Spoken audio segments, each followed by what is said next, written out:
Sup, my fellas, don't forget to leave feedback, and enjoy the story. The girl stood on the roof in front of the guy. Rosa said that she liked him. She looked him straight in the eyes and added that she had been in love with him for 2 whole years, and he left, surprised. He looked at her and asked if they knew each other. At that moment, the brunette's heart was broken. The main character was 18 years old at the time. The guy turned around and apologized as he left, saying that he had to go. That's how insignificant 2 years of unrequited love ended. She cried from resentment. Her heart was broken. Then she squatted down, thinking that just confessing would be enough. Who would have thought that he didn't even know her? She continued to cry, sniffling. Then she buried her head in her knees. How ashamed. She wanted the whole world to collapse at that moment. It was a sincere plea of an 18-year-old. At that moment, the bandit attached a bomb to the building. Was the plea really heard? The timer started ticking. The girl suddenly raised her head and did not understand what was happening. Not the whole world, but the building definitely collapsed. She found herself in the air, after which young Rosa folded her hands and began to pray for salvation. She joked it was already the second prayer for today. The blonde raised his head and saw the brunette falling. He ran after her. They tried to stop him, but he had to save her. The schoolgirl fell and thought, will her life really end so miserably? She closed her eyes right after she was rejected. But a moment later the girl was in Doryung's arms. He looked into her eyes, holding a huge slab. After which they landed. The schoolgirl thanked the guy for his help. He replied that it was nothing. He was called, had to run away. The commander pointed to the side. The criminal ran into the alley.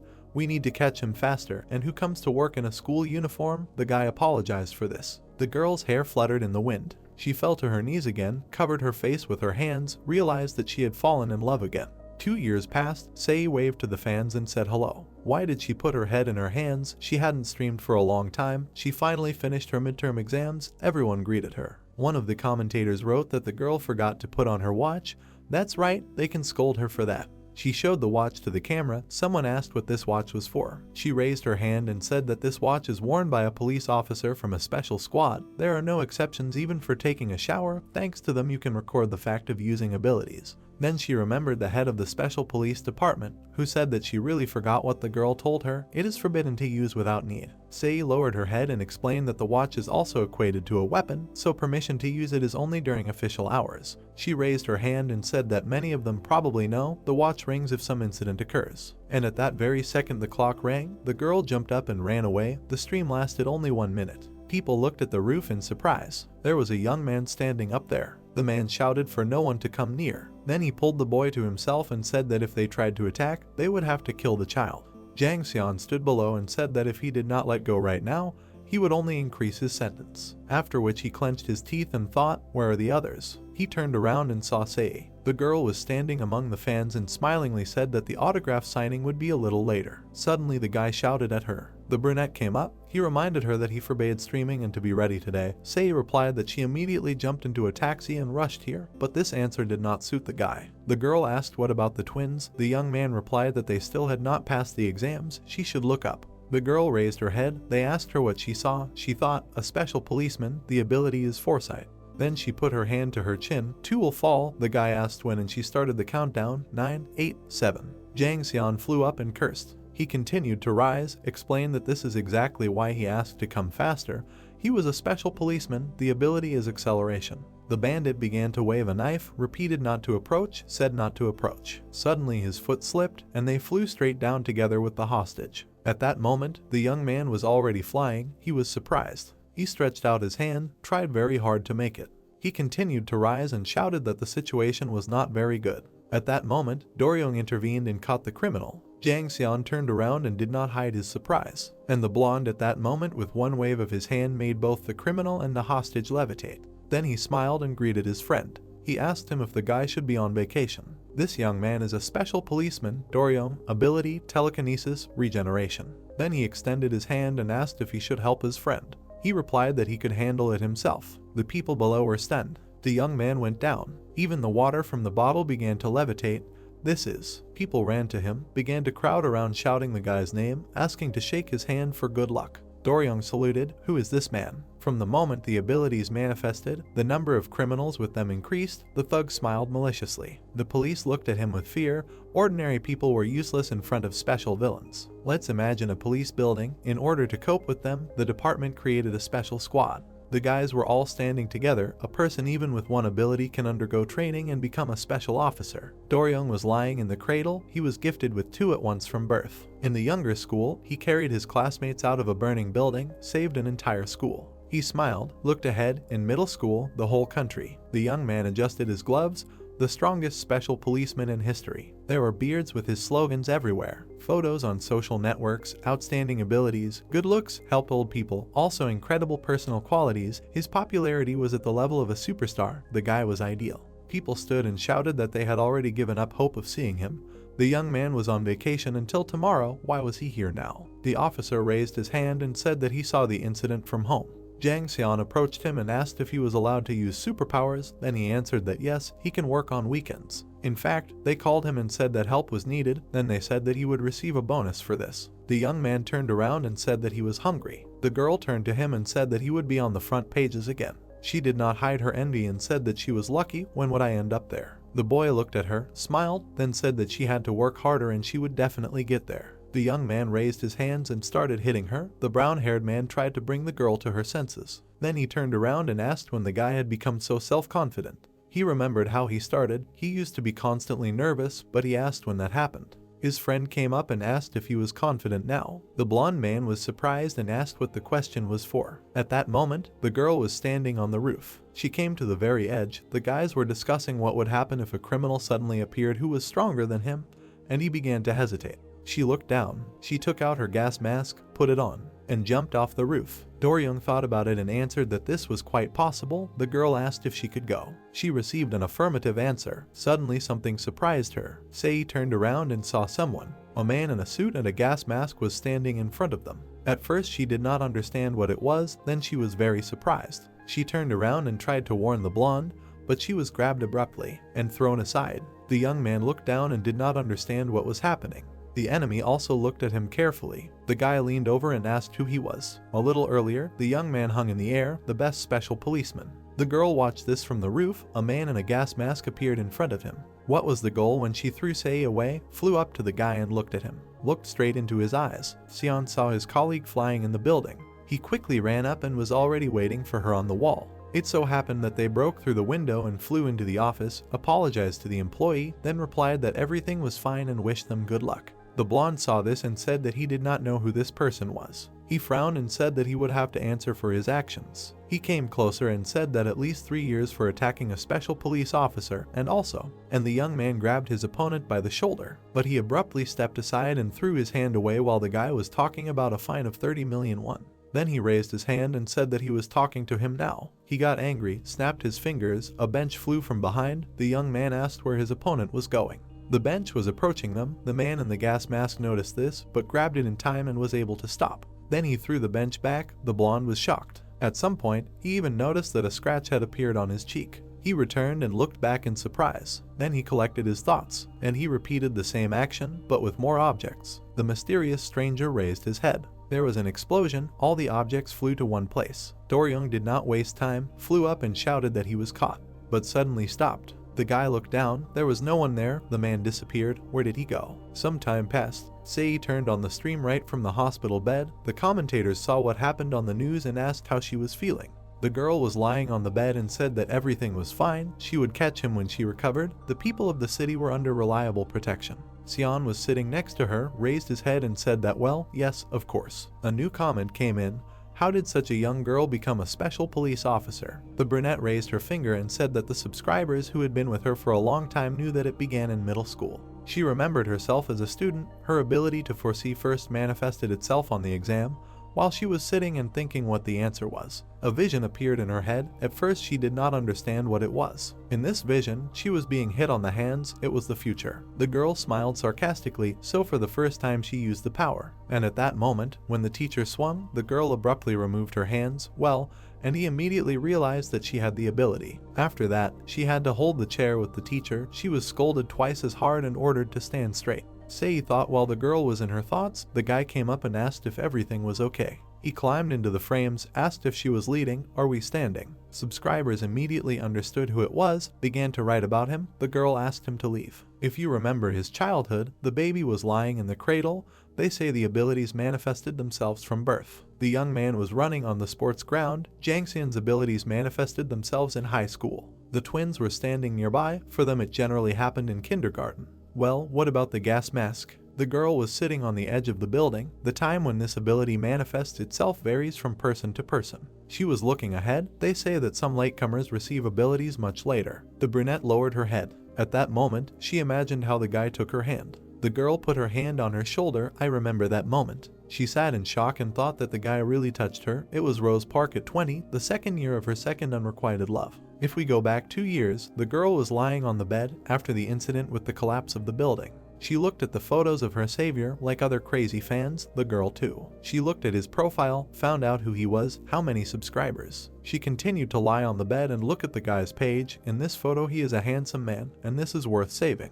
It was night, the light was on in her room. Is the guy really better than a special police officer? So, I myself do not notice. She got into this. Most of the award ceremonies for the young man were held in an open format on the streets of the city. The blonde walked past the crowd, saw them, and winked. While the guy walked on, the people nearby rejoiced. These were his fans. Rose at that moment stood in the crowd, did not see anything. There were too many people. She lowered her head and thought that she had a special memory with this man. The guy saved her life. The brunette continued to look forward, did not see anything. There was one fact that the girl did not know, and the fact was that his SHL fan club absolutely consisted of those he saved. In front of her stood a man. On his back was the logo of the club. The decoding was literally like this: people saved by Doryom. The girl tried to get forward. She stretched out her hand and thought that she also wanted to see the guy closer. Suddenly, a man came up to her from behind, put his hand on her shoulder. The girl turned around. There was a tall guy standing there, said that he actually could not see. She had to apologize and move away. The guy stepped forward and started screaming, and the brunette turned around and thought, no, she's come so far, she can't just give up. The sun began to appear. Her hair was fluttering in the wind. Rose thought that she had also come to meet the young man. Her eyes turned red. She walked up and took the guy by the shoulder. At that moment she felt like she herself had become thunder and lightning, and she threw the guy far to the side. What happened really scared her. All the people around turned around, started poking their fingers. She accidentally activated the ability. Everyone was looking at her. What to do? What to do? After this you can only want to run away. And really, at that very second, the girl disappeared. Everyone around was in shock. And she landed in the forest. It turns out that she ran away. She looked around and did not understand what was happening. The girl began to scream. Her ability is superpower, teleportation. Rose knelt down and was shaking all over. She looked at the ground and wondered if this was a dream. Definitely not. Then she adjusted her glasses and looked around. She had not just become stronger. Her vision had improved. Now she didn't need glasses. The sun was shining brightly. The girl was walking down the street. At the awards ceremony, she threw away a fan. In order to avoid the gaze of the fan club, she put on a mask and went to look for a guy. The mask looked strange. People wondered what happened to it. And she found him, but at that moment the young man was fighting with a criminal. He took a step back and ordered everyone to evacuate, and she was standing right behind. There was such a strong smell that the girl could not stand it. She vomited. Another time, the brunette was walking down the street again. It turned out that being next to a guy was much more dangerous than it seemed. So she put on a gas mask. She was not going to give up. She remembered herself 2 years ago. The bitter experience of past love taught her to face problems. So she confidently moved forward. At that moment she was hit by a car. She literally met the problem face to face. The car turned into a pile of iron. The girl easily lifted it and threw it aside. Then she looked down. All her clothes were torn, but it didn't hurt at all. Interesting. And even 2 years later, standing in front of the guy, Rose did not understand how everything was confused. Her photo fit appeared on the screen. The police chief looked at this. From this moment on, in connection with the appearance of an unidentified S-class criminal, an emergency meeting on response measures begins. The young man sat at the table and listened attentively to the commander. Rose definitely can't give up. The man looked at the photo of the criminal. He folded his arms and said that in connection with the appearance of an unidentified criminal, we need to start an emergency meeting. The head of the Special Police Department, Chio Gilby, ability unknown. Then he looked to the side. He saw a brunette. Jungi joined them today. The guy looked at him. The man said that he was about to fire him. The young man apologized. Then he folded his arms. He stretched them out forward and said that today an even number was formed. The commander looked at him and asked why he was not on the call, but the young man replied that he was. The thing is, he was standing behind a tree and watching from the side.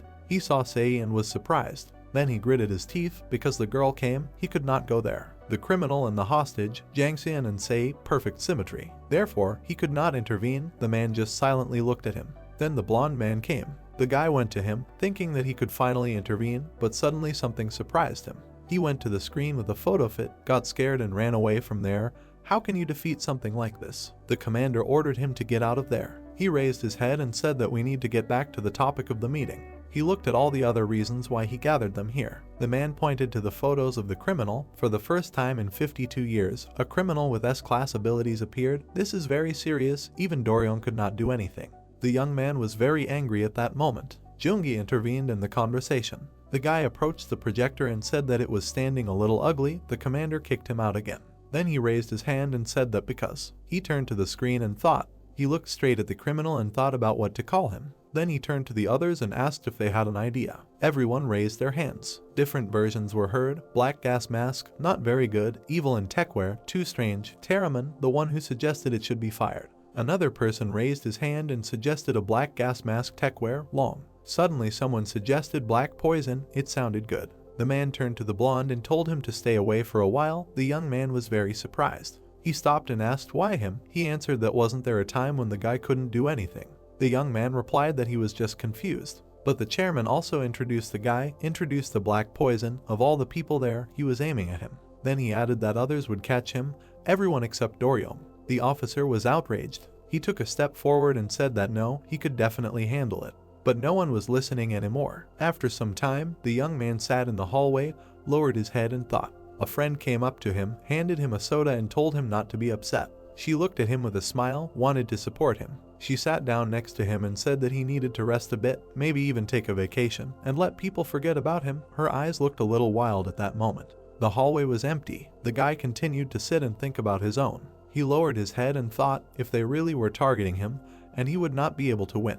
He clutched the bottle and thought who would protect him. He remembered a situation from his childhood. Fear was visible in his eyes. The boy clutched his head and thought that he could not lift something so big, but a man appeared from behind. The kid turned around. This man saved him. He came up and asked if the boy was hurt, if that man appeared now. Suddenly the clock rang. Duty calls. The young man frowned, stood up. No, he cannot show weakness. He put on his jacket and went to the call. He adjusted his gloves and thought that his name was Dorion. It was raining outside. There was a poster of a blonde man hanging in the girl's room. She wrote something on a piece of paper, finally finished. Then she took this piece of paper, kissed it, and heard the sounds of the TV. I look out of my room. They said that the latest news, today, at 3 o'clock in the afternoon, thieves with abilities appeared in the bank. The girl listened carefully to what they were saying. Meanwhile in the bank, 2 thieves were sitting near the vault and discussing that there is no need to worry. Didn't he see the news? The young officer is no longer the same, but it is still scary. The other shouted that he had already said, everything will be fine. The man raised his hand and said that his small explosive ability and his insignificant sound ability can become the best Kamba. The other replied that it does not sound very good. The thief looked at his comrade. It is necessary to think about the escape route, and he will deal with Dorion, who is no longer an obstacle. And then they suddenly turned around. The blonde man was standing next to them and asked who is no longer an obstacle. The bandit blew up and let out a sound signal at him. But then he was very surprised because the guy didn't react at all. He came closer and asked if that was all. Then the young man raised his hand. Did they think that with such abilities, they would be able to defeat him? With one movement of his hand, he pointed stones at them. They had nothing to think of an escape route. The criminals tried to escape, but the officer said that they would have to be arrested right there. The stones began to hit them. Dorion looked at them and said that as long as he was there. Jungi came up from behind. He stood next to his friend and asked if he was going to kill them. Then he decided to take the initiative and said that he would arrest the most. The guy turned away and apologized. A little later, the police arrived, and the brunette led the criminals out into the street in handcuffs. He came closer to the car and said that they needed to be packed. The blonde stood in the rain and thought that if he showed weakness, such insignificant people would lose their fear. When he spoke of important people, he meant petty thieves. He lowered his head and thought about what would happen. Then he frowned. He would not allow anyone to look down on him. Suddenly his attention switched. The other officers looked in shock at the guest who had arrived. Black Dog was approaching them. The brunette raised his head and said that he had finally arrived. The criminal was standing in front of them. Dorion was very angry with him. He would be the one to arrest him now. At that moment, the girl stood opposite and thought that the guy was looking straight at her. What should she do? The girl wrote a love letter. She thought about how to write to the respected police officer Dorion. She looked at the paper. Hello. She took a step forward. Her name was Rose. The guy had once saved her. Now the girl was standing right in front of him. He was looking straight at her. This confused her. The girl was surprised. What should she do? The young man began to come closer. Watching this, she thought it was a dream. She looked at his displeased face. Do-young was very angry. She was scared. The blonde clenched his fist. No, he needed to control himself. There were a lot of eyes here. He continued walking, thinking that he had to do it. And the girl raised her hands and thought that there were so many people, so she was a little embarrassed, but today she definitely had to confess to him. She gathered in a crowd. She had to shout loudly. She shouted to the whole street that she liked the young man. This surprised him very much, and the girl came closer and said that it had been since the day 2 years ago when he saved her. Now she liked him. The rest of the squad were shocked. Passers-by pointed at the guy and asked if anyone understood anything, and Do-young just stood there and did not understand what was happening. Then he raised his hand, listened, and asked again what the criminal was saying. Rose said, but the blonde still did not hear her. It was raining, plus masks, and the siren was screaming to the whole street. Brunette said to turn it off. The crowd stood and discussed whether the bandit was caught. They say they were caught. Then a bus passed. Everything interfered with their communication. The girl wiped her mask. In fact, she was not the only one who was so unlucky today. A little earlier, the brunette was sitting and looking at a bouquet of flowers, rehearsing a speech. She closed her eyes. These flowers suited her so well. Great, no need to be embarrassed. Suddenly she stood up and saw the guy, continued to say that she liked him. Here are the flowers. She gathered her strength. No one else. This was a chance. He called the officer. He turned around. But suddenly everything around caught fire. Another day, the girl came to work and the case was a robe. Again she tried to confess her love, but at that moment the officer was fighting with others. Why is this happening now? There was another attempt. The girl was sucked into a tornado. Right from there she tried to shout about her feelings, but the guy did not understand where the sound was coming from. She flew with tears in her eyes and shouted that she liked him. She had been completely unlucky for the last 2 years. That day, Rose was very determined. Do-young did not hear her. Then plan B, she took a letter out of her pocket. She needed to pass it on. She took a step forward. This time she needed to close the distance, and she approached the young man as close as possible. She held the letter out right in front of his face, but at that very second it flew right out of her hands. Jungi intervened, creating a barrier of asphalt. His ability is shapeshifting. Black Poison raised her hand. The letter flew away. The brunette grabbed it, and at that very moment the girl decided to teleport along with the officer. The blonde looked at this and wondered where they disappeared. The letter flew before his eyes. The paper fell right on the ground. It continued to rain. The guys teleported to some forest. Jungi got lost and quickly put on handcuffs. Then he came closer and said, so if they touch, will they teleport along with her? While the girl was trying to break free, he ordered her to stand still. He would call now. Something surprised him. The handcuffs were torn. The girl carefully put the second part of the handcuffs in his hand. Then she bowed and quickly left. The brunette looked at her and did not understand what had just happened. Do-young picked up the letter. He remembered how the criminal tried to pass it on. Why did he have to do that? He opened the envelope but was distracted. The brunette ran up to him and said that he had to burn the letter right away. The officer raised his head and asked where the black poison was. He replied that the bandit was making fun of him. He held out his hand with the handcuffs as if he was not even worthy of death. Then he ran to the robbers, showed the letter and said that he had to destroy it right away. Do-young tried to take the letter away. He wanted to at least read it, but his comrade said that it was clear that it was full of threats. He held the burning letter in his hands, but the guy snatched it. He tried to put it out with his foot. Was it true that there were only bad things in it? Then what had just happened? He remembered the first meeting, the meeting that happened today, the black poison wetly tearing it apart like handcuffs. But he did not do it. He looked down and thought why. At this point, the letter was already torn into pieces. Then the blonde imagined this person and thought maybe he just wanted to talk. The young man tried to read the pieces. The letter said, to the respected police officer Do-young, hello, my name is Rose.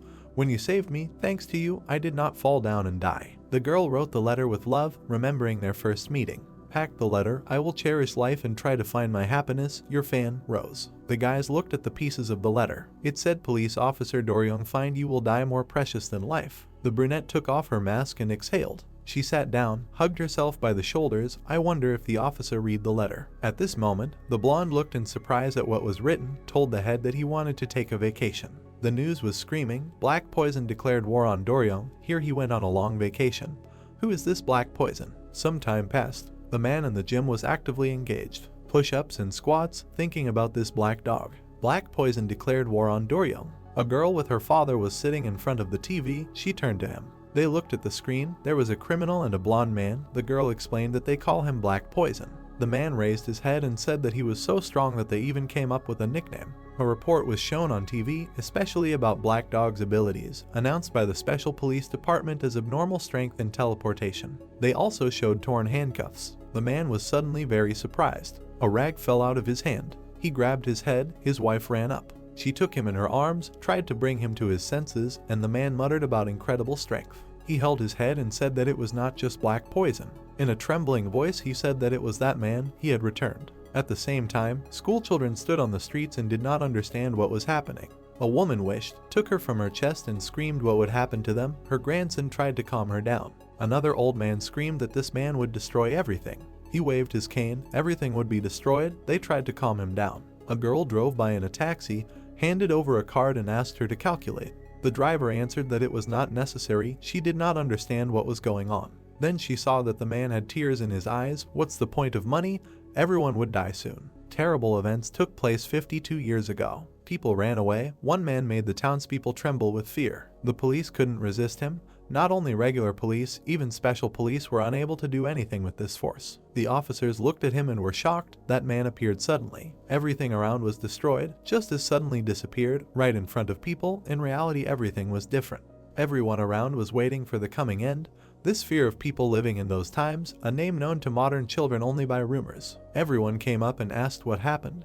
They talked about the black poison in the news. Who was that man then? They say that he returned. You can imagine Voldemort, the most terrible criminal who scares so much that his name cannot be spoken. People are right, but not quite. The townspeople were riding a bus. The next stop is Oo, just like that. A man was sitting in the bus with vegetables. A snotty young man approached him. The formidable uncle looked at him and got angry. Then he stood up. The guy was very scared. The man turned to him and said that he can sit down. The boy thought for a moment, and the man said to sit down right now. While the schoolboy was riding fearfully, this man was standing nearby. Suddenly, he heard the schoolboys discussing a new criminal, black poison. He was standing next to them. The guys were saying what kind of person the parents were discussing then.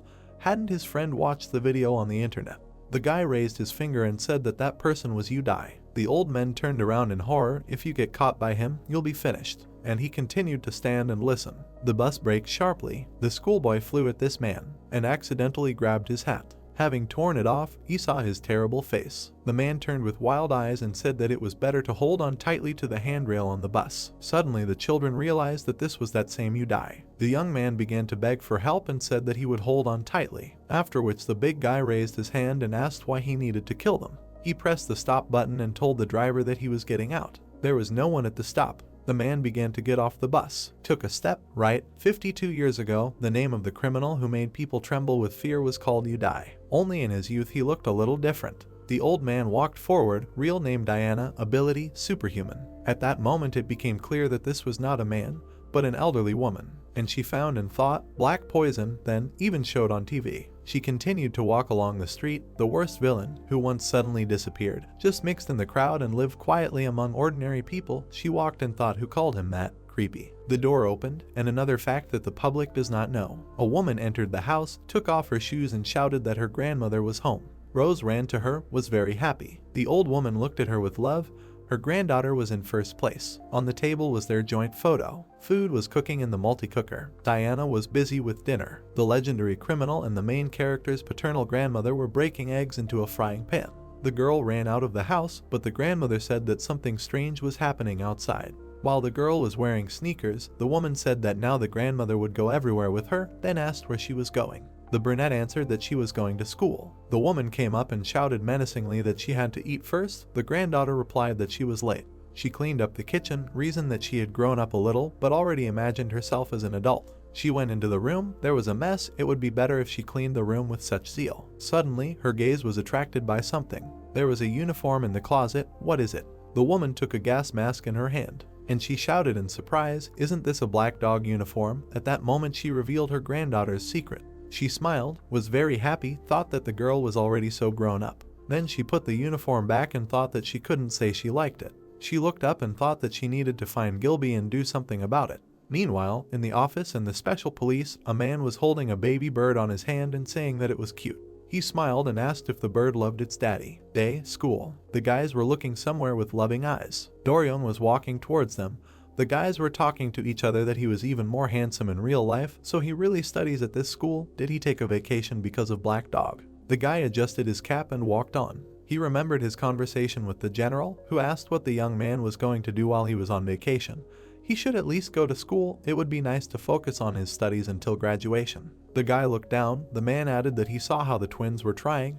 It was just amazing. He continued walking down the corridor and heard everyone around him discussing him. People were literally filming him on their phones, trying to ask him something. It looked like some kind of bad luck. At that moment, a girl noticed him. She dropped her lunch. What will the black one end today? The man was playing with the chick. He smiled and asked if he loved daddy. Suddenly the chick flew away. The man looked ahead and was surprised. Diana was standing in front of him and said that they had not seen each other for a long time. The general approached her and said that he did not think that she was still alive. The grandmother looked at him and said that he was still disgusting. The old man at that moment lowered his head, exhaled. He introduced a young woman and said that she was still beautiful, although she had aged. She folded her arms and asked what he was talking about. While the bird was flying around the office, the woman decided not to keep him in suspense and say directly that they should not try to catch Black Dog. The commander was surprised and asked why she suddenly appeared and said such a thing, to which he heard the answer that she was her granddaughter. He stood there and didn't understand what to answer, then asked again. At that moment, Rosa was also very surprised at school. She looked and didn't understand what to do next. Doryong was standing at the end of the corridor. The students surrounded him and shouted that they loved him.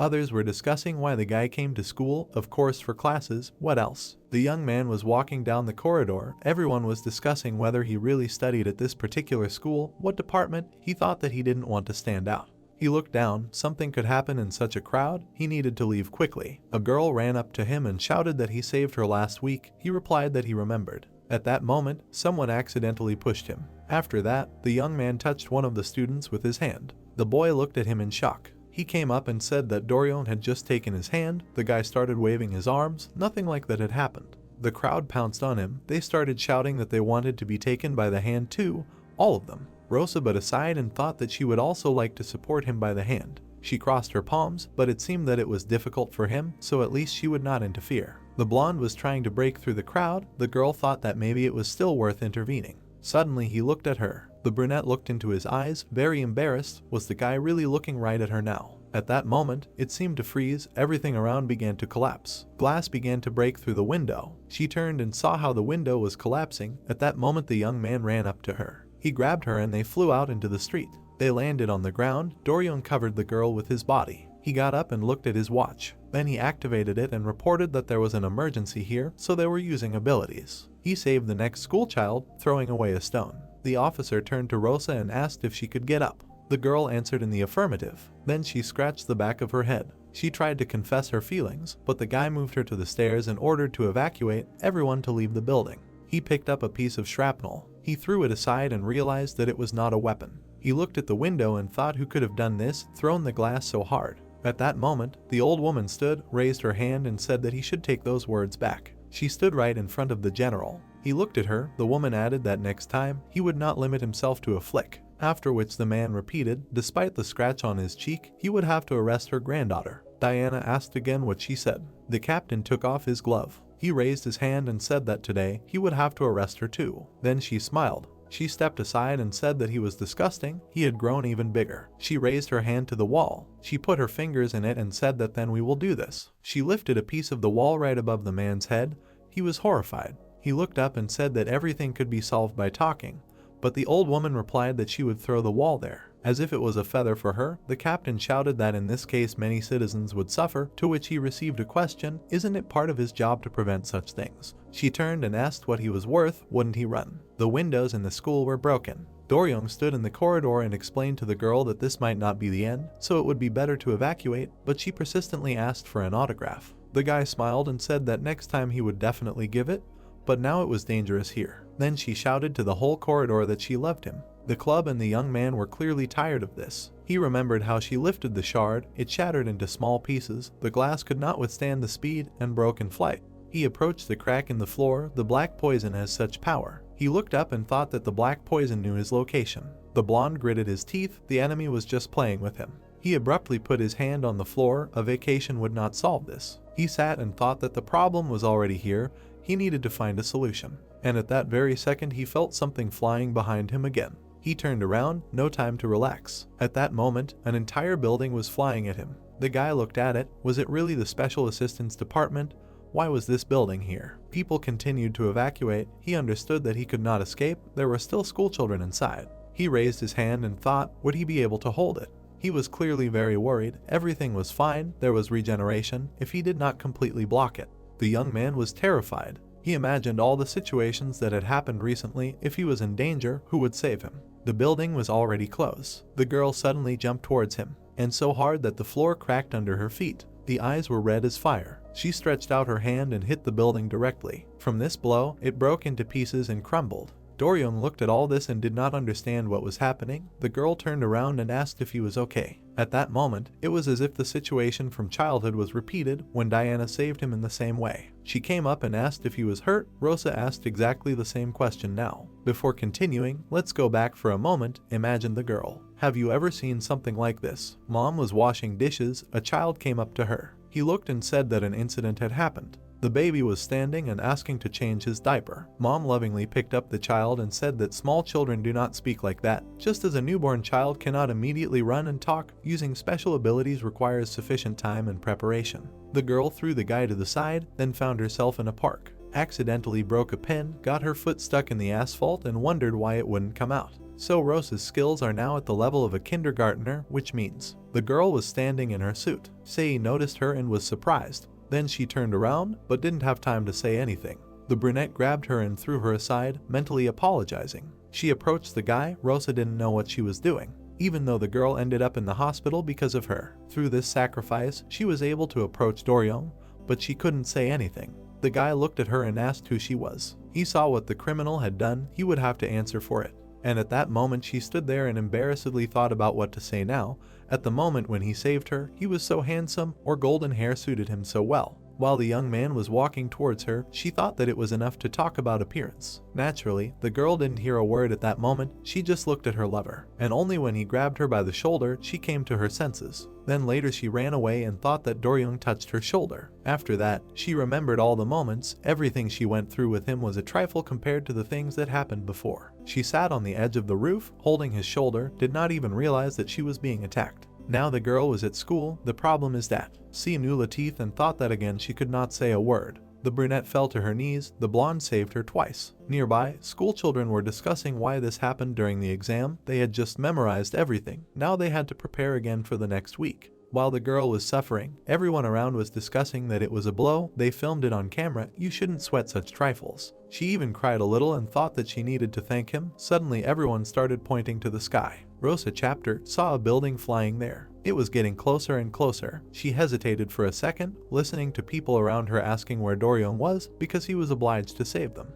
After which she instantly teleported. She found herself on the second floor of the school. She looked up, and with one blow, she smashed the building. Then the girl turned around and asked if Doryung was okay. Her red eyes shone brightly, but at that moment she was only worried about whether the young man was hurt too. He looked at her in shock. Before she even had time to ask, people were approaching. The guys turned around. The young man abruptly grabbed her hand and told her to follow him. The city. The guy and the girl were sitting in the yard so that there would be someone so strong in his school. The young man turned away and said why didn't he know this before? And Rosa's thoughts were only about the fact that now she and Doryung finally had a dialogue. He turned around and asked her name. Did you think about joining the special police squad? The brunette was embarrassed, apologized, considered herself not so special, and the blonde replied that they were the same age. Then he moved closer and suggested talking more freely. The girl sheepishly agreed. Doryung added that today they were attacked by black poison at school. She looked at him in surprise. She asked again. The young man took the phone and said that she probably did not know. It was only shown on the news yesterday. He moved closer, held out the phone. He showed a photo of her, only in a suit, and said that it was black poison. The brunette looked at her in surprise and thought that it was her photo. The guy asked if she was scared. Then she showed the phone and asked if this person was really a criminal. The blonde replied that yes, with abilities, appeared recently. Then he added that the criminal left him a letter. The girl was shocked, thought that he still received the letter. But the young man lowered his head and said that it was written. He exhaled and explained it was written that he would kill him, then and that he should value his life, and she thought only about the fact that she had never written such a thing. Doryung was embarrassed. I said that for the first time he felt that he was really scared now. If he couldn't catch him and died, what would happen to the residents? Rosa looked at him and thought what would happen to them. Then she lowered her head and thought whether she should admit that she was the black poison. It was better to clear up the misunderstanding, let him hate her, but not suffer, but she didn't want to be hated. The guy noticed that she was thinking. While Varyu was thinking about what to do, the blonde stretched out his hand and said that it was early on the cheek. He remembered the moment of his rescue and how the stone understood her, asked if it was hurt when she saved him, and moved very close. He lowered his eyes and apologized. Then he turned and said that it was because of him, but he noticed the girl's embarrassed face and asked if everything was okay. Rosa decided at that moment that she would not say anything to him. Why did she grab her cheek and think about why she got hurt, and her nose started bleeding? She remembered how she was hit by a car. The collision with the car did not harm her. The answer was very simple. Diana just threw it with all her might. Doryung held out a handkerchief. The girl took it, thanked her and thought that she would carry it with her everywhere. The young man turned and asked how she ended up there. Then he put his hand to his chin and thought, as if she appeared out of nowhere, teleportation. He threw his head back and said that black too. Well, the girl suddenly jumped up, interrupted him and said that it was fast movement. She raised her hand and said that it was just like Mercury, but the young man did not understand what she was talking about. Apparently he did not know who it was. Then the brunette embarrassedly folded her fingers and said that it was like Sonic, he knows him. Doryung continued to think, and how did she break the building? The girl tensed up. The blonde answered his own question. It is possible if you hit him quickly and many times. The brunette sighed and felt like she aged 10 years. Then the guy added that he had not felt so calm in a conversation for a long time. The girl was surprised. She asked if he had many friends, if he had many fans. Well, the young man lowered his head and said that he could not talk to them. He remembered himself, his fans. If he showed fear, the people who believed in him would also start to be afraid. Then he turned and said that she was not his fan, without any illusions about him. This made him feel better. The brunette at that moment remembered how she secretly sighed for him. Doryung looked at her and said all this with a smile. At that moment, Rosa decided that she would not tell anyone about being a fan either. Why did she get a little embarrassed? She stood opposite and said that if she wanted, they could chat some more. But suddenly the phone rang. It was Grandma. Why now? Doryung apologized for keeping her late, was glad to meet her. The girl tried to answer the call and talk to him at the same time. She reciprocated. Then she lowered her head and said that she too wished him a good trip. As she was leaving, she said goodbye. The guy looked after her and said that they would see each other again. This shocked her. While Grandma was telling her something, the brunette was only thinking about the last phrase. Then she screamed very loudly so that Grandma got scared, asked if she had gone crazy. The screams could be heard even outside. The woman asked if she could even hear what Grandma was telling her. Meanwhile, Doryung was lying in his room under the blanket. He remembered today's conversation, was in shock, regretted what he said, completely lost his mind. He sat in the room and thought that even if he wanted to stop worrying, the first person he met said such things, bragged about being incompetent. He covered his face with a blanket and silently lay in bed. Then he pulled the blanket off. Anyway, it had been a long time since he had a heart-to-heart talk. The sun was setting outside the window. Then he thought that he hadn't even thanked Rosa. That day had become a special memory for him. The girl was lying in her bed happy for her too. Doryung, who could have died but was saved by Rosa, remembered this situation. He looked like he was completely fine when they were chatting nicely on the street, but that was only her appearance. The guy looked at her and thought what he had just said. Who would have explained it to him? When her boyfriend came to, he lay in the room and thought, even if he wanted to stop worrying, the first person he met said such things, bragging about being incompetent. And there was something else that he realized only after a while, that he hadn't even thanked the girl. But was that really all the boy should have remembered? He raised his hand sharply, remembered the chapter. He remembered how he used the ability without permission. Why didn't anyone say anything to him about it? He continued to reason. Was he busy with something or did something happen to him? The bird continued to fly around the office. There was a tablet on the table. The man was sitting unconscious. Chirpy sat on his shoulder and talked about medication. Then she spoke even louder. The man came to his senses. He went to the tablet and looked at the notification on the screen. The alarm clock said it was time to take blood pressure medication. He raised his head and thanked the bird. The worker turned and asked if he had fallen asleep again. The man was standing, looking at the permit, said that they needed to move to the office below until it was repaired. The head replied that it was not necessary, did not want to exchange anyone. He replied that it would be more convenient for them. Then he asked how long the repair would take. Sangbok turned and asked how many more times he had to repeat. Special Police Brigade for Restoration, Brigade Leader, Ability, Restoration of the original state. He turned away and added that it was destroyed to the ground. It would not be possible to simply restore it. The black poison had even reached here. Then he turned to the commander. The man held the glass, and the foreman asked if he was really that close but couldn't catch him.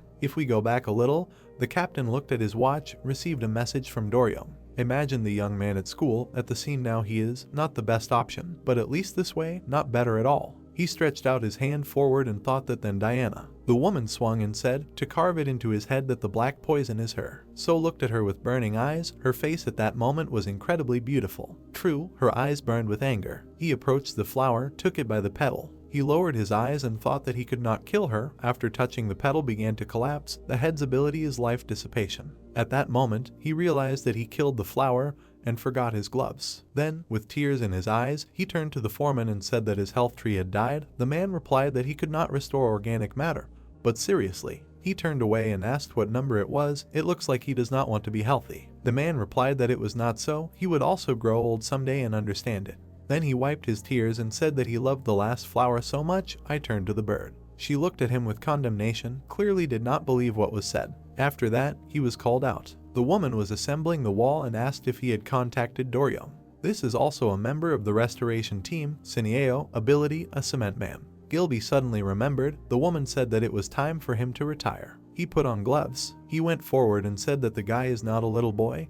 He will figure it out himself, and she replied that it was enough to catch on. I must admit that I just forgot. She came up, hit him on the back and told him to call faster, otherwise he will worry right now. The man replied that he would call now. And at that moment he called the guy. He asked if he was okay. The head replied that he should not be underestimated. News report, school. They showed a blonde on TV. They called him the captain of Korea. Various news publics discussed what happened, why it is better not to be rude to special police officers. Does he have any shortcomings at all? Commentators discussed it actively. The young man is simply incredible. Such a huge building fell, but no one died. Incredible personal qualities, incredible appearance, incredible abilities. Many thanks to the best police officer in Korea. 54,124 views. They also discussed that they were passing by. A stone fell on them. He should have done his job normally since he took it on. Others answered, how else should he have taken care? It is worth being grateful that he is alive. They asked to evacuate. He is a fool himself for not listening. The video has 43,971,218 views. It is lucky that there were no people nearby. Goosebumps. Sei watched the video and was surprised. She imagined herself quite beautiful, the best star, a good shot, incredibly bright. She launched streams, a natural-born special officer. The channel had 500,000 subscribers, a YouTuber with 500,000 people. And she introduced them to the blonde, a colleague of Doryong himself. She imagined various emergencies, an emergency, a villain, a rival, a secondary female character. What will happen to Rosa? With such a backstory, readers may start to worry, but the girl was lying on the bed looking at the phone. On the screen it was written that the face of the Korean Special Police is Doryong. She put a dislike. She continued to lie on the bed and thought that she just hated this guy. The guy returned to work. Everyone asked if everything was okay with him, and the young man smiled. Poets and the reason for their relationship, even when they are alone, are worth nothing. The girl stood opposite and turned to the blonde. And she looked and said that the video with him got 40 million views. She exhaled and added that this is not even his personal channel. The brunette looked at the guy and asked who it was. The abilities were clearly different. The young man turned away, thought, and slowly asked who dealt with the incident. Doryong sensed danger. He decided that he would keep the roses secret until the last, so he answered that it was him. Sei leaned over and said that it was unlikely because they had been working together for 5 years. The guy lowered his head and thought that in fact, it would be good if the girl became a policeman, but for now he needed to keep quiet. Meanwhile, the brunette continued asking, let him tell already who it was. Their watch rang. Running away, she pointed her finger at him and said that you are a call, but they will definitely talk later. The blonde exhaled. He walked forward and began to hum a song. Despite the deadly threat from Black Dog, Doryong had already returned to normal. He walked forward. It was all thanks to Rosa. If you remember that day when the young man himself will be in danger, there will be someone who will save him. If he dies himself, there will be someone who can replace him. The guy walked and thought about the fact that he did not even take the girl's number, continued walking down the corridor. He will ask next time. This was enough for him to risk his life and continue the fight. But with whom? A helicopter was flying over the city. Pora reported that they were warning. The special police were already on the way. The girl in the gas mask looked up, raised her head. Pora reported that Black Poison must drop the weapon and surrender. Will he really have to fight Rosa? The schoolchildren were sitting in class. The young man in the hood was a little constrained. His legs were shaking. The guy folded his arms. His name is Busik, 18 years old. And today he again hates the whole world, sat and looked at everyone from under the semblance. A classmate came up and turned to the guy, whispered in his ear that his eyes were corroding from him again. He looked away and thought that this man was very bad. If he had abilities, he would have already destroyed everything. He squeezed the pen with all his might and pressed it on the desk. The angry guy suddenly split the pen in his hands. He looked at this and was incredibly happy, let us in, and roused his powers. His ability was corrosion. The guy was standing on the street.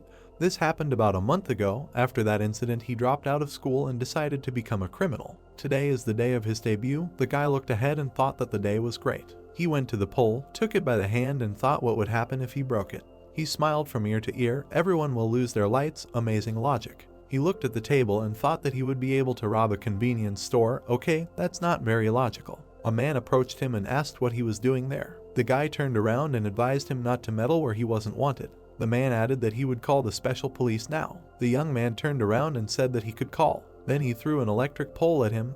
Everything happened too fast. The man screamed in fear, and the schoolboy was incredibly happy. A perfect day for him, or not so perfect. At that moment, the pole was caught by a girl standing and drinking juice. The guy was surprised. Black Poison was looking straight at him. After talking with Doryong, she was completely confused. She sat in the bathroom and thought about how hard it was for the guy because of her. Then she raised her head. The decision she made was great. Then it was worth clearing the name of saving people. It will prove that Black Poison is not dangerous. At that moment, the young criminal looked at her and thought that he was unlucky after all. Run away.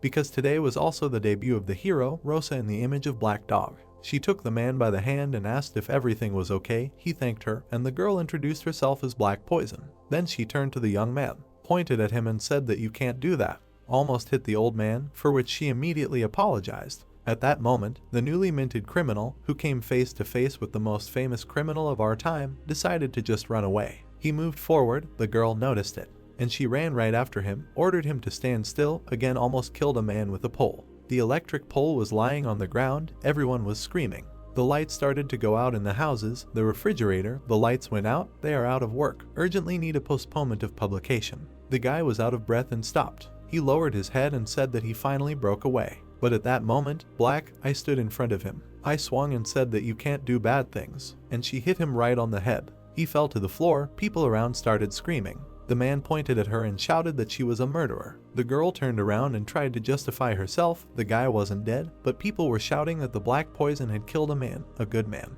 Then she tried to convince everyone, shouting that she was a good person, but everyone ran away. And then a helicopter flew overhead and warned that the special police were on their way. The squad was approaching. The girl raised her head and listened to them tell her to drop her weapon and surrender. She threw up her hands and asked what she should drop. They told her to just hold still or they would shoot. The girl shouted back that they were wrong. The criminal was a different person and pointed her finger at the ground. She turned around, and the guy had already run away, disappeared somewhere. Night City. The young criminal had broken away again. He needed to do more sports. He gritted his teeth. It was all the Black Poison that had ruined his debut. Not getting the desired attention, he began to destroy buildings. The Black Poison cut off the electricity. The young man was furious, shouting that in fact it was his doing. He began to lose his temper. Doryong appeared behind him and thanked him for getting rid of unnecessary trouble. He landed and thanked him for the information. The schoolboy turned around and was surprised. His eyes were burning. Did this mean that he had finally become a worthy criminal? A moment later, he found himself behind bars. But nevertheless, the dream came true. Doryong stood and asked why. He turned around and asked Black Dog why he was trying to catch the criminal. He came up and said that he had many questions. He grabbed the criminal by the hand. He came closer and said that he should not even think about running away like last time. At that moment, the girl melted with tenderness. The others approached and shouted that Doryong's dad caught Black Dog. The girl took him by the neck, thinking that she was apologizing to the other police officers. Pulled to herself, cannot reveal her identity yet. When the squad ran, they were very surprised. After all, there was no one there, but they were here just now. The guy and the girl ended up on some roof. The blonde said that the ability to move would not help him. Sat down on the ground. Black Poison tore out the watch, but there is a tracking device in it. And then the girl threw them very far away. The guy lowered his head and asked if his target was, raised his eyes and asked about his murder. The man in the mask shook his head, which meant no. The brunette wanted to say, but then stopped because the guy can recognize her voice. She took out her phone, decided to type on it. While she held Doryong with one hand, she typed with the other, and showed him the screen. There, in incomprehensible letters, it was written that he was a good person. Under May, the girl was very embarrassed at that moment. The blonde did not understand what was happening, brought him here to say that he was a good person. Clenched his fist. reached out his hand as if he wanted to touch her cheek, tried to take off the gas mask. But at that moment someone started to get up. They were the twins. The girl turned around. They said, "Did he really think they would be found here?" The girl smiled and said that they had already searched everything. They were standing on a stream of water and said that they had finally finished with the exams. They were the police twins. The children looked at them. The girl wondered if they were policemen on purpose. They were so small. Then she suddenly came to her senses. For starters, she suddenly jumped up and ran. The girl rushed after her and ordered her to stay put, and the younger brother followed and put out the fire from his sister's feet. Then he said hello. The blonde said that he could go. This boy was very tired. Special Policeman Manjong, 16 years old, ability, water. Black poison ran down the street. The girl ran after him. She smiled and shouted that she would not let him go. This is Special Policeman Chenyang, 16 years old, ability, fire. The brunette was surprised. She ran forward and thought that the girl was cute. She saw these children for the first time. Everything around her started to burn. She completely forgot about her teleportation. 16 years ago, twins were lying on a bed and holding hands. They looked at each other. Their parents thought that it was because of their paired names. Then they suddenly grabbed hands, and their parents said that they already get along so well. So the twins grew up. Something happened in kindergarten, and they did not receive these abilities at the same time, but unfortunately the twins could not control them even in elementary school. In class, the teacher asked what subject it was. Everyone answered that Korean, and these two were sitting at their desks and thinking about their own. They had to open page 21. The girl turned around and saw something. Her brother wet himself. This caused unpleasant emotions in the girl. She jumped up and turned to the teacher. She shouted to the whole class that her brother wet himself. All the other kids started making fun of him, and the boy himself was too lazy to justify himself. He looked away while the teacher was asking if he wanted to go to the toilet. He should have told the teacher and not just wet himself. But one day the following happened. They were playing on the playground. The boy noticed a boy sitting to the side. A crowd of kids came up to him and spoke to him. They had water pistols. They offered to play together. The boy was very happy about this. And after some time, a wave of children came to school, begging the teacher for help. And Mongryong ran around the playground as if nothing had happened. He laughed and was very happy, and the teacher came out and said that this was not allowed. After that day he became more withdrawn. The boy was sitting in the corner. Everyone was discussing that they shouldn't invite him to play. It was better to be alone. He would play without him. At the same time, a new boy appeared in the class. He was offered to sit next to the girl. He sat down at the desk, began to pull at his sweater and ask why it was so hot here. Can't the others feel it? The guys at the other parties were sitting and cooling off as best they could. They couldn't even say a word. The young man turned around and asked if he was the only one who was so hot. Chenyang didn't understand why everyone was so hot. She raised her head, and flames literally came out of her mouth. After that, she was kicked out of school, and after that, the girl hated the world. She walked with her parents and said that she was the best, and her parents agreed. Time passed, and the twins, who entered the same high school despite their parents' concerns, adapted well. Their parents said that they should take care of each other. A girl ran into the classroom and asked for help. The guy went, and it was he who started draining the water. The girl showed her and said that it was raining. The forecast said that it would be sunny and that they should hold physical education in the gym. Perhaps even too well, the girl sat with her head on fire, and they ordered that she be taken out of the classroom immediately. But the other students ran up and said that the girl would stay there until the air conditioner was turned on, leaving the teachers with no choice. Because of the twins using abilities here and there, the exhausted parents. They sat at the table and did not understand what to do. They looked at the TV and asked how about it. They decided to take extreme measures. There was an advertisement for the police, a guy standing with children under the protection. The abilities will be used for good and will also limit their use in everyday life. The learning processes were shown, and there was a portrait of Doryong. This offer is a guarantee of a brilliant career, an honorary graduate of the Special Police Program. The officers smiled. That's the only reason they got into the Special Forces training program. Recruitment was announced. You can officially become a special police officer upon reaching 17 years of age. The department guarantees an internship for the vacation program, High Image. The girl looked around. Today was the day when the twins were finally released after the exams. She raised her head and began to spew flames. Or did the black poison disappear? Her brother was trying to put it out at that time. The blonde looked down and thought that he would definitely catch it next time. He lowered his head. You ended up Doryong, who missed the black poison today. The next day he went to school. The girl sat at her desk and remembered yesterday evening, how the guy touched her cheek. What was that? She was beaming with pleasure. Then she climbed under the table to get her pencil and heard her classmates discussing that Doryong was back at school today. The girl was very surprised. The guys were discussing that he did not come to study, but to protect them from Black Dog. She continued to sit under the table and thought that maybe the guy had found her out. No, it couldn't be. At that moment, a classmate came up to her. He looked and thought that it was hide and seek, but he could see her. The young man came up and said that he had arrived. The girl suddenly turned around. She saw his legs and thought that the guy was coming here. She grabbed his handkerchief. What should she say? She had to give it back first. She started to get up and slammed her head on the table. The young man took her hand and asked if she was okay or not. She held out the handkerchief, but it wasn't Doryong standing in front of her. The brown-haired man looked at her and didn't understand what was happening.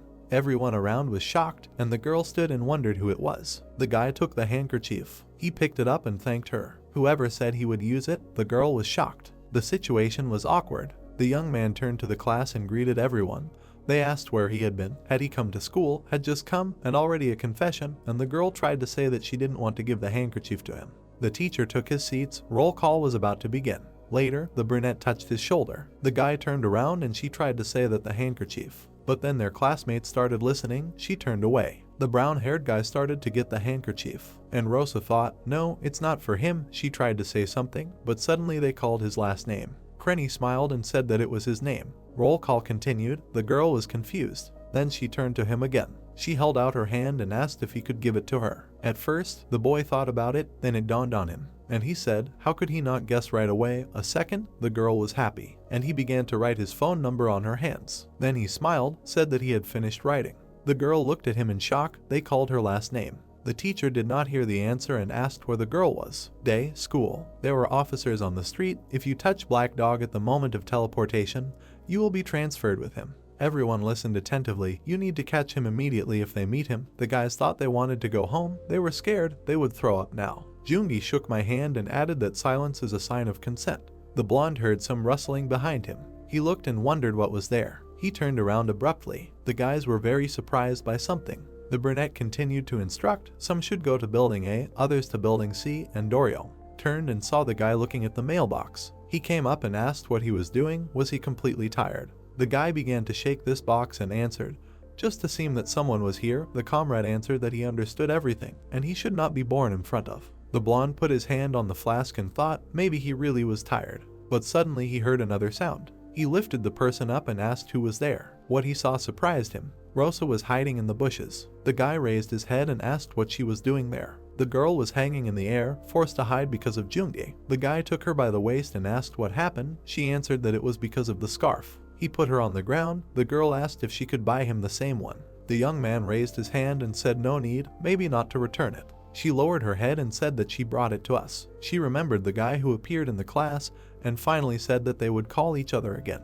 The brunette was ashamed. Doryong asked if she lost it. If so, no big deal. Then he came closer and asked really the girl was there because of this. She could just call. He would approach his audience. Then he handed over the phone and said that he would like to call her sometimes, maybe give her his number. Rosa agreed and calmly wrote down her number, but at that moment emotions were raging inside her. Then she returned the phone. The guy thanked her, and suddenly she noticed that there was a number written on her hand. She hid it. It was someone else's number. I wonder if Doryong would think anything. She looked at him and waited for a reaction. Well, the guy just smiled and said that he was glad that they met again. Then he came closer and said that he definitely needed to thank her, which meant that he did not see the number. Doryong remembered yesterday's meeting. To tell the truth, yesterday he encountered black poison, but it was not scary at all. The girl came closer and asked if it was true. She thought, did the misunderstanding really collapse? Then he thought about it and said that right before he took off the gas mask. But before he could finish, he raised his head. The girl hid in the hood. She looked strange. It dawned on her that the situation was not resolved. The guy just wanted to take off her gas mask. Then she opened her eyes and heard someone calling the young man again. The same guy was running towards them again. As soon as Jungi approached, the blonde raised his hand. He wanted to introduce the girl, but she was no longer there. The friend looked at him and asked what was going on lately. They continued to talk. Seriously, should they go to the hospital? He answered that it was nothing. The guy walked and thought that Rosa seemed a little shy. He looked down. He remembered the number that was written on her hand. Then he looked up, tried to pronounce it from memory. A movie was on TV. The woman asked her daughter why she was denying it. Did she think her identity would not be revealed? It was late evening. The daughter screamed that she did not mean any harm, but her mother did not want to listen to her. Diana was enthusiastically watching the movie and commenting on it. The granddaughter flew home, ran to her room and said that she would go to bed early, wished good night. The woman turned around after her. She entered the room and offered to talk a little, but at that moment there was no one in the room. The grandmother broke through the wall in anger. It was not nice to lie to the grandmother. The brunette at that moment jumped out of the window already in the form of Black Dog, ran and thought that everything was fine. She knew that everything would not be so simple. She leaned against the wall. She would try even harder and do good. Then she lowered her head and thought that this was so annoying. She remembered all the previous situations. No matter what she did, everything went in a strange direction, as if it had fallen into a web. She raised her head and noticed the web. There was a spider sitting on it. The girl screamed very loudly. It could be heard even on the neighboring streets because the web was inside her mask. A person passing by heard her screaming for the spider to go away. She stood in the passage, shaking her head and asking where this little insect had gone. Where is he? She took off her hood, tried to find him, then climbed inside. Youth Ice Cream stood watching this, even dropped the ice cream package. She stood in front of him without a mask. The guy started pointing at her and shouting that she was that very black one. But at that moment the girl ran up and covered his mouth and ordered him to be silent. Then they turned around, guests appeared. Twins stood in front of them, and that's where the black poison came from. They were watching and I was discussing. I saw, she said that she would be somewhere here, but they would not be scolded if they acted independently. In general it doesn't matter, they will be caught first. The girl thought that these children were dangerous. She looked at the guy, he was also dangerous. What to do? She decided to run, as if there were any other options, leaving the twins alone. One asked what to do now. The girl answered that she needed to call the adults. It was deep night. Meanwhile, in some forest, the guy continued eating ice cream. He looked at the brunette and asked if her name was really Rosa. She answered in the affirmative. The brown-haired man raised his stick and asked if it was true that she was black poison. Unbelievable. At that moment, the girl got angry and broke the stone next to him. Even the crows flew away from there. She looked the young man straight in the eyes and asked if it was true that he would not tell anyone. At first, he did not understand what they were talking about, and then he realized that they were talking about the girl being a criminal. The main character lowered her head and said that she was a good person. The young man replied that he knew that. The brunette was surprised. She moved closer and asked again, and he replied that she did not look like a villain. He had to find out a little for his project. Rosa appeared and asked again if it was true that she was the topic of the project. What kind of occupation? The young man replied that it was the science of terrorism. Was she really a terrorist? The guy replied that something like that. Then she asked again about science. The brown-haired man looked at her and smiled. Suddenly it dawned on her that this was the security department. She stepped aside, clutched her head. This guy was her enemy. At that moment, the young man looked at her and thought that he would hardly survive the meeting. He would be a real criminal. He asked if it was worth keeping it a secret. The girl was very pleased. She came up and asked if he really could do it. The guy replied that there was one condition in return. Day, school. The young man was sitting in the cafeteria and eating. The brunette was sitting opposite when he said that he was just a poor student. She drank water and said that she bought him food. Now they are even. The guy turned and said yes, but also the special police department called him to them. But as soon as they found out who he is, the girl was very surprised. The photo fit was made from the words of the children. The woman sat and recorded everything. The special police department, Manga, ability, an ideal description. The woman made a photo fit like photographs. The guy put his hand to his chin and said that he was probably called as a witness. The brunette sat in horror. Then she looked at him and asked if he had finished eating. The young man folded his arms and said that he had eaten too much. He moved closer and said that there was something else. The black one carried him in his arms. He screamed. They ran through the city. He called his grandparents and also his mom and dad. They flew straight down. Gusts of wind supported them at the top. The height was incredible. Having climbed up, they sat down. The young man was delighted that it really worked out. He turned around and said that he was having a lot of fun. He looked at the girl and said that is expected from Black Dog. He raised his fingers up. Rosa is very cool, and the girl only asked him to keep his promise and not tell anyone anything. The guy smiled and said to trust him. Then he looked at the gas mask and asked why she continued to wear it. Without it she would not be caught. She lowered her head and said that Doryong was being pursued by black poison. I imagined a lot of papers on the floor. He has a strong sense of responsibility. How he sits at night and studies all this while he considers the black poison dangerous, will not stop trying to catch it. He listened carefully as the girl said that if the black poison disappears, it will become a burden for the blonde. He listened and said that Doryong is just stupid, and the girl began to scream that he is charming. The young man raised his head and asked if she hates him. She answered that of course not. The guy added that the news says that the black poison wants to kill him, but this is also not true. The girl turned away and said that Doryong is not stupid, sincere, a person who puts the safety of others above all else. He sat opposite and continued to say that he is worried that he is trying to solve everything alone, and he is also tall, handsome, and has many fans. An airplane flew over them. He was such a handsome man in high school, and now he has lost a little weight and has become even more handsome and masculine, but he has a pleasant character. He does not look rude at all.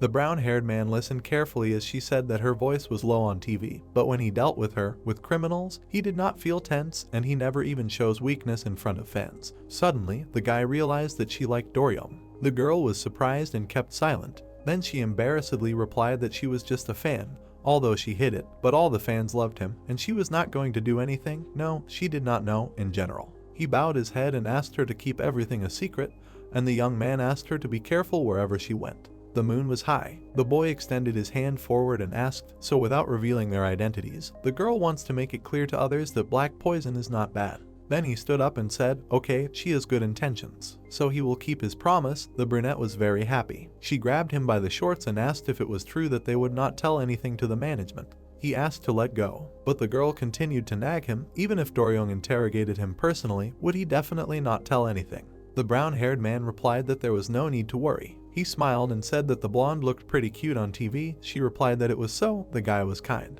It was deep night. Nothing would happen. He was just a victim of Black Dog. The girl wished him luck. Woodub was sitting opposite Doryong. He looked down and thought why the atmosphere was like this. The young man was sitting opposite him and was clearly unhappy with something. Let's imagine the guy. He was walking forward. The Faculty of Security, first year, very popular. A little earlier he came to class and suddenly received a handkerchief from the girl with whom he sat together in class. He looked ahead, thought that it was a confession, but it turned out that it was not. He remembered the night when he saw that girl. It turned out that she was a very dangerous villain, black poison. The guy was very surprised. He remembered her smile. There was no need to worry. She is a very kind and cheerful person. Only now because of her he was called to the special police department.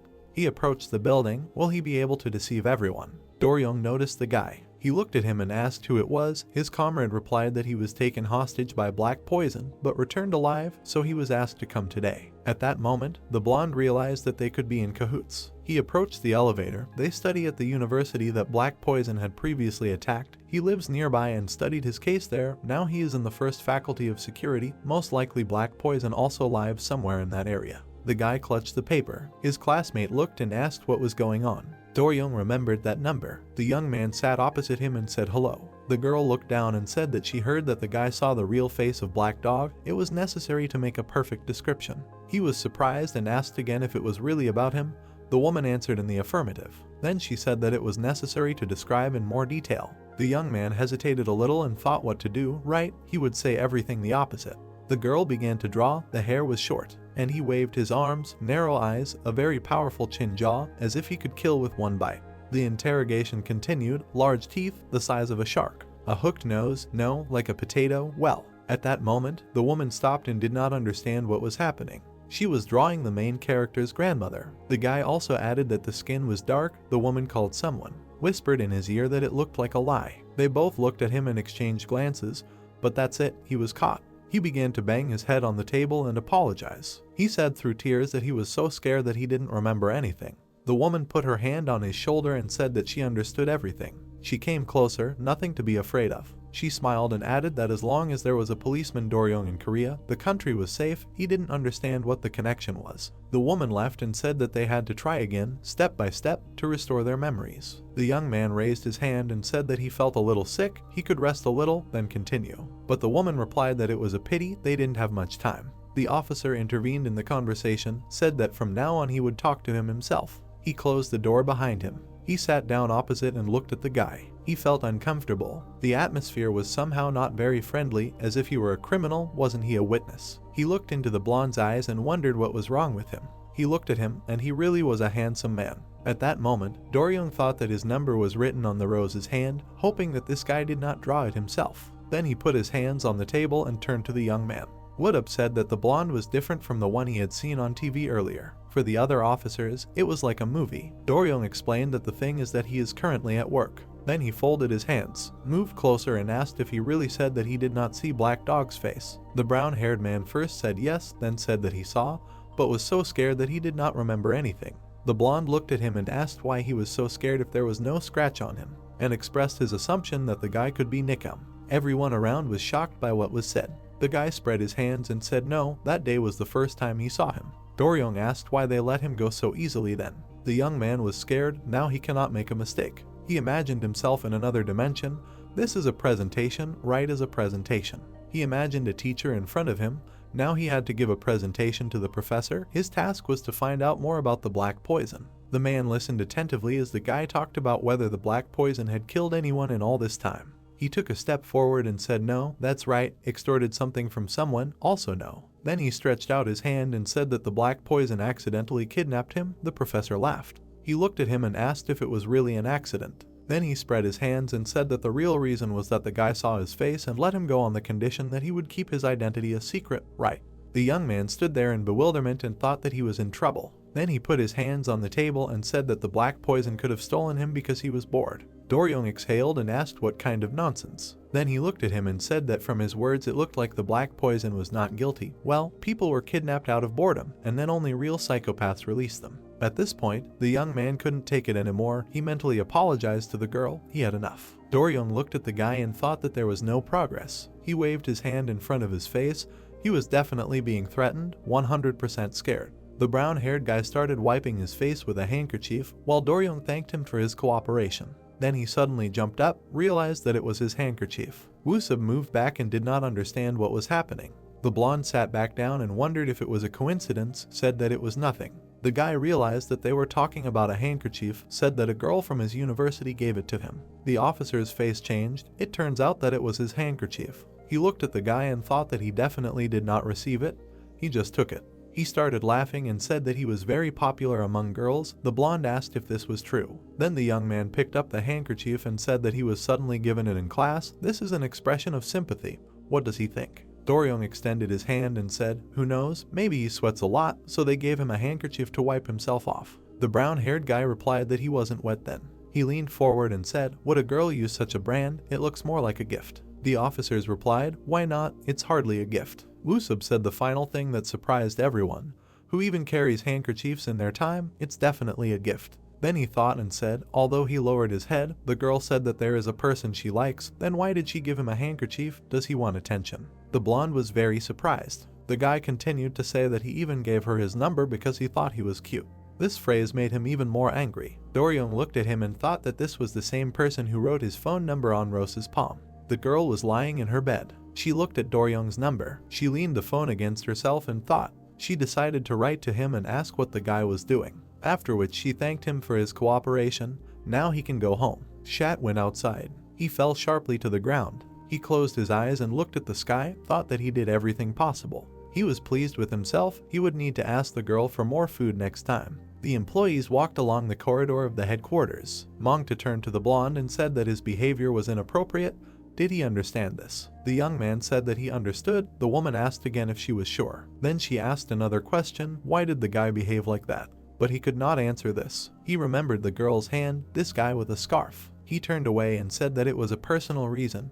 The woman answered that it was impossible. It was impossible. He agreed with her. They were standing in the office. The young man put his hand to the flask and thought, why did he behave like that? Then he saw a new message on his phone. Rosa was writing to him, asking what he was doing. Jungi woke up and noticed this, asked if the guy was dating someone. He was surprised and asked again. Then he looked at his friend and said no. He said it didn't matter to him, but he should put the phone away. The young man apologized. The others asked if everyone was there. Almost everyone was there. The man turned to Mongryong and asked if he had dealt with his sister. The boy had chained her up. Well done. She wouldn't be of any use today. She would only cause chaos. One of the guys turned to the captain and asked where to start. He exhaled and thought, really? In front of his face were videos from surveillance cameras, where people in gas masks were running around the building. Ignorant bastards.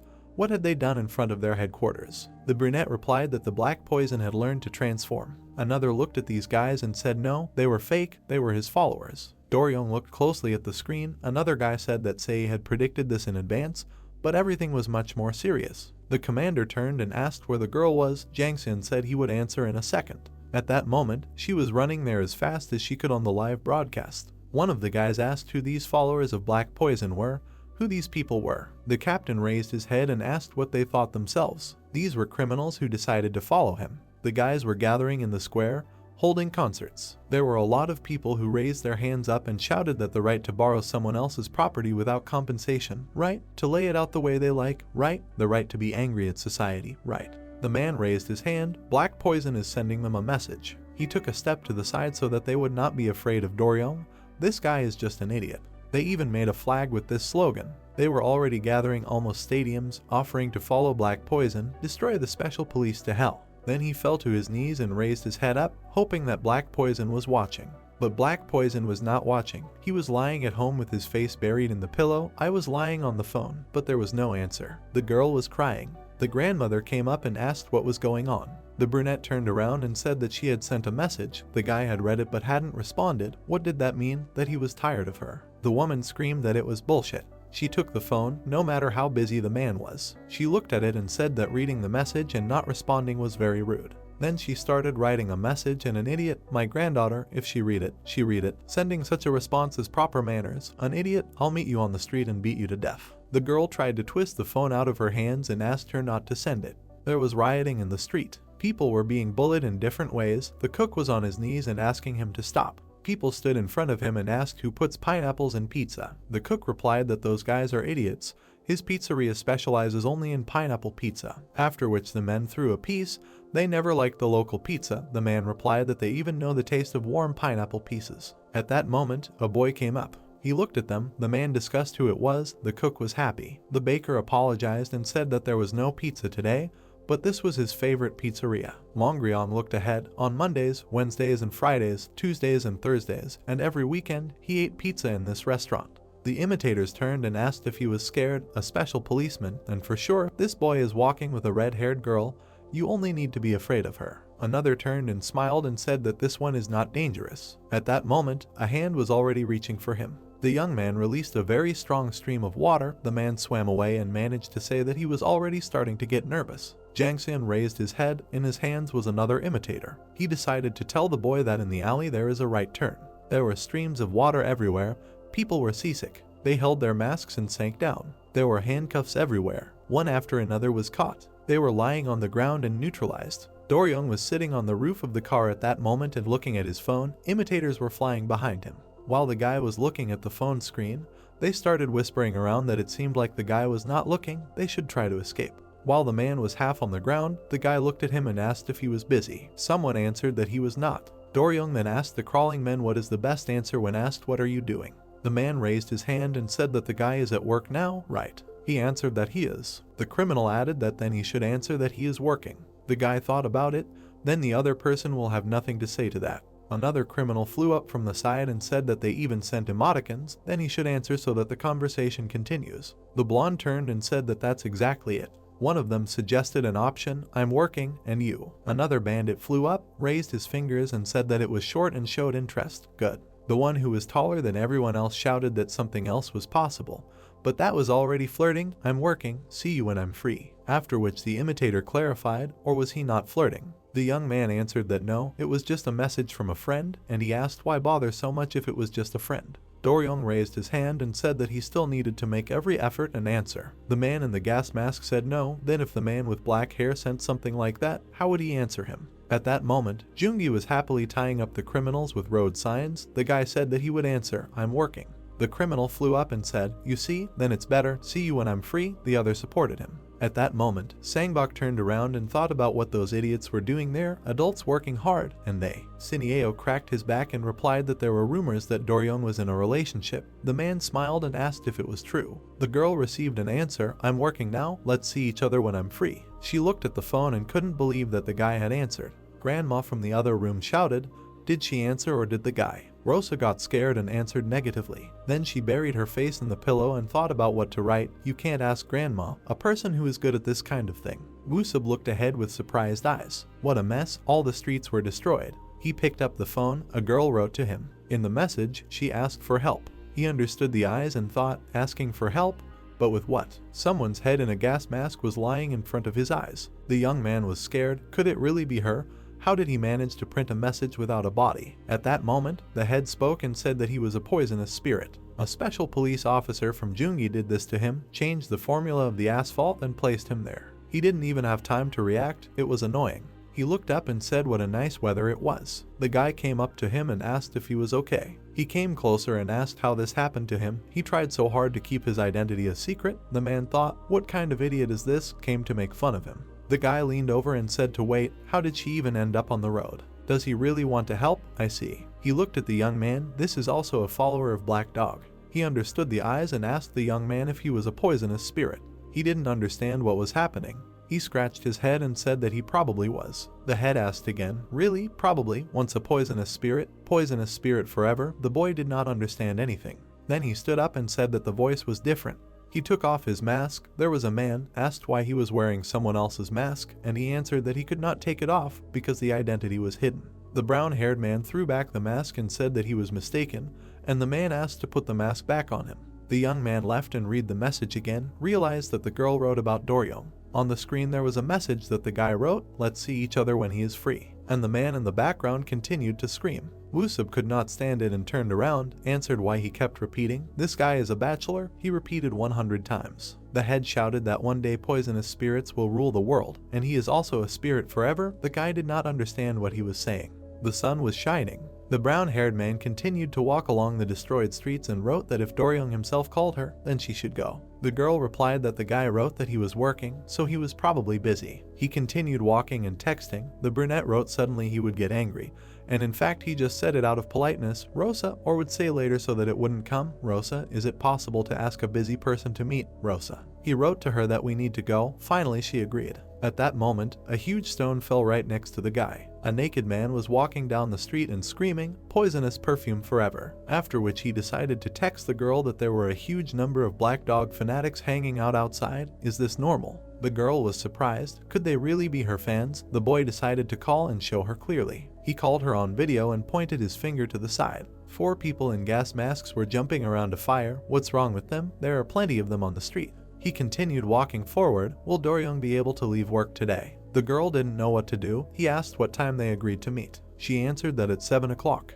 to which Woosub said that it was unlikely to work. The brunette was very surprised. And suddenly her Sinillo, if you catch the Black Dog fanatics, introduce yourself normally, resolve the misunderstanding about Black Dog and have fun together, then the problem will be solved. She dreamed of meeting the young man. Then she shouted that she was hanging up. It was time to move. Despite fears, the police successfully dealt with the terror of poisonous spirits. Everyone was in handcuffs. Sei, as always, was broadcasting, said not to worry about her, they were almost done. At that moment, something flew into her hand. The phone along with the tripod fell and broke. The girl looked down, the phone. One of the followers was standing nearby, said that it turned out well, he was pleased with himself. The girl turned around. He said that he knew this policewoman, a high school girl with no combat skills. She turned around and said not to look down on high school girls. Then she took a step forward to become a special police officer. They undergo not only ability control training, but also strict physical training. Raised her hand and said that if he can stand it. She extended her hand, she could become him.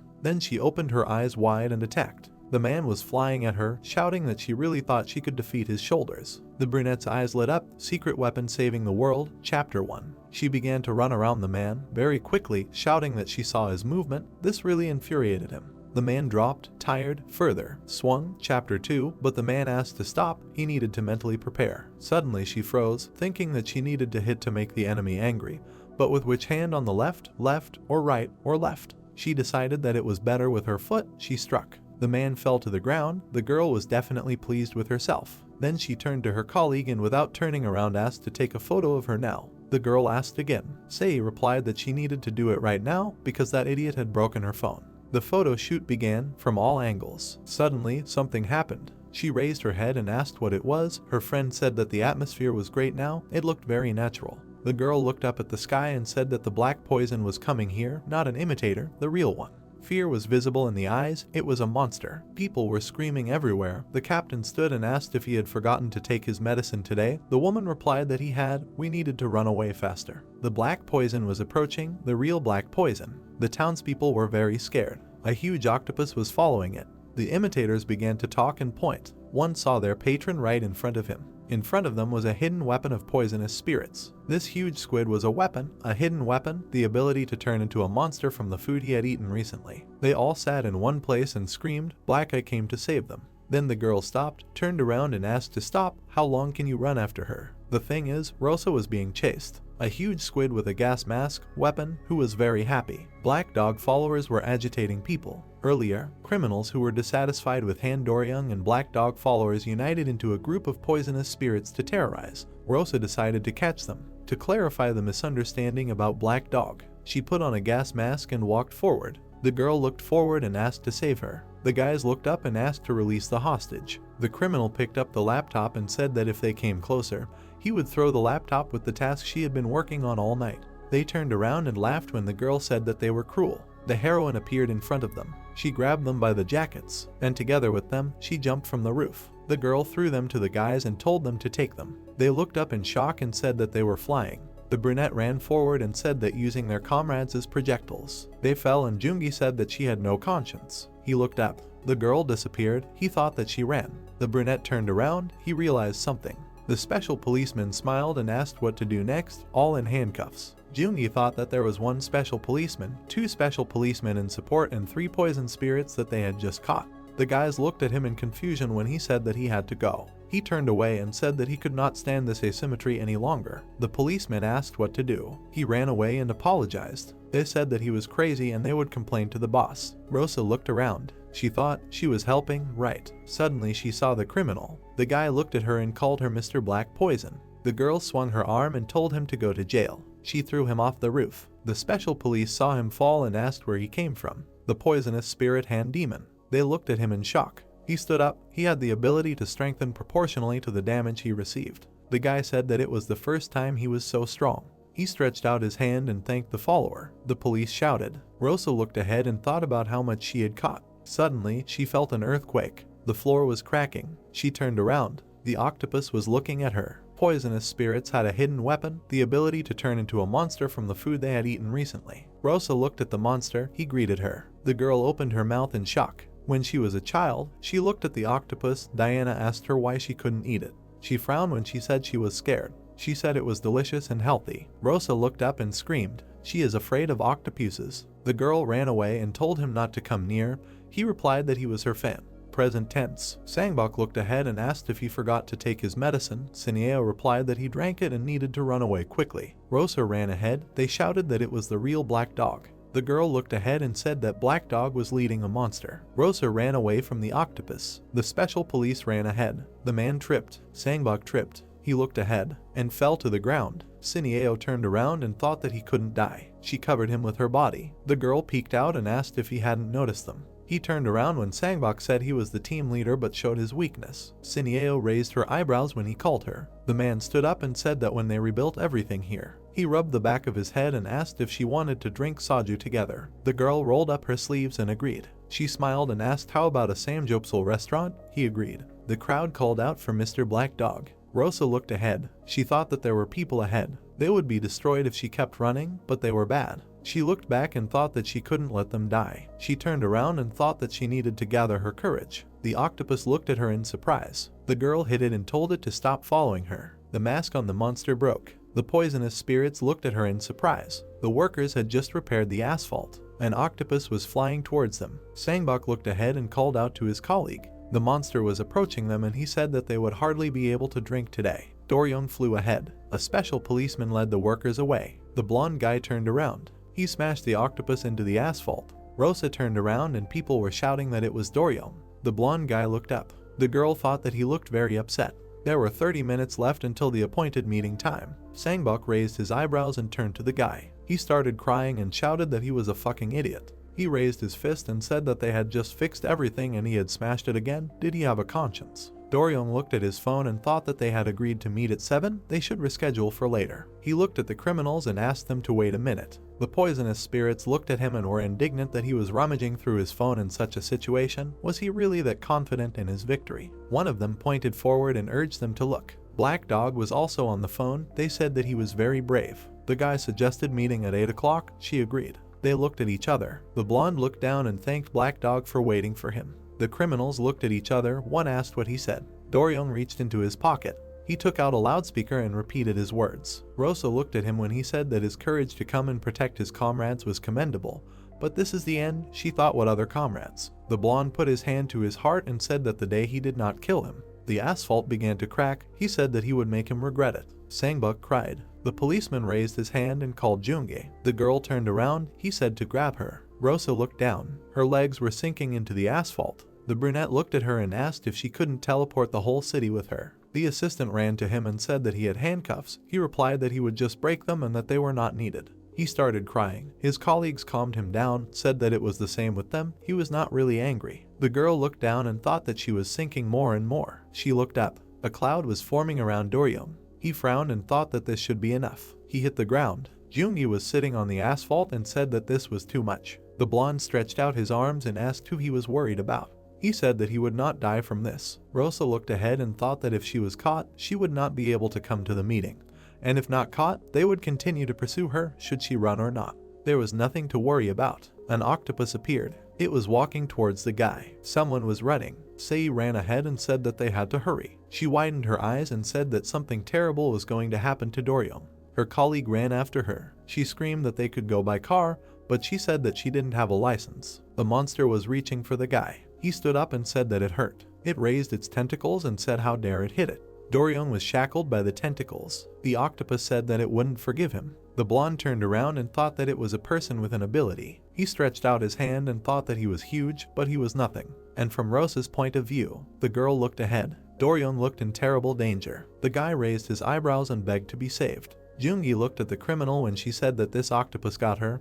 He thought, could it really be a girl? He was thrown. He was flying and thought that he would definitely have a concussion. Sei caught him. The brunette turned around. She smiled and asked if he was okay. The guy raised his hand when she said that it was dangerous. He looked at her and asked if she could do her hair again. The girl looked at him in shock when he said that he was annoyed by how crooked her hair was. She thought that she saved him after all. Doryong looked ahead and thought that he missed it. Rosa appeared in front of him. She raised her arm to hit and mentally told the octopus to retract its tentacles. The monster looked at her in shock. He let go of the blonde. The girl grabbed the guy by the uniform. They looked at each other in shock. She threw him into the ground. Rosa looked down. Sei looked at them in shock. The blonde was lying on the ground. The octopus was crawling away and said that it was their black dog. The girl ran forward and thought that she didn't want to. She stretched out her hand. There was a piece of cloth in it. The blonde looked down in shock. His torso was naked. Sei started crying and asked to kill her. It was too disgusting.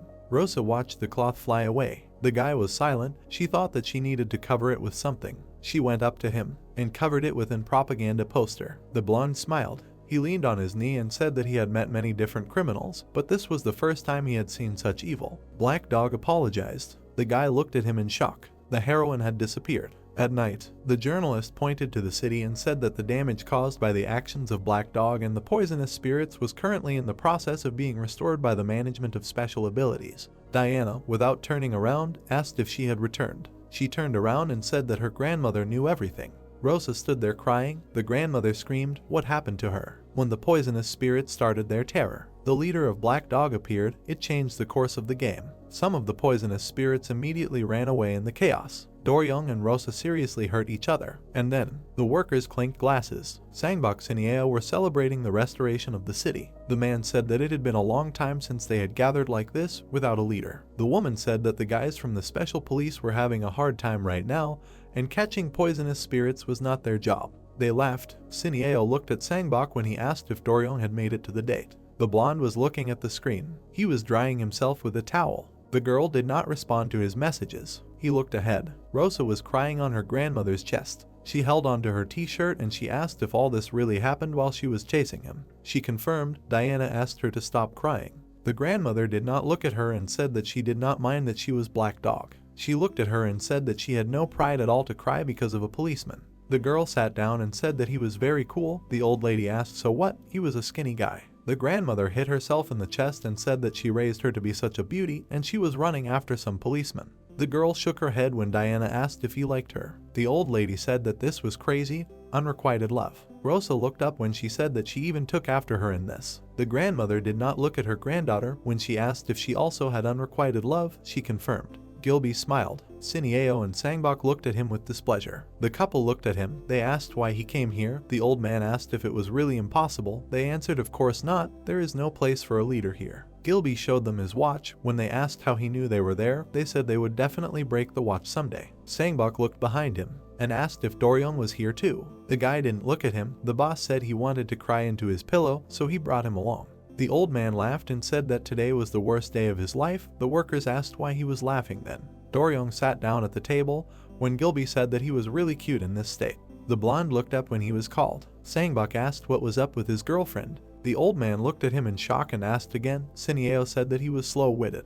The guy took a sip and said that she was not his girlfriend. Everyone looked at him in shock when he asked who would want to date him. Sangbok grabbed his face and asked if girls didn't like him. He was so cute. They poured him some alcohol and told him to tell them what was going on. Gilby asked him what he was doing. He was a child. He replied that he was already 20. Sineo smiled and said that now was the time to try, otherwise when?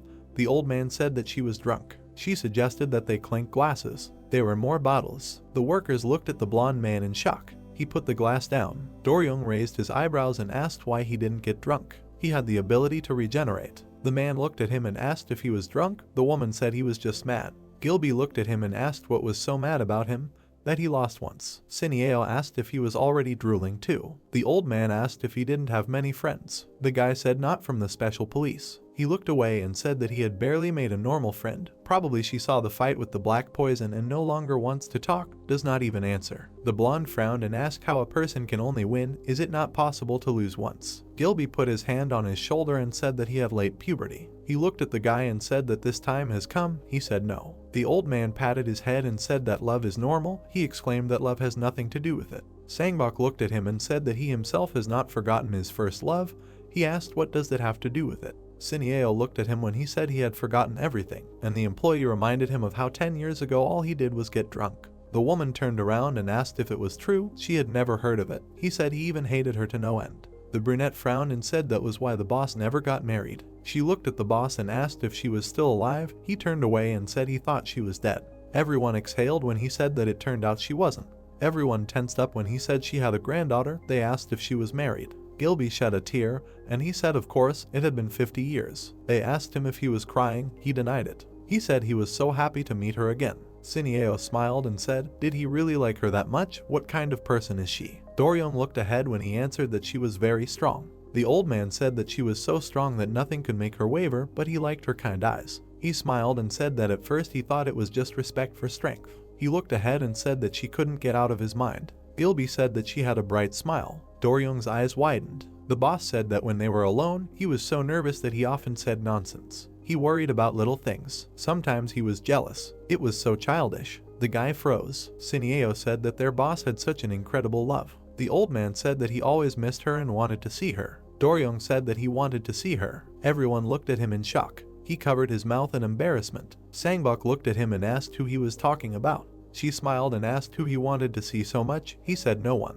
The blonde blushed when he was told it was time to get married. The boss put his hand on his shoulder and said stop teasing him, you're only making things more difficult. His eyes sparkled and he asked how about going out for a while and getting some fresh air. The workers said he was trying to steal all the fun for himself. The old man took the boy away and asked who the girl was. It was a full moon. Doryong walked forward and said she was just a friend. He closed his eyes and said they had just met. Gilby replied that time wasn't that important.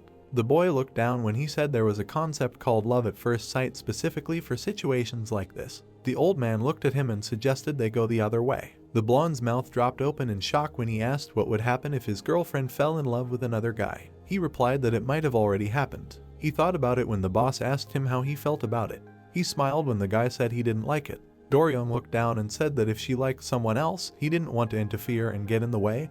He said that was just like him. He asked if she could like him, right? He said he wasn't sure. Gilby looked at him in shock when he said he had never shown himself on his good side. He asked if there was even one person in all of Korea who couldn't like him. He clarified that except for criminals, and those he had arrested. Then he clarified that except for those he would arrest in the future, the socially awkward, and the friends of those arrested. The blonde smiled and said that it wouldn't be strange if they wanted to stab him right now. The old man noted that he wouldn't die from that. He put his hand on his back and told him to be more confident. The guy looked at the chief in surprise when he said he was a representative of the Special Police of the Republic of Korea. The boy raised his eyebrows when he asked him how it was possible that he had never shown his good side. Had he really done something wrong? The blonde bowed and said that he was going to tell him and apologized. Without getting up, he said that saving the school was not his doing, it was all hers. Gilby broke down. He came back to reality, apologized and asked what he said. The boy said that it was not him who did it. The old man looked at him in shock when he said that the building that Black Dog threw at the school, she destroyed it.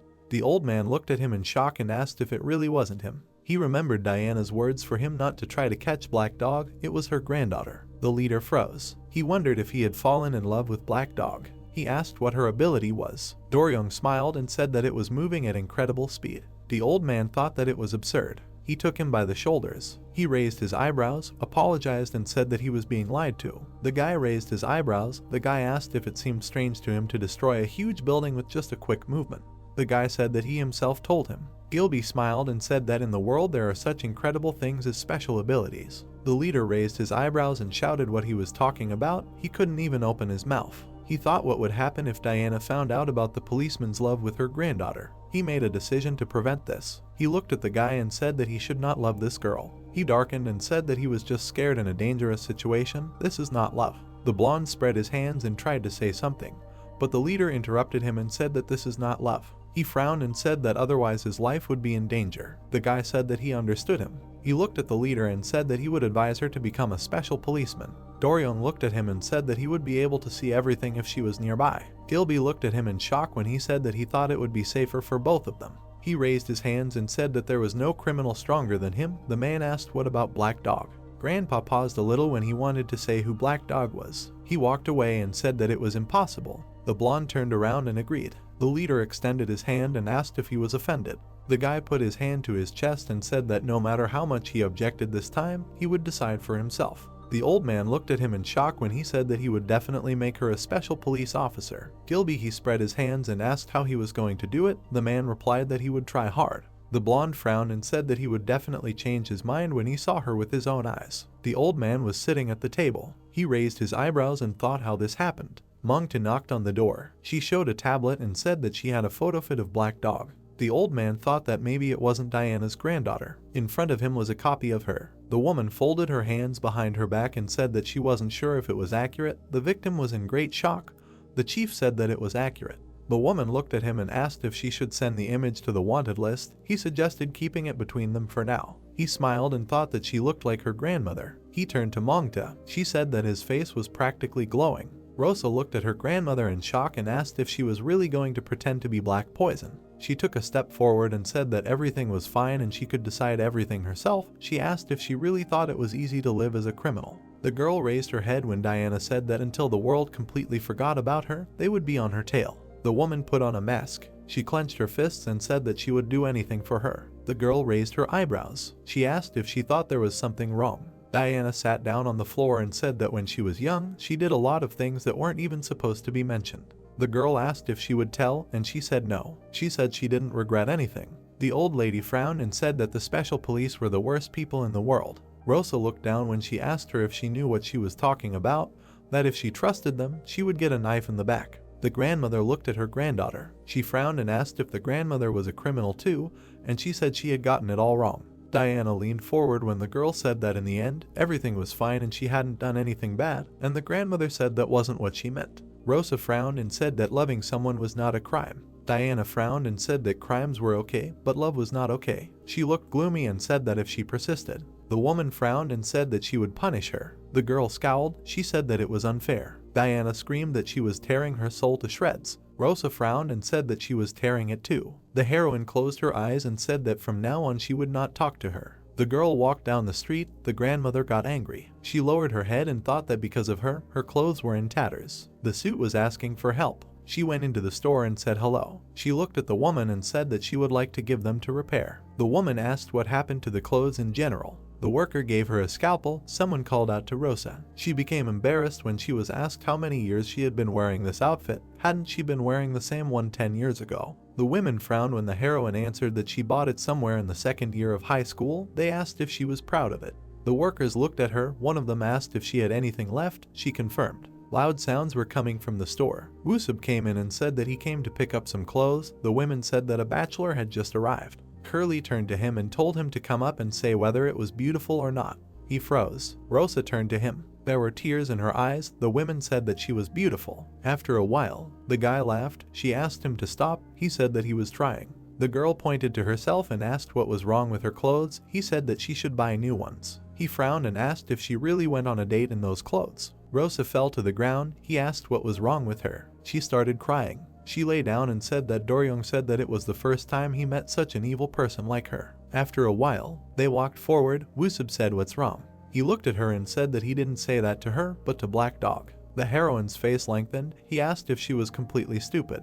The girl smiled. She nudged the guy with her elbow and said that he didn't hate her. She looked at him and apologized. He said that the main thing was that she felt better. Rosa stretched out her arms and said that he shouldn't die. The guy asked if he should. Doryung was just walking. An hour ago, the blonde was debating with himself. One of his subpersonalities asked, in addition to thoughts about Black Dog, "Is this love?" The main subpersonality rubbed his eyes and asked, "What kind of love?"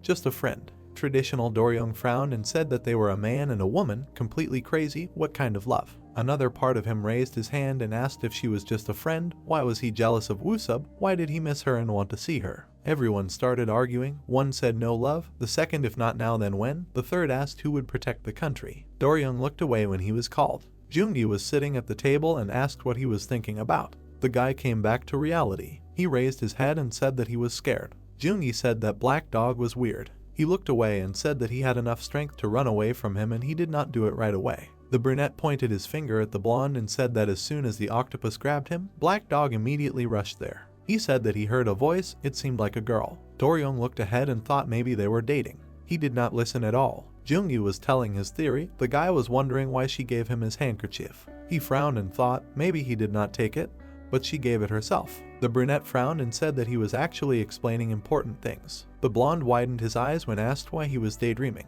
He stood up and apologized. Doryung put on his jacket and said that he was going to clear his head. Back to the present. The blonde was just taking a walk. Joongi still won't get his ice cream. The brunette frowned and asked what happened. Doryung, who saw how well Rosa and Woosup were getting along, quickly became cold-blooded, and he understood the main thing. Time for reasoning is a luxury. The blonde smiled and said that they met again. Raising his head, the blonde greeted Woosup. Goosebumps ran across the brown-haired man's body with a surprised face when he was asked if they already knew each other. The guy frowned, thinking that he didn't like it, but since he himself spoke, he wouldn't complicate things. As he started talking, Doryung turned to the girl and asked where she went. Woosup froze with his hand raised, realizing that this was very difficult for him. Rosa told him that she took her clothes to be repaired and then asked what he was doing. The brown-haired man pursed his lips, trying to understand why this guy didn't like him. Looking at the blonde, he thought about how he had contradicted himself last time and that he was annoying him. Doryung's face darkened, trying to understand why such a dangerous guy, who could be an accomplice of Black Dog, was hanging out with Rosa. He mentally noted that this couldn't be allowed. Looking at how the guy roughly wrote the girl's phone number on her hand, he thought that he didn't even know about her ability. Throwing a sideways glance, the blonde thought that it was unlikely that she would tell anyone. Woosup narrowed his eyes, thinking that although he was uncomfortable, since Rosa liked him. They were thinking as they stared at each other. The brown-haired man was mentally noting that he should keep the fact that she was a Black Dog a secret. Doryung was thinking that no one should know that the brunette had powers. She turned around when the guy started talking about meeting up. Putting his hand on her neck, the blonde man apologized for being late and asked how long she had been waiting for him. The girl's mouth dropped open in shock. Remembering how she sat on her grandmother's lap, she realized that she had forgotten to reply to his messages. Rosa put her hands in front of her and said that it was okay since she also had things to do. The guy said that he was very lucky. Woosup watched with displeasure as he asked if she was free now. He was very quick-witted, so a look of surprise appeared on his face. Rosa turned around when she was called. The brown-haired man put his hand on her shoulder and reminded her that they were going to eat together. He decided to test Doryung's sincerity. The brunette looked at him with confusion. When she was slightly kicked, she exclaimed that it was true and that she had completely forgotten. The blonde man watched as the girl said that she couldn't today, pausing, and Woosup asked her to speak normally. The guy widened his eyes, thinking that this was an obvious lie, because he was not a fool, unlike Rosa. The girl froze with a puzzled face, trying to remember when they had agreed on this. Standing in front of his comrades, Doryung noted that it turned out that she already had plans. The brown-haired man's eyes widened when he heard that there was nothing to be done. He thought he was wrong. The blonde man pointed to himself and suggested that in that case the three of them go together. Looking at Woosup, he asked if he was against it. It was lively on the evening viburnum. The trio were sitting in a cafe, and the guys started talking. The brunette said that it was really uncomfortable then and asked why he was so scary during the interrogation. Doryung answered that you need to be able to separate personal and work. While eating, Rosa listened to him as if he was showing a professor his presentation. The guy raised an eyebrow in confusion when she said that he was lucky. He asked how he was lucky when he ended up being interrogated by the police. The brunette looked down and said that she also wanted to see Doryung's work. Wusub froze with a surprised face when the blonde offered to show her the controls if she wanted. He wondered if Black Dog would really go to the police. He extended his hand and began to try to stop her. The guy interrupted, noting that he was just about to tell the girl something. He looked away. Smiling sweetly, Doryung said that he would tell her another time when they were alone. The brunette looked with wide eyes, realizing that he was wrong. Seeing the sly smile of the interlocutor, he assumed that he was trying to put him down. While Rosa smiled sweetly, Wusub thought that it was better this way. He propped his face up with his hand, thinking that he suddenly felt lonely and wanted to go home. Seeing the brunette's embarrassed smile, he thought that she should be happy. The blonde looked away. He began to take off his sports jacket, saying that it was very hot here. The main character squeezed the glass until it cracked and thought that she did not want this. The guys began to exchange glances when she began to timidly ask why it broke. They looked at each other with fear, and each understood that she was caught. Raising his hand, the brown-haired man called the waiter, while Doryung asked Rosa if she got hurt. Wusub pointed at the girl and said that she was nothing but trouble. The blonde looked at him with a gloomy look and asked why he was saying that if she could get hurt.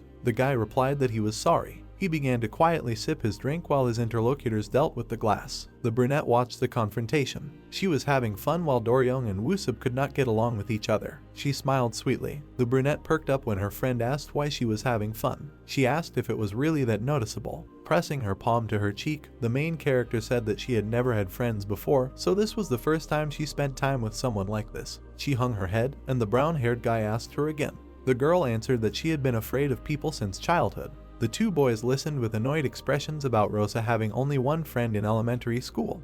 But then, looking gloomily at the table, she added that her grandmother forbade them to play. The brunette understood the voice. Wusub started waving his hands when she apologized for ruining the mood. He started saying that everything was fine. Looking at her face covered by her bangs, he asked if she could see anything at all. The girl asked him what he was talking about. The comrade pulled his hand, saying that if she moved it just a little. The main character grabbed her bangs when she was asked if they could cut them and screamed no. She grabbed the hand of the guy who asked her to cut them at least a little, based on the fact that he had been enduring them for a long time. Squeezing his hand, Rosa screamed that she did not want to do it. The brown-haired man yelped in pain. Doryung watched their squabble. He pulled his hand. Pushing aside her dark bangs, he asked the brunette why. Putting his hand on her forehead, he said that she had very beautiful eyes. The girl blushed. She asked if he really thought so. The light in the room was off. The woman was looking at a framed photo. In the photo, she was with her little granddaughter, and she was thinking that she was a bad grandmother because she was angry with Rosa. The woman looked away, hearing a sound. She went in that direction.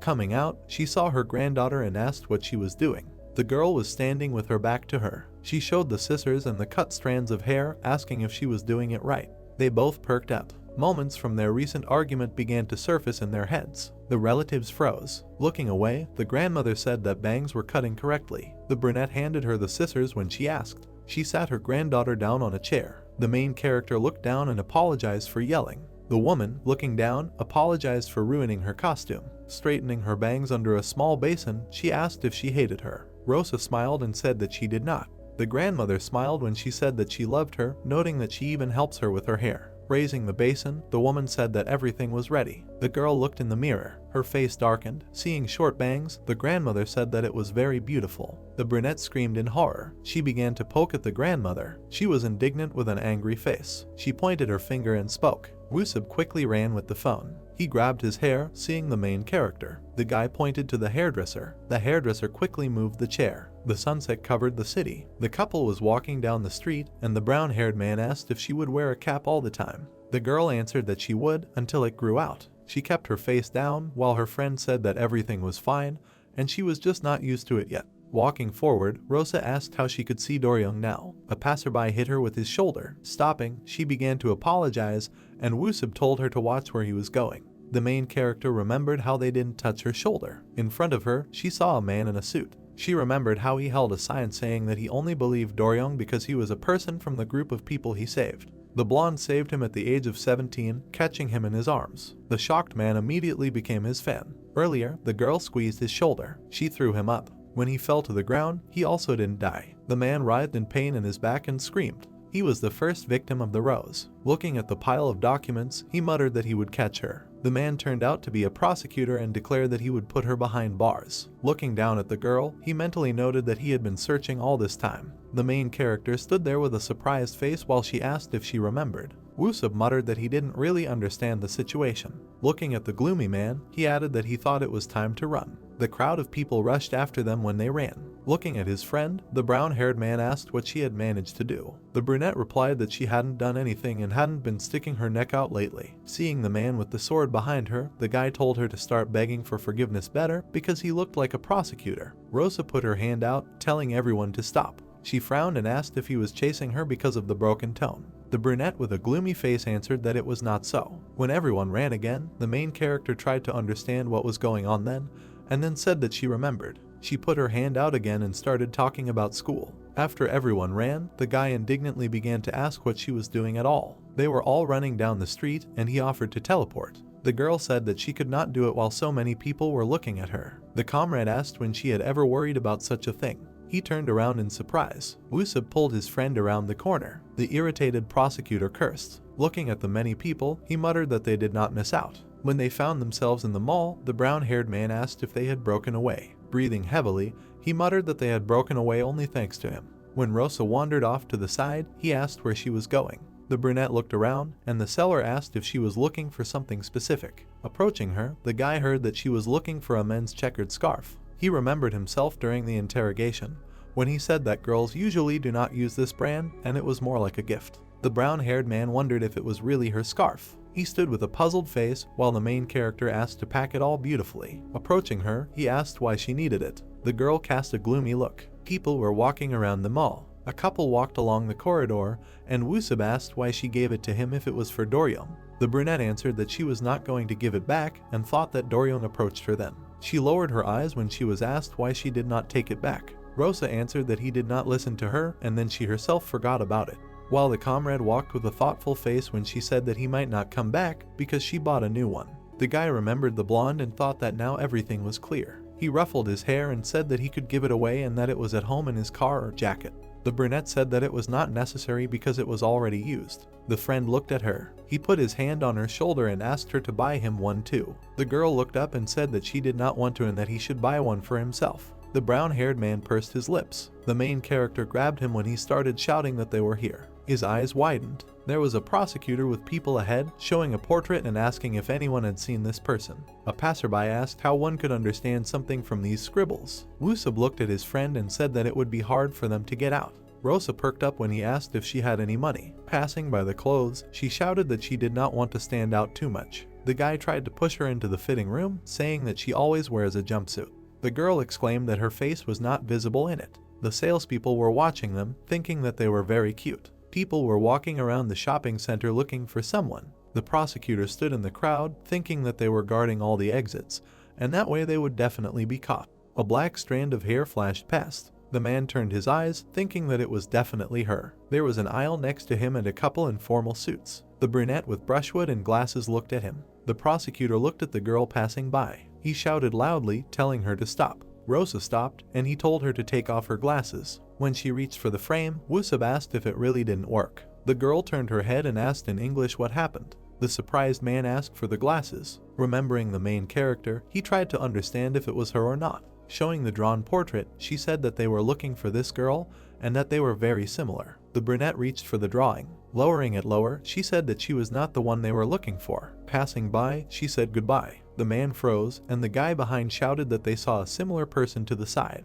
He immediately turned around and then apologized to Roma. Taking off his glasses, the brown-haired man muttered in surprise that they had succeeded. Looking at his girlfriend, he said that she was simply incredible since she was not at all scared. When her legs trembled, he loudly called her by name. The sunset illuminated the city. The couple sat with white faces. Looking ahead, the guy noted that she had a very good pronunciation. The main character said that her grandmother had English roots. Woosub said to convey his gratitude to her. The girl lowered her head and sighed. Looking at the floor, she muttered that they even had to disguise themselves to avoid being caught by the SHL, and she never thought that they would run into them on the street.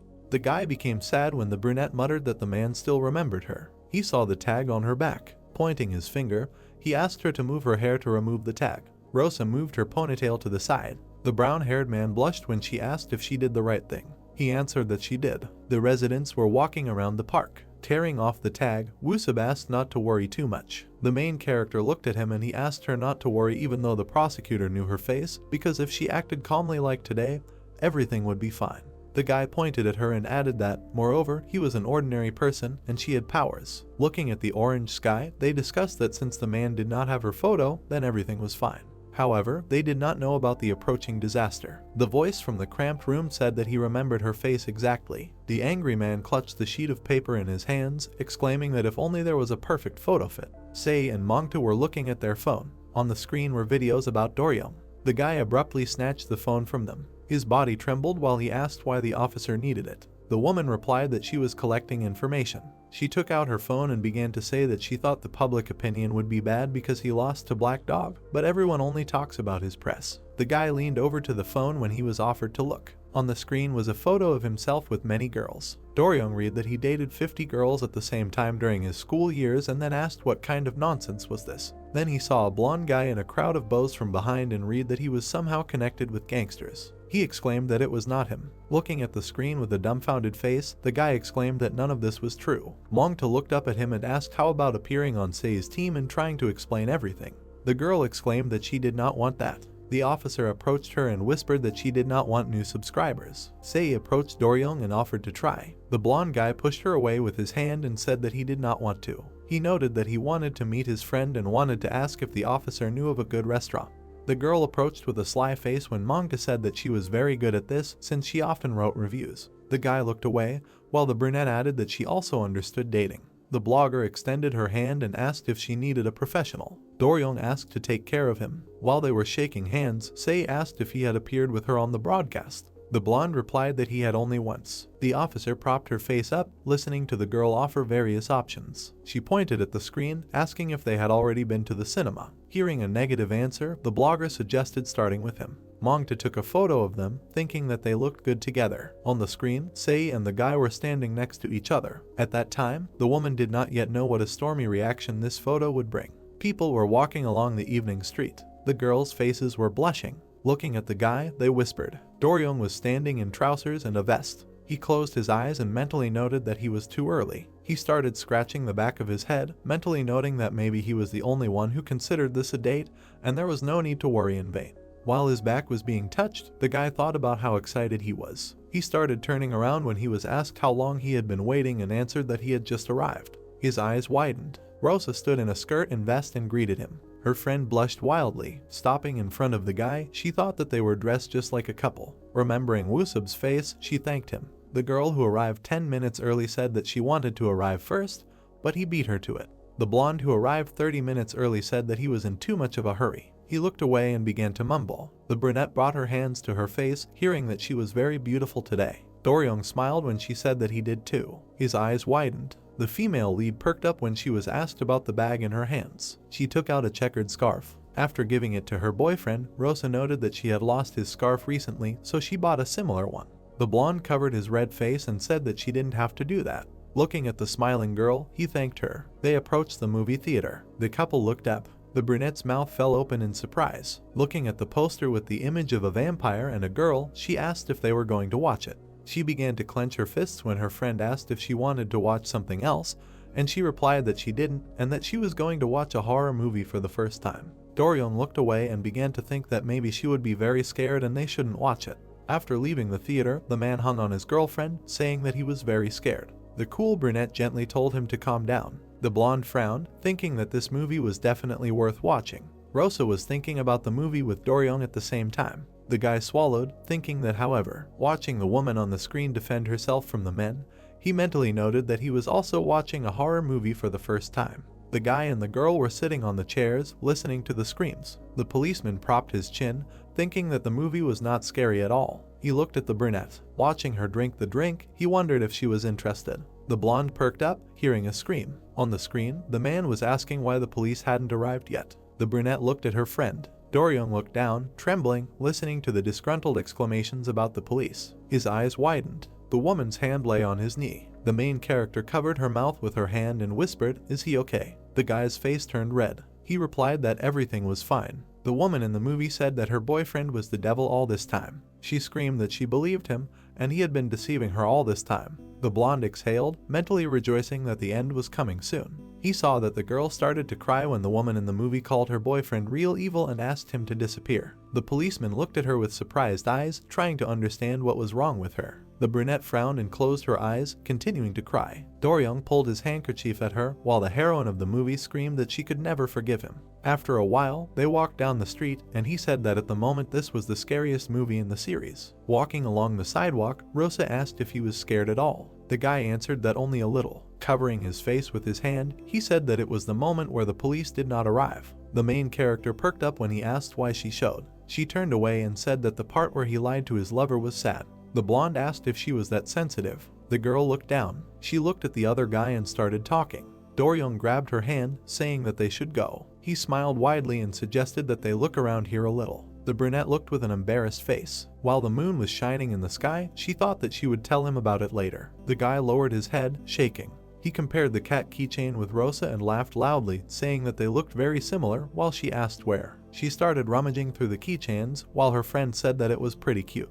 The main character took out the keychain with the sly cat and said that then this is him. While he looked at it, the girl said that it was cute. The policeman said that he did not like it and then asked if he really looked like that. Rosa replied that yes, although. Do-ryung's face turned red when he heard that the real one was much better. He took the keychains. The brunette froze when he asked the clerk to ring it up. The guy showed her the handkerchief. The girl smiled nervously and then thanked him. After a while, she took a photo of the keychain. She looked away. The blonde was looking at the keychain with a black cat, while the main character wondered if he would agree to take a photo with her. The policeman looked at her. Coming up, he picked up his phone and asked if she wanted to take a photo with him. He smiled while taking the photo, and Rosa froze in embarrassment. She stood there with surprised eyes, thinking that she was just like his fan right now. She imagined Do-ryung in uniform taking a selfie with her. There was a full moon in the sky. Looking at his phone, the blonde was talking about an escape room that his colleagues recommended to him, in which you need to find clues to get out.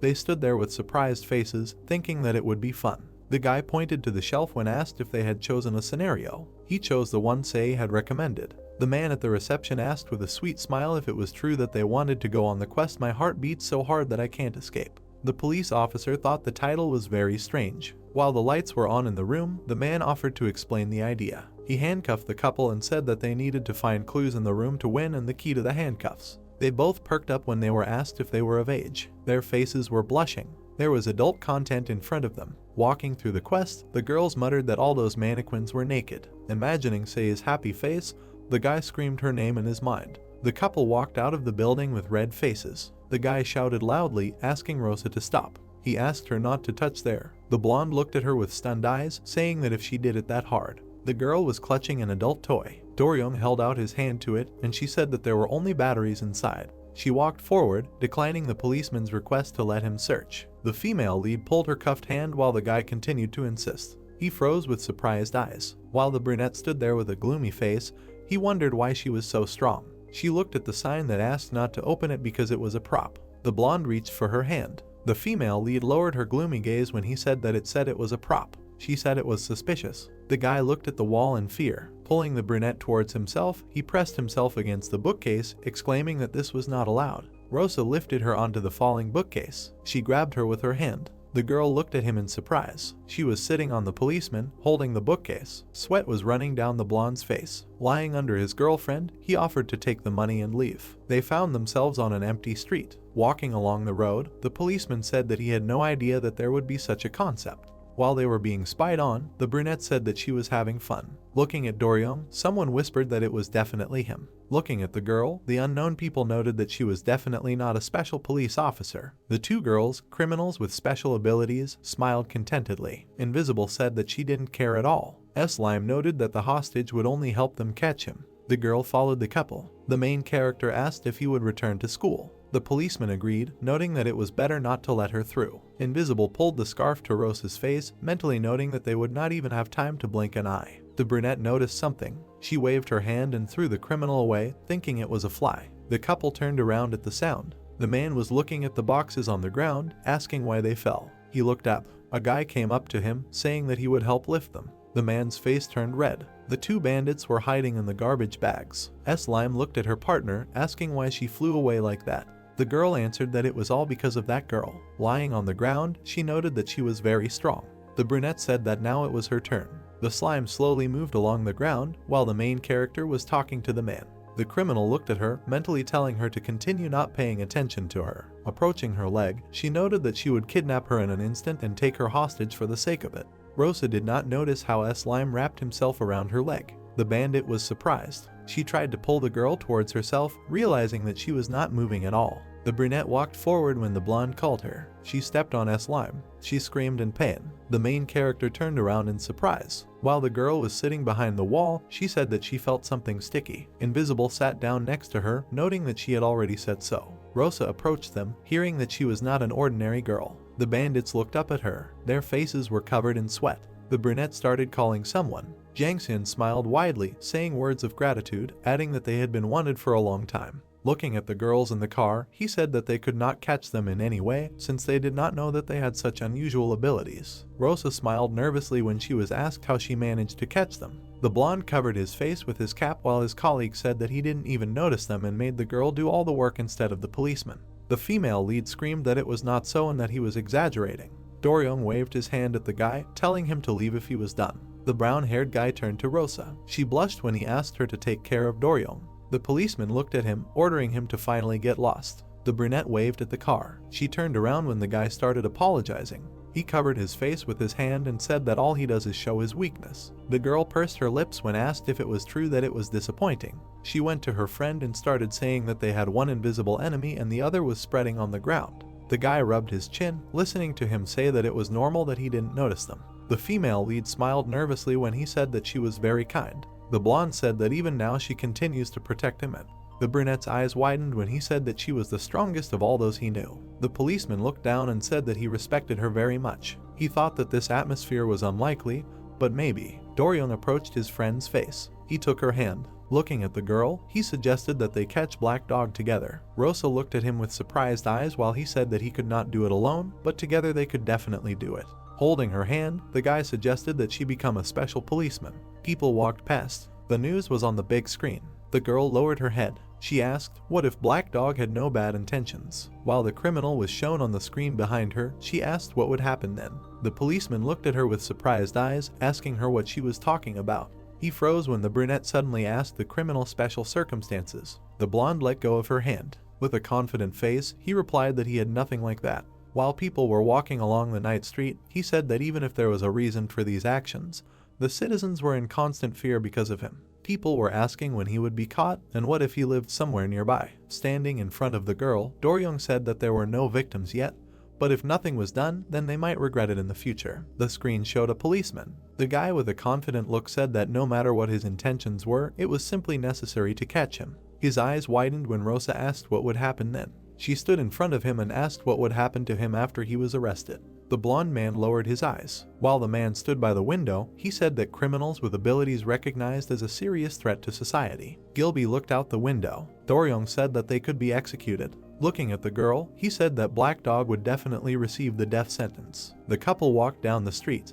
The blonde guy tried to figure out what was wrong with his mood with a dumbfounded expression. He made a mental note that he thought she would be Rada. He imagined the happy brunette saying that they would defeat the evil criminal together. Staring down, the guy thought that he should have said something about the death sentence. He remembered the girl in the movie and thought that she cried even then during the movie. While Rosa was thinking about death, Doryong wondered if she was too soft-hearted to be a police officer. A black spot was appearing around the girl, and her friend was thinking that he needed to change the topic. His eyes widened. Seeing the crowd of people, he assumed that they were filming a drama. The guy and the girl looked into the crowd. Surprised, Rosa was looking for a celebrity. She looked at the blonde guy. He crossed his arms when she asked if he was interested. He replied that he sometimes met famous people through work. The police officer perked up when the female lead said that he was lucky and that she didn't see anyone. Doryong leaned towards his friend. Her face turned red when he offered to take a closer look if she wanted. Rosa looked up with embarrassment and said that she could see everything just fine. While the guy was standing next to her, she thought that they were too close, but she began to remember the past, mentally noting that Doryong hated Black Dog. She then stood up to remember the time they spent together, thinking that he didn't hate her. The girl remembered herself in front of the police officer, thinking that if she confessed like this and not with a mask. She looked at the blonde man, wondering if he would accept her feelings. Rosa raised her hand, thinking that she was just a fan of his. She squeezed the strap of her bag, thinking that she shouldn't hesitate. A man approached them while she was thinking about trying. The brunette asked Do-ryung if he was him. The policeman turned his head and said hello, and the others began to discuss the appearance of the blonde. People began to surround them. A certain girl extended her hand, asking the guy to accept her feelings. Rosa stepped aside. Closing her eyes, she mentally noted that she completely forgot that the guy was very popular. A tear rolled down her cheek when she thought that she herself was just one of the fans. A hand reached out to her. The main character was dragged. Do-ryung squatted down, trying to keep her quiet. The girl looked at her with surprised eyes, while her friend said that he could only use his abilities on duty. The policeman smiled widely. The brunette was embarrassed when he asked her to take them away. The blonde man held her hand. She squeezed his hand in response. They quickly moved. People grabbed the white cap, wondering why she was the only one left here. They began to look around and ask where the guy disappeared to. The man loudly asked them not to shout. The boy and the girl hid in the alley. Rosa, looking at his chest, said that it was the only deserted place she saw. While he was jabbing his hands into the wall, she asked if he was uncomfortable. Do-ryung said it was fine. The moon was shining in the sky. People were walking past the alley. The policeman's eyes widened when he was asked if he often received confessions. While jabbing his hand into the wall, he asked what kind of confessions were they talking about. The brunette said that she had recently confessed her love. The guy asked her if that wasn't just words. He froze in shock when the main character said that a confession could still be sincere. He began to scratch his neck, saying that it could be. Rosa froze with wide eyes when they started telling her that with fanatics it was a little. Do-ryung's mouth dropped open when she asked if it was because they were obsessed with him. He looked away and said that he wasn't sure he could live up to their expectations. The girl on the street said that she wanted to take a photo with him. She asked if she had come to see a celebrity too. The man started asking his friend what the cop was doing when Black Dog was still out there. He was told that he was at the age where he wanted to hang out with his friends. The blonde said that people didn't like him at all. While everyone was walking down the street, he said that they liked the image of the cop. Rosa looked down, saying that she understood everything now. She mentally noted that she didn't know he was thinking about that. Do-ryung lowered his head, saying that however, she seemed to accept him for who he was. He leaned over and said that that's why she can see his weaknesses, and he was a little scared because this was his first time. The brunette's eyes widened when she was asked if she could be trusted. She remembered the news about Black Dog. The main character froze. While the guy looked at her, she answered yes. He raised his head and said that it seemed quiet, and then offered to go further. He said that he would walk her. The lights were on in the multi-story building. The policeman waved goodbye to his girlfriend. He smiled sweetly. His face became sad. He remembered Rosa holding his hand. Then he remembered himself in Black Dog's arms. The blonde clenched his fist, mentally noting that it was not just high speed. The light dimly illuminated the warehouse. Do-ryung stood in uniform. He remembered touching the heroine's hand, then how she took his hand. He looked down, thinking that it was not just the speed of movement. Holding the man's hand, the guy thought that it was more like teleportation. Grabbing the criminal, he tried to understand why Rosa lied to him. The man fearfully asked his mentor, "How long will they stand like this?" The blonde squeezed their hands tighter while they said that they could not even move.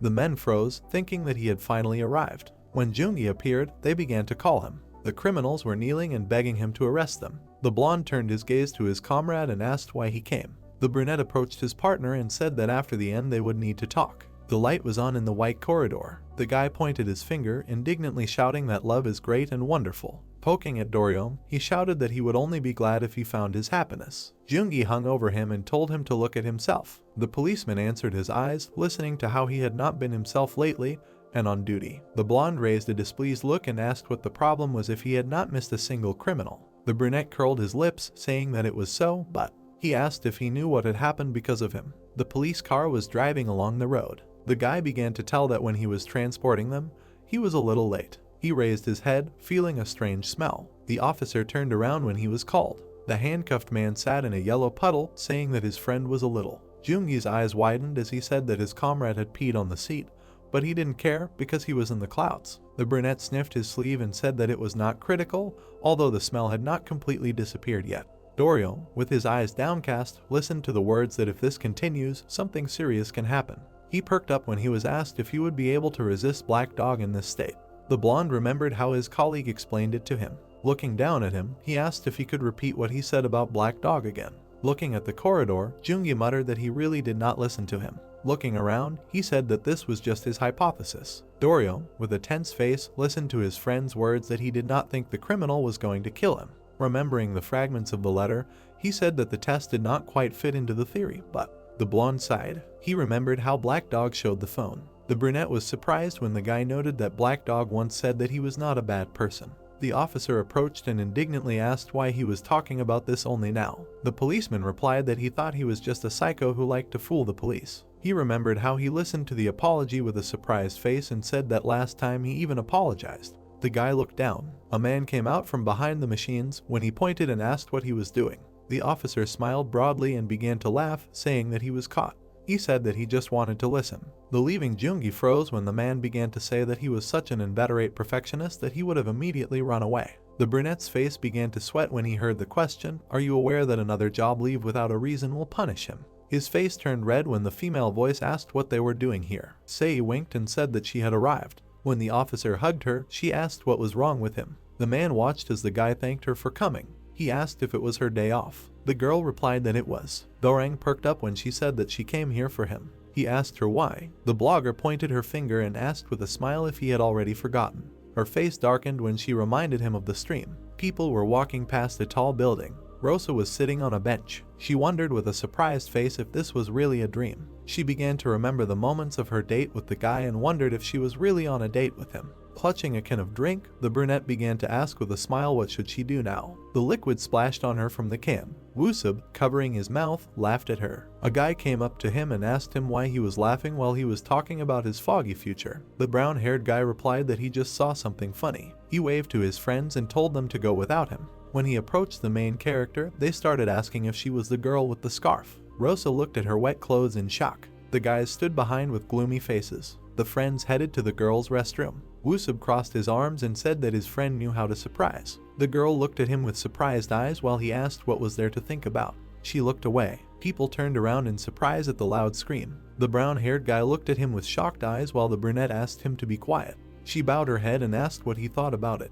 The guy replied that there was nothing to think about. They sat down on chairs and he said that if he had no feelings, then he was definitely an idiot. The main character looked away, thinking that Doryong was not an idiot. She covered her red face, thinking that since he wasn't a jerk, he had feelings for her. Rosa jumped, and the guy said that she hadn't wasted her time. Two students were standing to the side, discussing Sei's live broadcast. The brunette's eyes widened when she heard that Doryong was on the stream. The girls were standing opposite each other, and one of them asked if they really got along well. The other answered that she thought so. The main character was listening to the conversation. She froze, her mouth open, when the girl said that she thought they were in a relationship. The blonde was sitting on the roof of the house while the blogger greeted her audience. He turned his head and said hello when the girl said that she had a special guest here today. The chat began to discuss it. Sei on the roof answered the question that she was not in shape today because she had a day off, so using abilities is prohibited. Her face twisted when the chat started to discuss the fact that she used them last time and demanded an explanation. Reminiscing at her desk, the blogger said that she was forced to write words many times about not being allowed to use her abilities outside of work. Sei said that this would not happen again today. Doryong perked up when a subscriber asked why he was sitting like that and whether he would fall. The girl answered that he was patrolling like that and then told him to explain. The blonde touched his chin and said that he was a little embarrassed, but he was not very good at patrolling the streets. Users wrote that he was very cutely shy. The blogger looked at him with displeasure while he said that not only because of this, but also because he could see better from above and he liked the fresh air more. Gilby was watching the stream in his office. The guy on the screen said that he was flying to the crime scene, not running. Manga approached him and asked if he was also watching Sei's live broadcast. The man replied that he was her follower too. Doryong's eyes widened when asked if he had a girlfriend. He replied that he did not. Touching his chin, he started talking about the rumor that he dated 50 girls at a time and noted that it was not true. He asked if such a thing was even possible. People started writing that they did not believe it. The guy lowered his eyes, adding that he had never been involved with gangsters. Netizens thanked Sei for zooming in. As they continued to sit on the roof, the chat room was asking what his ideal type of girl was. The policeman said that he was not sure, but it seemed like he liked strong girls. The fans started writing in the chat room. The blogger's eyes widened when the chat asked if he had someone he liked. Looking at her with shocked eyes, she mentally asked him not to do it. While the guy looked away, she mentally asked him not to answer the question. The girl froze when her colleague answered that he had someone he liked. Gilby froze in shock, and Mongta noted that Doryong is not afraid of his fans at all. Sei set up the camera on a tripod. She walked towards the policeman. Looming over him with a gloomy face, she asked why he did this. Looking at how they were talking, people in the chat asked what was going on and was it really Sei. The blonde smiled nervously and asked if he did something wrong. The blogger exclaimed that he was absolutely right. The guy squeezed the railing. Squatting down, he said that it was time for him to go. The girl asked why he left the bomb here and decided to leave. Looking down, she indignantly asked where he was going.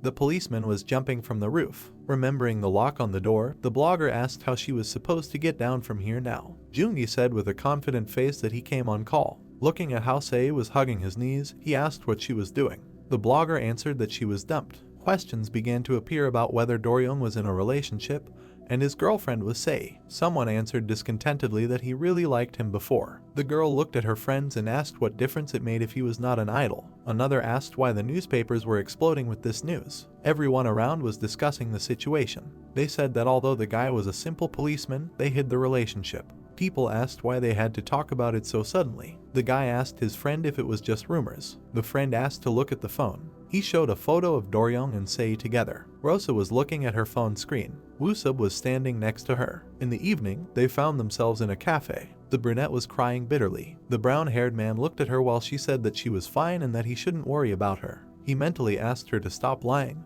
because she had been crying for 2 hours already. While they were sitting at the table, he thought about how he knew that she had no experience, but he couldn't imagine that she would get drunk so quickly. The girl said that the blonde man spent time with her simply because he was very kind. The guy reached for the glass when she picked it up, saying that she had hoped in vain. He asked her to stop. The main character started drinking. Woosub thought that it was very hard. He began to remember Doryong, thinking that he didn't look like someone who would do something like that. He called the girl. Hanging her head, she said that she knew everything. Rosa lowered her head and started saying that he was so handsome, kind and cool, and that everyone loved him. She recalled their date and the blonde's smiling face, saying that she had no chance. The brown-haired man listened with sad eyes to how she definitely couldn't please a policeman. Looking at his girlfriend, he asked if she was okay. The brunette, breaking a glass, screamed that she was not okay. She started crawling under the table, saying that she was just trash that didn't deserve to be happy. The guy asked her to get up. While he continued to do this, someone approached him.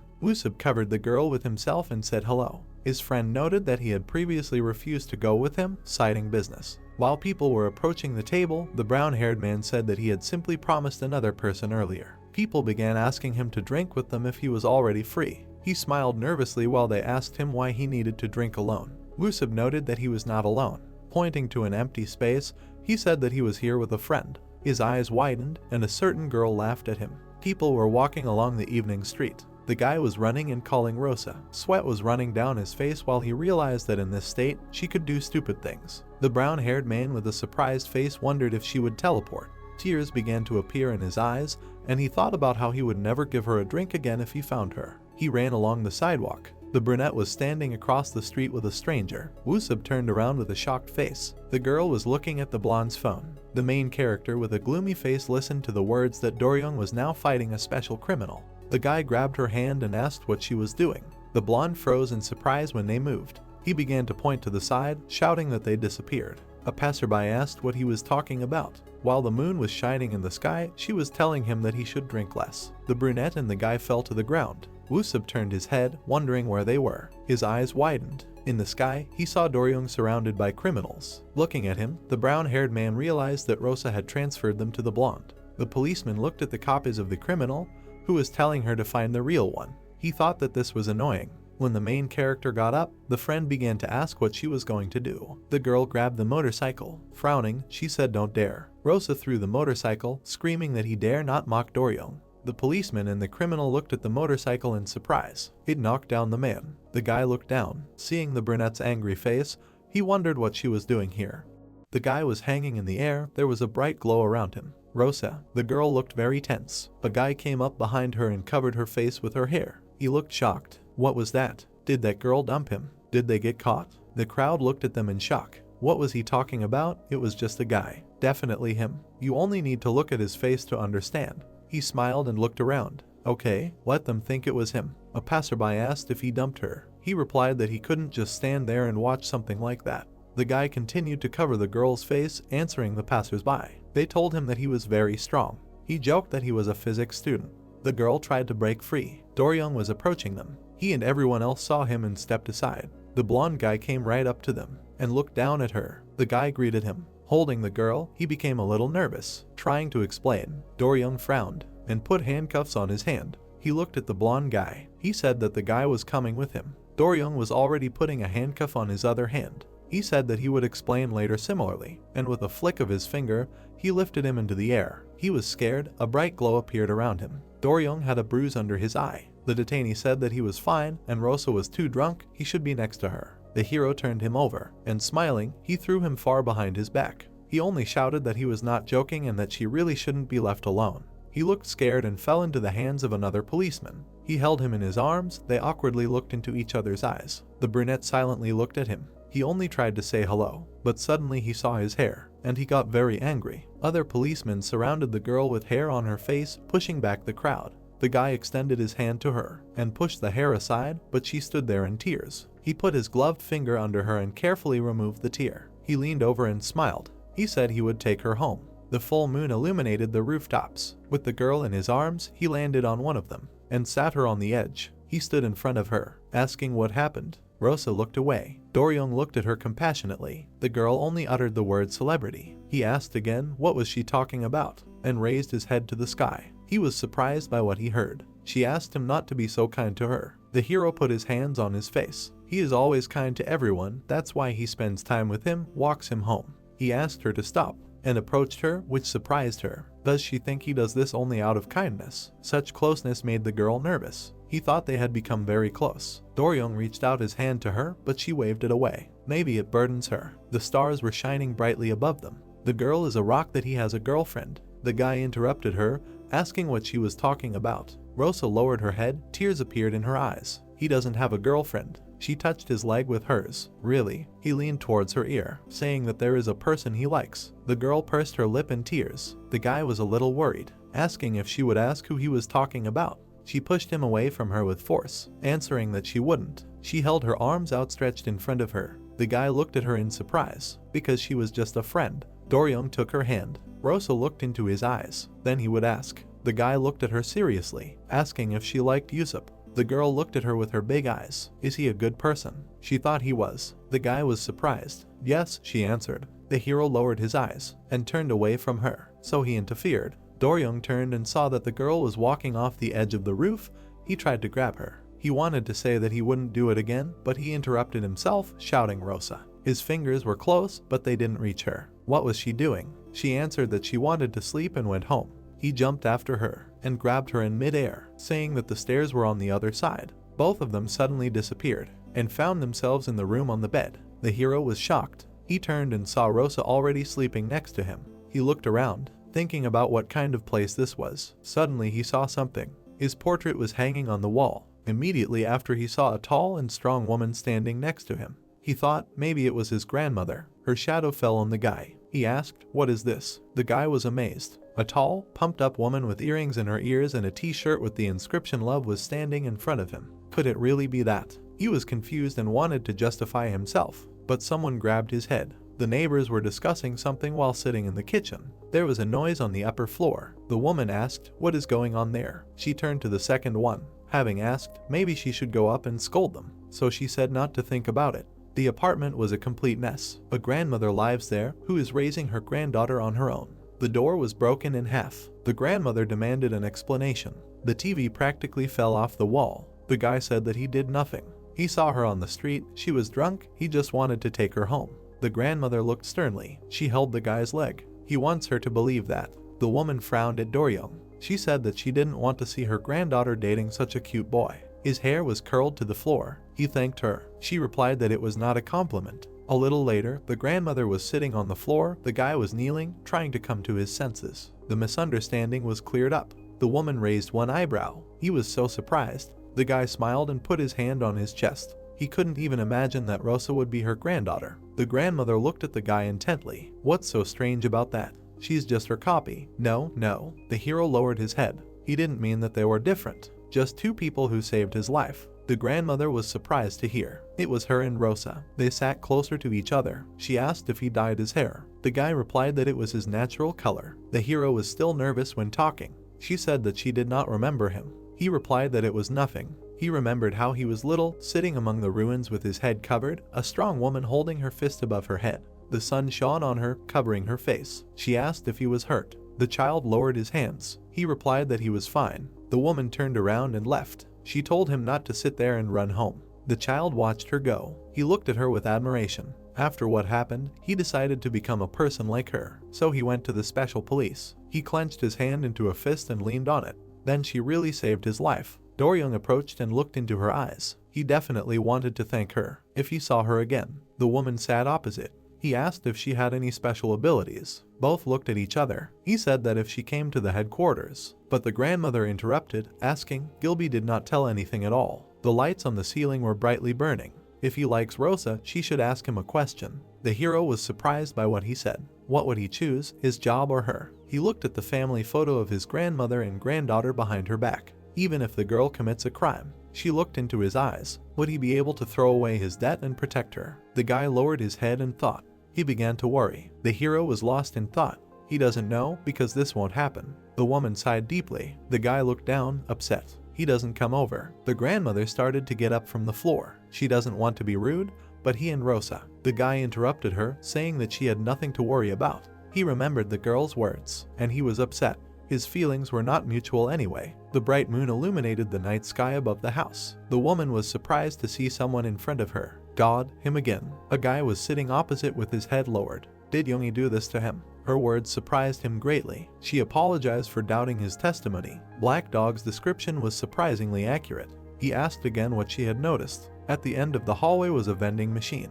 He put his hands on the table. She heard the guy throw a motorcycle. How strong was he? Yuziep replied that he was into sports. There were some work documents on the table next to him. He threw the vehicle into the sky and hit it. Sometimes he throws things up, he trains. The guy was nervous. The woman was writing something on the computer. He asked what would happen to him. She told him not to worry. He listened carefully to the answer. It only showed the cost of the motorcycle.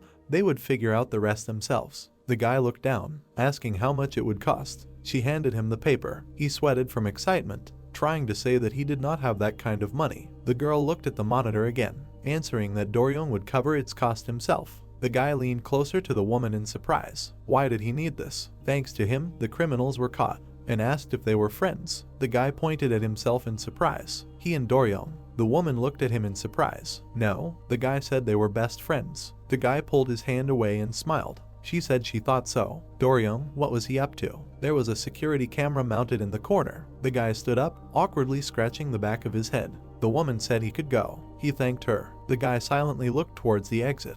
The girl raised her head. He remembered something. He approached her again, saying he wanted to ask her something. He kept his hand on the back of his head and looked away. The others in the department were surprised by this question. Is Doryung really in a relationship? The woman stood up in shock and leaned on the table. The guy smiled awkwardly, so they didn't know. Doryung doesn't talk much about herself. She smiled widely. She'd better tell me who she is, I'm very curious. The guy thought she knew. The woman continued to smile. A special police officer named Sei. This name shocked her. A girl with long green hair walked along the street. Suddenly, she noticed something. People behind her called her name. Sei looked embarrassed. Why are they talking about her? She remembered how she spent time with Doryung. Was the effect of streaming with him already visible? An egg hit her head and broke. She turned around and saw angry people behind her. How dare she flirt with him? The girl smiled, thinking how to understand this at all, answering that this was some kind of misunderstanding. She managed to cover herself from a tomato flying at her. Someone from the crowd called her cunning.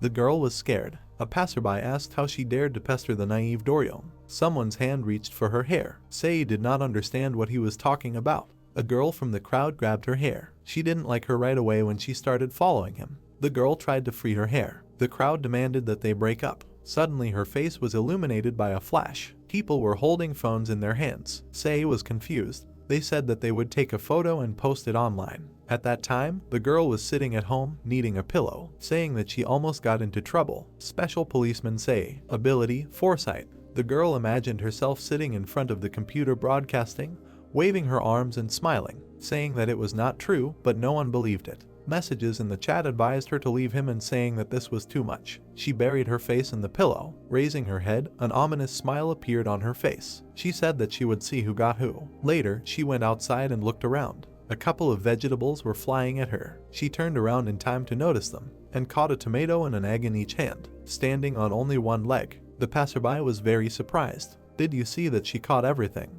The girl's eyes widened, hearing that she has no right to pester Doryung. She replied that she did not pester. Other people gathered around. The guy pointed his finger at her. The girl replied that it was fortunate and she did not follow him. The passerby clenched his teeth. A hand reached for her hair. Someone demanded that she break up with him, but she managed to put her hair away and the hand missed. The girl turned her head, styling her hair. The passerby was very surprised. Sei was standing against the background of red roses. Above was a sign not to touch her beautiful curls. To her left, she noticed a phone in someone's hand and asked if she was being filmed. She put her hand to her face and looked at the passerby. Having said that this should be done properly, her right side is working. A police car drove up to them. The policeman looked out the window. What did he just see? The lamp illuminated the exit door. Sei was sitting on the iron stairs with her legs crossed. The door opened in front of her, and a guy came to her. Jungi looked away, inquiring what it was. Doryong. She raised her head, frowned and screamed, all because of him, scaring the interlocutor. He thought he was crying. The policeman closed his eyes, said that if he hadn't said on air that he liked someone, doesn't know what happened. The girl looked at him strangely. Jungi asked if she really thought he did it on purpose. He stepped back in fear. She asked if he came to protect him. Jungi replied that he was just looking from both sides. He quickly ran up to the floor and ran past his colleagues. Sei screamed for him to get lost. Walking down the corridor, the guy covered his ears with his hands. It's better not to mess around with her vocal cords. Further down the corridor, he met Doryong. Just in time. He looked at him emotionlessly. He asked if he had seen Sei recently, but he realized that now was not the time and simply smiled. There were different cans in the drink machine. His friend pushed him, telling him to make his face simpler, otherwise it looked like he had been rejected. The hero simply stared ahead, saying that he had. His friend apologized, he didn't know. His friend looked at Doryong in surprise. He said that he was right, he had become too soft. The blonde hung his head. There was an empty blue can in the trash. Now he would only focus on Black Dog. Doryong's portrait hung on the wall. The girl was tossing and turning on the bed, complaining of a headache. She decided to lie down for a while longer, but she suddenly jumped up, opening her eyes, and remembered last night. Tears and a broken glass, asking herself if she had gone crazy. She really had. In horror, she grabbed her head, screaming that she had completely gone crazy. A voice distracted her from her thoughts and she turned around. Did she wake up? Her grandmother was standing in an apron with a ladle in her hand. She said that she made hangover soup. There were different foods on the table. Rosa brought the spoon to her mouth, thinking about the fact that they had teleported in front of Doryong.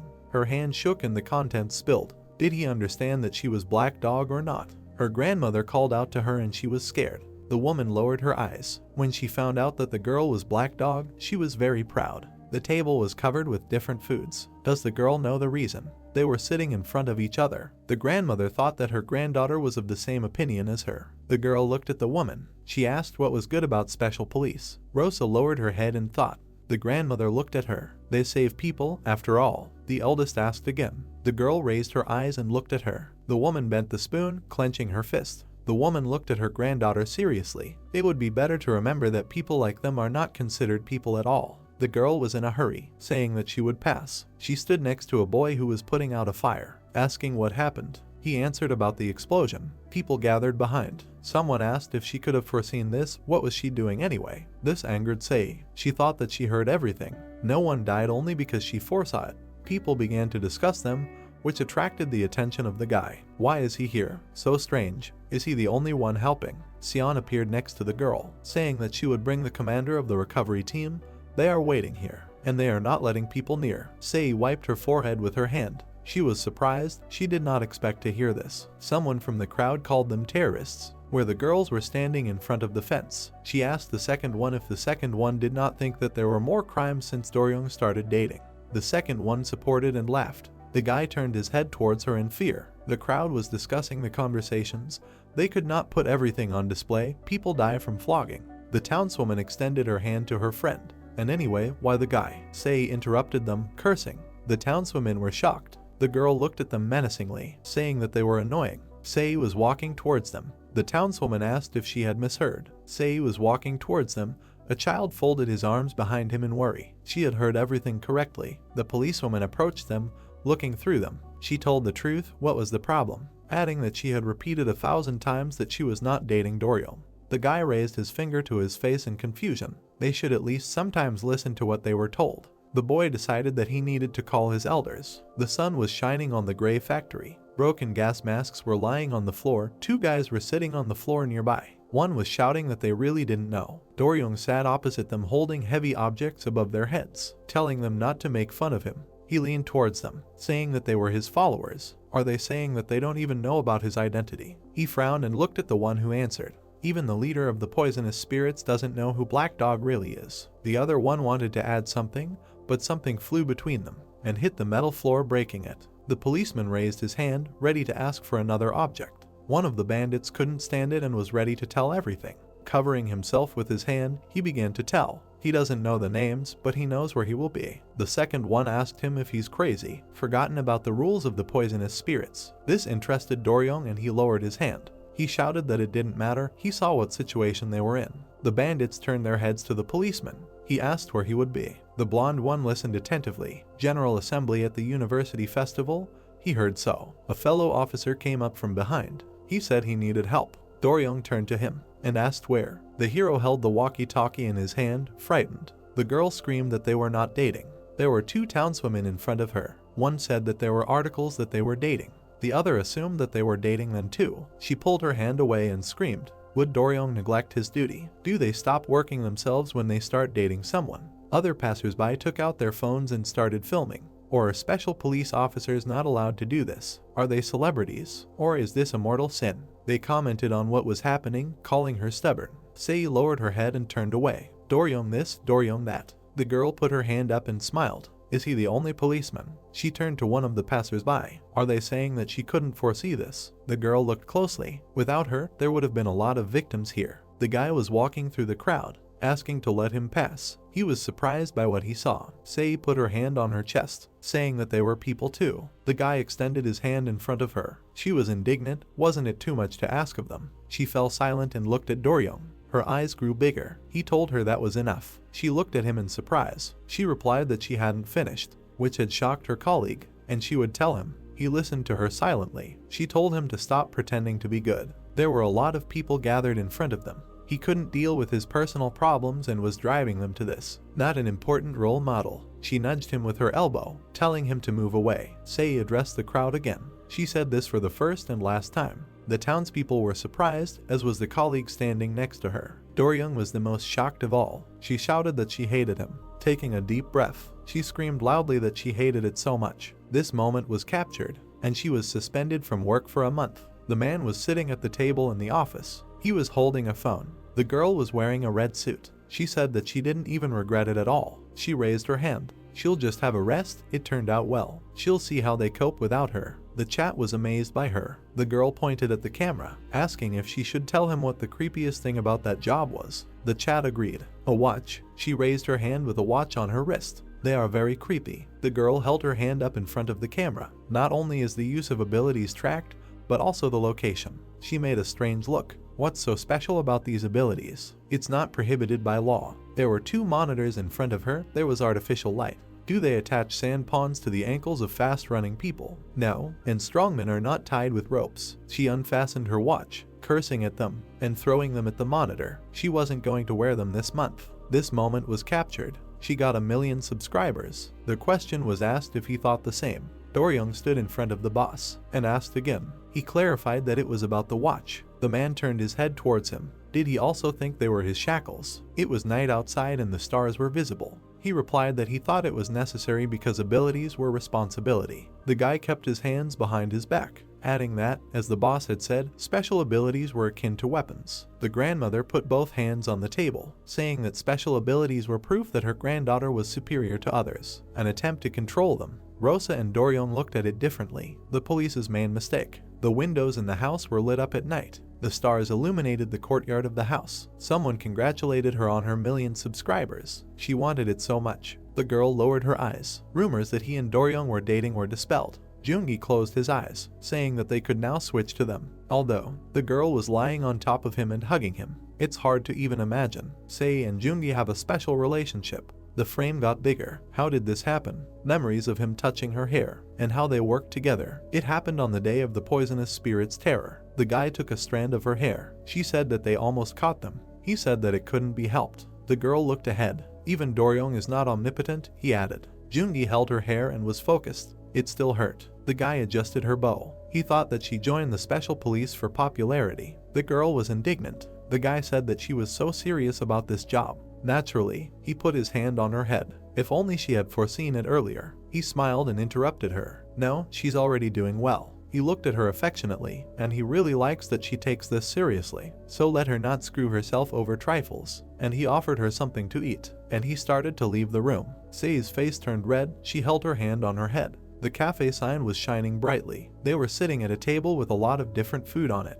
Junggi was pouring something into his mug. What does she think Do-young is doing now? He wanted to say that he couldn't even imagine, but he fell silent when he saw something in front of him. She had a spoon in her hand. With her other hand, she tucked her hair behind her ear. The guy got a little nervous and thanked her. What's wrong with her? Later, he stood in the smoke against several bandits. He raised his hand to his mouth and cursed. There were enemies in front of him and another one was running to help. Why 2 against 3 right now? Junggi was breathing heavily. He couldn't fully use his strength in this situation. Sei appeared next to him. She smiled while standing on a Segway. Junggi blushed looking at her. Later, he was sitting on a bench in the park. He had ice cream in his hands, which he was going to bite off. Someone came close to his ear. It was Sei. Said that the watermelon was popping. Junggi turned to her with ice cream in his mouth. She said that he couldn't see through those glasses. The girl laughed and put her hand to her mouth. The bright sun illuminated the walls of the building. The girl suggested singing a song about love and watermelons together. Her hands fell on her shoulders. The guy stood in front of her, blushing,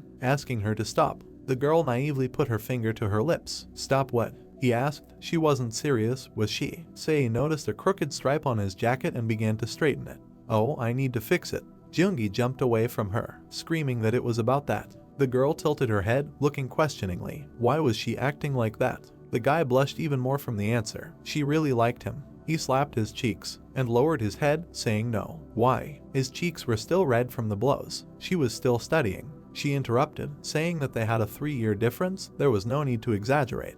He turned away, saying that he was still against it. The girl looked at her with wide eyes. The guy looked away, but he still asked what she liked about him. Sei smiled and blushed a little. She approached him, but he shyly moved away. Why would he need to know if he was against it? He was just curious. The girl leaned over and smiled. White clouds floated across the blue sky. Such a fool, but cool. The girl in the red suit pressed him against the wall. He asked her to move away. She didn't want to. Sei looked into his eyes. The guy was worried that someone would see them. The guy blushed. She asked if he was okay with it as long as no one saw. A scream rang out throughout the street that she would drive him crazy. The sun was shining through the windows of the house. The girl and the guy were walking down the hallway. She said that he didn't look very well. Was everything okay? He replied that he just didn't get enough sleep. She looked at him carefully. He lowered his head. Was he still worried about what Sei said? The guy remembered that moment. What she had yelled. It's not worth it. She didn't think so, it just came out of anger. They walked on. Do-young replied that everything was fine. He knew what kind of character she had. There was an elevator at the end of the hall. Yuzep was confused. They stopped in front of it and waited, because Do-young would pay for that bike. The guy looked at the floor. Why did he want to thank her? The hero remembered the motorcycle. He just needed to check something. In the office, people were sitting at a large table. A small yellow bird was pecking at grains. A woman with large glasses leaned over and looked at it. What was it doing here? And chased it away with her cane, cursing at it. The woman picked up the fallen yellow feather, shouting that she forgot her feather. A gray-haired man was holding her in his arm. The woman asked how she dared to fly here. The man asked her not to say that. She pointed her cane at the bird. Former director of the National Institute of Scientific Research. Current director of research on special abilities, joke. She can't watch him take care of that thing anymore. The bird landed on his shoulder. He asked them to leave it for a while. The bird flew over the woman's head. Why was he even talking to her? He didn't even understand. Do-young entered the room. He saw the bird and said hello. It flew over the guy's head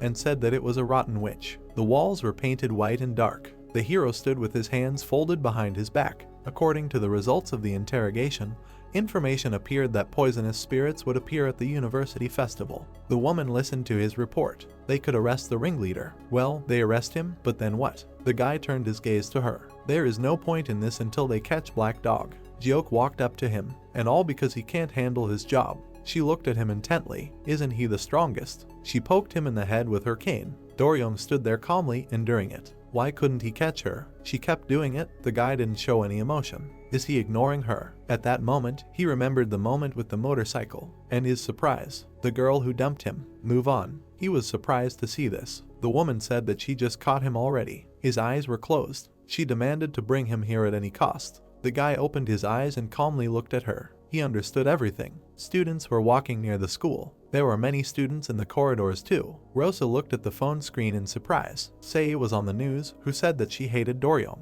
She remembered their conversation on the roof. It was not a dream. The girl jumped with joy. Great, just gorgeous. But she also remembered her fall from the roof and teleportation. Sitting by the wall, she was scared. But how can she explain what happened next? She started typing something on her phone. There were messages. She apologized for what happened and thanked him for walking her home. Asked how he was doing, even if she wanted to somehow justify herself. He doesn't read. The girl looked sadly at the screen and walked along the empty corridor with her head down, thinking that she was terrible. She remembered him in the moonlight, how she asked him not to treat him so well. She said so herself. The girl looked at the screen again, but if he suspected her, he would have contacted her. She stopped in the middle of the corridor, and he doesn't even call. Then he doesn't suspect. The girl next to him put her hand on the back of his head, saying that the faculty president has completely gone crazy. Rosa heard the students' conversation and paid attention to it. If you like it that way, you should study yourself. Why a girl? Rosa listened carefully. He said that Black Dog is a girl, so he can't do it himself. And how should he know? He said he had been digging for information for a long time and insisted that everything be realistic. Were these people from her department? What were they talking about? Black Dog, the girl, another girl approached the talkers. She asked them if they had chosen a theme for the bar. Their answer shocked her. Black Dog and his minions. There were no other people in the hallway. The first said that she voted for the Joker. The second answered that the president of the department thought it was witty. The three discussed what to wear. Okay, poisonous perfume, a gas mask will do, but Black Dog needs a whole suit. But only one. They just need to find someone who is not busy with anything yet. The girls noticed Rosa standing in front of them, a person who would not refuse. The girl bent her knees. They silently looked at her. She smiled nervously. The girls grabbed her hand. Rosa looked at them in surprise. They asked, "She hasn't been assigned anything yet, has she?" The girl's mouth fell open in surprise.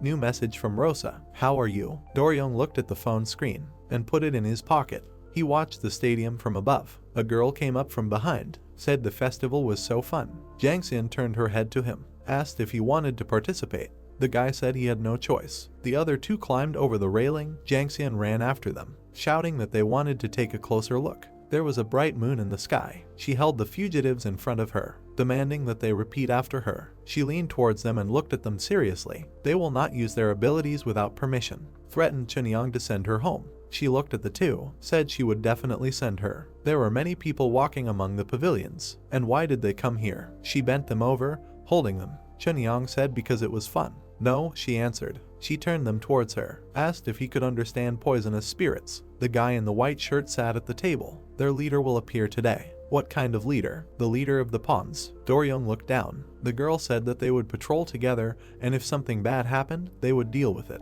Chunyang looked displeased. The girl added that Doryong would be catching, so they should stay out of trouble. The redhead lowered her head. She also wanted to fight and defeat someone. A huge flame burst from her mouth. She screamed that she wanted to too. The boy extinguished it with his ability, and the hero noticed something. He jumped off the roof, saying that he left. The children pointed at the fair, asking if they would go. He would catch everyone without them. The children grabbed Jangxin's hands. She thought that she missed her mother. There was a large poster at the entrance. It said that they would drink themselves to death and donate the money to charity. The Faculty of Social Welfare. People were sitting at tables and ordering different drinks. Others were walking around with gas masks on their faces, like real ones. Cosplay of poisonous perfume. A guy in a dark shirt and mask was flipping rice in a frying pan. The happiest faculty president in history. Life sentence to table 3. A hand put a bottle on the table, saying that she hoped their photos wouldn't spread all over the internet.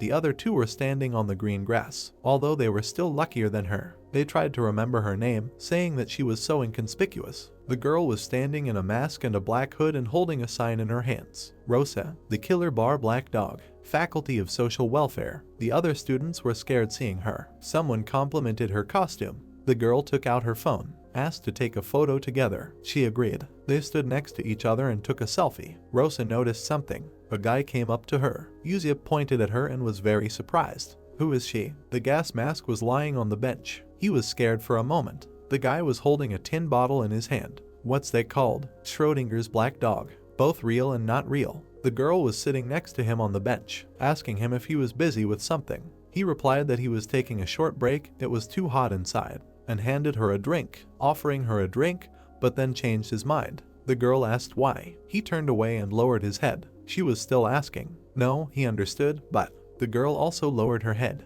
He said that she should not drink. Rosa apologized. The lights of the fair were bright. He noted that it was very warm in the police station. She apologized again. Yuziep looked ahead and turned to the interlocutor sitting next to him. He learned something there. There is nothing between Sei and Doryong. The girl lowered her head and bowed, not happy. He thought she would like the news. Did something happen again? She replied that it was a trifle. The guy looked at her, but he was very surprised. A policeman appeared behind her. She began to tell him that she was drunk. The interlocutor tried to tell her to shut up and look back. Nad turned her head and looked up. Doryong was standing in front of her. She silently looked at him. Yuziep said hello quietly. The girl was shocked. Rosa turned around, asking again in confusion. Doryong was standing behind her in a confident pose. The girl saw him in surprise, hearing Yuziep awkwardly say hello, saying that they hadn't seen each other for a long time. The girl's face turned blue from awkwardness. She pulled up her hood, while her friend, holding out his hand, said that he understood how it looked, but it was not like that at all. Rosa stared forward in amazement, wondering why Doryong was here, while Yuziep explained that she did not dress like that because she wanted to, she was forced to, for the concept of the establishment. Looking away, the blonde asked again, concept. The guy said that he completely agreed. A stupid idea, he worked so hard to catch Black Dog, and here. Heading further, Doryong ordered to take him to this place, while the guy shook his head, asking him. Rosa froze, hearing that she knew better than Yuziep. Pressing her lips together, she looked at the blonde. Standing up, the girl grabbed his hand and called. Doryong pulled his hand away while she said that she wanted to tell him something. The blonde looked at the heroine in surprise. Looking away, he said that he was working now. He walked away with Yuziep, saying that they would talk later. The brown-haired man glanced sideways at his friend who remained standing. There were people standing near the festival tents. Rosa's shadow fell on the gas mask lying on the bench. She took it in her hand. Pressing her lips together, the girl looked at the object of protection. Yuziep ran, trying to catch up with the blonde, and asked him to wait. Standing behind him, he asked what happened. Doryong asked him what he was talking about without turning around, and heard the question. He and Rosa had argued, to which he replied that they had not. The dark-haired man extended his hand, stopping the guy, who said that there was no time, so hurry up. He remembered what happened with the red bike and asked about it. Doryong glanced at the guy and heard the question, why did he pay for the bike? The blonde turned his head, and then turned away, saying that thanks to this, the criminal was caught. Yuziep followed him, asking why he was detained at all then, to which he heard the answer that it was required by law. Yuziep covered his embarrassed face, sweetly saying that Doryong broke the law for his sake. The blonde exclaimed that it was not so. There were festival tents on the field. The brown-haired man was surprised to hear the question, why? Memories of how he covered the girl with his hands came to mind. Turning around, the blonde continued the question, why did he hug Rosa then? Yuziep looked at him in surprise and made a questioning sound. He wiped his sweaty palms on his pants from excitement and thought to himself, why is he asking this? Doryong, turning around, looked at him and heard that the guy did not quite understand what he meant by the word hugged. He left the dumbfounded Yuziep behind, saying that it does not matter, he does not have to answer. The brown-haired man looked after him, thinking, he knows about Rosa's abilities, then shouldn't he arrest her? Although it is impossible. Touching his chin, the guy thought, if not, then. He opened his mouth, amazed by the guess. Doryong introduced himself to him in the style of a romantic anime hero, asking what kind of relationship he has with a girl. He thought it was jealousy. Yuziep ran after the blonde with a smile, saying that he understood everything wrong. He touched his shoulder with his palm, saying that he and Rosa do not have such a relationship at all. They froze, looking ahead in amazement. The people in front looked scared. Shouts were heard calling an ambulance. There was blood. What happened? A guy in a gas mask was lying on the ground in blood. Shouts were heard that a man in a black gas mask suddenly stabbed the faculty president.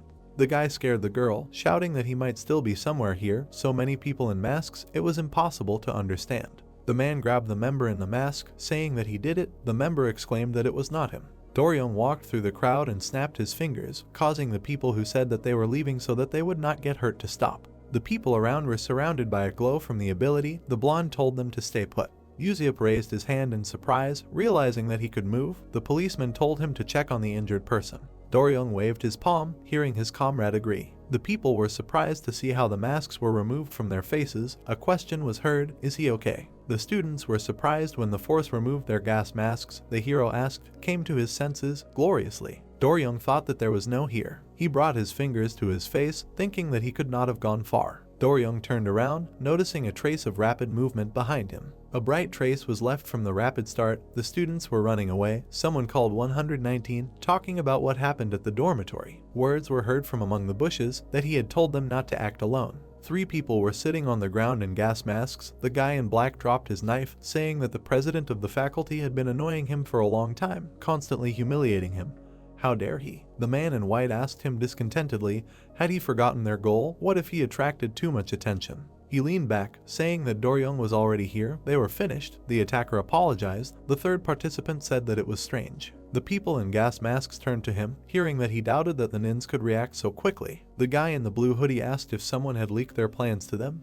The guy in white jumped up, asking what he was talking about. There were no traitors among them. He waved his hand in surprise, hearing the question, why was he so excited? Did he leak? He pointed his finger at the man with the knife and asked if it was him. He said no, it really wasn't him, and heard an order to stop waving that creepy knife. The guy in white swung at the guy in black. He ordered them to let go, otherwise he would stab him. They heard the third one say that there was nothing to be done then, they would have to move him.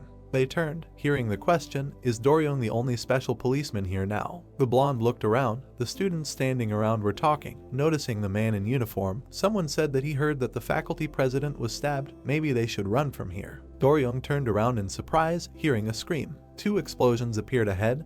People ran away screaming. Someone screamed, calling for them to run. The blonde looked at the fire in surprise. The full moon illuminated the multi-story building. Rosa walked forward, her head down. The girl in the mask and hood was thinking, maybe she could go home, no one would even notice her absence. She raised her head questioningly. In front of her stood 2 children in blue uniforms. They looked suspiciously at the silent girl. Chunyang approached and asked suspiciously if she was Black Dog. The girl answered that she was not. Rosa excitedly heard them discussing that maybe she was Black Dog after all, right? And thought to herself, what are these children doing here? The girl in the mask turned her head sharply. The flames of the fire were reflected in the glass of her gas mask. She thought that something was happening there. A few hours ago, words were heard in the corridor of the university that today would be the first official protest in defense of their rights. Several university buildings stood not far from each other. The man said that the university was a great place to make everyone think about it.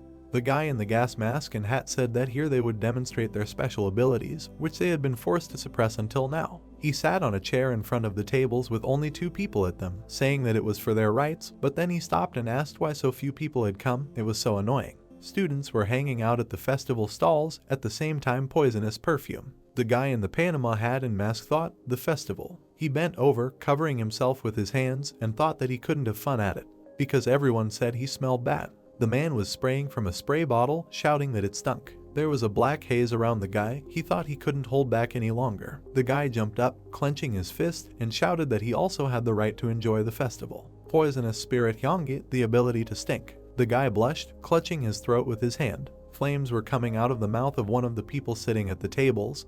He was shouting that it was spicy. The girl asked, why so spicy? The brown-haired girl in the gas mask said it was delicious, hearing people asking for water. The poisonous spirit of Tiang, the ability to make all the food around him spicy. The muscular guy in the gas mask stood at a distance from the others, thinking he wanted to help. He looked at the girl standing behind the counter, thinking he wanted to help people. He ran up to the surprised girl, mentally saying that he couldn't hold back anymore. She asked what he was doing. The guy raised his hand to the hot stove. The stove next to the muscular guy exploded. The poisonous spirit of Baxel, the ability to break everything it touches. The guy in the hat covered his face with his hand, hearing the screams, and said what he was even counting on when he brought all these clowns with him. He turned to the banana-shaped man. The banana was wearing a gas mask. He said he was trying to control himself, but this is the secret weapon of the poisonous spirit's weapon, the ability to turn into what he ate. The leader said that they were all useless. The hooded girl looked at the explosion and thought that something had happened. She turned her head when she was called Black Poison and asked where she was looking when she was being spoken to. Chunyang put her hands on her hips and asked what she responded to when she called her Black Poison, so she was definitely Black Poison. Rosa exclaimed that there was no one else to call. The girl looked closely, saying that she recognized the voice anyway. Rosa waved her hands, saying that she was not Black Dog, but a cosplayer at the festival. The girl said that she was lying. She seemed to see targets on the girl's body, saying that their height and build were the same. She could not fool her. Rosa thought, why is she so observant? The children looked at the watch on her wrist that was blinking.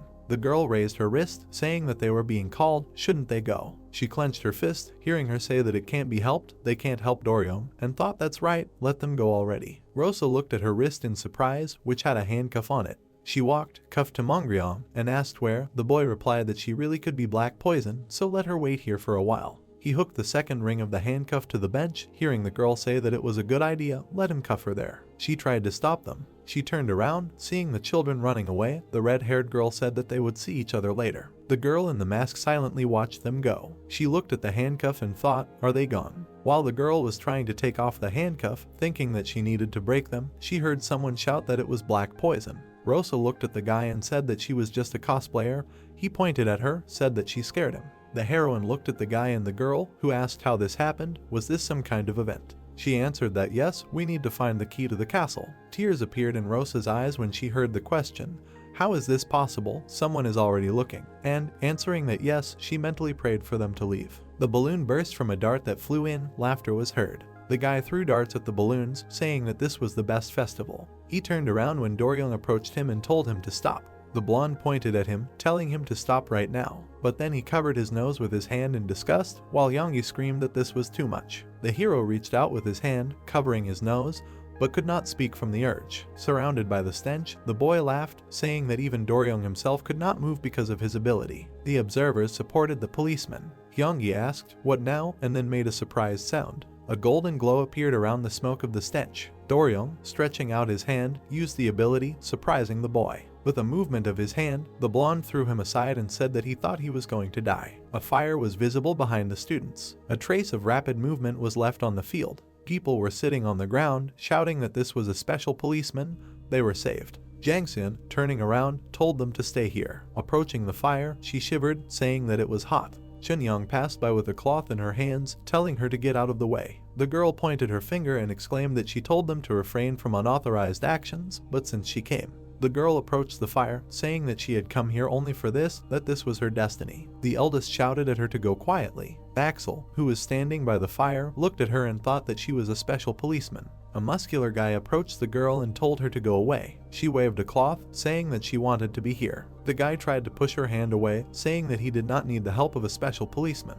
Chunyang looked at her watch, from which golden lightning emanated, but then indifferently exhaled, saying that she did not care. She wrapped the guy in a cloth and said that they were leaving. One problem solved. Mongryong stretched out his hands, from which water was pouring. He turned his head when he heard someone asking for water. The girl ran, fanning her mouth with her hand, and shouted that it was very hot. The guy behind asked for water. The people stopped, raising their heads, because it began to rain. The boy dripped water on them, and Chunyang, crossing her arms, said that it was very boring. She looked down questioningly. There were wet footprints on the field. She thought, what is this? A man in yellow shoes walked ahead, leaving footprints. The red-haired girl shook her head from side to side. The boy turned around, looking at her. He stretched out his hand, trying to stop Chunyang, whispering, where is she going? A shadow fell on the wet footprints. An offer was heard to go together. Jangxian touched her head, stretching her neck, and said that it was great. Official cars appeared ahead. She said that the ambulance and police arrived, caught everyone. Turning back, she said with a smile that the children did nothing wrong either. Jangxian put her hands on her hips, looking away. Doryong approached and asked, what is wrong? He looked at the girl, hearing the answer that there were none,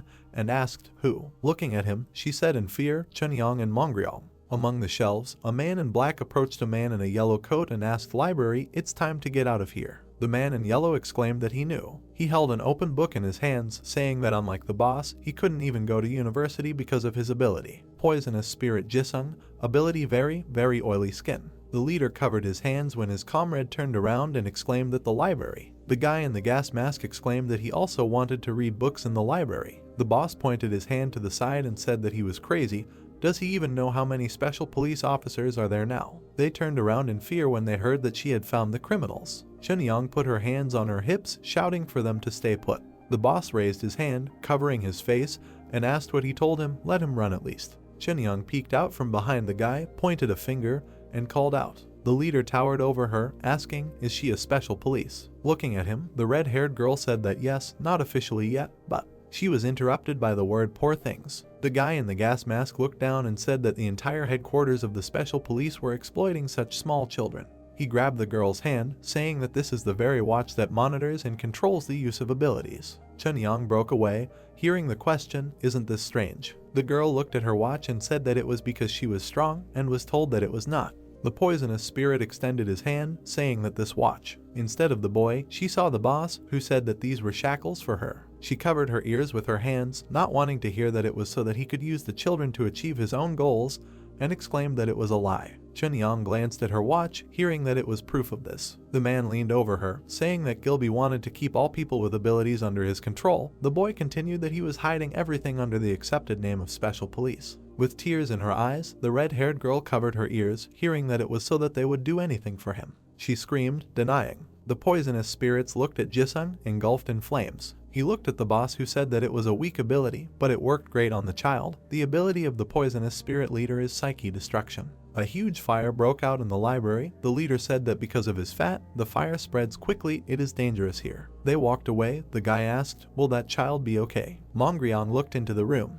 The guys went outside. Smoke was visible from the window. They looked forward in shock. Rosa stood in front of them and asked, "What is going on?" The guy in yellow, looking at her, thought it was black poison. The leader said that he knew that it would come. He shook her hand, saying that he was waiting. Rosa turned and apologized for being late, but exclaimed that there was a fire. The flames spread throughout the library room. Mongryong, with tears in his eyes, called out to Doryong. The girl with angry eyes stood engulfed in flames and did not hear him calling for her to come to her senses. Rosa pointed with her hand in surprise, asking if there was a special policeman there. It was dangerous. They needed to get him out of there. The guy in the hat said that she shouldn't worry so much. The girl in the gas mask heard that he definitely wouldn't die. She patted the leader on the shoulder while he was calling, suggesting that they leave. Touching his shoulder, she said that they weren't from this faculty. The guy in the dark shirt was being taken away by an ambulance doctor. Yuziep stood behind with his head down. Someone was worried about the wounded man, asking if he would be okay. Another asked if they had caught the criminal yet. Something caught the man's attention. His hand was shaking. There was blood on it. He clenched it into a fist. A conversation could be heard behind him. They said that Black Dog ordered this to be done. He thought that this couldn't be happening. His face changed abruptly, as if he remembered something. Rosa, the girl, put her hand on the shoulder of the guy in the gas mask. He was suggesting that they go already, but Zamel fell silent, looking at her. She said so that not from this faculty. He looked at her strangely, not understanding what she was talking about, and was very surprised, asking, "Is she Black Dog?" He stretched out his hand to her and turned away. The girl looked ahead. He said that she should pretend that she did not see them. In response, she silently knocked him down with one blow. The ruins were engulfed in flames. Mongryong stretched out his hands, trying to put out the fire. He was very worried. Tears welled up in his eyes, thinking that the water immediately evaporated. The boy turned his head. Next to him stood a girl with a crazy look. He mentally asked Chunyang to come to his senses. The boy looked around and noticed someone. Rosa was standing next to him in a suit. Black Dog, he thought. She began to approach him and Mongryong was nervous, asking not to approach. He stretched out his roars in her direction. Rosa raised hers. He said that he would attack her if she approached. She just asked him to wait. She covered her face with her hands from the stream of water. The boy released a stream of water on Rosa. She tried to tell him something. She grabbed his hands, frightening him very much. The child began to break free, demanding to be let go. But suddenly he fell silent, seeing what he did not expect. Rosa took off her mask and smiled, saying that everything was fine. The girl looked at him holding the mask in her hand. He came to save them. Mongryong froze silently. Tears appeared in his eyes. Chunyang was there, right. They were standing in the middle of a bright fire. She asked him to trust him. Rosa let go of his hands and frowned, offering to save Mongryong. The boy lowered his head. The girl looked at him warily. The child covered his face with his hands. The fire does not go out. Last time he could have stopped it. Rosa looked at the boy in confusion. He was worried that Chunyang could die. She put her hands on his shoulders. She smiled broadly, calmed down, asking if they were twins. Mongryong looked into her eyes. She said that if his sister could do it, then he could too. The girl turned him to face the fire, offering to use all his strength, not giving in to Chunyang. The boy thought about these words, remembering how he played with other children, and lowered his head. Out of excitement, he began to sort through the little ones, saying that he could not hurt anyone again. An explosion was heard above them. Rosa raised her head and looked up. The guy added that his mom and dad asked him not to cause trouble. The girl covered the child with her body from a large piece of debris falling right on them. The boy looked at it in fear. The fragment hit the girl and split. "It's okay," she said. "He didn't want this. Everything is fine." The fragment fell to the ground in pieces. "Nothing will hurt her." Mongryong looked at her in amazement. Rosa looked at the child with a smile. "If he makes a mistake, she will fix everything." The fire was getting bigger. People were running to escape the fire. The girl put her gas mask on again and looked around, realizing that she needed to get people out of the area. The boy lowered his head. If something went wrong, they would be washed away. She would take care of it. She extended her hand and gave him a thumbs up, telling him to trust her. The fire was getting higher behind her. Although she said so, how could she even do that? While she was standing there thinking, someone pointed a finger at her. She was surprised by what she heard. "Black dog." There were several people in front of her. Was it really her? Poisonous spirits have simpler clothes. An idea came to her. She put her index fingers to her head, and she remembered her grandmother, who was looking at her report card. She thought about who the scariest person she knew was. One of the students addressed her. She turned to him, saying that she would bite and eat all the people in this university alive. The students were very scared and screamed, instantly running away, which is what Rosa wanted. Her gaze was drawn to the people in masks lying nearby. She put them on her back, thinking of leaving them there, and teleported away, only raising dust behind her. The girl threw the body on the ground. The rescued began to come to their senses, noticing how Rosa teleported. "Black dog." People were running from the fire, shouting that they did not want to die. Jangsin placed her hands in front of the frightened crowd, shouting for them to stop running. It was dangerous. Doryung hovered in the air above them. The girl said that the crowd was out of control. He leaned over to his colleague, asking where the twins were. She could only track Mongryong. This surprised him. It seemed that something had happened to her watch. Cold sweat ran down his face. For starters, at least Mongryong. Doryung turned around at the sound of someone's scream. "Black dog is there." He was surprised by what he saw, seeing her in the sky with a child in her arms. Mongryong hostage. Rosa held the boy in her hand, lifting him off the ground. She turned her head towards him, asking if this height was enough. He said yes, and took a deep breath. He put his hands in front of him, creating a powerful stream of water. People looked at what was happening without understanding. Doryung watched what was happening, fascinated. The girl noticed something. Over there, in the center of the remaining fire, stood Chenyang. Crazy. Doryung landed on the roof, leaving the boy there, asking him to stay here. There was a huge opening in the roof. The girl walked towards Chenyang. Coming very close to her, the fire surrounded the child. She tried to reach out to the girl, but got burned. And suddenly she noticed something. Chenyang's eyes were white. She was unconscious. Rosa was lost in thought. She didn't know what to do, but she couldn't leave her like this. How to wake up an unconscious person? Something caught her attention. Rosa came closer to the child and leaned over. Chenyang came to and screamed. She told her that she overslept. The child replied that she asked to wake her up earlier, but she jumped back when she saw who was in front of her. "Black dog." Mongryong was pacing nervously and raised his head when he heard someone's voice. The girl grabbed Rosa's hood, asking what she was going to do with her. The girl was breathing heavily, saying that there were poisonous spirits and grandfather than her. But she fell silent when she saw who was in front of her. Mongryong stood in front of her holding back his tears, but he couldn't take it anymore and burst into tears, screaming that he had put everything out. Chenyang also tried to hold back her tears. The boy said that he thought she was going to die there. The girl also burst into tears, screaming, "Who was going to die here?" The twins hugged each other. Rosa stood leaning against the edge of the wall. She lowered her head, thinking about the pain in her chest. The girl lowered her eyes, and losing consciousness, she began to fall from the roof. She inhaled too much smoke. Rosa stretched out her hand, watching as the children ran to the edge and looked at her. A moment later, she noticed someone's silhouette. Doryung was flying towards her to save her. The girl tried to see who it was. Doryung.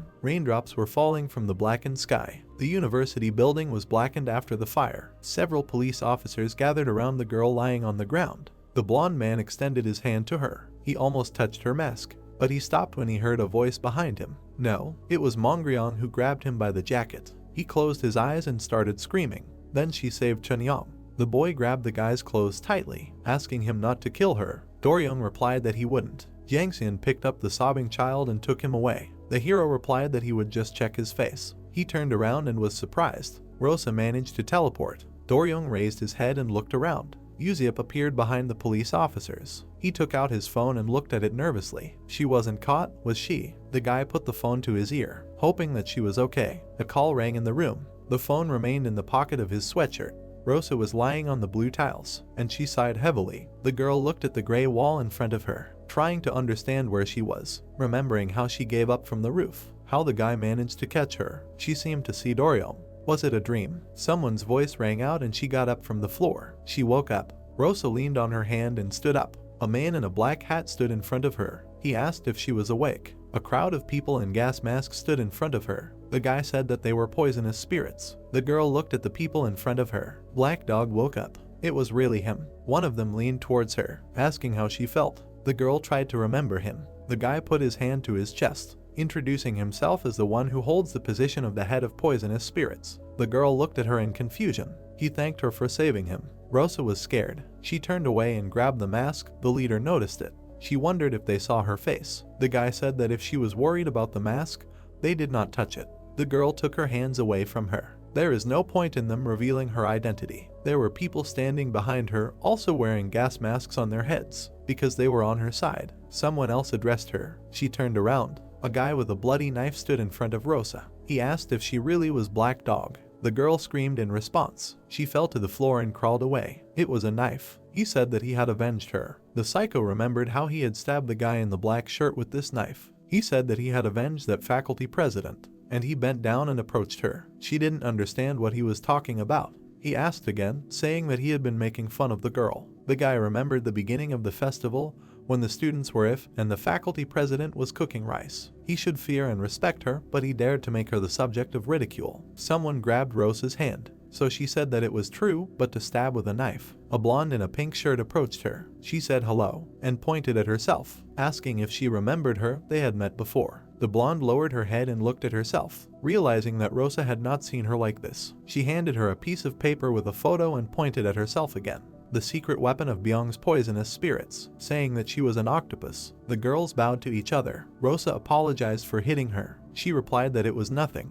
She herself climbed under her arm. Someone called her and she turned her head. The people were standing in front of her, waiting for her order. Each of them looked at her with hope. She came to the festival because she was worried about them, right? Rosa held out her hand, stopping the guy. He wanted to say that they were ready to give their lives for her, but she stopped him. The guy held out his hand and pointed his finger to the others, saying that Black Dog was going to say something. She had something she really wanted to tell them when they met. Someone took out a notebook and was about to write down words. Others folded their hands in prayer. The girl put her hand on the bruise. She is not a criminal. There was a full moon in the sky. The university corridor was not lit. The masked men looked on in surprise. Their leader bowed his head. Rosa said that this was a misunderstanding. He fell to his knees, not understanding how this was possible. The others also lowered their heads. All poisonous spirits were rejected by society because they had a special ability. People who were tired of being constantly paid attention to. They were surrounded by the blue walls of the hall. When she appeared, they thought that a god who could protect them had finally appeared. The guy screamed, but was punched in the head. They thought that with her they could kill Doryong. The girl pointed her finger at him, saying that this was a very bad idea, demanding that he not say such things again. He apologized. The other guy was kneeling, asked if they really had to live like this. Isn't it weird? He remembered Sei and everyone's favorite Doryong. Some abilities are respected and their carriers are like idols. Byung remembered herself in the form of an octopus, and with others, people won't even come within a meter. And it's the special abilities headquarters that is to blame for this. Rosa looked at him. Why can't they fight them? She lowered her head and thought, kneeling in front of them. But instead of fighting, it would be better to find a solution together. It was getting light outside the window. They couldn't believe that Black Dog was thinking about such a thing. The people in the hall burst into tears, and they looked up to her so much. She noted that they did what they wanted. Rosa put her hand on her chest, saying that she never asked for such a thing. Having said this, she thought about it, remembering how Doryong tried to avoid people's attention. He has no opportunity to meet everyone's expectations and people don't like the real him. But the image of a special policeman. The girl silently lowered her arms, thinking about these words. She never wanted such a thing. The dawn was illuminating the empty corridors. The girl tied her sweatshirt in her hands and looked at the phone screen. There were 5 missed calls from Yuziep.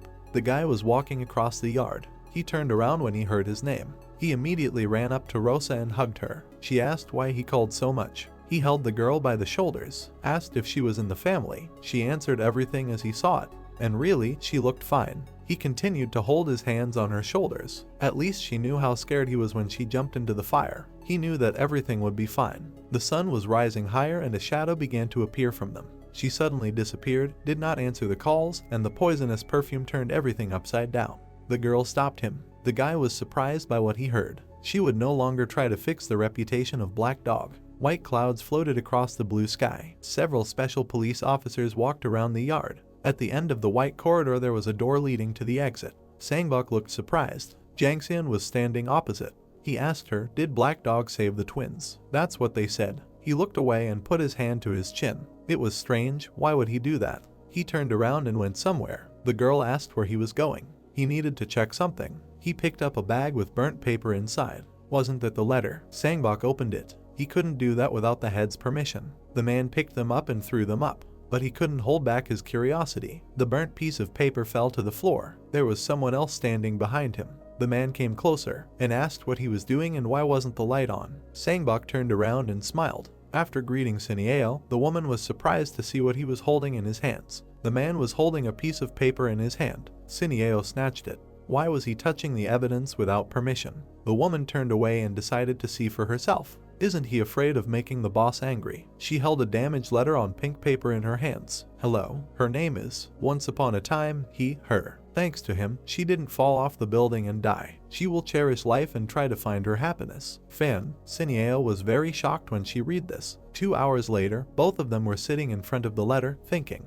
There was no one else in the room. No matter how you look at it, it was the same. The woman supported her, saying that this was it. They simultaneously put their hands to their faces. A love, fan letter. They looked at each other in surprise. Sinieo pointed to Sangbok. He was talking about the fact that it said fan. The woman was indignant, saying that he didn't understand. She took the letter in her hands and pointed her finger at the lines. Let him look at the pink paper, only a love letter can be like that. They started arguing again. The letter fell to the floor. Both of them sat down on the floor, exhausted. There were blue boxes of different sizes on the shelves. What would they do? She wanted to give it to Doryo, right? The man crossed his arms. Sinieo asked about Black Dog liking the hero. Seriously? Sangbok lowered his head, thinking maybe it was a trap. The woman picked up the letter and laughed. Why was she laughing? And what kind of trap was this? It was obvious that a lot of emotion had been put into it. The woman laughed loudly. He grabbed her shoulders and started rocking her, asking her to stop. She replied that who would have thought that Black Dog would be cute.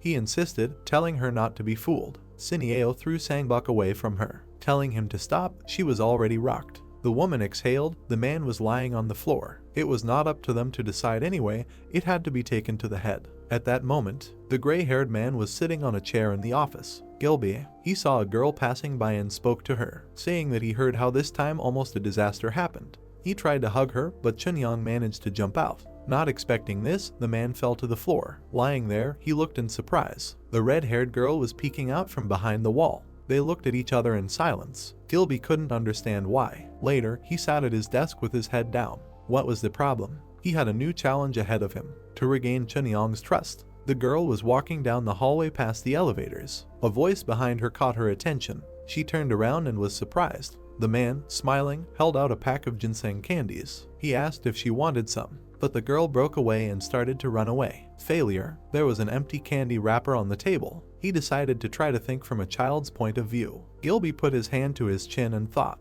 what do children her age like? Suddenly, he realized something. Games. Gilby smiled widely and pointed to the table, offering to play a fun game with his grandfather. Chunyang looked at her in horror. Very cheerful. The child threw the game board onto the floor. The man just watched as the chips flew apart. Failure. The lights in the hallway were brightly burning. The girl noticed something on the floor. In front of her was a white box with a red ribbon. She picked up a letter. For Chunyang. The gray-haired man was writing a letter. Chunyang. This was Gilby's grandfather. The setting sun was shining behind him. He didn't know the reason, but it seemed like they had grown apart lately, and his grandfather was sad.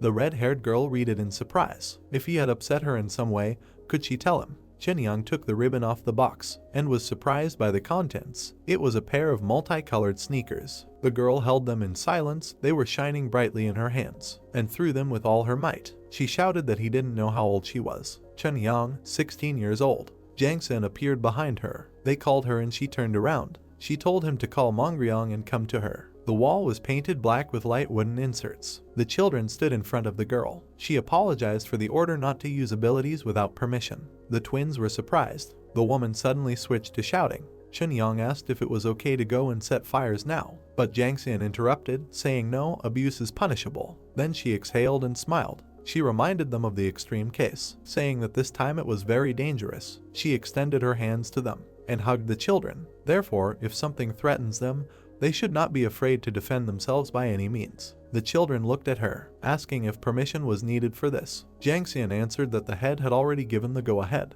Chunyang was surprised. Remembering Gilby, grandfather, Jiang Xian looked at the girl with a smile, saying that she did not know what happened to them, but asked not to torture him too much. The girl put her hand on the child's shoulder, saying that he sincerely cares about them. The man was sitting on a street bench. He looked away, and Chunyang suddenly appeared on his leg, which surprised him. In her eyes, a book was open. It was a math textbook. She told him that she did not know how to solve the equation. Gilby was glad that she came to him for help, and smiled. He raised his hand and hugged her, saying that he did not understand anything at all. Trust was restored. Doryung was dressed in dark clothes and peeked out from behind the corner of the house. He watched Rosa standing in front of someone. It was a guy in a black suit. Gilby was sitting at the table in his office and tapped his finger on the table. A smile was on his face. Chunyang was sitting on his leg. She was telling him that she lost consciousness. The man was surprised to hear. The girl said that Black Dog saved her. Diana, he said. On the wall hung a picture of blue leaves. What was she thinking? Two people burst into his office. He finished by saying that he could not understand.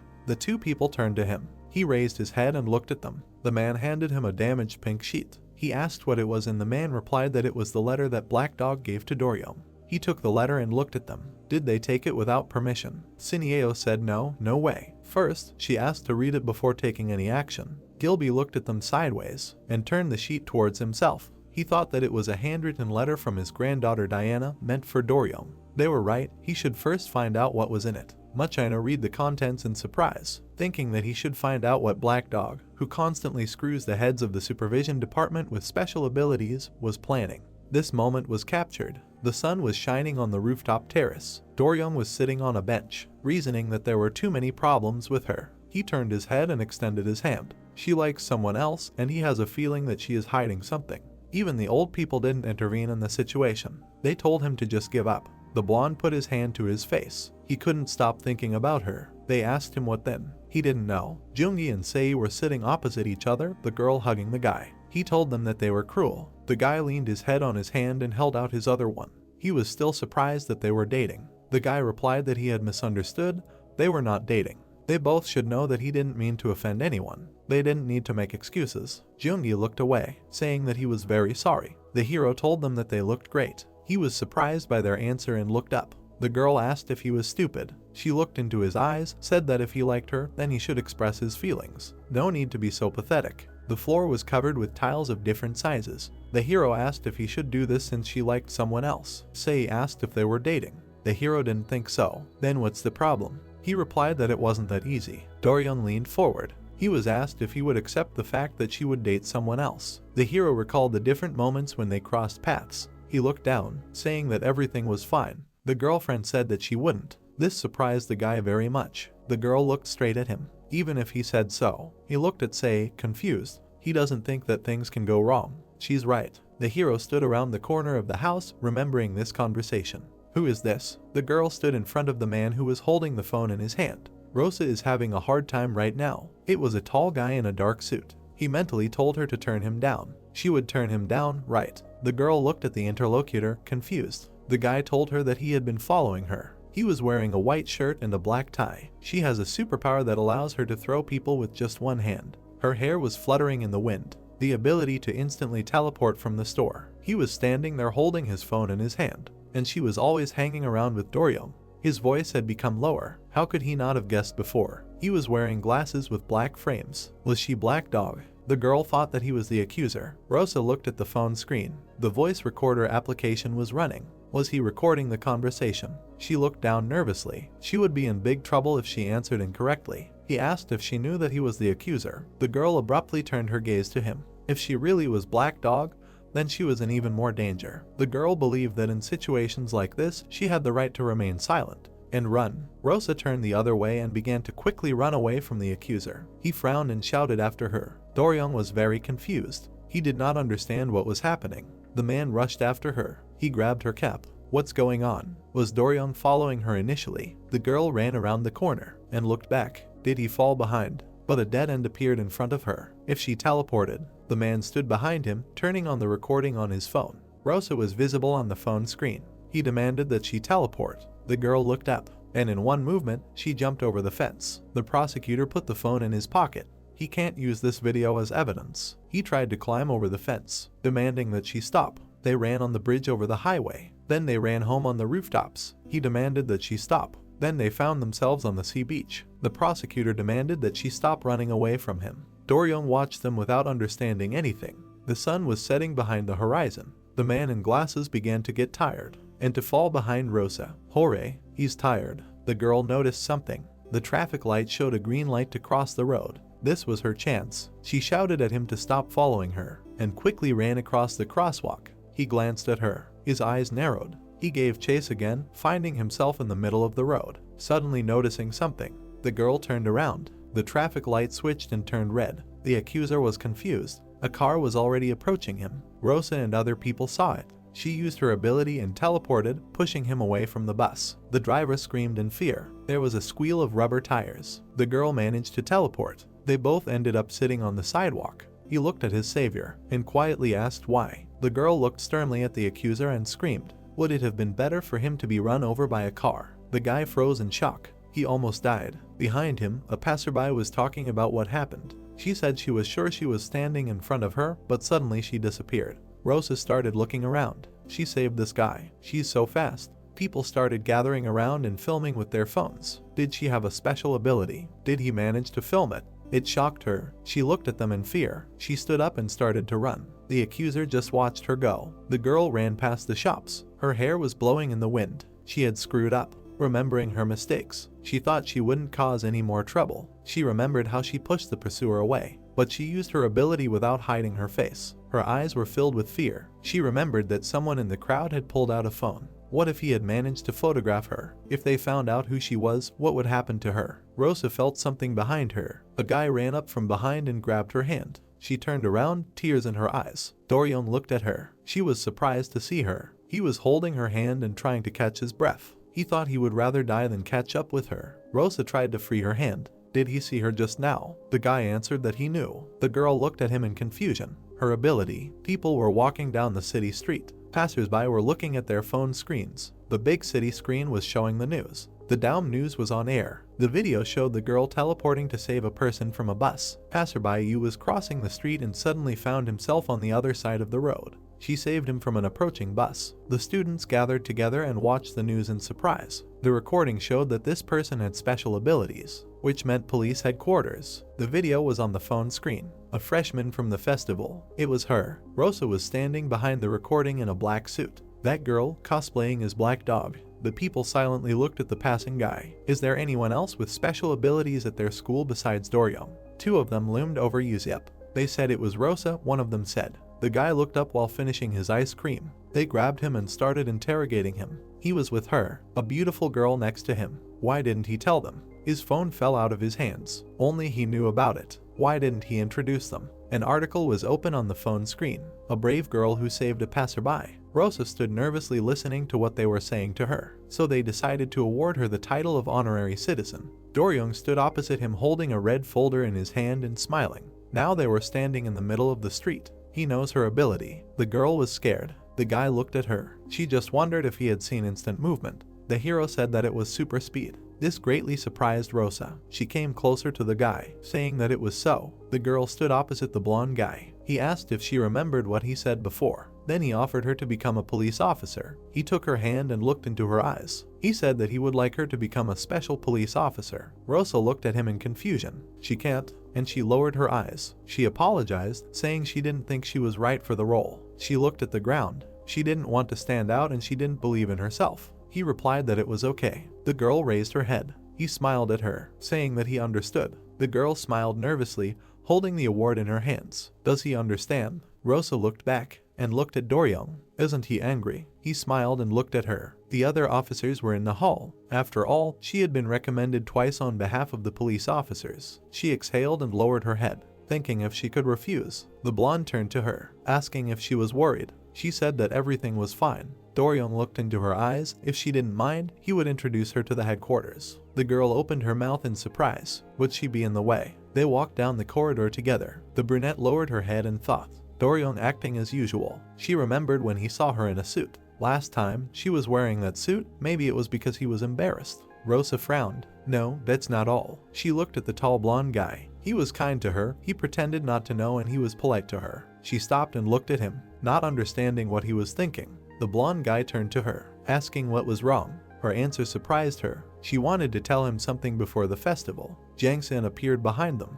He said that they would talk about it later, but he interrupted and turned to her. Jang-sin told him that the guy did it after all. Rosa lowered her head and closed her eyes. Why now, she thought. The hero asked again what it was about, so he said it so he wouldn't pretend. Jang-sin looked at them with a smile. She wanted to say that the two of them were dating, but Sei rudely interrupted her, covering her mouth. The girl fell to the floor, asking if she was crazy. Rosa was carefully peeking out from behind her. Lying on the floor, she asked what she was doing. She replied that if she didn't know anything, then she should keep quiet. She had just prevented a disaster. Sei turned to Rosa and smiled, extending her hand. She greeted her and introduced herself. They shook hands. The brunette said that she was glad to meet her, and she remembered reading a news story about her, the one who hated Do-young so much. The hero approached his friend from behind and hugged her, which embarrassed her very much. He said that he had stopped being polite. Sei asked again. She said that it would be good to be friends because she would become their colleague in the future. The word colleague shocked her. The three of them stood in the middle of the corridor. The guy asked her to be quiet,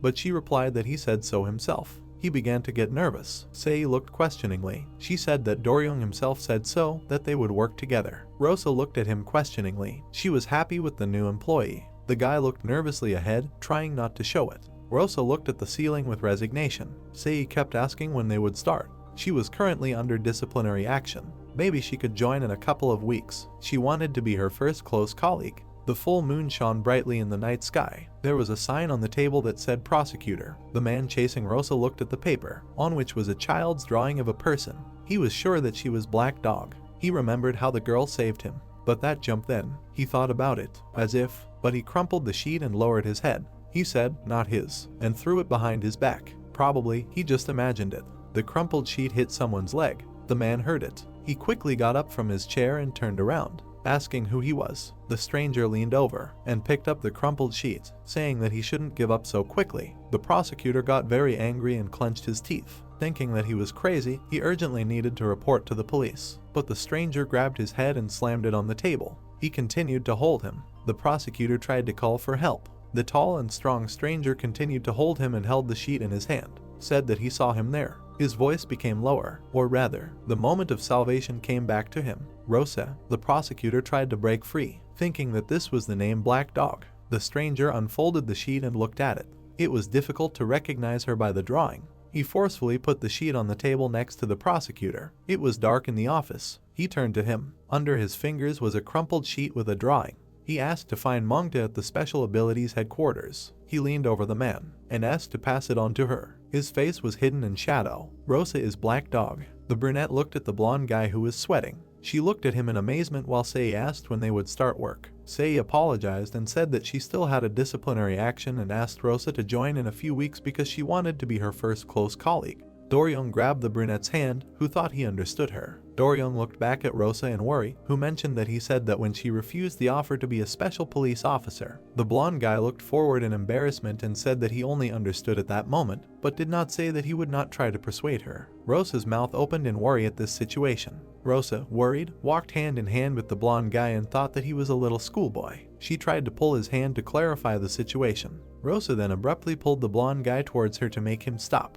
They looked at each other awkwardly when they collided. They immediately pulled away from each other, feeling awkward about the situation. Do-young touched his neck, noting that it was his own fault. Rosa put her hands in front of her while the blonde scratched the back of his head. He explained that he was being pushy and that the girl's wishes came first, so he went too far. Do-young looked down and wanted the girl to use her ability for the benefit of the people. The brunette's eyes widened in shock when Do-young remarked that if she became a police officer like him. She looked up at him, trying to comprehend what was happening. The girl thought about how if she became a special police officer, then everything could turn out for the best. Rosa began to count on her fingers, realizing that she might have doubts since she still had poor control over her ability. She imagined herself as a police officer, saving the blonde in her arms, thinking to herself how the villains dared to attack her colleague. She looked at the surprised blonde, answering in agreement. She clenched her fists in a frown and said that she would become a special police officer. Do-ryung looked at what was happening in surprise. He immediately smiled shyly. Gilby looked out the panoramic window at the city,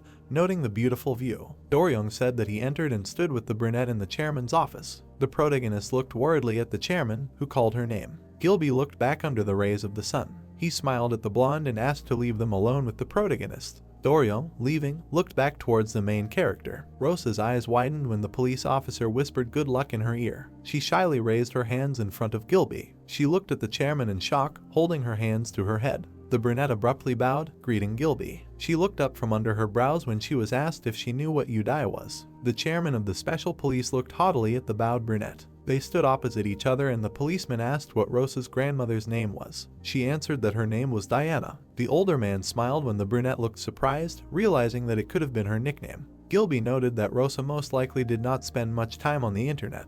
He immediately turned away from her and walked forward. He stood with his back to the girl, who asked if he knew her grandmother. The gray-haired man replied that they knew each other very well. He sighed in relief when Rosa asked how her grandmother could be related to him. He imagined a grumpy old woman standing behind her granddaughter and explained that they were not that similar. Gilby imagined the grandmother next to the worried brunette and noted that her eyes in particular were identical to her grandmother's. Rosa looked at the chairman, who looked back at her, realizing that this was the first time she had been told such a thing. The white-haired chairman asked her if she lived with her grandmother and received a positive answer. He then asked about her parents, to which he answered that they lived in America. The protagonist touched her chin in confusion, realizing that this was not as scary as she thought, wondering if he would interview her. Gilby stated that in that case, because of her grandmother, they could not accept her into the special police. Rosa's eyes widened, looking at the floor. The chairman looked back and said that it was black poison. The protagonist's eyes widened in amazement. He handed her a tattered letter when the girl hesitated to answer and asked her not to worry. He showed her the letter on his hand and said that he understood that the girl had no criminal intent.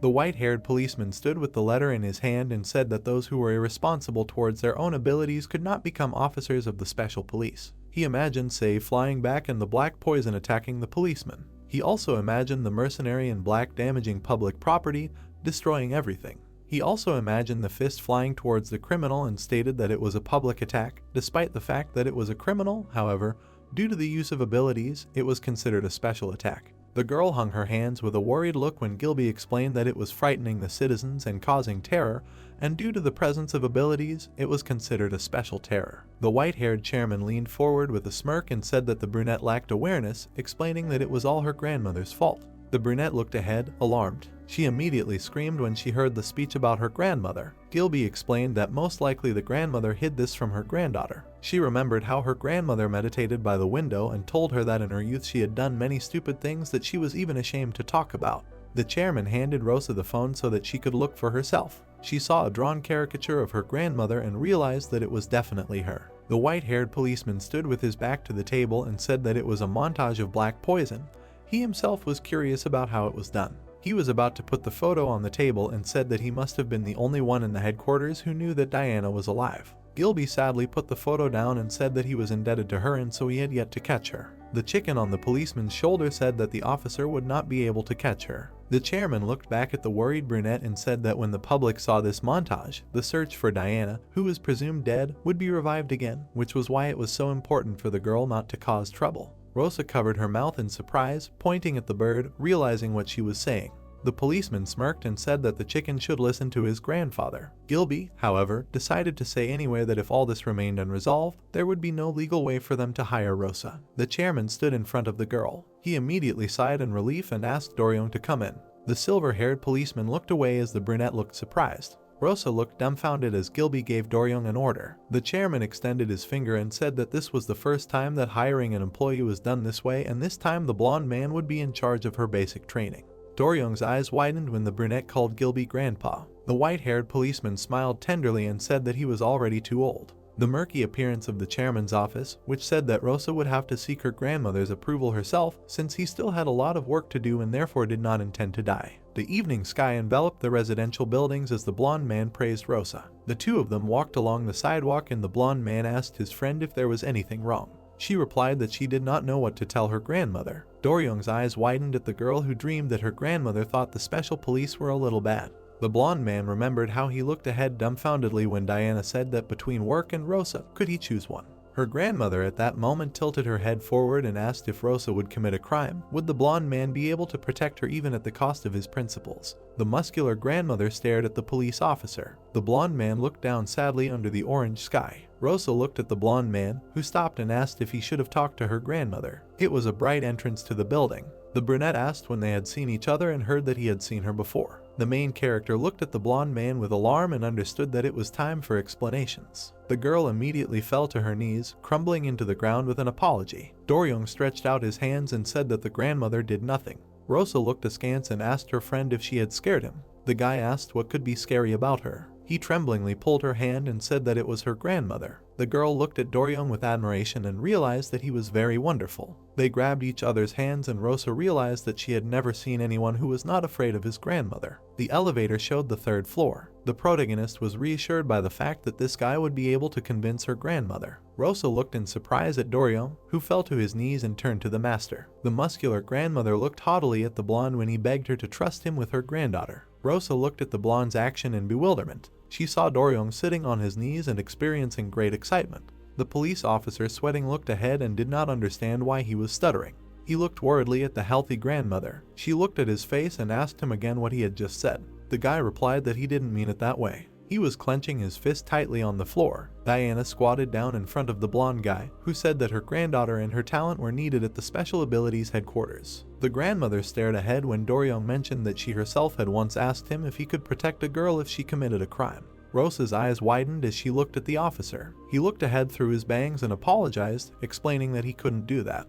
He knelt next to Rosa and noted that by staying together with her, he could prevent her from committing a crime. The main character's eyes widened at what she heard. Doryong looked at the grandmother in shock and said that with her permission, he wanted to take her to the Special Police headquarters. Diana said that she would count to 3 and that the guy should not be there. She looked down on the blonde guy who was bending over. The grandmother clenched her fists as Doryong was about to beg her again. She clenched her fists tighter, counting down. The police officer explained that Rosa had strong abilities, but at the same time, they could cause accidents. The grandmother's eyes widened tensely as she continued to listen that her granddaughter would be taken care of at the headquarters. She immediately swung her fist furiously, finishing the countdown. The residents from the street were looking around at this time. Rosa put her hand in front of the grandmother's fist. The healthy Diana looked at her granddaughter in bewilderment, who had interfered with her by stopping her fist too easily. The grandmother bared her teeth angrily. She immediately screamed that Rosa had really gone crazy. Doryong sat on his knees and tried to beg the master again.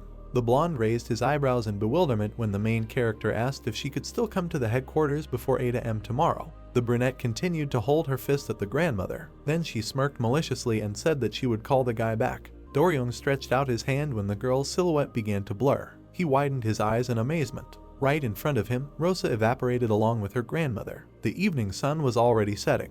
The grandmother and her granddaughter found themselves in the air above the city. Diana bared her teeth angrily, furious at her granddaughter. The grandmother grabbed the brunette by the leg. The protagonist's eyes widened in shock. Diana immediately let go of her granddaughter. Rosa plopped down on the ground as the grandmother landed on her feet. A cloud of dust enveloped the ground, and Diana explained that her granddaughter was still very young.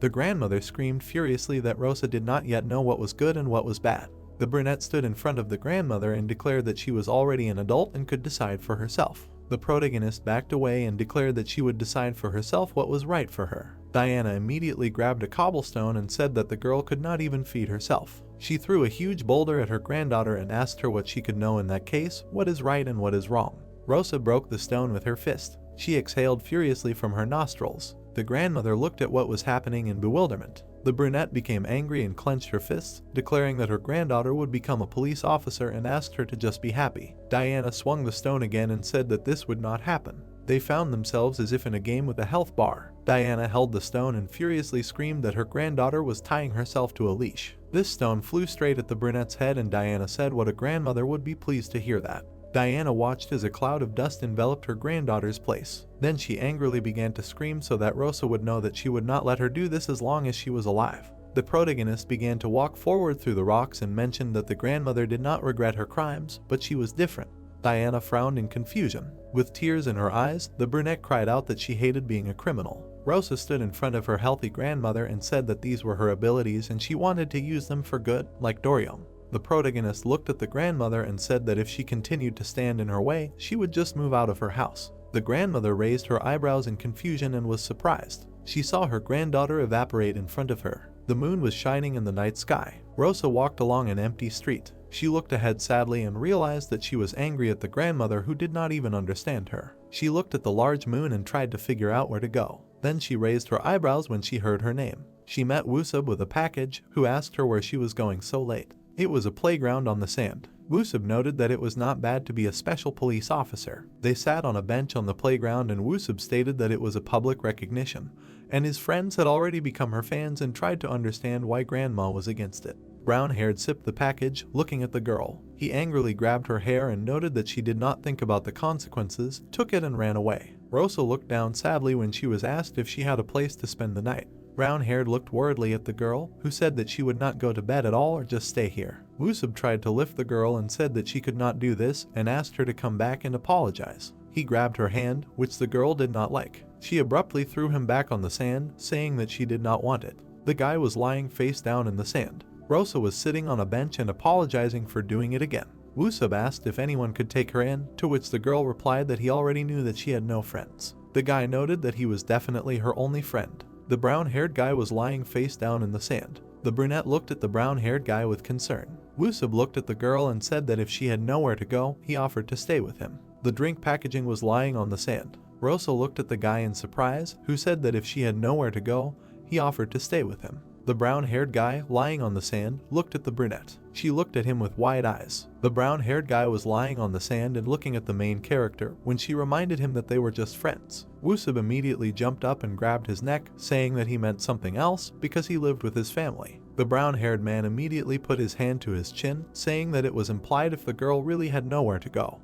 The main character looked down when she was advised to first negotiate with her grandmother and perhaps she would be able to fix everything in an unexpected way. The protagonist continued to look ahead. She immediately perked up with a frown and said that she would still talk to her grandmother. She immediately disappeared in front of Woosub, asking him to be there just in case. Rosa peeked around the corner, looking at her grandmother. She was peeping at Diana from the wall. Then she began to walk forward. The grandmother looked back in a daze. She immediately let go of the stone. It crushed the wall, breaking it. The girl immediately hid in alarm when the grandmother thought it was Rosa. Diana exhaled and told the girl not to say that she decided to leave the house on her own.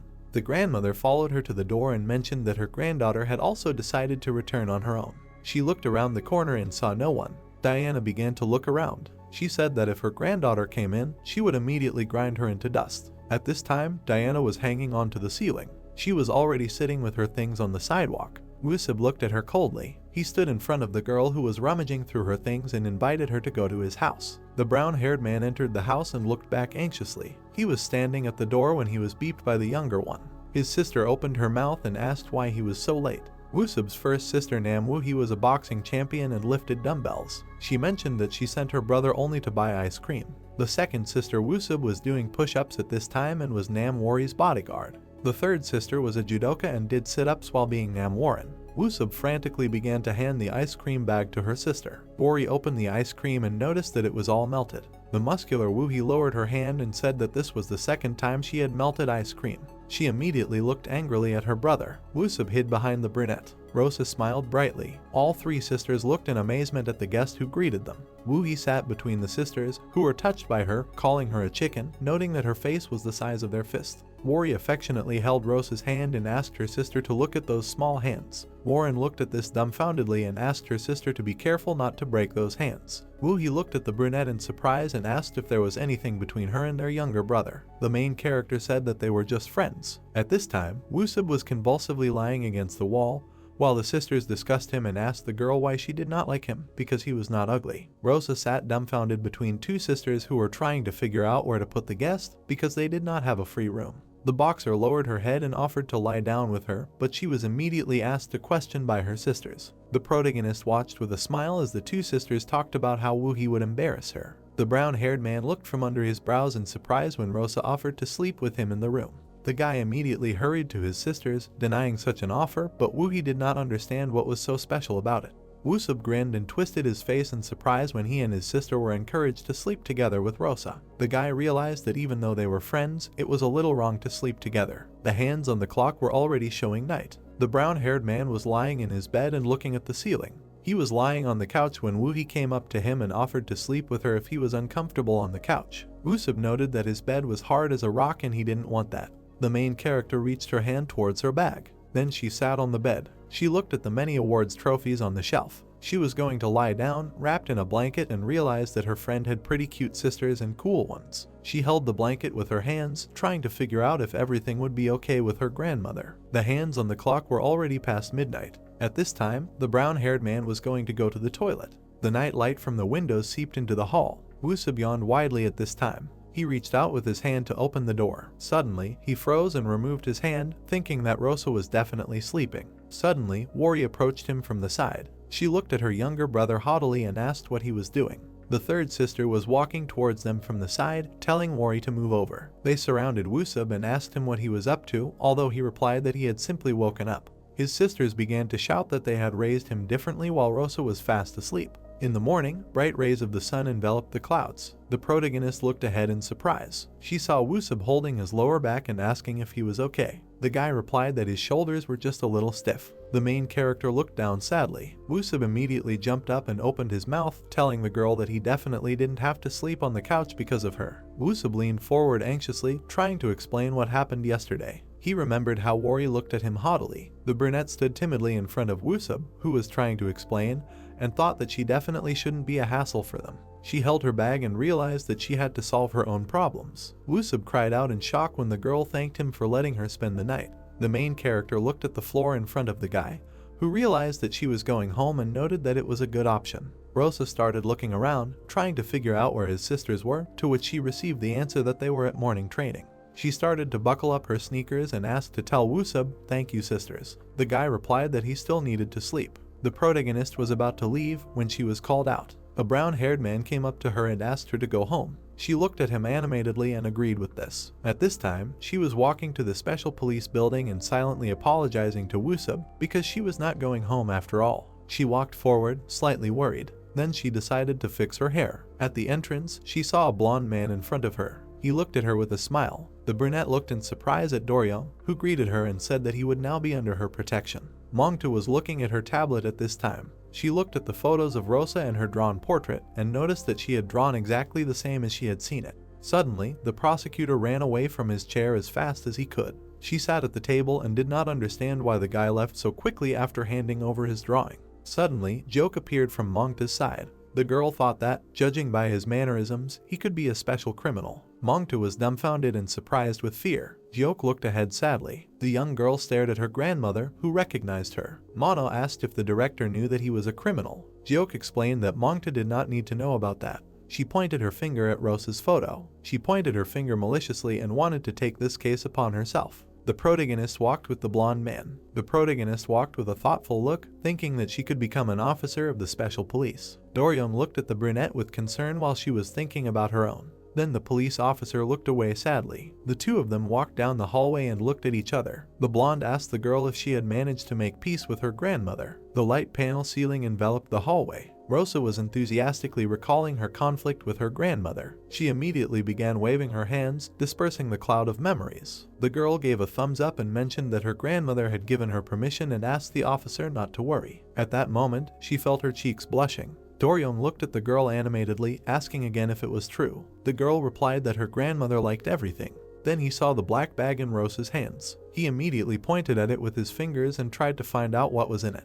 Rosa grabbed her bag and began to make excuses, saying that she often carries it with her since she has a lot of things. The police officer smiled mockingly and resigned himself, although he did not really believe it. Then he looked away with a sneer. He looked at the girl with the bag smiling maliciously and wondered if she really made up with her grandmother. It was an interrogation room with black panels when the blonde man asked if everything was clear. Rosa sat opposite him with her arms crossed and noted that there were basic police officers, assistant police officers who helped, and honorary police officers, that is, those who were under 17 years old. Doryong folded his arms with a smile when asked if he was a permanent special police officer and answered in the affirmative. Rosa put her hand to her face and mentioned that Doryong said that it was possible to become a special police officer at the age of 17. Suddenly, her eyes widened and she exclaimed. She imagined Chunyang standing next to Mongryal.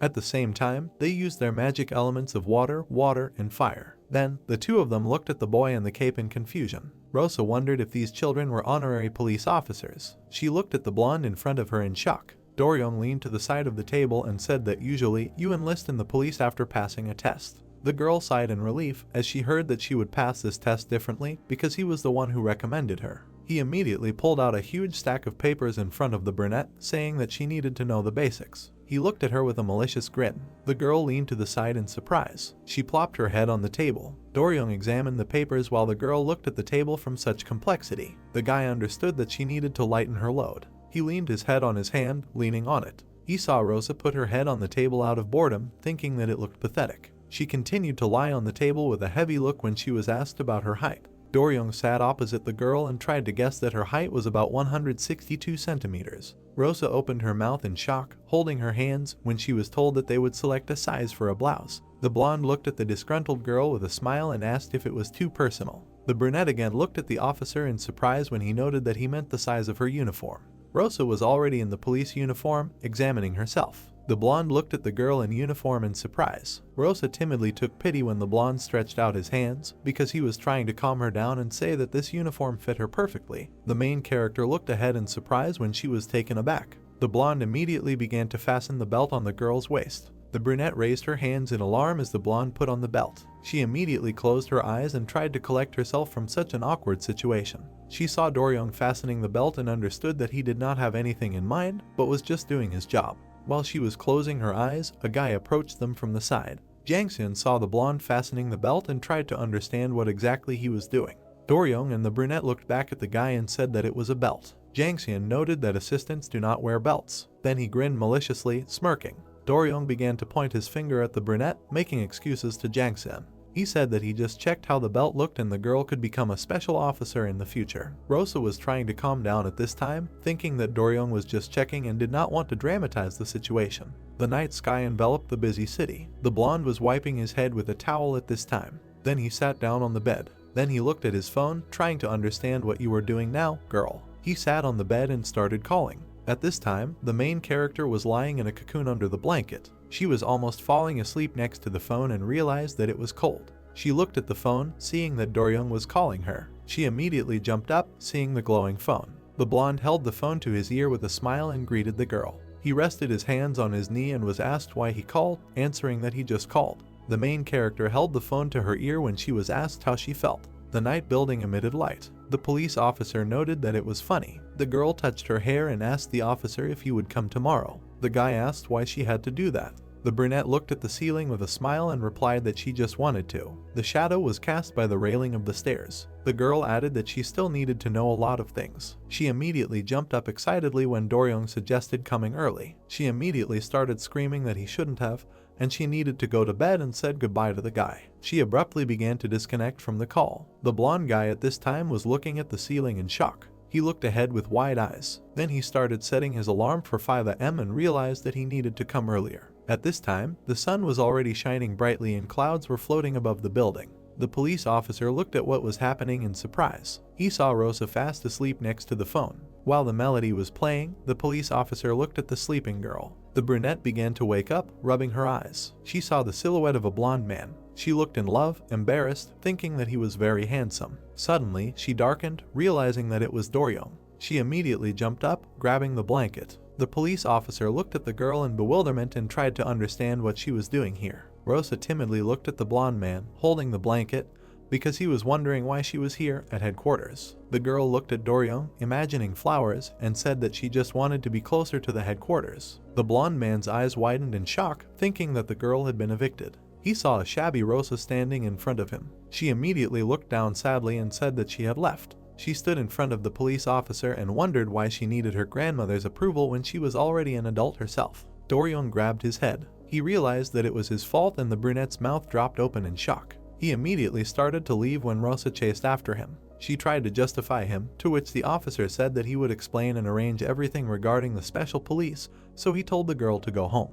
He looked back at Rosa and asked what would happen in that case. He looked at the shabby brunette and said that she practically lived on the streets. The protagonist looked down sadly. The blonde man's eyes widened, looking at the girl who noted that it was not worth sleeping here. The officer began to get worried and yelled at the girl to at least turn on the heater for the night. They both looked to the side, hearing sounds. The blonde immediately looked back at the brunette and heard a conversation about Sei and Officer Jungi. The two brunettes approached the door. One of them reached for the handle to open the door and noted that she hoped that Jungi would be her son-in-law. The blonde abruptly turned to the side. Then he extended his hand, directing the chair towards the door. He threw the black chair towards the door. The girl held the handle and exclaimed. The two girls looked at the door in amazement and did not understand why the door did not open, noting that it was strange. Suddenly, an out-of-breath blonde man approached the girls from the side. The completely rumpled officer approached the girls and noted that they came so early today. The officer approached the two girls and they began to ask questions when he managed to approach so discreetly. The brunette reached for the handle when the blonde waved his hand and did not let her open the door, reminding her about the autograph. Doryong leaned his hand on the door and said that he came just to sign an autograph for the girl. The brunette looked at the blonde with admiration and said that she was afraid to ask him for an autograph again, because he was always so busy, adding that her niece was his fan. The blonde noted that in this case he would sign as many as the girl wanted. The officer grabbed the girl's hand when she wanted to stop by later, but he had other plans. Doryong looked at the brunette with a smile and explained that he would be busy again later. At this time, the main character ran away. It was a spacious corridor with black doors. The happy girls held sheets of paper with autographs, noting that their nieces would really like them. The officer ran after them and said that he could sign more. He looked worriedly at the girl, who waved her hand and said that they dare not distract him anymore because he was a busy man. The girls went inside and thought that someone had already come in. In the passage, together with the blonde man, they saw Rosa in uniform. The main character looked at the guys with a smile and greeted them. The officer watched all this from the side while the girls began to get acquainted. All out of breath, he sighed with relief. Then Rosa followed Doryong. She walked behind him and tried to call out to him, but he replied that just not now because the criminal was getting ready. He pointed his finger at the place and asked her to wait there because soon someone would come and he would inform the chairman about it later. Rosa looked down from the balcony in shock when the blonde man jumped down. At that time, a major car accident occurred on the highway. The officer ran as fast as he could to the scene. He looked around with a confused look. The guy saw a brunette running towards him as fast as she could and asking him to listen to her. She ran up to the officer and he didn't understand how she got there. The blonde didn't have time to finish speaking as he was busy with the troublemaker, and the brunette rushed to break down the wall. They stood opposite each other and Rosa noted that he was now unoccupied. The policeman behind the blonde also looked at what was happening in surprise. A faint rustle of wind blew through the clear weather and the guys wanted to talk. Jungi looked ahead and was about to introduce himself as a special trainer. He stood in an empty corridor and realized that he was late right on the first day. The blonde talked to Rosa on an empty street in front of the building. The girl wondered if the lack of a home should not have prevented her from remaining a special police officer. They stood opposite each other, and the main character said that she would be able to earn enough to rent an apartment very quickly. Doryong noted that this was not the problem. He worriedly extended his hand and said that he was worried about the girl. He grabbed his head, standing in front of the brunette, and said that he thought that she would be able to come to an agreement with her grandmother, but no one knew that they would quarrel. He covered himself with his hand in amazement and began to realize what was happening. Rosa anxiously clenched her fists when the officer said that it was 2 days ago, and he asked where she slept on the first night. The protagonist immediately asked the guy to calm down because she was safe. Doryong began to stroke his shoulder with relief when he heard that she slept at a friend's house. Suddenly, he froze and grabbed his shoulder when he heard that the girl accidentally met Woosub, so she stayed at his place. She immediately felt the officer's powerful scream on herself. Doryong looked at her worriedly and said that he understood that she had nowhere to go, but spending the night at Woosub's was a bad idea and it was wrong. The guy immediately turned away in an offended manner while the brunette tried to calm him down because she left anyway, because she felt uncomfortable. The blonde felt really bad. He immediately looked at her when he heard that the girl felt as if Woosub couldn't even sleep normally because of her. He immediately hugged the girl and asked why she didn't tell him. Rosa began to say that it would have been much more uncomfortable. Doryong stared at the brunette's timid gaze and asked if it was really easier for her to explain to Woosub than for him. The main character said that she couldn't tell him about it because he advised her otherwise. The guy bowed his head in front of the brunette indignantly. The blonde continued to hold his head down and asked the girl if she would go home, and received a quick answer. He continued to look at the ground and said, even if he stopped her now, asked her if she would still call Woosub, to which he received the desired answer. The main character looked at the officer in shock, who noted that if she continued like this, he simply offered to move in with him. He looked at Rosa from under his bangs, embarrassed. The doors to the office were closed. The coach looked ahead, putting his hands on his hips, and immediately told Rosa that it did not matter to him that she was late today and asked her not to worry. The protagonist stood opposite Jungi. She looked at him with a worried look when the coach said that the main thing was that the girl came and it was possible to stay late before the first lesson. She remembered how he maliciously held her handcuffed hand. She also remembered how he ran across an empty field. Jungi looked at the girl and said that Doryung told him about her. The brunette looked ahead embarrassedly when she was asked if she was the one who saved the blonde at school. She immediately scratched her head with a smile and pretended not to understand, supposedly modest. The coach turned to the girl and said that he couldn't even believe that she had an ability in the form of super speed. The guy touched the machine with his hand. He held his hand in front of the strength meter and wanted to check what the girl was capable of. The brunette's eyes widened at what he heard. She pointed her finger at the machine when the coach explained that it was from the game room, a strength meter specially made for their headquarters. Rosa realized that it was a punching machine and she was told not to be afraid, but to just hit hard. She immediately got into a fighting stance, preparing to follow the order. She took a breath of air, realizing that she needed to control her strength. Then she ran forward with a fist, knowing that if the officers found out about her super ability, it would be bad. She swung with all her strength, knowing that Doryung vouched for her, and she could not let him get into trouble. Her eyes widened, looking forward. She remembered the moment when the blonde man invited her to move in with him. Rosa covered her face as she sent the device deep into the ground. She and the trainer looked into the hole that had formed. Jungi leaned closer to see the cave. He straightened up and noted that the girl had done well. He began to write something down and noted that it was not bad. The trainer wrote that it was insane. As he looked at the notes and realized that this was expected of the person recommended by the officer, people from the Special Development Department entered. The trainer was standing next to the girl and the people from the department asked Rosa to come with them. Jungi began to follow the girl, not understanding why they had to do it right now and if they couldn't wait. The girl from the department looked back when the trainer stated that the lesson was not over yet.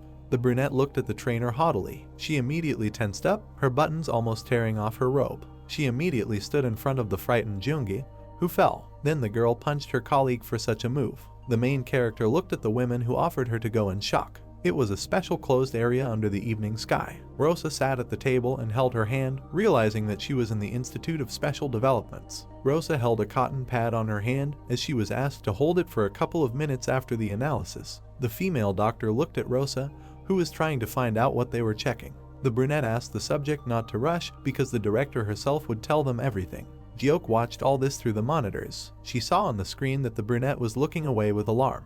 Jiok looked up in amazement, realizing that Rosa had come here herself. The main character's photo was chained to the installation, and the director noted that it was not important now. Jiok walked forward with a cane when they greeted her. She was handed a sheet of paper with Rosa's analysis. The old lady stared at the piece of paper. Her eyes widened in a grounded manner. The protagonist in uniform looked back, leaning on the table. An old lady with a cane approached her. The director immediately leaned against the girl who introduced herself by name. Jiok looked at the worried girl with a smirk and asked her if Diana was her grandmother. The brunette's eyes widened in shock when Jiok noted that after all, she was the granddaughter of that very scoundrel. Rosa looked at the old lady and asked her if she knew her grandmother. The director looked up from under his brows and noted that they were very close. The main character looked down and sweat. She saw the director's name on the robe. The director was sitting in her office behind a screen. The old lady looked at the piece of paper and did not understand what to do. Suddenly, a silhouette of a man appeared behind the office and said that the prosecutor threw the drawing and ran away, but Jiok did not want to hear it.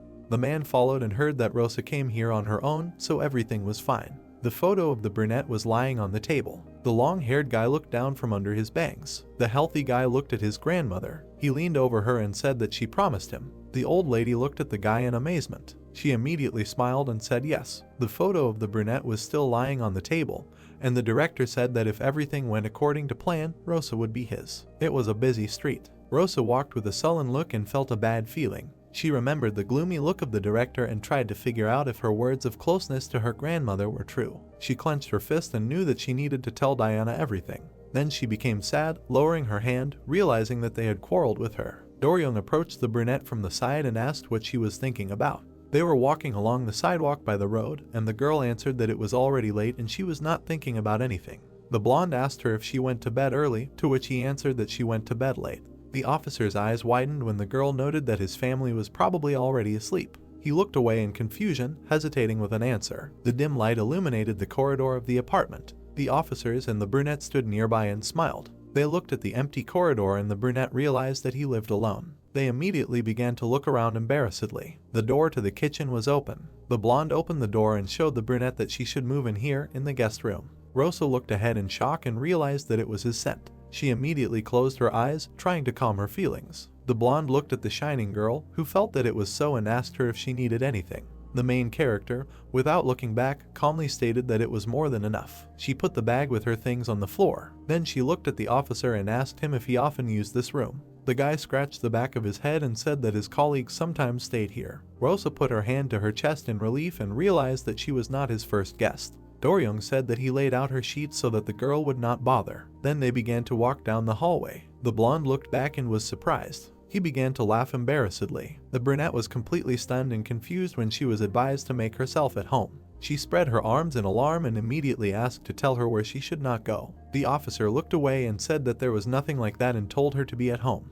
He recalled how Jungi was just lying on the floor because he acted like he was the owner here. Then the officer pointed his finger at the bathroom at the girl's request. Rosa smiled brightly, looking at the guy. While he was holding the glass, she wanted to take a shower. She looked at the back of the blonde, who allowed her to go. The guy put his hand on the table. He was embarrassed and tried to find peace in this situation. It was patterned hexagons instead of wallpaper. The brunette wiped her face with a towel. Then the main character peeked out from behind the wall, trying to call Doryung away. She looked at the empty kitchen and realized that he was not here. Then the girl looked at the table. She saw a pile of papers and pens and realized that she was almost scared. She stared at the table in a daze and did not understand what it was. She looked at the table with concern and understood that the officer continued to think about it. She remembered how she had a dialogue with the brown-haired man and told him that he needed to stop trying to whitewash the reputation of black poison. The protagonist tried to understand if she had done the right thing by ceasing to be black poison. She leaned her hand on the table and thought that the guy was destined to disappear just like that.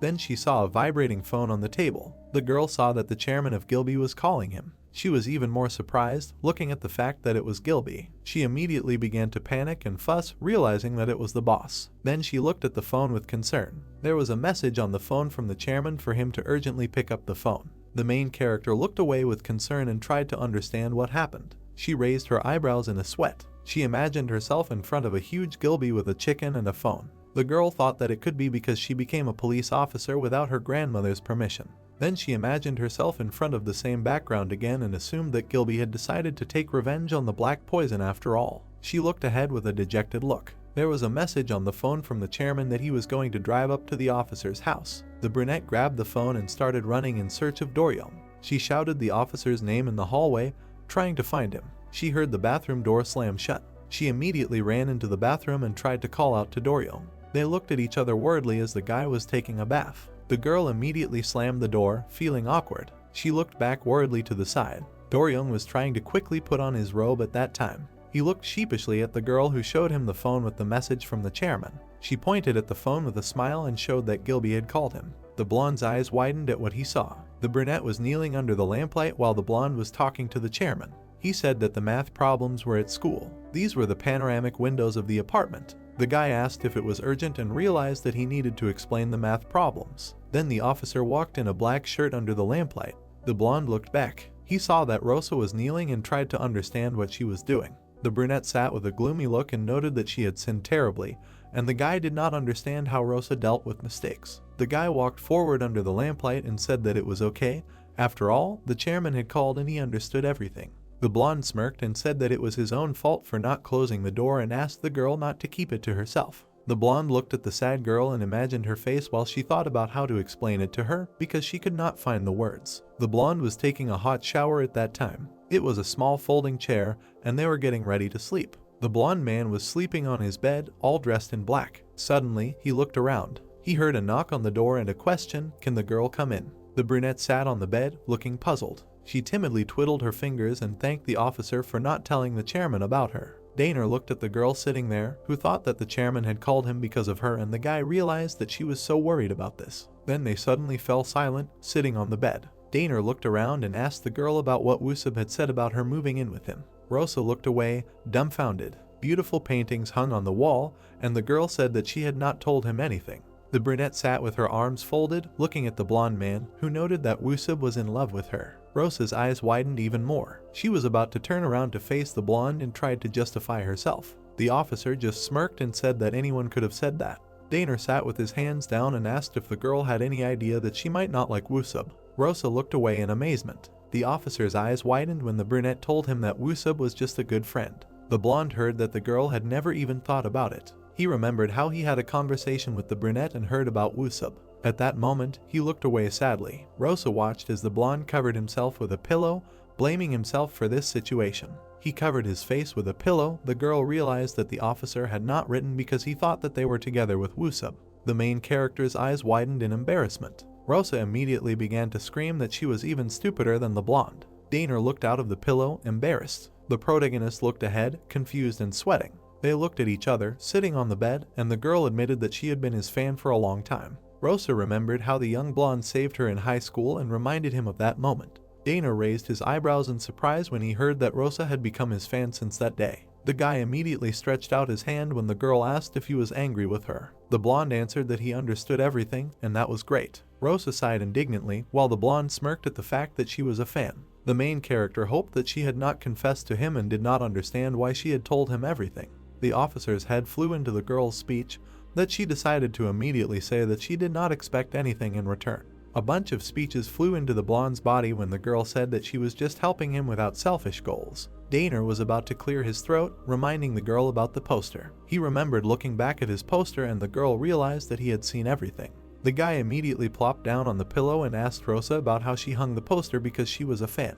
The protagonist answered that she thought the officer was cool. The guy covered himself with a blanket and said that he would give the girl a better poster. Rosa's eyes widened in surprise. She immediately smiled brightly, realizing that she could be his fan and felt relieved. Rosa looked ahead and tried to find out what time it was. Doryong looked at the girl with embarrassment, who wanted to stay there longer but knew that the guy had to go to work early. The protagonist stood up with a smile and said that she was going to bed, thinking that the guy was tired. Doryong immediately reached out his hand to the girl when she said goodnight. Rosa's eyes widened from such a movement. The blonde touched her fingers. Then he looked at the girl with embarrassment and held her hand. Doryong looked at the girl with confusion. He abruptly removed his hand from hers, thinking that he had touched her without noticing it. Rosa looked at the guy with bewilderment. Doryong said that he couldn't sleep. The brunette's eyes widened. Rosa abruptly ran to the exit, telling him to wait a minute. Doryong wondered what she was going to do. There was a lit candle on the table. Rosa covered the guy with a blanket. She brought the video with the phone to Doryong's ear. The guy looked at the ceiling with a dejected look. Rosa stood next to the blonde's bed, asking why he still couldn't sleep. The blonde slightly raised himself, taking off his hat.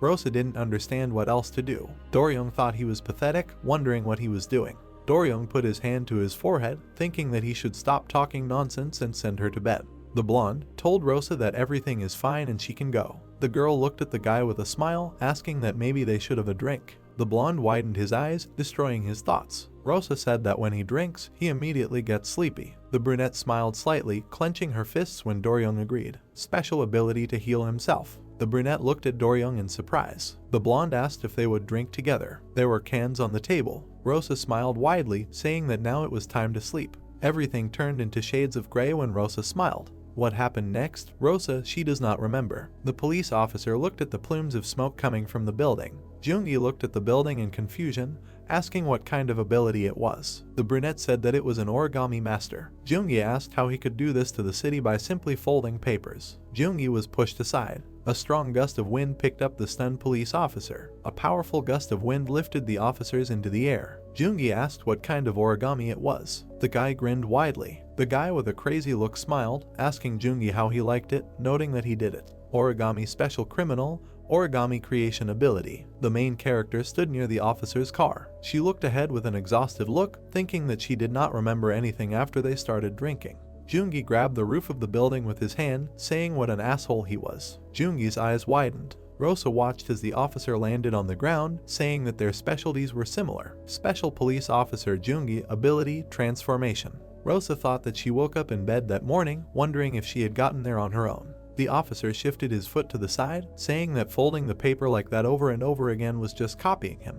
Jungi pointed his finger at the guy. Green branches wrapped around the officer's body. Jungi said that he would arrest him. The roots lifted the officer into the air. The guy told Jungi that he was stupid. The guy in the black hat smiled widely, saying that his ability didn't work on plants. Special criminal cactus ability controlling giant plants. Cactus poked Origami in the elbow and asked if he was ready. Origami said that he was always ready. Jungi screamed that they were fucking assholes, begged them to let him go. Cracks began to appear in the ground. A huge green root came out from there. It was moving towards the dumbfounded officer. Sei cut the huge root. The officer smiled sheepishly when he saw Sei. Sei grabbed the guy's face. The protagonist lowered her head when Sei kissed Jungi. Rosa thought she was dizzy, noting that Doryong didn't say anything, wondering what it meant that there was nothing. The protagonist looked away. The guys watched as the guys ran away to the plants. Sei said that it was unrealistic, and they were running away. The guys were sitting on a huge plant. Origami looked away warily. He asked that they weren't going to chase them. Cactus said that they should just try,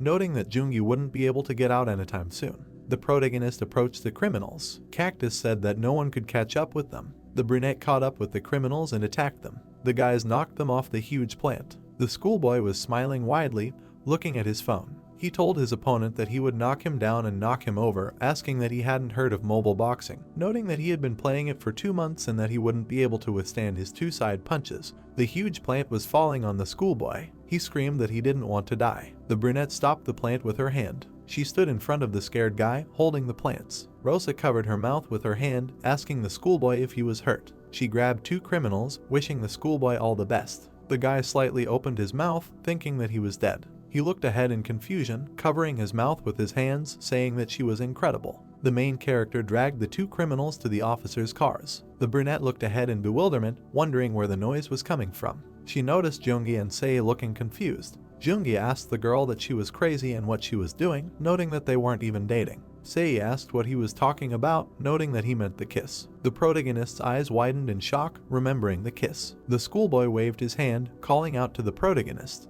The officers stopped the distraught schoolboy. The officer asked the guy to stop, saying that it was dangerous. The brunette said that from that day on, he was her fan. Rosa looked behind her in confusion, wondering what her fan was. The schoolboy shouted that he adored her. The brunette remembered how she told Doryong that she was not a crazy fan. The girl put her hand to her forehead, wondering what was wrong with her. The schoolboy shouted, asking her name. The blue sky was visible above the high-rise building. The main character looked ahead in confusion. She met Doryong smiling in the hallway. The blonde asked if the first work training was successful, as he thought. Rosa answered that it was. She remembered standing in front of the blonde. They say that she is not a crazy fan. The brunette widened her eyes. She looked at the blonde with embarrassment. They say that they sincerely love him. The blonde looked at the girl with excitement. Rosa looked ahead in horror, wondering what kind of memories these were and that it was a dream. Doryong extended his hand, asking if everything was okay. The girl in a panic pulled away from the guy. She abruptly ran away from him, saying that she was busy, she needed to run urgently. The brunette ran out from behind the wall, seeing Gilby. Gilby was moving his lips towards the chick, telling him to kiss daddy. The girl watched in horror. She remembered kissing the blonde. Gilby told the chick that she was so warm and soft and that daddy loved her very much. The girl fell to her knees. Gilby looked at the brunette awkwardly, saying that it looked strange. Rosa grabbed her hair with her hands. Gilby asked her to pretend that she did not see anything. The girl screamed loudly. Gilby asked if this was too much. The brunette rushed away, thinking that it was just a dream. A guy's silhouette appeared from behind the wall. The girl thought that it could not be otherwise. Rosa bumped into Doryong, wondering if she had just dreamed it.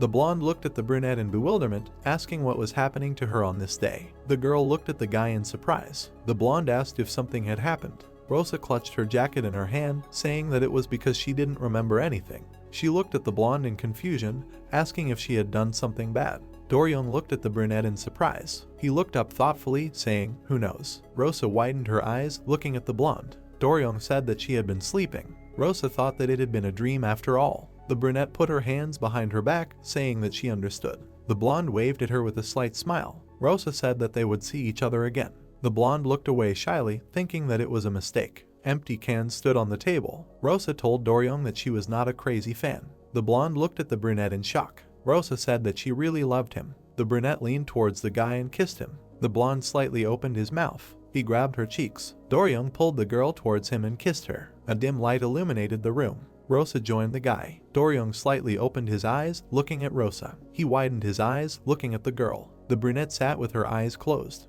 Doryong called out to the brunette. A dim light illuminated the kitchen. There were bottles next to the sink. Do-ryung covered Rosa with a blanket. A light shadow from the blonde fell on the floor. The blonde sat on the couch in the dark. He lowered his head, looking at the floor. The blonde sat with his back to her, thinking that she was probably drunk. The guy sat motionless. He abruptly jumped up from the couch. Do-ryung opened the door. He began to climb the stairs. The guy climbed over the railing. He looked ahead in confusion, thinking that he needed to calm down. The blonde was sitting on the floor, clutching his head in his hands. He looked at the floor, saying that he was an idiot and how could he do that to a drunk girl. Do-ryung leaned against the wall, saying that he needed to pull himself together, noting that this was crazy and he was now dying of shame. Do-ryung opened his mouth, remembering Rosa's words that she really loved him. The blonde looked away in confusion. There were bright stars in the sky. Do-ryung said that it was time to sleep anyway and he would ask her about it tomorrow. The blonde was lying on the bed, looking at the ceiling, wondering what she would say when she said something like that. Do-ryung was standing near the sink. His eyes widened slightly, seeing the brunette.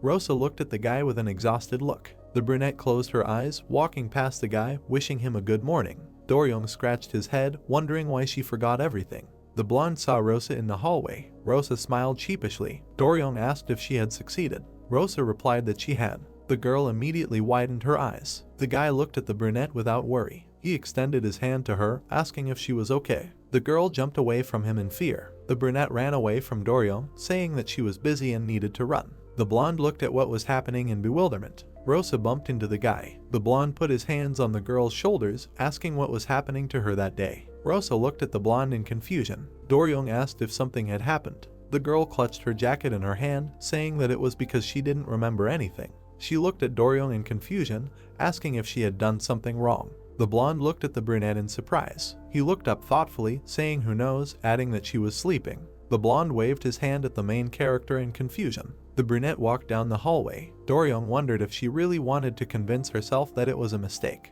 The guy's hair was fluttering. He turned away and grinned sheepishly. Stars were visible in the night sky. The blonde asked that now she was not just a fan. The weather was clear over the city. The next day, the main character was walking down the street. She remembered how the officer yelled at her. The brown-haired girl said that she could no longer do this when she became a full-fledged police officer, so she should just go to school. Rosa closed her eyes, thinking that she did not want this. She looked away in surprise. People looked at the main character with admiration. She looked at them confused, wondering what was going on. A pencil fell out of the girl's notebook. The girl bent down to pick up the pencil. At the same time, the guy bent down too. Rosa thanked the guy. The brown-haired guy handed the pencil to the main character, saying that he adored her. The main character looked ahead in bewilderment, holding a pencil in her hands. People stood on the ground, saying that she was there. Passers-by began to surround the main character, asking for an autograph. The brunette held a piece of paper in her hand, looking at the people who asked to sign. The girl, confused, signed on the guy's back. The sunlight illuminated the building. Woo-sub looked around. The main character was hiding under the hood. Woo-sub said that everything was clear and she could take it off. The main character ruffled her hair, saying that it was, of course, very nice, but this was the first time this happened to her and she was scared. The brunette looked at her friend in confusion, asking what she should do. Woo-sub told her to enjoy herself. The girl smiled sheepishly. Woo-sub said that she was quite popular. Rosa said that was not true at all. The main character looked at her friend in confusion. The brown-haired man asked what it meant. They would not be able to see each other anymore. Rosa asked why he thought so. The brown-haired man looked ahead with a slight smile, saying that it was because she was a star. The main character seemed to be struck by lightning, and her mouth opened wide. She began to wave her hands, telling her friend that this would never happen. Woo-sub said that he was just joking. White clouds floated in the blue sky. Woo-sub asked Rosa if she talked to Do-ryung. The guys were sitting on a bench. The brunette asked what they talked about. The brown-haired man said that he avoided her at the festival. Rosa looked up thoughtfully. Woo-sub asked why he did that. The brunette remembered when they were sitting with the blonde and talking. The girl smiled widely, covering her mouth with her hand. Woo-sub looked at his friend with a confused smile. Rosa said that he misunderstood something. The brown-haired man asked what exactly. The girl covered her eyes, saying that he thought Woo-sub was in love with her. The brown-haired man looked at Rosa with a sarcastic smile, asking what he was in love with her. Woo-sub widened his eyes in bewilderment. The main character looked at Woo-sub questioningly. Woo-sub stomped his feet on the ground, saying that Do-ryung was so funny. The brown-haired man smiled widely. Woo-sub ran as fast as he could to his sister. He fell to his knees, grabbing his sister by the sleeves, asking what he should do now. Wori looked at her brother with a slight smile, telling him to get her autograph while he still can. Wori pointed to the TV. She said that if he was seriously interested in her, he should hurry. The girl looked at the TV, where Rosa was playing. She noted that Rosa was becoming popular. On the news, the woman pointed to a photo of the female lead. She asked if that wasn't the special police officer everyone was talking about lately, noting that it was Officer Rosa. A man with long hair was giving an interview, saying that he saw her with his own eyes as Rosa saved a man from being hit by a bus. The man adjusted his glasses, saying that she moved faster than Do-ryung and caught that bastard with a super move. The schoolboy looked ahead in admiration, saying that that huge thing was falling on him and he thought he was going to die. Afterwards, the nameplate read Rosa. The female lead fastened her belt around her waist. The girl put her hand to her forehead. Now Rosa is a full-fledged special police officer. Gilby put a watch on the girl's hand. He said that from now on, the use of special abilities will be monitored. The protagonist looked at her hand with admiration. Gilby said that they will keep an eye on her while she is still not used to her abilities, noting that she should remember that the main thing is that she cannot use them in everyday life.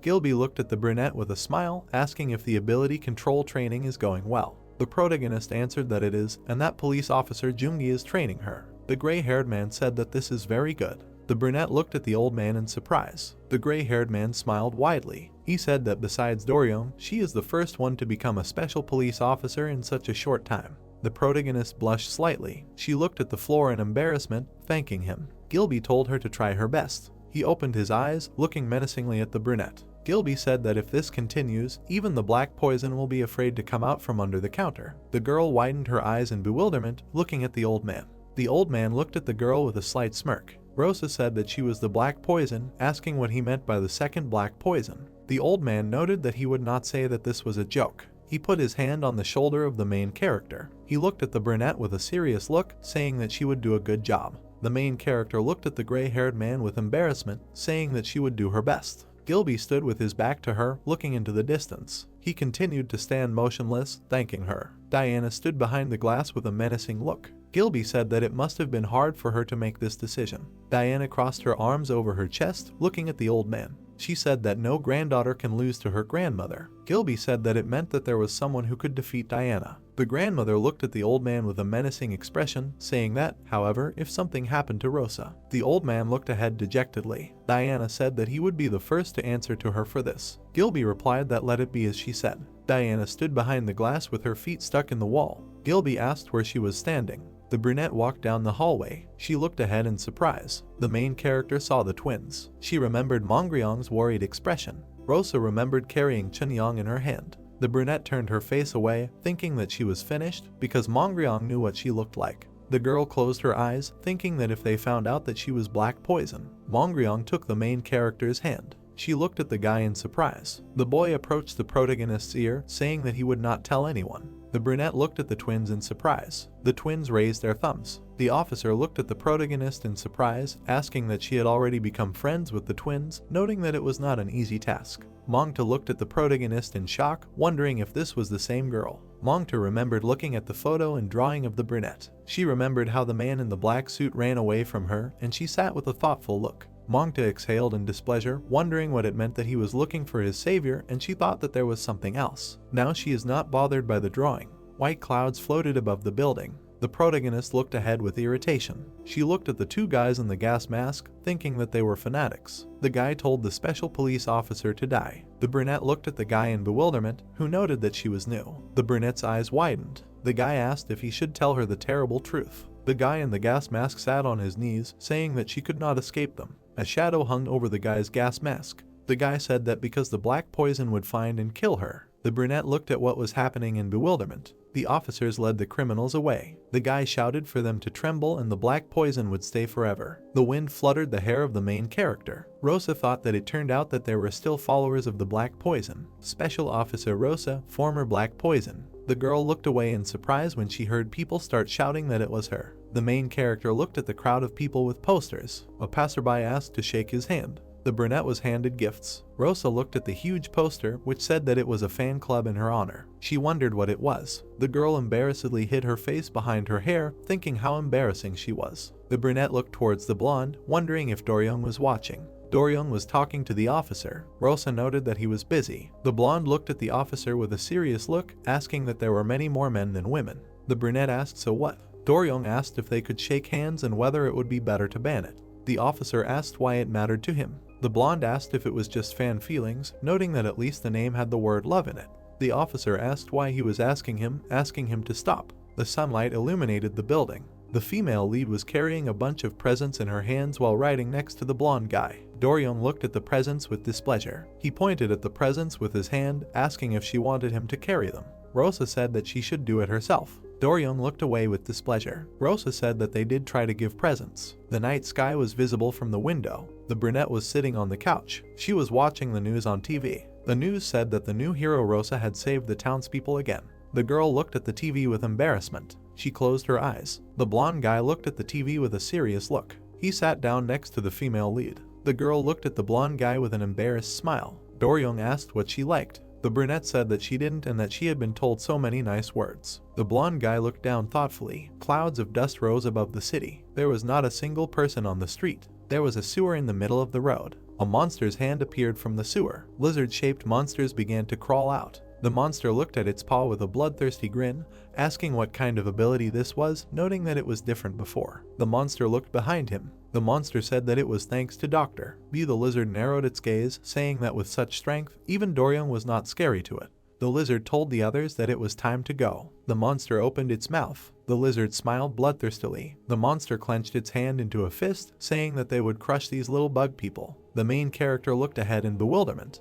The monsters looked at the main character in a stupor. Rosa pointed at the monsters, asking that they were probably villains. White clouds floated over the city. The people looked at what was happening in shock. The main character tied up the monsters while standing at a traffic light. She waited until the light turned green, saying that it was okay to go now. Rosa crossed the road with 3 monsters. The monster with the mohawk lowered his head, saying that Dr. B lied to them, noting that he said he would make them even cooler. The lizard looked at his comrade in confusion, saying that he did not think the doctor lied to them. The monster with the mohawk asked why then. The monster looked sideways at the main character, saying that this girl was just really strong. The brunette looked at the monster with a crazy smile, asking what he said. The brunette looked to the side, saying that they needed to turn left. Do-ryung appeared in front of the main character. Rosa noted that he had arrived. Rosa pointed her hand at the monsters, saying that they were criminals. The blonde lifted the monsters up with his power, saying it was a good job and he would take care of them. The boys walked down the street as the monsters hovered above them. The girl looked away in confusion. The main character smiled sheepishly. Do-ryung asked what was funny. Rosa said that it was not like that at all and that she had just received so many compliments. The blonde looked away in confusion. The girl looked at the boy in surprise. The blonde moved away from Rosa to the very edge of the sofa. The brunette wondered what was wrong with him. The blonde turned his gaze to the main character. Rosa asked if something was wrong. Do-ryung looked up thoughtfully. The girl's eyes widened. Do-ryung said that nothing was wrong. Rosa looked at the blonde thoughtfully, wondering what it was then. The monster asked to untie him, asking if they were going to let him go. Do-ryung stopped abruptly and the monster fell to the ground. The monster said that it would kill Do-ryung. The blonde looked at the monster with a cold gaze, saying that it seemed like they had met before. Cold sweat was running down the monster's face. The blonde moved closer to the monster. He looked at it thoughtfully, asking if it had caught it before. The monster said that it had not. The lizard opened its mouth in anger, telling him not to be a coward, noting that they were no longer weak humans who could lose to Do-ryung. The guy turned back into a human from a lizard, saying that they were reborn thanks to Dr. B. The officer pointed at the criminals, saying that he was right and he had caught them all before. The guy said that he must be confusing them with someone else. The criminal asked what the hell and why were they normal again. The blonde turned his attention downwards. There was a collar around the criminal's neck. Do-ryung wondered what it was. The blonde reached out to the collar. His eyes widened when he saw a golden aura. The criminal abruptly pulled away from the guy, telling him not to touch it. Do-ryung looked at his hand in surprise. Do-ryung looked ahead with a serious expression. The blonde reached out to the criminal's collar. He was tearing the collar apart with his power. The guy said that it hurt, asking him to go easy. The blonde took off the collar, looking at it with a surprised look, asking what a collar it was. On the roof of the building sat the brunette. He looked down with a displeased look. The guy watched the main character and the 3 criminals. The brunette told the granny that they screwed up. The guy put his hand to his ear, asking if he should intervene. The granny said to let them grab them. The brunette got up from the roof and turned around. The granny said that they were useless idiots. The main character smiled sheepishly, looking at the blonde. The brunette looked sideways to the side. A slightly orange sunset was visible in the sky. The blonde looked at Rosa among the crowd of people. The main character smiled happily. Do-ryung crossed his arms over his chest in displeasure. He leaned back in his chair, thinking that he shouldn't be so naive. The blonde sat in the officer's car. He closed his eyes, thinking that maybe he should chase them away. The officer suddenly opened his eyes. Sei appeared behind the blonde. She said that he was afraid that his fame would falter and that Sei would take away his fans. Doryong said that there she was. The blonde crossed his arms over his chest, saying that he thought she had been suspended for a month. Sei noted that Jungi had put in a good word for her. Sei asked if he wanted to go out to the people. Doryong looked away with displeasure, saying that he did not want to. The blonde man's eyes widened. The guy shouted to the main character if she remembered him. The brunette looked at the brown-haired man in surprise, who said that it was him. The wind fluttered the surprised girl's hair. The guy said that on the roof, she confessed her love to him. The brown-haired man pressed his palm to his chest, looking at her with an admiring look. Doryong opened his mouth wide in bewilderment. Sei said it was interesting. The main character was standing in a circle of the crowd. The brown-haired man said that on that day, the guy was walking down the stairs. He turned his head to the side, telling Rosa that he was going to ask her name. There was dynamite with a timer attached to the wall. The timer started counting down. The officer grabbed the guy. He was carrying him off the stairs. The brown-haired man said there was still a person at the top. People were watching what was happening, dumbfounded. The brown-haired man said he tried to find her after that incident, but he couldn't. He blushed slightly, looking at the girl, asking if she could imagine how surprised he was to see her on YouTube. The blonde was running down the road. The brown-haired man said that if it's not too late. The blonde put his arm around the brunette's shoulder. The brown-haired man asked to give him another chance. People were watching what was happening, gaping. Sei was looking out of the van, saying he was crazy. The female lead looked at the guy with confusion. The blonde said that she didn't just fall asleep that night. The brunette looked at the blonde with confusion. The boys stood motionless. Doryong said that when they were drinking, she did something bad. The blonde looked at the brunette with a serious look. The female lead looked at the guy with surprise, asking if it was true. She remembered how she approached the guy, saying that she was not a crazy fanatic. She remembered how she looked at him with confusion, confessing her love to him. The brunette pulled the guy to her and kissed him. The female lead opened her mouth wide in confusion. Rosa thought that she had gone crazy. The girl's eyes widened. She thought that she needed to calm down, and maybe she was just confused. The blonde looked at the brunette with a serious look. Rosa thought she would pretend she didn't know anything for now, asking what she did wrong and if he could tell her more. The blonde guy glared at the protagonist. He wondered if she didn't remember what she did back then. Doryong turned away from the protagonist, saying she was so mean. He thought it was sad. The brunette looked at the guy walking away, asking what it was. The blonde guy said he didn't know. The girl looked at the blonde guy in confusion, calling out to him. Doryong closed his eyes while Rosa reached out her hand to him.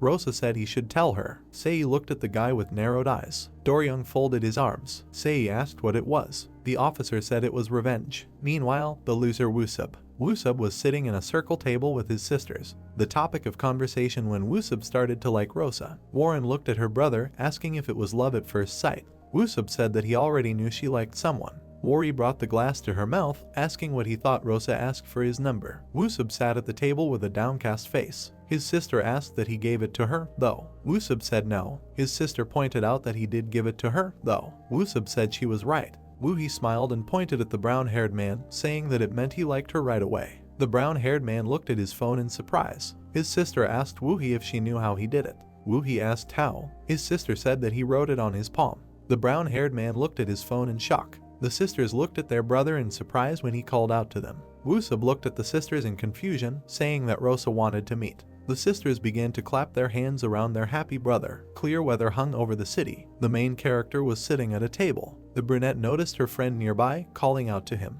The main character widened her eyes. Woosub smiled awkwardly. He looked away, greeting the protagonist. There was a menu hanging above the bar. The brunette grabbed her head. She asked her friend what the worst thing a drunk person can do. The brown-haired man looked at Rosa with bewilderment, saying that he does not drink often. Woosub sat at the table with a smile, saying that in her case. The brown-haired man looked at the girl with curiosity, asking who she drank with and what she did. Rosa said with Doryong. The brown-haired man widened his eyes. Rosa said that she got drunk with Doryong. The brunette looked at the guy in confusion, asking what she should do. At that moment, Woosub. There was coffee on the table. He wanted to go home. Woosub looked at the female lead confused, asking how long they had been sitting together. He said that she must have teleported or something. The female lead looked at the table confused, saying that she had kissed him and thought that he was mad at her because of that. Woosub's face darkened at what he heard. Rosa asked what she should do and how she would look him in the eye now. Woosub hit the punching bag with tears in his eyes. Woohee watched her brother with a smile, saying that it was great and that he really had talent.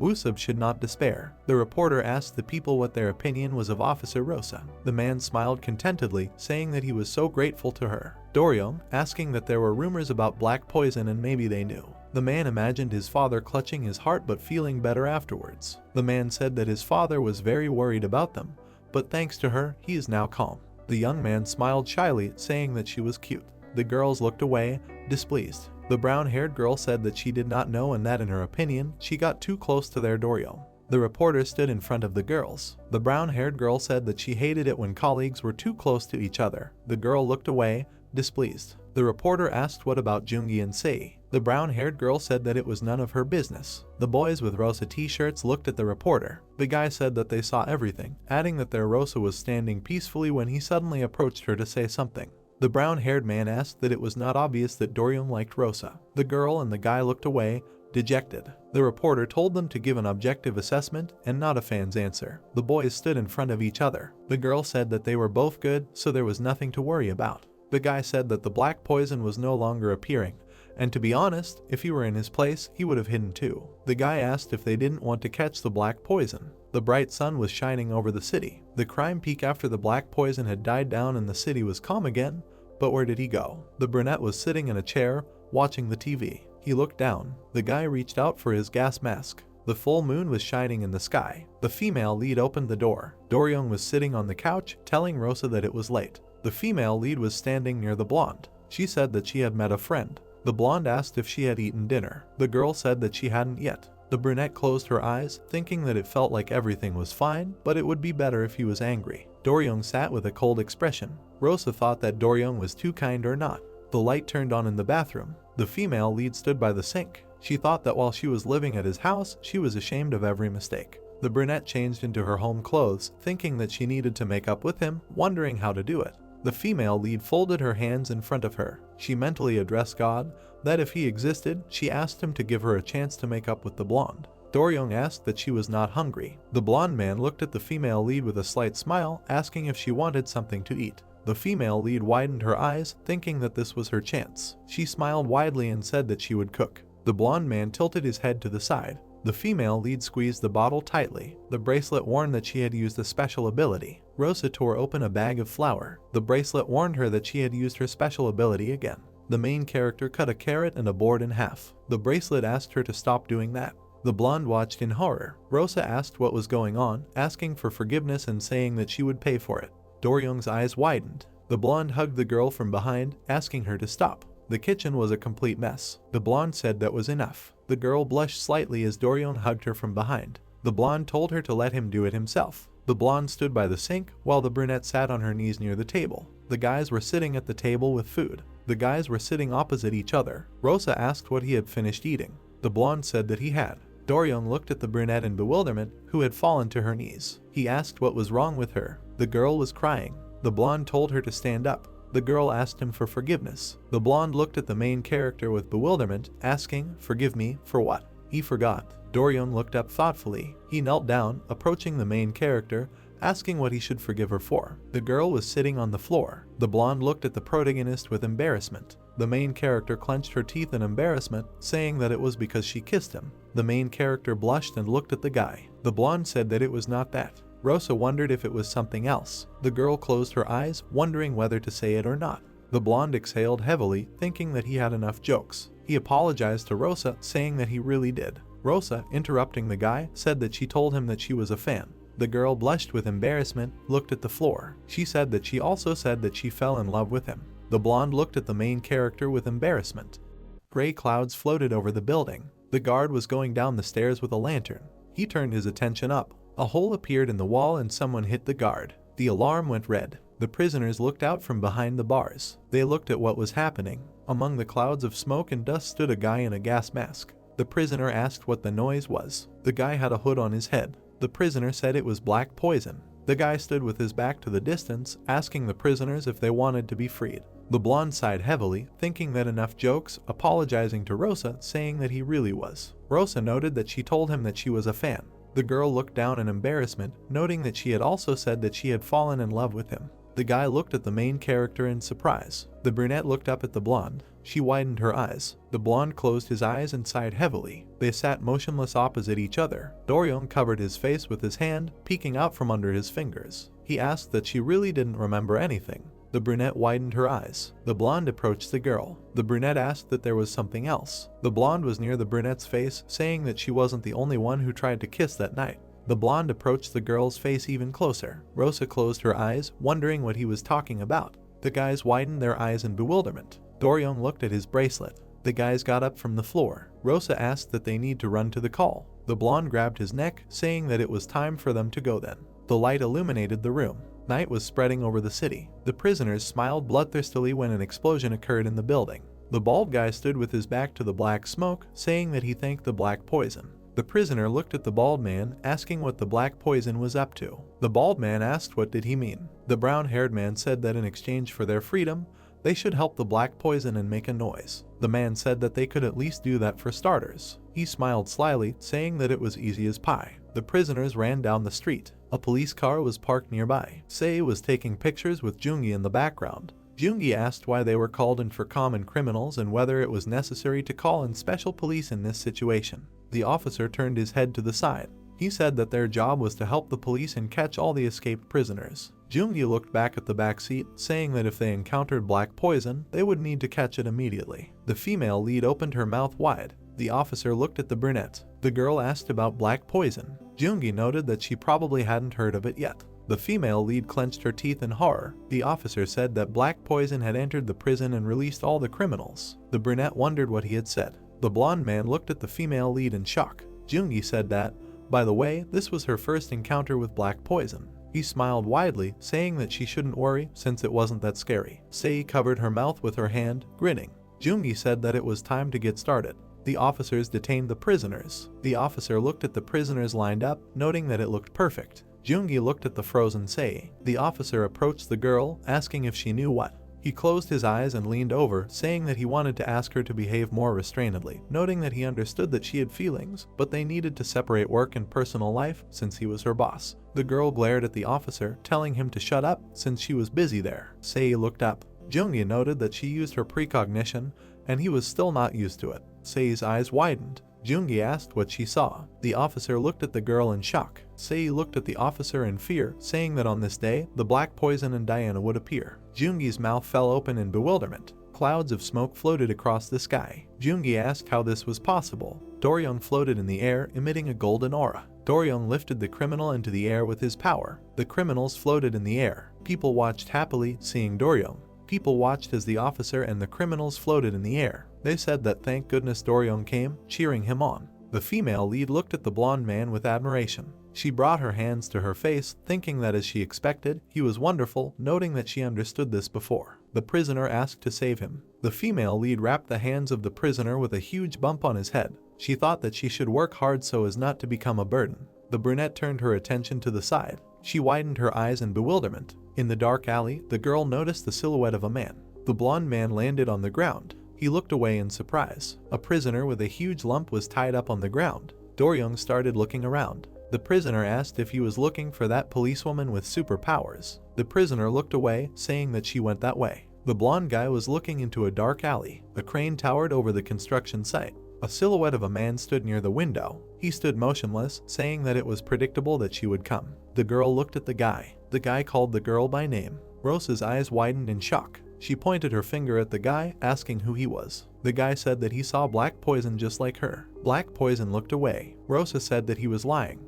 The girl looked at the guy with a menacing expression, saying that he was not black poison. The guy turned to the main character, asking how she knew that. The brunette looked at the black poison with a serious look, saying that it was because she was a police officer. The brunette thought that she was the black poison. The main character looked at the guy warily, thinking about what she promised her grandfather. The main character remembered the image of Gilby. She thought that she would not cause trouble in the form of black poison. The girl remembered how she stood in front of him, confused. The main character clenched her hand into a fist, thinking that if she could not cope with the false black poison, then her grandfather would arrest her. The main character looked at the guy, confused. Clouds of dust floated in the air. Rosa told him to just give up. Black poison stared at the girl. The girl got into a fighting stance, saying that it was because she was super strong. Black poison crossed his arms over his chest. The main character smiled widely, saying that it was better this way. Black poison held a grenade in his hand. Rosa said yes or no. The main character looked at the grenade in fear, telling him to put it on the ground quickly. Black poison removed the pin from the grenade.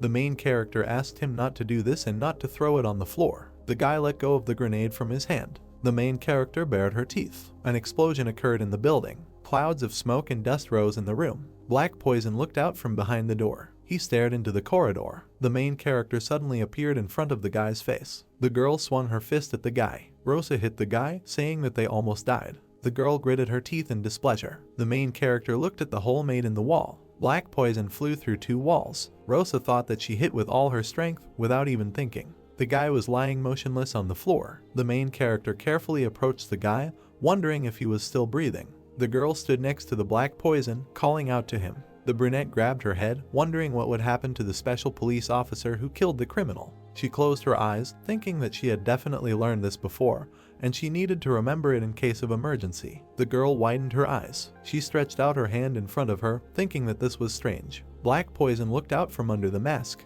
Rosa thought that his body was too strong for a human. The guy rose slightly. He grabbed the main character by the neck. The brunette said that it was good that she did not kill him. Black Poison pulled the girl towards himself. The grandmother was washing vegetables. Diana threw a vegetable into the basin. She persistently washed the vegetables. Diana smiled slightly, wiping her forehead. Diana always cooks vegetables with a smile. Grandma looked ahead, watching the TV. The TV was announcing breaking news. Diana said that they had breaking news every day. The TV was showing a guy in a black suit black. The news said that it was Black Poison who broke into the prison and released all the prisoners. Grandma looked at the TV in bewilderment. The news said that the police and special officers were trying to catch Black Poison and the rest of the violators. The night sky was visible above the building. Grandma shouted throughout the house that they were lousy dogs. Black Poison lay on the ground, looking away. Rosa thought that his body was too strong for a human. The main character looked at the guy in surprise. Black Poison grabbed the girl by the neck. Rosa said that it was good that she did not kill him. The guy pulled the main character towards himself. Black Poison put a collar on the girl's neck. A red light started blinking on the collar. The main character looked at the collar in horror, asking what he put on her. Black Poison pushed the girl away from himself. The heroine asked where her powers had gone. Black Poison pulled the stunned girl's hand around the waist. The guy threw the brunette over his shoulder, who asked him to let her go and put her on the ground. The guy shook his head. Rosa said that if he let her go on the count of 3, she would let him go. The girl started the countdown. The girl was sitting on the crane, looking down. She was sitting at the very top of the crane. Her eyes widened, wondering why. The guy put his hand to his face, looking at the brunette. The main character thought that she couldn't teleport. The girl looked down, thinking that maybe she couldn't move in a dangerous situation. The girl looked down in fear, thinking that she would run away first. Black Poison said that she should just try to run away since he would kill her on the spot. Black Poison tilted his head to the side, saying that her abilities were suppressed. The protagonist looked at the guy in confusion, wondering what he was talking about. The brunette looked at Black Poison, asking that they were gone forever. The guy answered that this was not entirely true.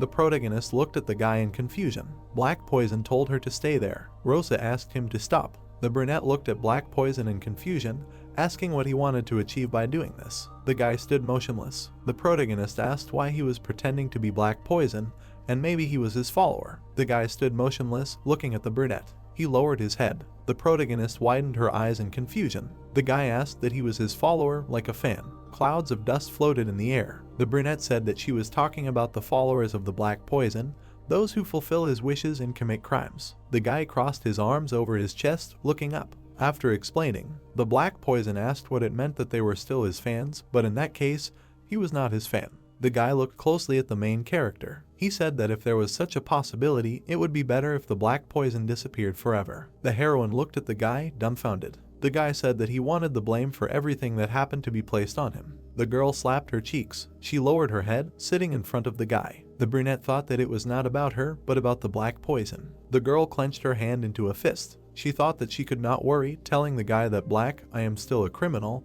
and she has nothing to do with it. The brunette looked at her hand, thinking that she was sure that her abilities were lost because of this collar. The heroine touched the collar with her hand, thinking that if only she took it off. The guy looked back at the brunette. The main character said that he was hitting. The brunette looked at her hands in bewilderment. Then she looked back at the guy. The stranger said that if she wanted to take it off, then let her try. The stranger held onto the edge of the crane. He said that if he wanted to go down too, then let him try. The guy jumped off the crane down. The guy looked in front of him. A block appeared in front of his face. The blonde attacked the stranger by moving the block into him. The main character watched what was happening in horror. She looked down, asking what was happening. Doryung looked around, wondering where Rosa was. He noticed the guy who had risen. The blonde's eyes widened. The guy approached the blonde, asking him what he was looking for. The blonde looked down. He looked at the guy angrily. The blonde remembered the black poison when he looked at her holding her hand. He thought about the eye level. Doryung stood in front of the guy, saying that he even felt sorry for him because so much effort to pretend to be black poison. The blonde raised his strength and blocked, saying that he had already met the real one before him. The stranger looked behind him, seeing in the block. They attacked the guy, but he dodged them. The stranger raised his head up. The block landed on the ground with a loud roar. Clouds of smoke and dust rose. The blonde looked at the guy with a cold gaze, asking what he was trying to achieve and why he was posing as black poison. Clouds of dust rose from under the destroyed earth. The blonde looked in front of himself, dumbfounded. A grenade appeared in front of the blonde's foot. The blonde's eyes widened. He threw the grenade aside, after which it exploded. The main character held on tightly to the screen, asking him not to break. The blonde looked up. The guy in the gas mask appeared in front of him, hitting him. The blonde bared his teeth. A stranger appeared above him. He slammed him into the ground. The stranger put his foot on the guy's body. He kept his foot on him, asking what he was trying to achieve. The blonde man pulled out his eyes. The stranger said that he knew one officer who asked the same question. The stranger stared at the blonde man. Doryung said that if something happened to Rosa, the stranger tilted his head to the side, telling him not to worry. Doryung looked up. The stranger said that she was still alive. The guy in the gas mask looked away. The main character looked down in fear. The crane began to collapse. Cracks appeared on the wall. The guy in the gas mask looked down. The blonde extended his hand in front of him. The blonde emitted a golden aura, pointing it at the guy. He said that he didn't know why he was pretending to be black poison, but he would make him regret it. Doryung took out handcuffs, saying that he would arrest him under his name. The blonde looked at the stranger in confusion. The guy in the gas mask was floating in the air, asking that his ability had a limit. The guy pointed his hand to the sky, saying that she was up there. The heroine was holding tightly to the crane that was falling. The stranger said that this was the one he was looking for. The brunette asked to be saved. The blonde looked at the protagonist in fear. The stranger said that for his information, her ability was suppressed, asking what he was going to do. Doryung waved his hand to the side. The stranger asked that he would continue to try to catch him. Doryung widened his eyes. The blonde abruptly turned to the side. He ran down the road to the main character. The stranger was taking a collar out of his pocket.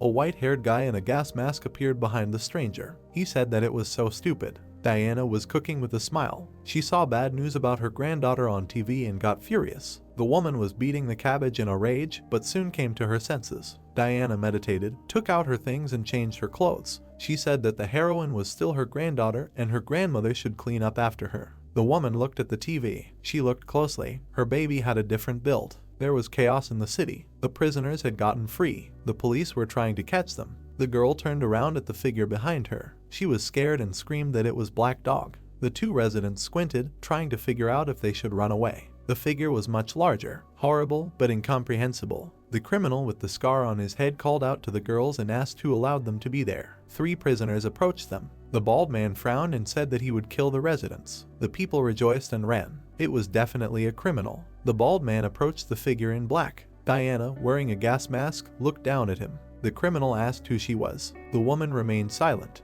The man repeated the question, more nervously. The heroine's grandmother looked at the 3 prisoners and said that she was Black Dog. Diana was significantly taller than them. They froze and then laughed. The criminals looked at the figure. The bald man pointed his finger and said that if the man in front of him was Black Dog, then he was Doryung. The granny held the beaten offender by the head. His accomplice was lying behind her. The woman asked again who she was. He apologized and said that he was Black Dog. Sei frowned. Jungi asked what she saw. The guy was surprised when the interlocutor said that Black Dog and Yudai would be here today. The girl looked tensely at her colleague. The brunette stared at her in surprise and asked again. He asked if Black Dog was superior to all of their capabilities. Sei turned around and said that it would happen anyway. The guy looked at her in surprise and asked if she knew what Yudai looked like. The girl said no and added that it was just intuition. They stood opposite each other on the street. Jungi exclaimed that they wouldn't even know if she showed up and that her predictions were nonsense. The girl demanded that he not overdo it. He obeyed. The policewoman looked confidently at the guy and said that it would definitely happen.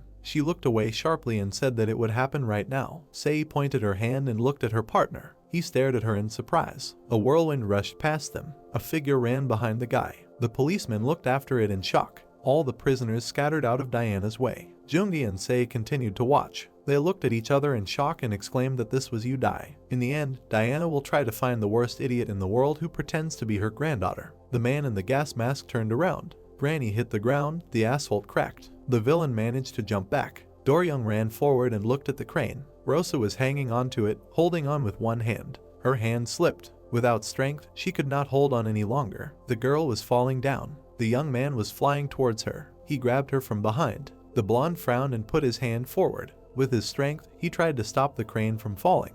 The policeman hung in the air. The hero managed to slow the fall. The crane landed on the ground. Doryung was lying on the asphalt and hugging the heroine. The girl opened her eyes. She jumped up and looked at her colleague. Rosa felt herself and realized that she was alive. The brunette looked at her savior. The blonde looked at her and asked if everything was okay with her. The heroine suddenly hugged him. The guy was surprised. His eyes widened. She buried her face in his shoulder and thanked him for saving her. They were sitting on the ground. The guy closed his eyes and hugged the girl. However, the brunette looked at him intently and asked what it was. The girl grabbed his cheeks. She turned pale. There were abrasions on the young man's face. Rosa was worried that he was hurt. The blonde looked away and noticed that he had not healed himself. The heroine stood up and looked ominously at his back. She asked if that bastard had really done this to him. The guy answered in the affirmative and asked what she was planning. The brunette frowned. The policewoman moved towards the enemy, saying that she would kill him. The guy grabbed her by the belt in an attempt to stop her. He was surprised and looked at the girl's back. She had no strength. The blonde noticed one detail. A collar appeared on her neck. Doryung looked at his partner with alarm. The girl was surprised. Her grandmother was fighting the villain in front of her. Diana looked at the enemy and said that he was not an ordinary person. The man stood in front of her. The woman asked who he really was. Udai turned around. The blonde man stood in front of the heroine. He looked at her in surprise and asked if it was the master. The grandmother answered that he was mistaken. The criminal pushed away. The woman turned around. The man hit her in the face. Rosa looked worriedly. The gas mask split. The villain jumped back. He froze in surprise. The police looked on in shock. The mask fell off Diana. She frowned in displeasure and cursed. From the strain, the suit tore on her, revealing her usual clothes to the world. The brunette was surprised. It really was her grandmother. The man in the gas mask was looking at her. Diana looked at her granddaughter and assured that it was not her. The girl exclaimed that she had excellent eyesight. When the grandmother turned around, the criminal was gone. Diana turned around. The blonde man turned to her. He looked at the woman in surprise and asked why she had come and dressed like that. Diana froze. No matter how hard she tried, nothing good came to mind. It was impossible to answer that the reason was that her granddaughter was Black Dog, and saying that these were the only clothes in the house was also not an option. If he found out, she would be finished. The woman stood in front of the police. Diana could not come up with a credible excuse. She frowned and rubbed the bridge of her nose. The woman frowned and pointed at her granddaughter, asking what she was doing there. The girl looked back indignantly and exclaimed that she was at work. The collar on her was glowing red. The grandmother asked what kind of thing it was. She glanced menacingly at the policeman and assumed that they had put the dog collar on her. The guy waved his hands and assured that it was Black Dog who did it. The woman grabbed her granddaughter by the choker and pulled. The policewoman wanted to warn her that she shouldn't touch it with her bare hands. Diana silently tore the collar. Rosa and Doryung looked on in shock. The woman squeezed the restraint in her hand and looked at the young men. Then she turned around and said that she would go catch the jerk. The brunette looked at her in surprise. Diana stood with her back to her. She told the girl to go home. The heroine looked at her grandmother and tried to object. The woman demanded not to make her repeat it twice. She turned around and exclaimed that she had already gotten to the point of wearing such clothes. There were tears in her eyes. Diana said that she was worried. The girl burst into tears and covered her face with her hands. She approached her grandmother and asked if she really wouldn't kill her if she returned home. The woman frowned and replied that any passerby would confirm it. She frowned and exclaimed that what grandmother in her right mind would kill her own granddaughter. Rosa looked at her interlocutor. They hugged. The guy watched the scene of the truce. The girl apologized for leaving the house and yelling, and the grandmother for kicking her out. The brunette smiled and looked at her relative. She offered to fight together. The woman's face was gloomy. She jumped off the ground and sent her granddaughter home. The girl looked up in disappointment. The grandmother put on this suit to get her out of danger, thinking that the false Black Dog was a heroine. The brunette could not let her fight alone. The blonde blocked his partner's path. He looked at her seriously and sent her home. They stood opposite each other. The policeman said that he agreed with her grandmother. She looked at him in confusion. The interlocutor said that he would bring her things from his apartment later. The brunette protested that she was at work and could not go home. Doryung promised to explain to her superiors. She bit her lip. The young man looked at her in surprise. The heroine asked if it was because she was caught and that caused trouble. The guy put his hand on her shoulder and assured her that it was not that. There was a moon in the sky. The policeman hugged the girl and laid his head on her shoulder. The brunette blushed. The guy said that he knew perfectly well that she was strong. He squeezed her shoulder and added that he was afraid that the girl could get hurt. The blonde repeated his request for the interlocutor to go home. The villain jumped onto the roof. Diana was rushing at him from behind. He turned around. The woman hit the floor. The criminal managed to dodge. The grandmother looked at him, then looked away. She was called out. The blonde ran up to the standing woman. She asked what was wrong with Rosa. The policeman replied that the girl had gone home. He looked at Diana and said that he would help her catch up with Black Dog. The woman objected that he would only get in the way. Besides, he had something to do. The blonde looked at her in surprise and asked what. Diana jumped off the roof. The guy bent down and called out to her. The villain ran away, jumping on cars. He looked back. The woman raised her hand to hit. The man dodged again. The townspeople hurriedly ran away. Doryung watched from the roof. People were running away. The guy frowned and looked away. He was trying to figure out what he should do. The villain jumped up and grabbed the handrail. Then he turned around. Diana quickly knocked him down. They flew into the office. The employees were discussing that Black Dog had gotten to them. The villain was lying in front and looking at the woman. A man was next to him. The villain suddenly grabbed him by the throat. He threw the employee towards the grandmother. She dodged in surprise. The man flew out the window. Her eyes widened. The criminal was no longer in the office. She cursed. The man was falling to the ground from the window. The blonde man managed to catch him. Doryung put him down on the floor and ordered those present to leave the building using the stairs. The guy turned around. He must reduce the number of victims. Passers-by looked at the building. Sei and Jungi ran up to them and tried to see what was going on there. The blonde landed next to them. His colleague asked him what he was doing there. Doryung asked the couple to take the people as far away as possible. The police were directing the residents. The blonde looked up. His eyes widened. He noticed the criminal. Diana appeared behind the villain. She bared her teeth and swung her weapon. The man was hit in the stomach. The woman accused him of pretending to be black poison. The guy looked at them in confusion. He stretched out his hand and used his power to move the cars. The criminal fell onto the road. The asphalt cracked. The people tried to keep their balance. Jungi touched the ground and used shape change. Doryung did not let the cars fall. The explosion was reflected in his eyes. The car landed. The guy stood in front of the cars. The people looked at the scene. The young man was shocked. A building collapsed in front of him. A man in a gas mask was lying on the rubble. Diana approached him. She noted that he was not such a simpleton since he was alive. The woman looked down at him. The grandmother raised her fist above her head. The criminal shuddered. He said, "Granny." Diana froze in shock. A smoke grenade rolled out of the villain's hand. Everything in front of the woman was covered in smoke. She looked down in shock. There was no one on the ground anymore. People ran up. Diana turned her gaze to the passers-by. Everything around was destroyed. An elderly woman in glasses looked ahead in surprise. She said that Udai was in front of them. Everyone panicked and started running. The blonde looked at her in confusion. His gaze expressed misunderstanding. He turned to the figure in the smoke. Could it be that the master is Udai? It's impossible, because she saved him as a child. The guy headed towards her. He approached the woman. Everyone around was shouting that he needed to be stopped. The blonde turned to the master. She pushed off the ground and disappeared. The young man looked after her in confusion. An office building. The criminal walked, leaning on the walls. A shadow was cast on his back. He froze. The sniper aimed his weapon and reported that he had found Black Dog. A special forces group stood behind the man.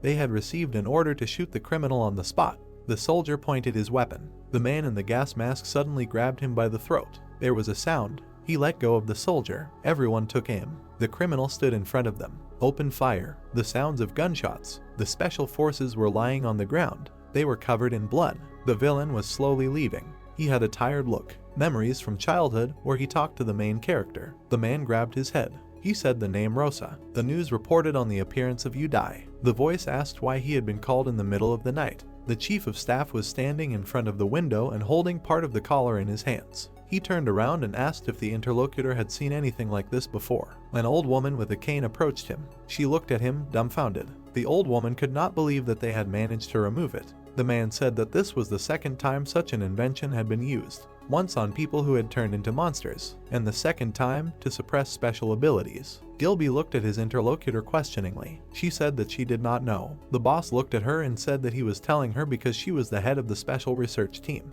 The bird looked at her suspiciously. The man said that the monster that Doryung had caught had turned in its creator, Dr. B. The old woman's eyes widened. She began to sweat. Joke, she looked nervously at the man and asked if he suspected her. The boss replied that he had no choice since she was the only one in the country who knew so much about special abilities. The man looked at her sternly and said that he hoped the abbreviation B did not hide her name. She backed away and began to loudly deny it. Gilby said that they had agreed to follow her instructions and disclose all information about special abilities, because they believed that research could greatly help. He showed her the collar again and asked what it was for. The woman stepped forward and said that he had gone too far. She came close to him and asked if he was threatening her. The man looked at her in surprise and asked her to calm down. She pretended to fall to the floor and screamed. The boss muttered that he had done nothing. The old woman pointed her cane at him and demanded that he remove his hand from her side. Gilby hid his hand behind his back and apologized for not wearing gloves. Her face twisted and she said that people with abilities cannot be trusted.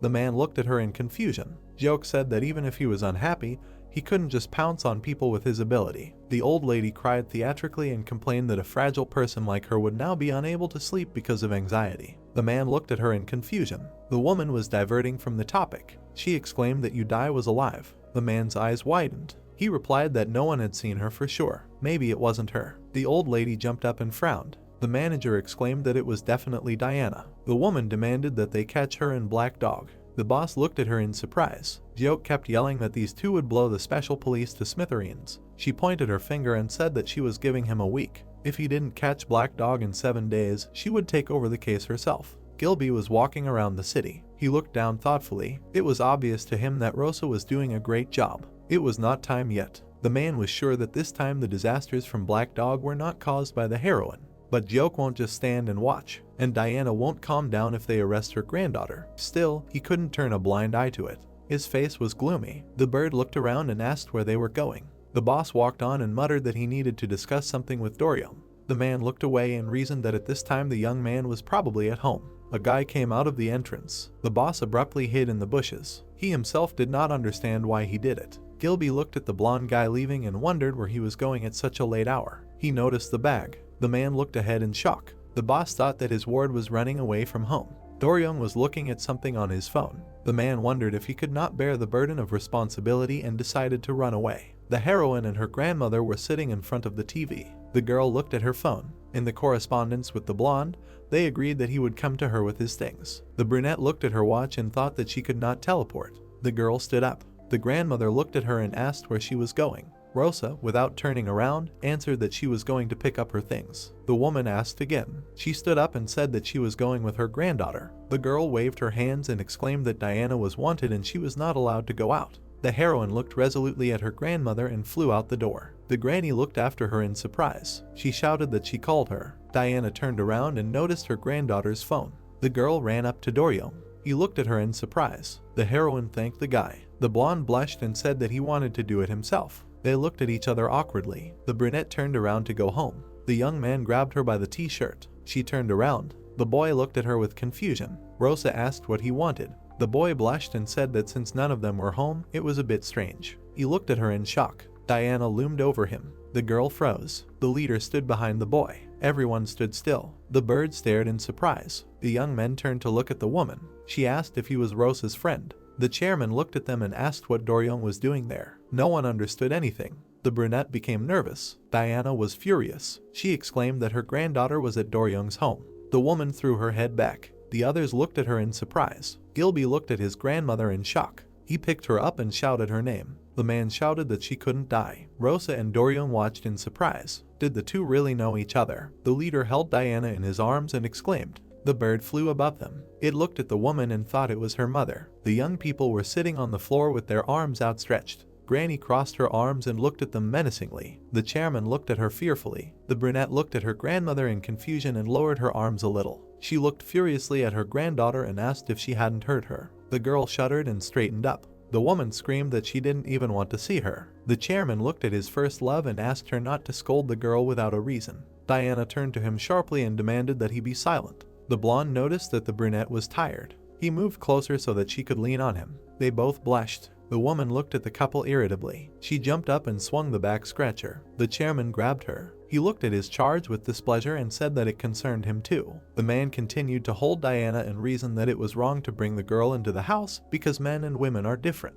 The blonde looked down. The head exclaimed that the young man had disappointed him. The young man frowned. The man shouted that he was no longer a child to behave like that. Rosa looked at her partner in surprise. Her cheeks turned red. Hopeless, they were sent to the room. The girl rubbed her shoulders. The young man continued to stand with his arms outstretched. She looked at him in surprise and called out. The blonde did not respond. He frowned and said that he could not lower his arms. Rosa helped him and sat down next to him. Diana looked serious. She said that this incident did not happen due to the whim of her granddaughter. The chairman sat opposite. He answered that he knew. The man lowered his head and said that the Rosa he had gotten to know in this short time was not that kind of person. And the same could be said about her grandmother. The woman thoughtfully rubbed her chin. She frowned and asked if the young man knew that her granddaughter was Black Dog. The man answered that he did not know, but if the guy finds out that the girl he likes is the criminal he is hunting, it will be a big blow to him. The young people were sitting on the bed and chatting happily. The chairman rubbed his neck. The woman looked at him. He asked if this was her first meeting with Doryong. The chairman wondered if he was a nice boy. The grandmother answered that appearance does not mean anything. Gilby explained that it was about his character. Diana answered that this was not the first time. The man was surprised. He looked at the interlocutor and asked when she could have seen the young man before. The grandmother repeated the words of the blonde man about how he became an officer of the special police thanks to her. The chairman was shocked. He remembered how little Doryong told him how his grandmother saved him, and he was still far from her strength. She was Doryong's idol. The man sweated. He was worried that the young man might find out that all this time he looked up to Udai. He immediately imagined his protege standing on the edge of the roof. The chairman looked at his back and asked him to go back. The young man smiles and says that everything he believed in, his whole life. The headman's eyes widened. He grabbed his head and screamed. Granny asked if he had gone crazy. The man turned to her and said that she just didn't know Doryong. Gilby was nervous and tried to find the words to describe the rebellious young man. The woman noticed that he was too picky about the blonde. The headman looked at his interlocutor in panic and exclaimed that the sense of duty that drove the guy forward could be destroyed. The man believed that his ward should never know the truth. The blonde leaned his head on the girl's shoulder. The heroine blushed. She didn't believe that this had happened. Her heart was beating wildly. The heroine was still conscious and was about to die. The brunette closed her eyes and tried to calm her heart. Rosa looked at the young man. He was very tired and looked sleepy. The girl closed her eyes and thought that he had been flying around the city all night to catch people, and then reporters had been pestering him all day. The brunette clenched her fist and frowned. She wondered who this fake Black Dog was. She remembered how the criminal had preferred that Black Dog disappear forever. The sun was rising. Black Dog's reputation would take a hit, just like the imposter had said, although it hadn't been the best before. And yet, this time, she couldn't turn a blind eye to what had happened. The blonde looked at the girl. He said that yesterday's Black Dog was an imposter. She looked at her interlocutor in surprise. The girl clenched her fists and asked how he knew. The guy replied that when he met her last time, he knew that she was a good person. Rosa looked at the blonde in amazement. The young man squinted and muttered that he didn't know what the letter meant. He asked the girl what she thought about it. The brunette shuddered. She looked down. The boy looked at her intently. Rosa assumed that Black Dog wanted to get closer to him. Her cheeks turned red. Doryong looked at her in surprise and asked if the criminal had really caused chaos just to get closer to him. The girl chuckled and added that Black Dog was weird. The boy looked away. He touched her hand. The heroine shuddered and blushed. The guy asked if she had been joking when she said that earlier. The blonde squeezed her hand. The sun's rays were falling into the room. Doryong closed his eyes and asked if it was true that the girl had sincerely fallen in love with him and was not just a fan. The brunette was embarrassed. Don, the man with glasses, adjusted his glasses and said that it was incredible. In front of him sat a guy with scars. The scientist wondered how the man could survive after receiving a blow from Udai. The brunette's face was gloomy. He asked again. The scientist prepared a syringe and said that the guy might not know the granny because he was young. He leaned over to the patient and asked if he hadn't even heard of her. The man said that she was an outlaw. The guy looked at his interlocutor with empty eyes. 52 years ago, a criminal burst into the special police headquarters. That monster was Udai. The guy stood up and knocked the scientist over. He started calling for security. The brunette hung over the man and said that the woman was not a criminal. She was his hero. The heroine's room. The blonde waited for an answer to his question. The girl was confused and looked down. The guy stood up and looked at her in surprise. She remembered their date and pulled her hand away. Diana looked in the door. The young people stared at her and froze. The granny drew a line between them with her hand. The chairman and the guy were standing behind the door. They were kicked out. The young man pressed the elevator button. The man asked if something had happened to them. The blonde looked ahead gloomily. He did not turn to face his interlocutor and replied that it was nonsense. Diana's apartment. She looked at her granddaughter and shouted that she was not listening to her, and yet the woman said that the girl could not be a special police officer. The brunette turned to the window. She looked sad. The woman looked at her in confusion and fell silent. Diana turned around and said that she would go peel oranges. The heroine hugged her knees. She looked at the wall. There was a poster of the blonde hanging there. The grandmother leaned against the door to her granddaughter's room and ate an orange. The door opened abruptly and a girl appeared. Diana crushed the fruit in surprise. The woman looked at her granddaughter from the floor and assured that she had not been eavesdropping. The brunette hugged her grandmother. Diana looked at her and stroked her. They were sitting on the sofa. The woman stroked her granddaughter and said that it was very easy to fall in love when you only saw the good side of a person. Granny added that, in her experience, when you fell in love with someone, you stopped noticing their flaws. The heroine looked at her with tears in her eyes. Diana's face was sad. When she was her granddaughter's age, she had feelings for Gilby. The brunette looked at her in surprise and stopped crying. The girl asked loudly, Diana at a young age. She stopped in an alley. An out-of-breath policeman stopped in front of her. The chairman now looks completely different than he did then. The woman said that he was a weakling and looked like a complete idiot. Granny's memories. The policeman pointed and asked who was next to Diana. The woman turned around. A blonde man was walking next to her. She liked Gilby. One day, he handed her a t-shirt with the word love written on it. It was a gift. Even though she had devalued everything in her life, it felt like she had been born again. The grandmother looked ahead and said that even though there was no happy ending, she remembered it like this. The woman turned to her granddaughter and asked her not to confuse her sympathy with fanaticism. If you really love, even ugly things will be liked, and there will be no room for hatred. It dawned on the girl. She jumped up abruptly. The grandmother crossed her arms and muttered that her granddaughter did not know love at all. The heroine thanked her. The woman looked at the girl in surprise. Rosa smiled happily and said that she really did have feelings for Doryong. The grandmother was horrified. The girl ran and promised to return soon. Diana sat on the sofa in shock. She rushed after him. The chairman and the young man walked down the street. The blonde man turned around. Someone called out to him. The heroine tried to break free from her grandmother's grip. The brunette closed her eyes and exclaimed that she liked the guy for 27 months. Doryong looked at her with bewilderment. The chairman shook his head in surprise. The girl leaned forward and added that she was his fan. The heroine screamed that she loved him the way he was. The blonde looked at her with wide eyes. Rosa broke away and said that there was something else she hadn't said before. Granny covered her mouth. The leader also ran up nervously. Diana held the girl and grumbled. The man leaned over and muttered that it was too early. The guy froze in embarrassment. He smiled. The three looked at him. Doryong looked happily at the heroine and replied that he loved her too. The hero thanked her for her confession. The brunette looked at him silently. She blushed. The girl sank to the ground. Granny turned to the guy indignantly. He started to run away. Diana and Gilby called out to him.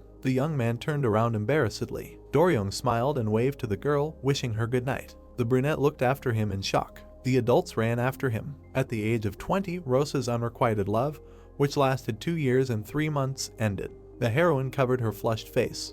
Sei noticed the yawning heroine. She approached and asked if she had slept poorly. Rosa answered in the affirmative. The brunette smiled. The colleague noted that she looked incredibly happy. Sei narrowed her eyes and asked what had come over her. A blonde man appeared in front of them. The heroine noticed him and stopped. The blonde man looked calm. The girl sheepishly said hello. The guy responded indifferently and walked away. Rosa was upset. She looked at her phone. Doryong's message said that the chairman was here. The man was watching from around the corner. He gestured that he was watching them. The girl smiled nervously. She was glad that the young man answered like that because of the boss. The blonde man gestured upward. He smiled and whispered that he would wait on the roof. Everyone around watched their cover, confident that the heroes were definitely meeting. Doryong leaned on the railing. He turned around at the sound of the voice. Rosa looked at him sheepishly. They were sitting on a bench. The girl said that she was afraid it was all a dream when he just passed by. The blonde leaned on his arm and blushed. He said that he had to restrain himself because the chairman was watching them. The girl smiled.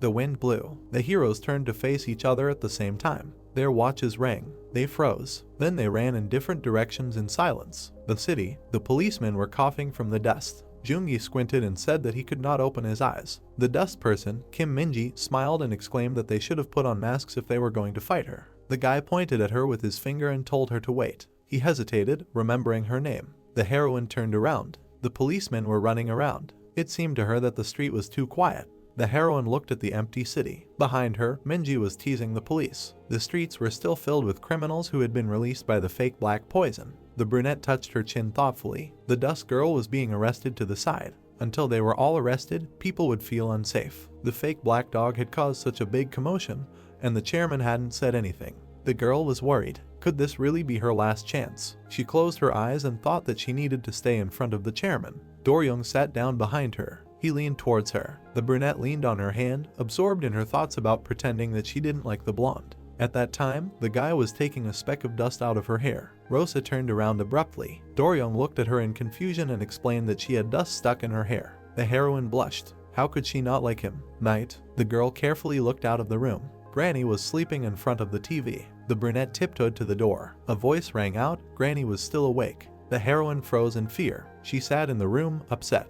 The girl said that she hadn't succeeded. The guy answered on the phone that she shouldn't worry. Doryung noticed that she had become quite close to Jungi. Rosa smiled and replied that he taught her every day. The guy said that he should have done it himself. The brunette shuddered and objected that he was already busy. The blonde was sitting on the couch. The guy asked his beloved not to get too close to Jungi because first of all, she needed to be with him. The blonde frowned. The heroine became embarrassed and told him not to worry because she and Officer Jungi were friends. The guy was unhappy. The girl began to make excuses. Doryung shuddered. He remembered the heroine saying that she had almost no friends. The young man asked if she was going to make friends. The brunette smiled and reminded him of Woosup. The guy replied that he meant someone other than him. She thought about it. The girl said that she was afraid to approach people if they did not know her. The guy was surprised. He asked her about a friend from school. Rosa jumped and remembered Ginny. The blonde asked if it was a girl. The heroine answered that it was a guy. There was silence in response. Then he asked what kind of relationship he had with Ginny. The girl thought about it. She said that he liked her grandmother and, it seemed, the girl herself too. Doryung frowned.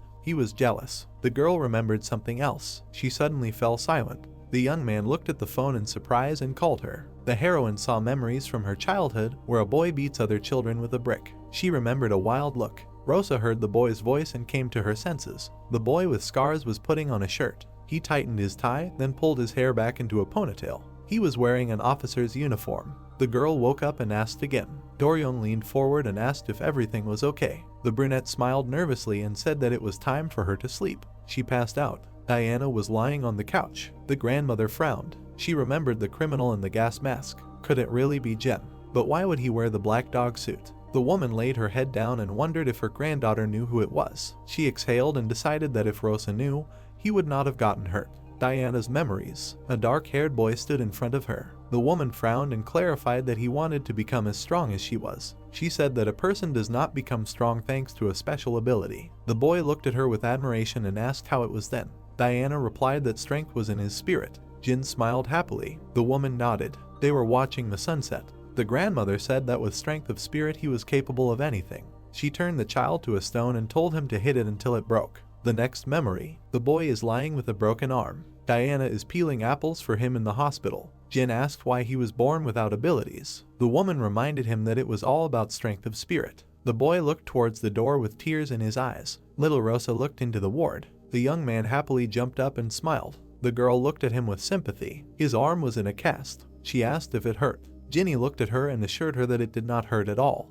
The grandmother added that this was an obvious lie. The boy asked the heroine how things were at school. The brunette answered that it was interesting, but sad. Ginny looked at her in surprise and asked why. The girl looked away and said that others offended her. He towered over her and asked who exactly. Rosa looked at the interlocutor in shock. The boy looked at her with crazy eyes. Another day, the girl was walking home. School children were following her. She turned around at their voice. They pulled her ponytail. Rosa asked them to let her go, and the boys laughed and said that such a hairstyle did not suit her. The girl cried and promised to tell her grandmother. The school children imitated her. Suddenly, their smiles disappeared. Jin came up to them. He was holding a brick in his hands. Rosa was sitting on the ground and looked at him in shock. Horror froze in her eyes. She asked him to stop. The boy turned around. He was holding a bloody brick in his hand. The present. The girl was sweating. She looked into space in fear. The chairman's office. Doryung came to him. The man was looking out the window. He turned around and said that the reason he called him here was not out of the ordinary. The chairman turned to the boy and said that Black Dog would need to be arrested soon. There were 5 days left to do it. The blonde looked at the chairman carefully. Gilby said that if they failed, the research institute might step in. The boy raised an eyebrow in surprise. He asked the man what was bothering him so much. The chairman looked at his subordinate in confusion. The boy said that they would obviously catch Black Dog. The chairman became nervous. He looked at the officer seriously and said that, to be honest, Black Dog might not be a bad person. The man smiled. The boy asked if that meant they wouldn't catch him as a criminal. The other man hesitated, remembering the cute female lead. The blonde looked at the chairman resolutely and said that even if Black Dog had good intentions, if he were to harm anyone, it would be wrong. The chairman panicked and tried to soften the boy. Doryong added that a crime could not be justified regardless of the reason. The chairman's expression darkened. He was finished. The blonde man's brows furrowed and he said that Black Dog, who had destroyed the prison, should be arrested. The man looked at his interlocutor questioningly. The boy looked at the chief and said that he knew his height and voice. It might take some time to analyze fingerprints and other evidence, but there shouldn't be any big problems. Gilby looked at the boy in surprise and smiled. He came closer and said that he would introduce him. 5 days until Black Dog is caught. The boy looked ahead in surprise. Jiok introduced the newcomer as the hero who will help in catching the criminal. Rosa looked at the guy in shock. The brunette smiled and looked at the girls. He introduced himself as Young Jin. Sei frowned and asked if the guys had heard the news. Rosa, Doryong, and Jangseon were standing in front of her. The girl said that they needed to arrest Black Dog within 4 days. Everyone answered that they knew. The heroine turned around in surprise and asked again. Her reaction was assessed. Sei came closer and said that if the police did not complete the task within that time, then the Institute of Special Research, represented by Jiok, would intervene in this matter. The girl turned around and noted that the granny was not too weak. Sei thoughtfully rubbed her chin and wondered how she was going to intervene. Her eyes widened. The girl turned around. Jangseon crossed his arms and wondered if the employees from the research institute were capable of anything. Sei turned sharply to her colleague and demanded that he be quiet. The 4 of them walked down the corridor. The head of the research institute stopped in front of them. She was with a tall guy. Heroes meeting with Young Jin. Jangseon and Sei looked at them in surprise. The girl went behind her colleague. The blonde looked at the grandmother and exclaimed that the chairman gave him 5 days. She looked at the young man with displeasure and said that this was reinforcement, not interference. The blonde tried to object. Joke, she waved her hand at him. The guy winced. The old lady said that he should have tried to catch Black Dog in the first place. Jin watched with a smile. The heroine awkwardly looked away. The grandmother continued to argue with Doryong that she had the chairman's permission. The blonde was stopped. Jangseon shook his head, urging him to finish. The guy lowered his head. He bowed and apologized. The colleagues looked after the newcomer. Rosa was excited. She called out to the guy and caught up with him. The brunette turned around. The heroine approached him and asked if he was Ginny. The guy looked at her carefully. He smirked and asked if they knew each other. The girl looked at her interlocutor in confusion. The guy said that he was respected. He took her hand and asked her name. Rosa winced. The newcomer leaned over, holding her hand. The brunette said that he was her fan. The girl looked at him in surprise. The city was empty. The guy with the strong biceps ability, Lee Do, was showing off his muscles and shouting that he would kill everyone who was ignoring him. Jai Gihi, special ability, forces the opponent to always choose scissors in a game of rock, paper, scissors. Sei was sitting in the car and looking out the window. She muttered that it was weird. Jin blocked the blow of the man with the biceps, protecting the heroine. The girl looked at him in surprise and thanked him. The guy smiled and said that she was distracted. He turned around and asked what she was thinking. Rosa was confused. The villain was outraged that the policeman was so strong and ran away. Jin brought him back. The criminal was arrested. Jangseon came up and clarified if they were done here. The guy nodded towards Sei and said that this time she did everything. The girl dragged the guy with scissors on his head. She chuckled and said that she used foresight. Jin crossed his arms and watched as the criminals were put into the car. He turned around at the sound of the voice. Sei peeked over her colleague's shoulder and asked what the new guy's ability was. She looked at him intently and repeated the question. The brunette smiled and replied that he had great strength. The girl frowned. She exchanged glances with Jangseon. They thought that Black Dog had the same ability. The heroine looked at them in confusion and realized that she had the same ability. The girl closed her eyes and convinced herself that her ability was spatial movement. She shouldn't confuse them like that. Sei looked closely at the new guy. She whispered something to her colleague. Then she walked up to Jin. The girl frowned and asked if he was Black Dog. The guy answered in the negative. She returned to her partner and repeated the answer. The brunette noted that they were interesting guys. The heroine walked up to the car. The guy stood behind her. He put his hand on her shoulder. The girl flinched. Jin smiled and asked if he had done something wrong, because his partner looked upset. She looked at him in confusion.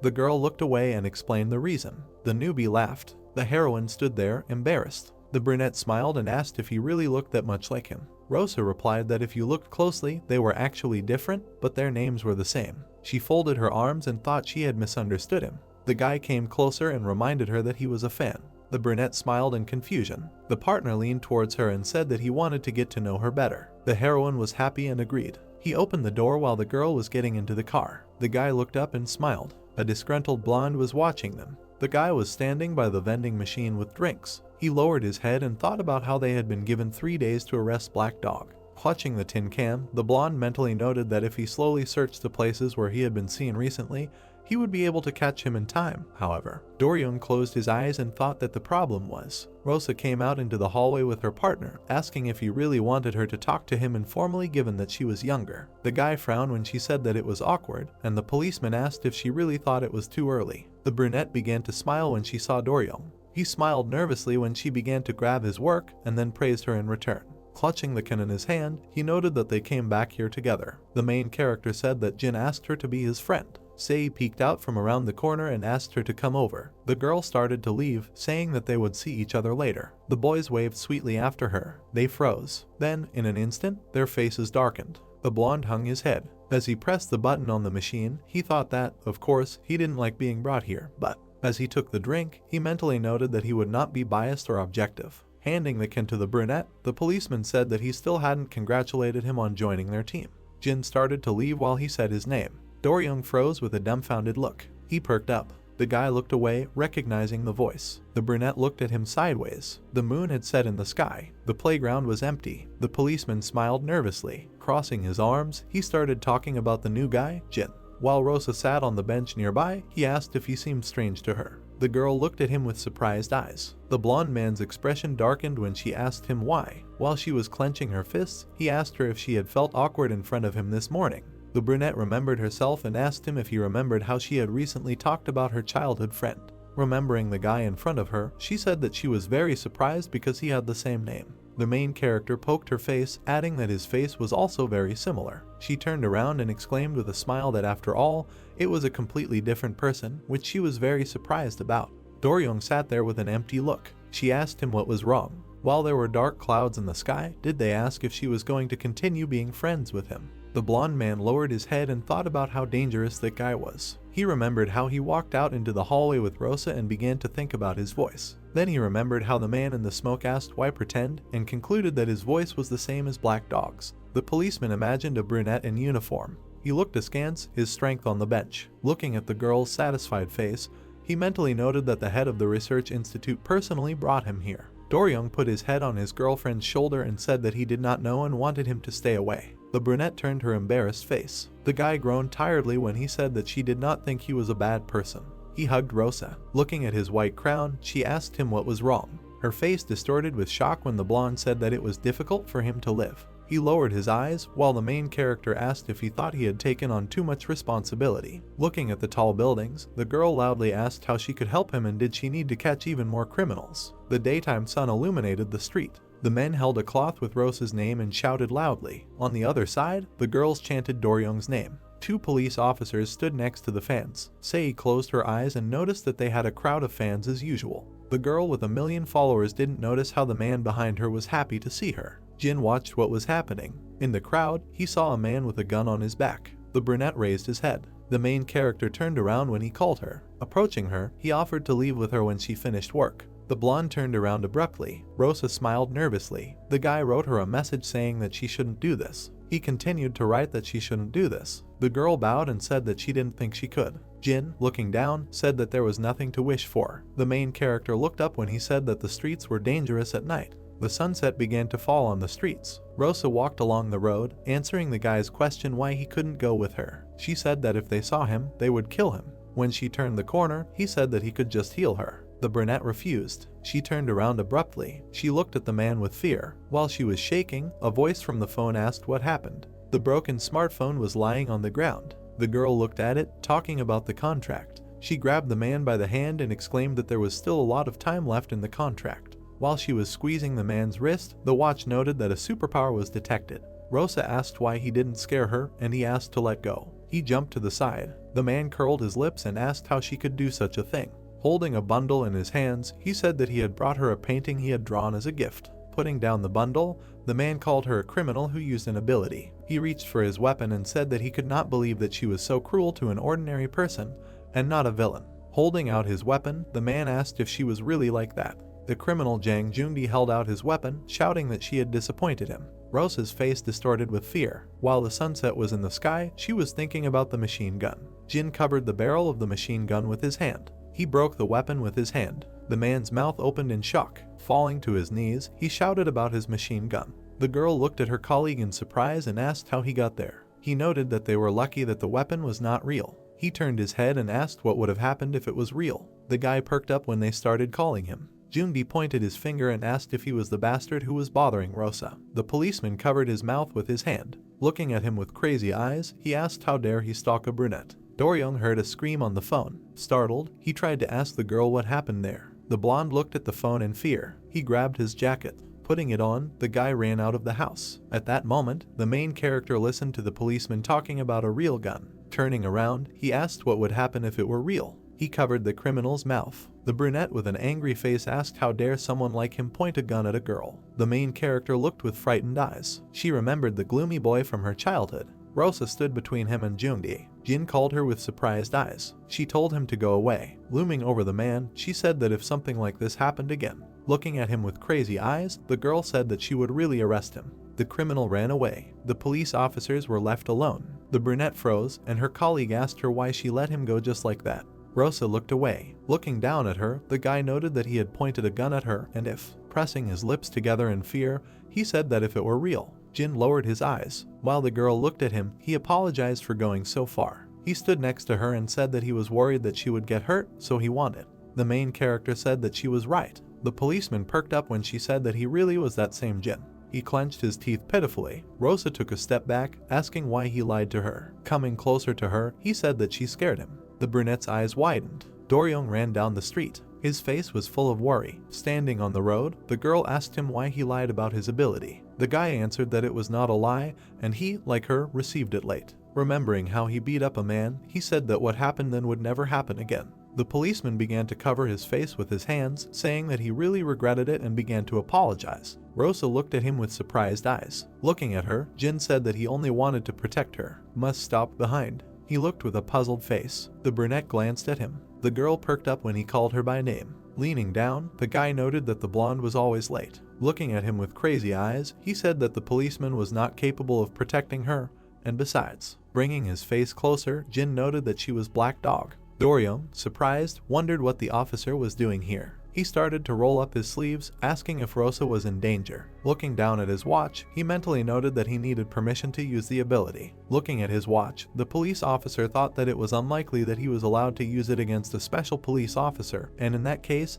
he should be prepared to issue a disciplinary reprimand. The female lead listened with surprised eyes to the words that Jin had been watching her for a long time, even in moments that she was unaware of. Standing on the road, he said that he personally did not care whether she was Black Dog or not, because she would still be Rosa either way. The brunette's eyes widened when the guy said that, however, Doryung was not like that. The guy looked at her with displeasure. Elephant's head, he asked if she needed proof that he was the one meant for her. Putting his hand on her shoulder, Jin said that he would only tell her one thing.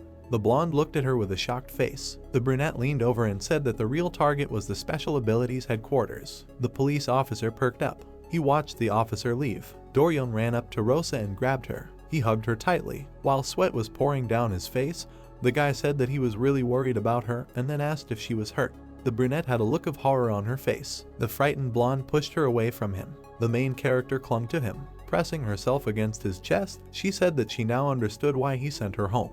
The girl finished by talking about the day Black Dog appeared. She remembered how he lay on her shoulder and said that he was afraid of hurting her. Then he asked her to go home. The guy froze when the girl told him to be careful. A blush appeared on his cheeks. Hugging Rosa back, he asked what she was worried about. She answered that he was healing her. While the sunset was shining in the sky, she asked if they could meet tomorrow. Joke smiled mischievously, shouting that she had done it. The other staff members looked at her in surprise and asked what had happened. The woman looked at the charts on the screen and said that the genetic information of Udai that she had stored, although it had lost a small part. She picked up the collar and said that it was made from the DNA of the special police genes. Joke put her hand on the table and said that the last thing left was to add the genetic information of Black Dog, which was Rosa, to it. Touching her chin with her hands, she said that if she remade the watch of the special police and replaced its formula with. The lab technician asked her to explain. She ordered her to be quiet. The woman held the watch in her hands, saying that she had finished the shackles for the special police. The lab technician perked up when she asked him where Doryong was and then told him that he was on his way here.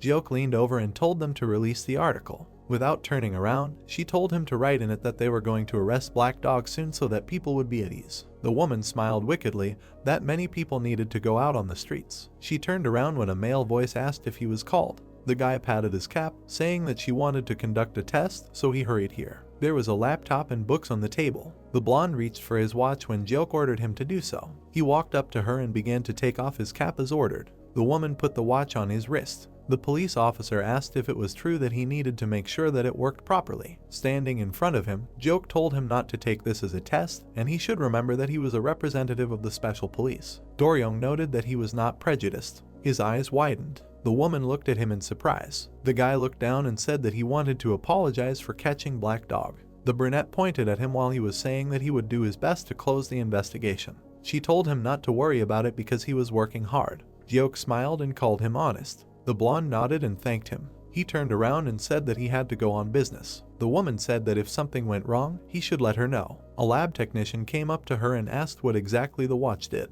The brunette smiled contentedly and said that the watch was her own creation. The evening street was busy. The guy was walking. Jiok said that first of all, it worked like a watch. Doryong smiled. He saw Rosa. The woman smiled, saying that whenever she wanted. The watch flashed red. The policeman perked up. The girl started turning around, hearing his name. Passers-by noted the appearance of the blonde man. The main character smiled widely. The passers-by looked at him and at their phones, saying that it was the first time they met him so close. Seeing Doryong's gloomy face, they asked if he looked strange. Jin watched from above. Looking down, he remembered how he noted that he would only say one thing. Leaning towards Rosa, he said that the real target was the Special Abilities headquarters. Hugging the girl, the guy said that this was getting rid of everyone who had abilities. The blonde raised his hand. The officer from above smiled. The policeman's hand lit up. Jin noted that it was about Doryong. Light appeared in the blonde's hand. He fired into the crowd. The blow rushed past the brunette. The attack hit wide. Everyone started running away. Rosa stood with a surprised face. Frozen, she thought that she was imagining things. Looking at the guy, she mentally noted that something was wrong here. Her eyes widened. She recalled the brunette's words. Seeing the white eyes of the policeman, the girl wondered if this was what he was talking about. Running towards him, she thought that if this did not stop, Doryong would arrest her. The main character pulled his hand to the floor and screamed, telling him not to do this. The guy looked at her with empty eyes. A voice called out to the woman. A lab technician came up to her and told her that Rosa was now next to the blonde. She replied that she saw her. She lowered her head and ordered her to stay away from the girl. The policeman jumped to the side. The brunette looked at her with surprised eyes, while people noted her presence. They looked at her, noting that she had come to save them. The villagers asked if Doryong had attacked them on purpose. The girl froze in shock. She clenched her fist, thinking that if she did not stand up for her, then people would misinterpret the guy's actions. Rosa lowered her eyes, trying to figure out what to do. Her brows furrowed. She teleported. The main character was in her room. She looked at her watch. She broke it and took it off. The brunette was clutching the watch. She shook her head. The girl put on a suit. She looked at her hand. Rosa put on a gas mask. People were walking down the street. They were being watched from above. A blonde guy was flying in the sky. He extended his hand to strike. The townspeople covered themselves from the light. Their eyes widened. Black Dog grabbed them and ran away. The attack hit the building. As they got up, the locals asked what was that. Their faces showed surprise when the voice said that he was getting in his way again. The girl clapped her hands, saying that she didn't expect anything else but Doryong. The guys started hugging and screaming. The brunette turned her head, thinking that she got him this time. The blonde guy started flying away. The female lead ran after him, shouting that she would show him now. The shocked people noted the familiar voice. The man said that he had heard it before. The policeman flew upward. He began to turn around, hearing his name. Black Dog appeared in front of him. She put out her hand and said that she was here to stop him. She saw the spell. The girl in the gas mask perked up. She was thrown back by the magical blow. She broke through several buildings. The puzzled people looked at the hole. They saw the criminal. Looking at the female lead on the floor, they asked how Black Dog got here. Rosa looked through the gas mask, wondering if Doryong had always been this strong. The guy came through the hole. When he approached the criminal, everyone began to rejoice. The blonde guy put out his hand. The brunette grabbed it. He perked up. The female lead stood up. She thought, trying to figure out what to do to bring him to his senses. The girl frowned. Looking at the people, she thought that there were a lot of people here. Doryong put his hand out to hit. He pointed it at the man. Black Dog started. She jumped and grabbed the policeman. The two of them flew down. The people watched in surprise. They began to smile widely and cheer. The guy and the girl were flying down. Rosa held his hands and shouted his name. Grabbing him, she indignantly asked if he really wanted to die so ridiculously. While the blonde clenched his teeth, the main character mentally noted that she was wrong and that she did not think he could hear her. The brunette looked down in confusion, thinking that she really did not want this. Letting go of his hand, she realized that he was leaving her no choice. The girl let go of his hands. She frowned, mentally apologizing for what she was about to do. Black Dog swung her fist. Punching the policeman in the chest, she told him to pull himself together. Doryung coughed up blood. He flew down from the blow. The blonde hit the asphalt. The watch on his hand cracked. The residents looked at him in surprise. Rosa landed nearby. The passerby's face distorted with horror. Everyone started shouting with a frightened look that Black Dog was able to defeat Doryung. The girl froze. The guy was unconscious. A policeman came out to them. The main character turned her gaze. She saw Jin. Noticing him, the others began to shout that a special police officer had come to save them. The brunette turned around. She stretched out her hand, thinking that she did not know whether he had come to or not, but she could not leave him just like that. Her hand was intercepted by the guy. Looking down at her, he ordered her not to move. The blonde began to risk his eyes. Looking at Valia's hand, he tried to understand what had happened to him. He saw the criminal. Doryung froze in shock. Jin stretched out his hand. He grabbed the gas mask. It started to melt. Rosa froze in horror. People looked at him with surprised faces. Everyone on the street froze. The group of guys froze. Wusub was also dumbfounded. He was sitting in front of the TV with his friends. Everyone started to stare at the brunette. Loud screams were heard from the multi-story building. The guys were shouting that he knew for sure, and the guy was trying to deny it. Jin was holding the criminal's hand. While her face was in shock, the residents were saying that they couldn't believe that Black Dog was her. The brunette waved his hand and told her to teleport out of here. The girl looked down, thinking that it was a mistake. Doryung stood up in surprise. She realized that he had seen everything.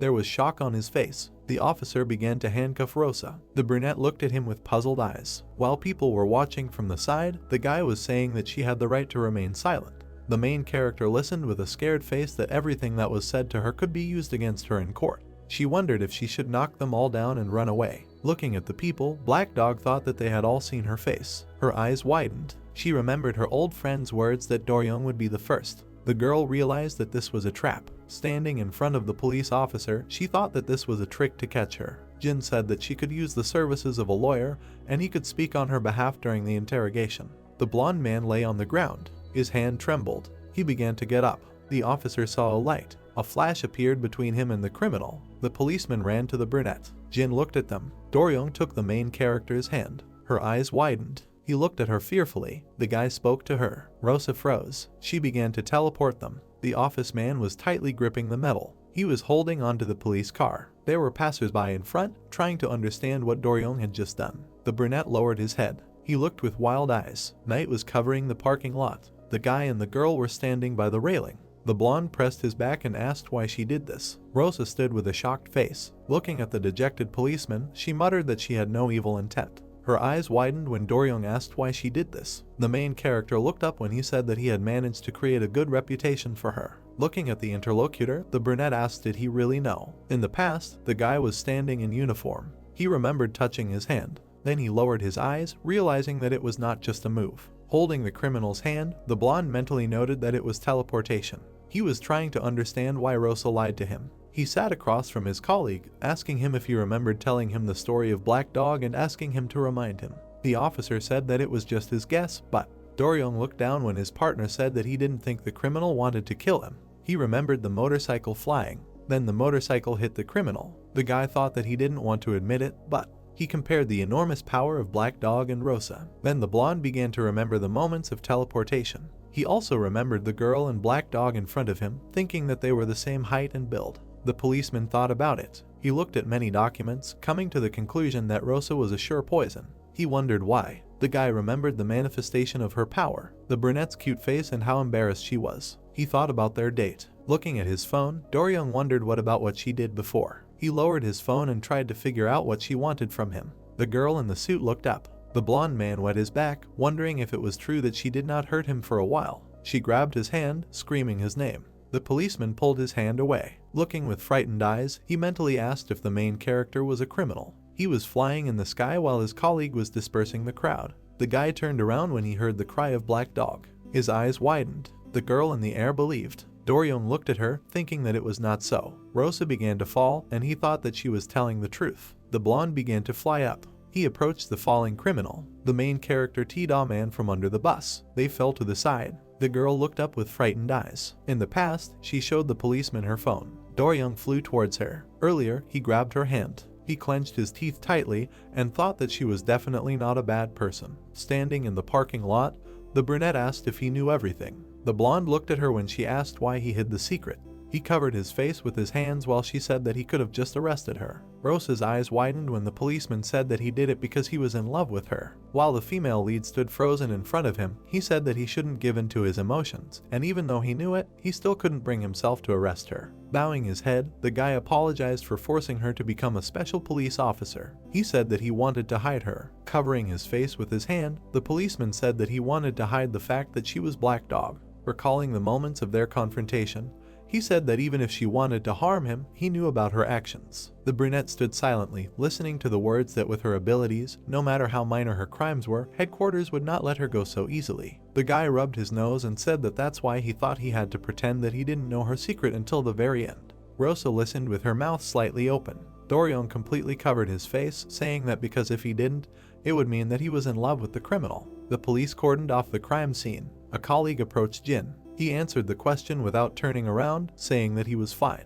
The brunette looked back sideways, ordering them to look for Rosa. The guy in the parking lot said that she would now be put on the wanted list. Introducing the special police squad, he said that they were already looking for her. The main character ran to him when he began to say that he was to blame for everything. She screamed that this was not true, and it was only her choice. The girl clenched her teeth in fear when the blonde said that she should have left him then or arrested him. Looking at his sad face, the brunette said that she could not do that because it was not him then. Remembering how he attacked with magic, she said that she did not know why he was not himself then, but she could not just leave him. Do-ryung sighed. Rosa froze when he said her name. While her photo was shown on the screens in the city, he said that she was a good person. The locals looked on in surprise. There was shock on their faces. While people in uniform were walking around the city, the guy was saying that he sincerely liked her. Looking at his friend, he told her to run away. The brunette looked at him in bewilderment. The police officers gathered on the roof. They looked ahead, and the guy asked if he was sure that she was there. The colleague answered that he did not know. The brunette touched his chin and noted that he would be forced to arrest his first intern with his own hands. Sei answered that Rosa was not a bad person. She asked if it was true that she was a criminal. The officer's eyes widened when she said that she knew all along that she was Black Dog, but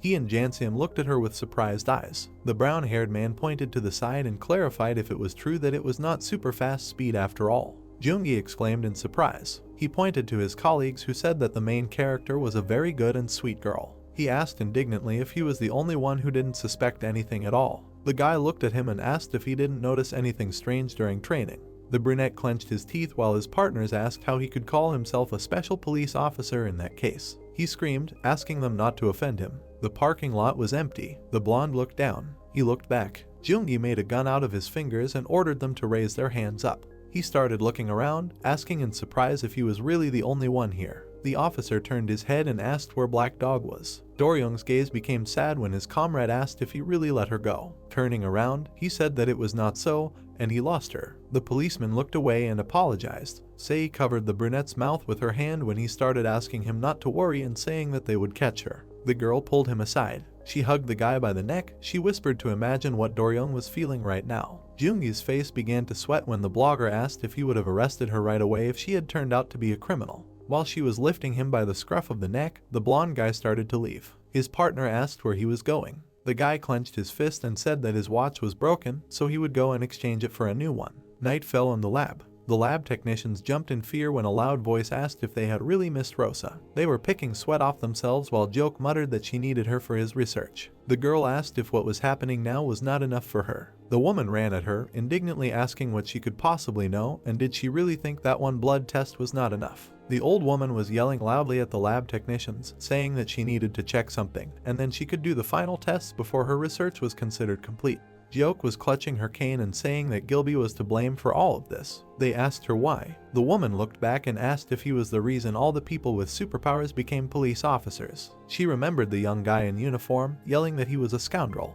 The brunette remembered the guy saying that special powers existed to protect, and they needed to organize special police officers with superpowers. The lab technicians heard her sly laughter. Jioke smirked and said that Rosa was now a wanted person, and even Gilby couldn't change that. She spoke of the truth chamber with a smile on her lips. Imagining a cell in a dark corridor, she said that it was a prison created specifically for criminals with special superpowers. The woman smiled broadly, saying that Rosa must be there. A bird flew over her head. The old woman froze. She began waving a stick, ordering her to get out of here. The moon illuminated the multi-story building. The police knocked on the door. There was never anyone behind the door, and they shouted that it was the special police. The squad managed to open the door. One of the guys entered the room. Inspecting it with his comrades, he said that this is the place where the signal from Rosa is interrupted. The officer stepped on the watch. He took it, not noticing Diana on the ceiling. A noise spread through the apartment. The woman held the policeman's hand and asked if this watch tracked the location. The beaten guys perked up when she asked where they would like to go on vacation.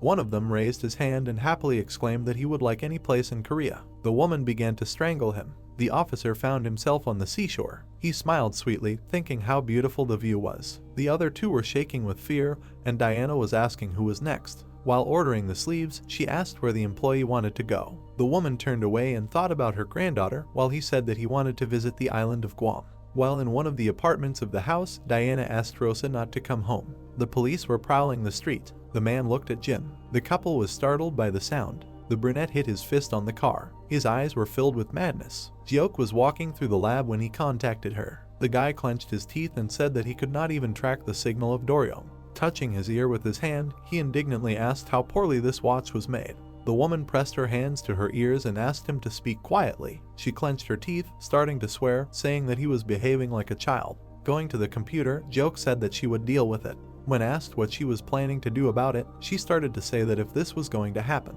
The brunette with a sly expression said that they needed to put Doryong on the wanted list too. She perked up when a male voice asked if she was talking about him. A blonde guy appeared in the lab. While he was clenching his fist, the woman noted that she was just talking about him and then asked if something happened. The guy showed her his watch. She looked at it with surprised eyes. Jioke exhaled when the policeman said that he came because it was broken. Looking at her with narrowed eyes, he asked for a new one. The woman started rummaging through the drawers, asking how he broke such an expensive watch so quickly. She put the new one on him, laughing. The brunette looked at him and asked him not to break it this time. Doryong started to walk away. Jioke called out to him from behind. She smiled and asked if he would help them arrest Rosa. The guy stopped, and she started saying that what was happening must be hard for him because he loved her. The blonde guy looked up and the woman said it reminded her of the good old days. She perked up when he said it was really complicated. The brunette asked, puzzled. The policeman turned around and said the problem was that he still loved her. He left the old woman bewildered. Her eyes widened. She started waving her cane, screaming that this was not what she expected. The guy walked away, clenching his fists, and she screamed that he promised to help.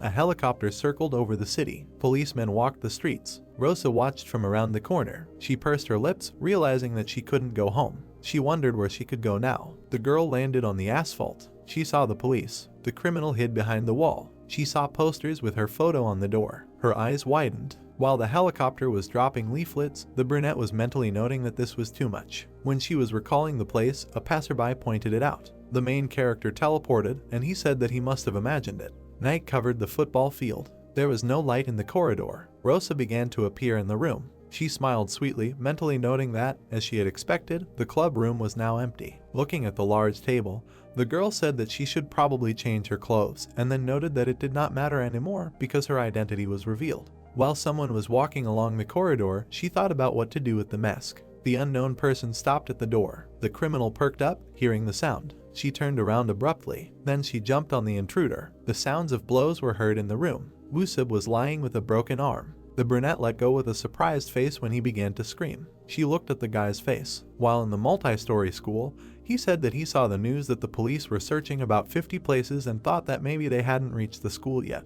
The brown-haired man rubbed his arm, saying that given what he knew about her, he probably wouldn't have teleported somewhere far from his grandmother. He crossed his arms and said that it seemed like there was no other way. The girl looked at him with surprised eyes. She froze with her mouth open. In front of her face was the inscription Black Dog. The Wusub family pointed to a poster in honor of her stay with them. They said that it had been a long time since they had seen each other. Rosa stood there with a surprised face until she was asked if she was a knight of the night. She wondered if she was sleeping right now. The guy bowed his head to his sister and tried to explain.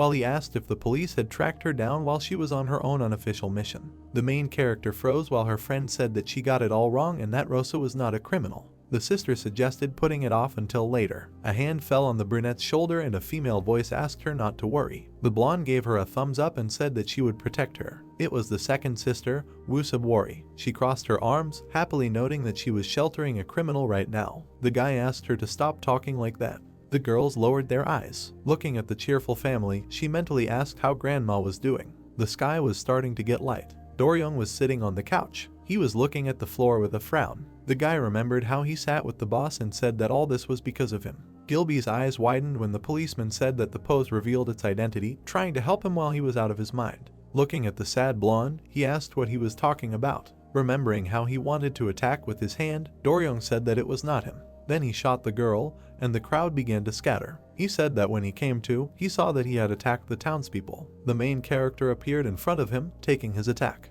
The guy said that she took the full blow. The brunette in the memory was lying on the ground. The officer looked at his watch. He showed it to the chief and said that he thought it was all because of the new watch that the director gave him. The blonde looked away and asked why she needed it. He squeezed his hand on his hip. The man looked with surprised eyes. He grabbed the policeman's palm. With a smile on his face, the old man said that most likely it was a defect. The guy listened with a puzzled face that the director sometimes made mistakes. Gilby looked forward and confidently said that, however, he would still find out the truth. His mouth opened slightly. His face was distorted with shock. The man looked at the blonde and asked indignantly if he knew that Rosa was Black Dog. Doryong looked down and closed his eyes when asked why he didn't arrest her. Looking at the sun in the sky, he began to answer, saying that he had to be fair. The officer buried his face in his hands, saying that he was going to the ball like this and didn't know what was wrong with him. The old man stroked his back, and the boy asked him if he knew the reason. His eyes widened when Gilby said that it was all because he loved Rosa. The man watched with a smile. As the sunset lit up the garden, he said that he needed to get a good rest before returning. The policeman looked at the floor. The TV showed reports with him, where they said that for the common good and justice, he always. The boy began to remember how he protected others. It was noted that thanks to him, old age decreased by 70%. People exclaimed that he caught a criminal. The little boy was told that he was truly fair. The principal also noted his fairness with a smile. Doryong thought that this was how he should be. He took out his phone. The light-colored smartphone rang.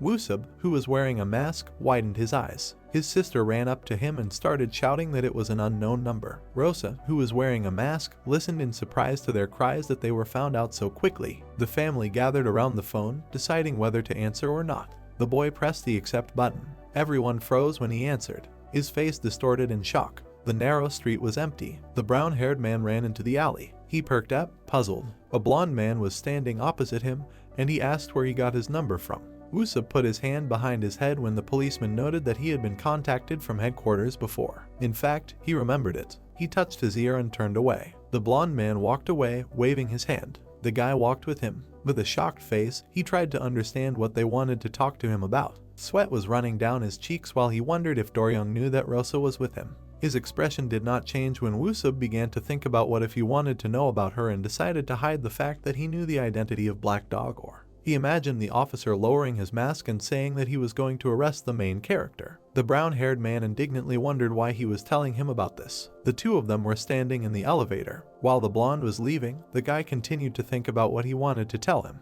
When they were in the room, he indignantly asked how far he was going to go. Looking around, Wusub asked what kind of place this was. The policeman said that this was his house. He sat down on the sofa and called the guest. Doryong looked at him and asked if he liked Rosa. Shock appeared on the guy's face. The officer on the sofa asked him to answer the question. He looked at the guest and asked again, while he muttered that it was not like that. Looking around the room, the brown-haired man said that it was not what he thought. He lowered his eyes. Looking at the policeman, he answered positively. The blonde darkened and sighed loudly. Wusub looked away, while he asked if he hid her secret because of sympathy. Looking at the objects in the room, the guy began to tell that it happened by accident. He noted that they were in the same class, and she handed him a handkerchief and asked for his number. Standing in front of Doryong, he said that he then told her the number, but she did not give hers in return, and then asked for the handkerchief back. The brown-haired man said that he thought that he gave the handkerchief as a gift, but one day, while he was running errands with his sister, he saw Rosa taking off her gas mask. He said that she told him that he was a good person and asked him to fulfill his wish in exchange for silence, and so they became close, and she even told him that she loved Doryong. The officer sat with a downcast face, trying to understand why he was listening to all this. Woosub glanced at him, asking him not to say that. The policeman perked up and shouted a denial when the guy asked if he hated Rosa because of this. The brown-haired man froze in surprise. The blonde looked at him in confusion when he said that this was quite unexpected of him. While the sky was dark outside, Woosub said that he was just not at all like Rosa described him. Doryong asked what she said about him. The guy began to remember how the girl exclaimed that pragmatism only makes him look good. He remembered how his girlfriend said that he strives for justice, values the safety of citizens, and is also tall and handsome. The main character said that he was the same at school, but his granddaughter became even better. Woosub listened to her words that she heard his voice on TV, and his throat was charming, and next to criminals he becomes lower. Deciding to finish, he looked away and said that was all. The officer looked at the floor as he listened to the guest say that she would be arrested immediately after her identity was revealed. The brown-haired man's eyes widened. Looking at the policeman, he asked if it meant that he really liked Rosa. He pouted. The blonde looked at him as he sat down on the couch. The guy put his hand on the back and said that he was not going to confess to her. Looking away, he said that it would not be appropriate given that she did not like him. Woosub added that besides, if he confessed his feelings to her. Crossing his arms over his chest, he said that they would hardly be able to remain friends. Doryong stood up and began telling him to break up this friend. The brown-haired man replied that he did not want to do that. When the officer frowned, he asked if he was really going to beat him up. The policeman curled his lips, hearing that he would be in trouble if he used his ability. He exhaled loudly. Sitting back down on the couch, the blonde asked who said he was going to use his ability since he wouldn't need it to fight him. The guy replied that if he tried to fight him without his ability, he would definitely lose. The two of them fell silent. Doryong darkened, saying that it seemed like he didn't know that the special police officer also did physical training. While the phone was ringing, Woosub said that he also trained every day and that his sister did boxing. He picked up the phone and they both decided to end this argument. Crossing his arms, the officer wondered why he was doing this if he hadn't called him for this. The guest said Rosa's name. The policeman's eyes widened. Looking away, the guy said that she wasn't distracting him at all. Doryong started making a cross with his hands when the brown-haired man started talking about his location. He told the main character that he was lost. The call ended. Examining the items, the blonde asked if the girl was at his house and heard a positive answer. He folded his arms and asked if she was safe. Woosub looked ahead. Folding his fingers, he said that although his sisters were inferior in strength, they would not let her be harmed. The brown-haired man put his hand on his chest and exclaimed that he specially clarified the point that he lived with his sisters so that the officer would not think anything unnecessary. Without raising his eyes to him, the policeman thanked him, adding that he thought she would be okay for now. The guy asked again in surprise. Looking at Doryong, he asked why he had such an ominous tone, and he replied that he wanted to meet because he knew something. Woosub's eyes widened when the blonde said that he had a friend among the special police officers who had the gift of foresight.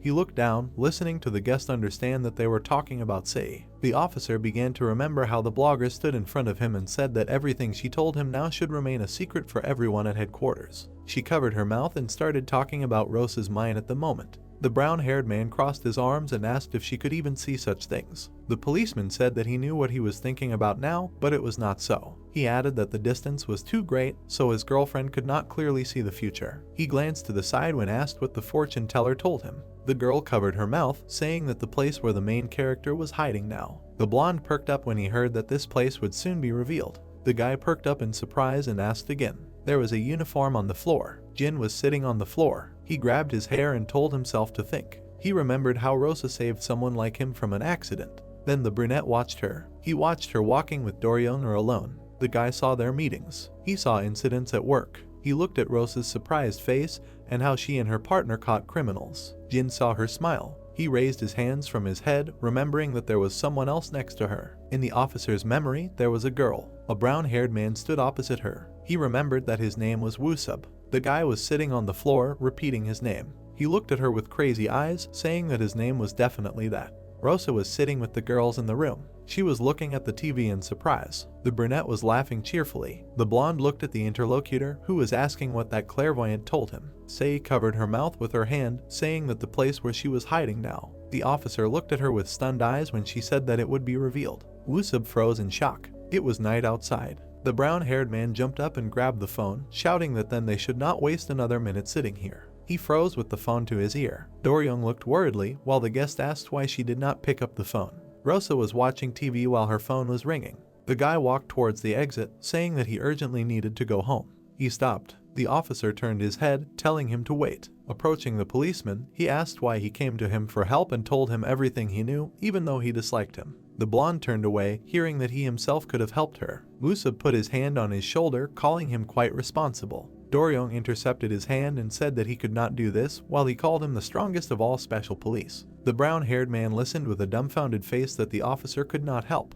The policeman clenched his fists and said that Rosa is still a criminal. The guy opened his mouth in surprise. Looking at the sad face of the interlocutor, he thought that the girl was right, and he really is impeccably fair. His eyes widened. Looking at the blonde, he asked why then he does not arrest her, because he knows where she is. He asked why he didn't hand her over to the police and do his duty. Doryong perked up when the guest repeated that the main character was a criminal. Opening his mouth, he began to say that because. Musab looked puzzled. The officer's eyes widened when he said that his words did not match his actions. The brown-haired man turned away and said that it was not surprising, because his help to the criminal would raise many questions. The policeman pursed his lips, looking at the floor and listening to him say that he was a hero after all. Leaving his apartment, the guy thanked him. It was raining outside. The blonde stood clenching his fists. There was noise in the bright apartment. The girls gathered on the couch, and Wari said that she could not help but laugh at this. Her sister asked if there was anything else funny to watch. Flipping through the videos, they decided what to watch. The girl opened her mouth in surprise. She saw a video about Black Dog and asked what was it.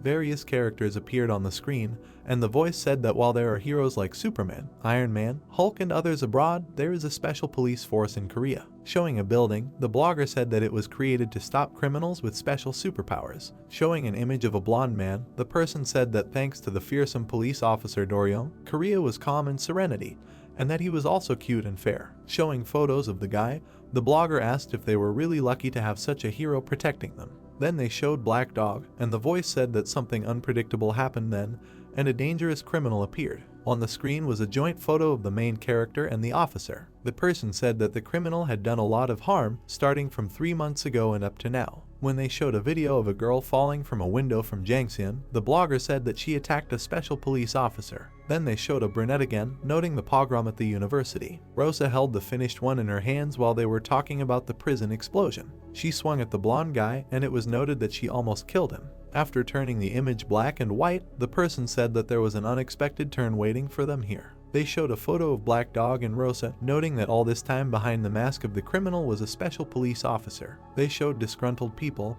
and a voice said that the one they thought was an ally was actually a dangerous enemy, and they could not imagine a greater shock. A giant girl loomed over the police building, and the person said that, moreover, Doryong could not stop the brunette, and in truth, there was not a single special policeman who could catch her. They showed a court document, and the blogger said that if you take into account the code of laws of their country, then this would be one of the points related to special abilities, because their owners, who create a threat to society, should be sentenced to death. The person looked at the document. The voice said that it might sound sad, but from the point of view of the safety of ordinary citizens, it was the right decision. Showing his hands in the darkness, the author of the video asked the viewers what they thought about it.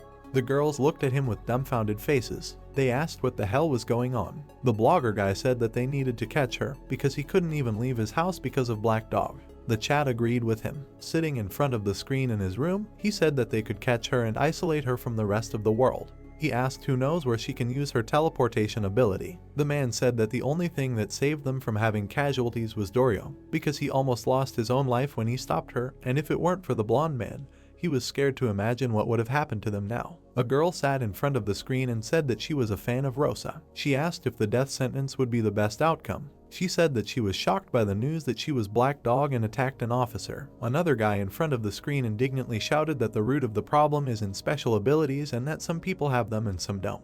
He exclaimed that it was like walking around empty-handed when someone has a bomb nearby, and people with superpowers should not have existed from the very beginning. Sei, with a shocked face, spoke about the death sentence. She slammed her fists on the table, declaring that there were thousands of criminals around them with no special abilities, and they weren't getting the death sentence. In the chat, she was asked if she didn't know Rosa's secret with her clairvoyance ability. The girl scratched her head and replied that she didn't use her ability on everything. She reminded them that she had already said that she only used her ability at work and only when she was allowed to. Jungi stood by the wall and listened to the blogger say that they were very angry, and although she understood their desire to arrest her, the death sentence was too cruel. She added that when the girl attacked Doryong, she had good intentions. Sei clenched her fists in anger, while users wrote that they were disappointed in her and that they could only trust the blonde. The brunette pressed the off button. Approaching the girl, he said that this was enough. The blogger lowered her eyes. The guy watched her silently. His eyes widened as she began to speak. Looking sadly at the floor, Sei said that she hoped Rosa would not be caught.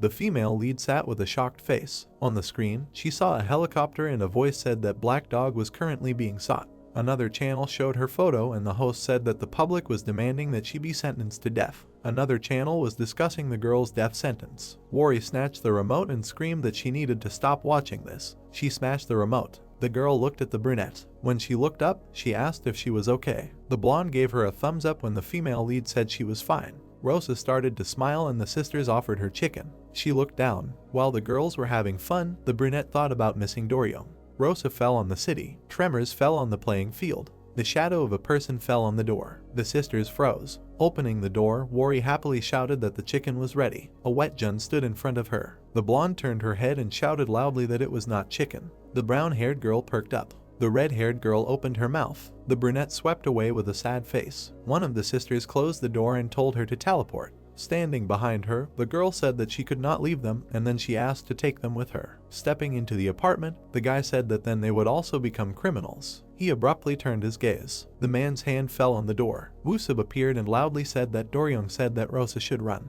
Looking at the brunette, he asked what a special policeman was doing here. His eyes widened. The officer punched his head. When the guy fell, girls began to run up to him. One of them stepped forward and said that no matter how special the police were, the brunette stood in front of her brother and said that she couldn't touch ordinary people. Jin looked at the main character and said that he knew she was here. He offered her his hand and offered to sleep with him. Wusub covered her hand with his. Looking at the brunette, he said that she wasn't going anywhere. A bead of sweat ran down his face while the Grove told him to stop. A fist appeared next to the brown-haired man's eye. The girl intercepted his hand. The policeman looked at her in shock. Rosa frowned. She teleported away with Jin. The dumbfounded guy was breathing heavily. A scared delivery man stood in the doorway. The moon rose over the forest. The brunette was sitting on the officer. While she held him by the collar, he thanked her for taking him away from there. The main character's eyes widened and he asked if she was afraid of him now. Still sitting on top, the pose screamed that he was going to attack Wusub. She pursed her lips when the guy said that then she would not have taken responsibility. Smiling contentedly, Jin asked if she was afraid of being executed. Squeezing his collar, the girl said that she was not violent. Her eyes widened when she was asked if this incident was also a mistake. The memory of how she moved Doryong's hand away flashed through her mind. Then she saved the passers-by. In the end, the officer dissolved her mask. The guy's face darkened when she said that she was not lying. Putting his hand on her hand, he said that he would help and make sure that she was not executed. While she was sitting on top, he asked her to believe and said that he was the only one who could help her. Rosa froze, listening to what he had already told her, that as long as Doryong was a guardian of the law, he could not protect her. The treetops swayed in the wind. While he was blowing her hair, the brunette asked if he could pretend he didn't know anything. The guy with crazy eyes told her to kill him in that case. The girl looked at him with surprised eyes while the officer said she could do it. She took her hands away. The main character started to walk away. Her eyes widened when the policeman stopped her. She started to imagine Wusub and his family while Jin told her to remember how many people were suffering trying to hide her. The brunette remembered her grandmother and Doryong. The guy asked if she found it too tiring. Rosa looked down. She turned her head and asked him to promise not to hurt the brown-haired guy and his sisters. The officer perked up. While the wind blew through the forest, he promised it. Diana sighed tiredly. Her eyes widened. Her granddaughter stood in front of her. While the bodies of the police officers lay behind her, the woman muttered that she had not left the house. She froze with a surprised face when the girl said that she was going to leave. The two of them were silent. Looking at the screen, the voice indignantly asked about the death penalty. Standing in front of her granddaughter, the woman screamed that if she came, she would be executed. The brunette exclaimed that this was not so. She put her hand on her chest, declaring that something had happened to her, but it was not something illegal. The main character added that she had a request. Diana listened attentively to the fact that she was going to present Black Dog as a good person, so she was going to go and confess. Looking at Rosa, the grandmother asked if it meant that she had already decided everything. She crossed her arms and said that in that case she would have to defeat her first. The girl began to telepathize them. Having thrown the woman from a height, she apologized. The policeman wandered around the city. The brunette leaned over to Sei and asked if she had spoken to Doryong. She said no. Her eyes widened. The main character stood in front of the officers. She looked at him with a confident gaze. The voice noted that she had come to surrender. The blonde opened his mouth in shock. He was sitting in front of the TV. Jin was lying on the ground. He was smiling contentedly. Black Dog was being shown on the city screens. The citizens were looking at the police car. A squad was standing next to it. Shenyang indignantly screamed that she hated them for wanting to arrest Rosa. She started rolling on the floor and screaming, and the officer asked if she knew Mongryong. Looking at the disgruntled guy, he asked what was wrong with him. Jungi touched his chin when Jangsan asked him if he was sure that Black Dog would come here. He answered that the probability was about 50%. The brunette held his fist to his face while he was asked if Sei had foreseen this. He replied that it was just predictable. The guy slammed his hands on the table. The girl opposite him crossed her arms and replied that she didn't know where Rosa would be. Jungi pointed to a place on the map and asked if it was here. She replied that it wasn't. He pointed to another place and asked again. The blogger replied that she didn't know. She remained silent when the officer pointed again. Looking at her, he asked again. Jangsan looked at his colleague and asked about Doryong. He replied that he wouldn't come. He pointed at Sei and started laughing, noting that she probably tells the blonde where the main character is all this time. The girl turned away tensely when asked if she really does that. Jungi approached her, the third to say where the brunette was. She replied that she didn't know anything. The guy walked away from her and said that he knew she was an honest police officer. They turned away from each other. The brunette walked up to his partner and asked if she really doesn't report anything to Doryong. Sei asked how much longer she had to repeat it to him. Her eyes widened. A girl stood in front of them. She frowned with a confident face, saying that she had come to surrender. The blonde froze in shock.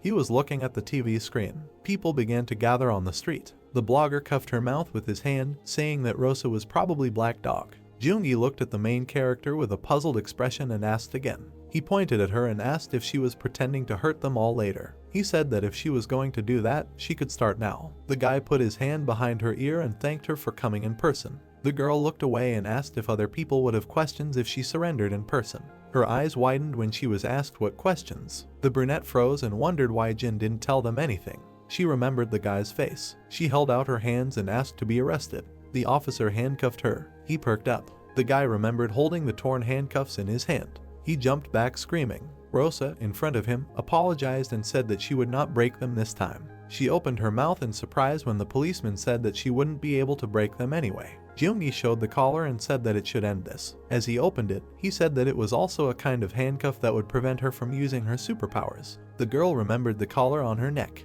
The policeman said that although it looked like a dog collar, but the main character looked at the collar in fear while she was told not to worry. The people froze in anticipation.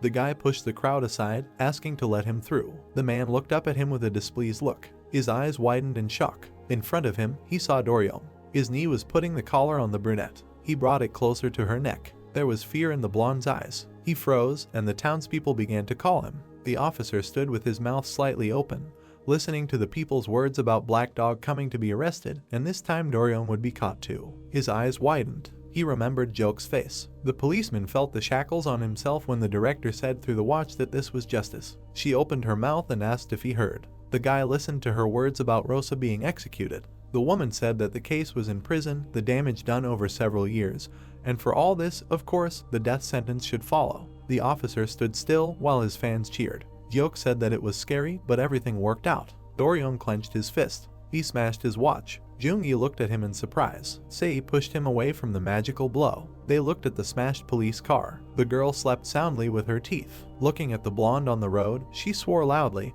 and the brunette said that he was completely crazy. Rosa turned around in confusion when an indignant cry sounded. The officer pointed his hand at her. Jungi appeared in front of him. They looked at each other, and the colleague asked Doryong to calm down. The ground enveloped his feet. The blonde broke the asphalt. He quickly ran forward. The police tried to detain him. Mongryong held Chunhyang, who screamed that she would deal with the guy. An officer jumped on Doryong. He threw him back with a blow. Jungi was kneeling and clenching his teeth. Putting the wall in front of his partner, he just stopped him. The guy broke it. Rosa was watching all this. There were handcuffs on her wrists. She broke them. Jangsan appeared in front of the blonde and began to ask him to stop. Looking at him, the policeman asked him to get out of the way. While the townspeople were watching all this, the brown-haired guy loudly asked if he understood what he was doing. While Doryong was gathering energy in his hand, he shouted that if he didn't stop right now, he would become a criminal. The guy saw that the blow was aimed at him. A brunette appeared in front of him. Jangsan's face distorted with shock. Everyone froze in confusion. The women's hands reached out to the blonde's face. The girl hugged him and thanked him. She put her palms on his shoulders. The main character smiled and said that everything was fine because she was not a bad person. She walked away from him. The officer watched him with his mouth open. When he stretched out his hand again, Jang-sun shouted that he needed to be stopped quickly. He grabbed his partner. Police officers appeared nearby, and he began to ask his comrade to calm down. Tears rolled down his cheek, and he asked Rosa not to do this. The sun rose over the laboratory. The dungeons of truth were hidden by bars. The brunette held onto the bars. Her fingers touched her neck. The main character grabbed the bars and asked where the collar was. The voice asked if that wasn't Black Dog. Invisible smiled widely and asked if she thought that eating them was a mistake. The girl looked at her with surprised eyes. The criminal opposite asked if it was true that she was very strong. She answered positively. The white-haired girl pointed at Joke and asked her to hit that old woman. The woman laughed, asking if she could do anything in that prison that blocked abilities. The girl jumped to the side when the director said that she would beat the crap out of her. Rosa was behind her behind the bars. Looking at the brunette, she wondered if she was the director of the research institute. The main character perked up. Joke came up to her and said that she was very glad to see her. Standing on the other side of the bars, the girl asked what kind of place this was. The woman asked if she didn't know what this place was. Looking at one of the cells, she said it was the Dungeon of Truth. The lab technician grabbed Invisible's hand, trying to inject the drug. The brunette said that all the criminals who came here were under her control. The finished ones were sitting in the cells. The main character listened with a shocked face that it would be better for her to obey. The director looked at her and said that she deserved the death sentence. She twirled her finger and said that, however, Gilby was very hesitant about approving such a harsh sentence. Joke hit the floor with her cane, saying that she had just appeared at that moment. Looking at the girl, she said that she would take care of her as if she had already been executed. Rosa's mouth fell open in surprise while she said that Gilby had a weak heart, so she would probably accept her offer. She asked if the brunette imagined what would happen to her. The girl clenched her fist and said that she would not be executed. She grabbed the bars when the old woman asked how she knew that. The main character replied that tomorrow she would be able to convince people. She opened her mouth and began to say that she would never. The director asked what if she came out and spoke. Rosa froze in shock when she told her that now everyone was afraid of people with superpowers. Joke smiled and said that they would not even treat her like a human. She looked with a crazy smile, saying that they would do the same as they did to her grandmother earlier. Standing in the corridor of the dungeon, the brunette asks if she really thinks that they will believe her. Smiling smugly, she greeted the prisoner in the Dungeon of Truth. The rest of the finished listened to her laughter. The woman clutched her cane in her hands and exclaimed that she had won. While she was laughing, the lab assistant tried to call her. He pointed to the side. There was a bird sitting in Rosa's dungeon. The canary looked at the people. The director's eyes widened. She smiled grimly. Entering the cell, she began to say that the bird was an informer, so he used them. The director pointed at the bird and asked if this canary could talk. The canary was silent while they asked her what she could do and if she felt good being a bird. The sunset began to descend over the city. Chippy flew out of the room. The cat began to hiss at him. His eyes widened. Opening his mouth, he screamed angrily. The cat ran away into the course. The bird touched the man's fingers. Grabbing the canary, Gilby asked what he was doing. They walked to the gazebo. Chippy flew next to the man and said that he was very lucky to be a follower of Master Wang Yisu. The old man lowered his head and told him clearly. The canary frowned when he asked if Joke really said that. He answered positively. The man stopped and thanked her. Chippy asked if something happened. He saw a tear running down. Gilby was crying while talking about Diana. Looking at the sunset sky, he said that she would not forgive him. The special police officer's watch was broken. Doryung was sitting on the couch. Tears were running down his cheeks. The guy turned around.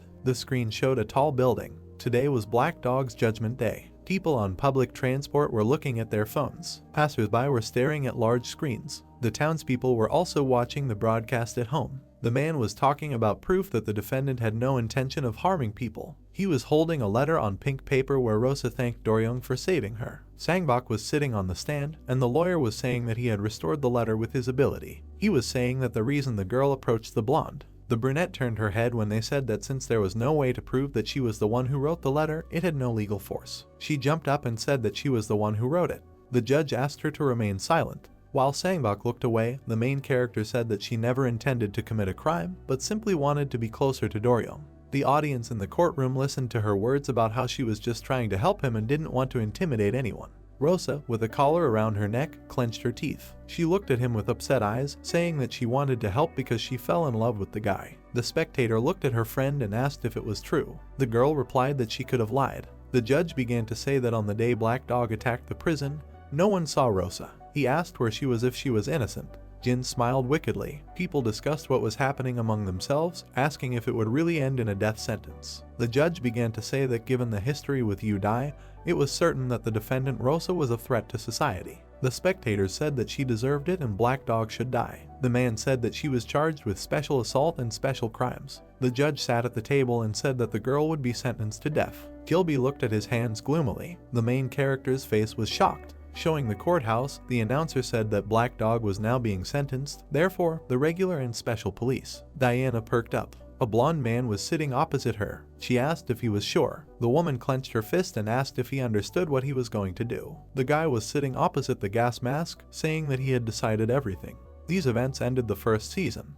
The child looked at his hands. His parents' affairs dissolved before him. The man clenched his gloved fists. His tie was pressed to his shirt, and he was asked why he wanted to be a cop. The boy held his hands behind his back and said he wanted to use his powers for good. He pursed his lips. People came up to Gilby and asked how he would protect with a hand that killed people. He was told he would be a cop with a flaw. He was thrown to the floor. 3 colleagues stood nearby, asking what kind of cop he was. The brunette breathed heavily as they told him that everyone would die if he extended his hand to him. The man said they couldn't know if they were about to be killed. The 3 turned around when they were told to stop. Gilby stood up and said it was better for people not to know about his powers. He was walking around beaten. He turned around when they called him. The employee at the desk said he checked out the rumor. Introducing the 2 men, he said that the man overseas, who had special abilities. Diana was squatting in a suit. The beaten officer was smiling. The plane took off into the sky. The woman perked up in surprise. A man was reaching out to her and saying that he was from the Korean police. Diana grimaced, hearing his broken English, and wondered what he was talking about. The gray streets were empty. Sitting on a bench with a policeman, the woman asked if he was studying special abilities. He answered in the affirmative. She frowned. Gilby pointed and smiled, offering to go to Korea. Diana raised an eyebrow. The guy darkened when she answered negatively. She crossed her arms and said that she was not interested in someone weaker than her. The brunette waved her hand. The woman watched his actions. He flipped through a book. Looking at the sky, Gilby began to speak. Looking into the translator, he offered to go with him to Korea if he won. Diana looked down. She looked at the frail policeman. There was a thud. The officer was slammed into the wall. The woman's mouth dropped open in surprise when he asked for more time. She sighed heavily. Looking at the guy, she said yes. Gilby smiled widely. He tried to climb out of the wall, so Diana followed him to Korea. The 2 of them walked in police uniform. The guy was pushed by a shoulder. He began to apologize for this to his colleagues. The man lowered his head, telling him to be more careful. A grim woman loomed over him. The 3 looked down in fear. They started to leave, saying it was time for lunch. Diana frowned and called them names. The officer's mouth dropped open in surprise. As they walked down the corridor, he asked where she learned to swear. The partner replied that she had seen many things. The sun was shining on the city. Gilby looked at the floor. He remembered his 3 colleagues. The guy stopped. He turned to the woman and said that he had a favor to ask. Her eyes widened when he said that he wanted to become as strong as she was. Putting his hand on his chest, the policeman asked her to teach him. They found themselves in the forest. The couple stood in front of a large rock. The officer was speaking to him when Diana said to break it. Smashing the rock into pieces, she said to do the same. The brunette's mouth fell open in shock. The woman clenched her fist and said with a smile that nothing was impossible. A blush appeared on the guy's delighted face. He screamed, throwing a punch. Afterwards, he was in the hospital with a broken arm. Sitting up, Gilby asked his partner if they would train tomorrow. He smiled widely and said that he could do it. Diana crossed her arms and asked how he was going to train with a broken arm. It wasn't his eyes that widened when he said that nothing was impossible. The guy was lying on the ground during training. Then he walked with a crutch. Training with Diana wasn't easy for him. The officer looked at her. He was climbing a rock with a stone. The policeman clenched his teeth but didn't give up. The woman turned around when she was called out. The pumped-up Gilby said with a smile that they had worked hard today. He found himself at the police station. The guy was pushed with a shoulder. The disgruntled man turned around. He was looking at the tall policeman who was apologizing to him. The man curled his lips. The brunette's eyes widened when he was told to watch his step. The policeman left. Gilby watched them go. Then things changed and he changed too. The sun was shining over the forest. The guy in the t-shirt smiled. Diana was sitting by the river. She was splashing water in her face. The officer stood behind her as she spoke of how refreshing it was. A blush appeared on his face. Gilby put his hands behind his back. The man approached and said that they needed to increase and advance their abilities. For this they needed to increase the support of their entire squad. The young man listened attentively to the commander, who said to fight. The guy stood in front of the man. Young and handsome, he is an excellent policeman. Day, the academy. The brunette walked down the corridor. He lowered his head and thought that thanks to Diana, he became who he is now. He watched as his comrades talked and discussed something heatedly. The young man heard that they were discussing whether they were really so afraid of Udai that they could not say anything.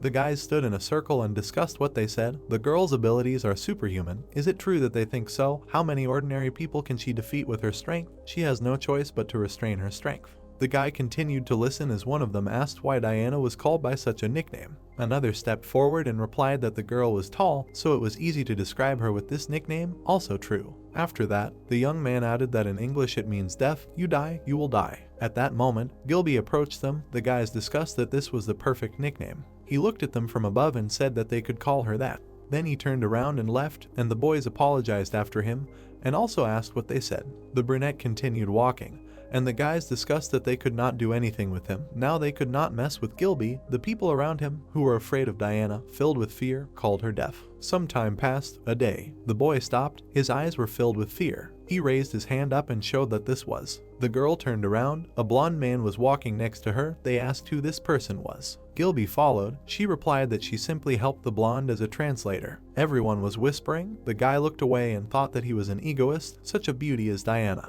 He looked at her huge hands. He wished she liked him. He came closer and turned to the girl. Then he shyly handed her a t-shirt. It was a gift. The brunette looked at him in surprise. The young man hoped that he was on the right path. They looked at each other shyly. The guy offered to fight for justice together, only this brought him happiness. Night, city. The officers ran into the room and ordered everyone to raise their hands. A fight began. The criminal tried to escape. One of them hid behind the table, holding a gun in his hands. While the policeman was trying to twist the other man, he pointed the gun at him. Gilby turned around. A loud shot rang out. At that moment, the girl ran into the room, and she looked around. The criminals were already in handcuffs. Then she turned around and was surprised. Gilby was lying on the floor. His hand was shot. While the brunette was looking at him, the guy said that everything was fine. But she was not satisfied with this. She got very angry and looked away. She swung her huge fist, and with one blow she knocked down all the criminals. The people around were shocked. The brunette looked at all this, did not understand what was happening.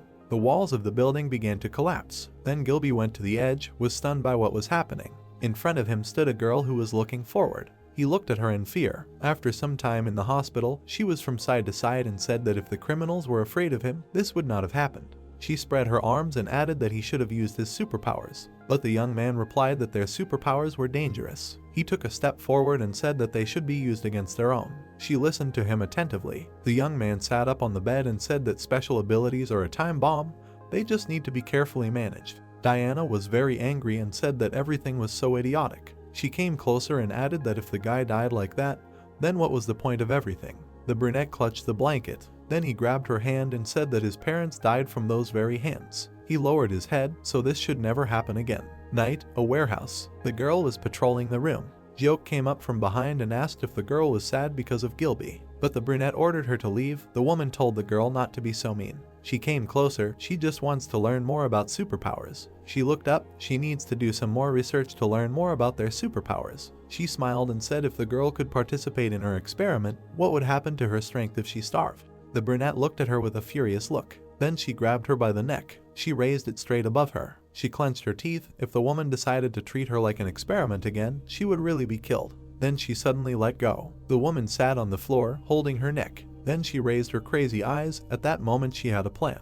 Gilby came to the scientist, looked straight at her. Then he looked at the watch on his hand, asked what it was for. The woman smiled and said that Diana had designed it especially for them. She pointed her finger at the flower, ordered him to touch this plant. The boy woke up. The watch said that a danger was detected. The woman answered that it was good, everything works and is in good condition. He does not know where and how to use his abilities, does he? The young man looked at his hand, his geolocation and ability tracking database. She raised her head and asked if everything was okay. Gilby looked at her and did not know what to answer. The girl simply crushed the watch. The remains poured out. The guy was in shock. Then she ran forward, shouting that they still conducted an experiment to do this. It was very offensive. The young man offended her and said that he just had an idea. The brunette grabbed his hand and asked about the idea.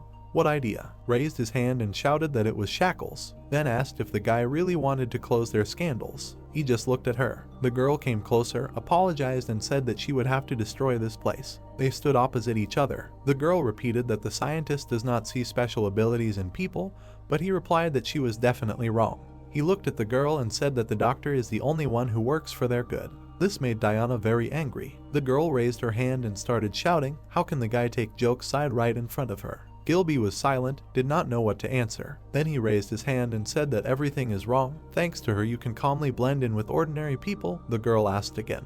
Then she explained that the young man knows that behind her back they call her You Die. The brunette listened silently. The brunette began shouting that they think of her as a monster. Then she turned around and said as she was leaving that as long as people didn't perceive them as individuals, the shadows would be able to take power over them. Gilby looked at the girl with upset eyes. He looked after her and said that there was no choice but to stop her. At that moment, Diana stopped and turned around, but almost immediately she went on. The guy tried to stop her. As a result, he was left alone in the corridor. The brunette went outside. Then she turned around and left. Despite what she had said, she decided not to do anything with Gilby. People were running down the street. At that moment, the girl hit a person. If violence was unavoidable when catching criminals, she tried to look less threatening. People exchanged glances and looked at her. The brunette's eyes seemed to be burning. Everyone was afraid anyway. After some time, she walked down the street and saw something. The police were beating a man and ordering him to walk normally.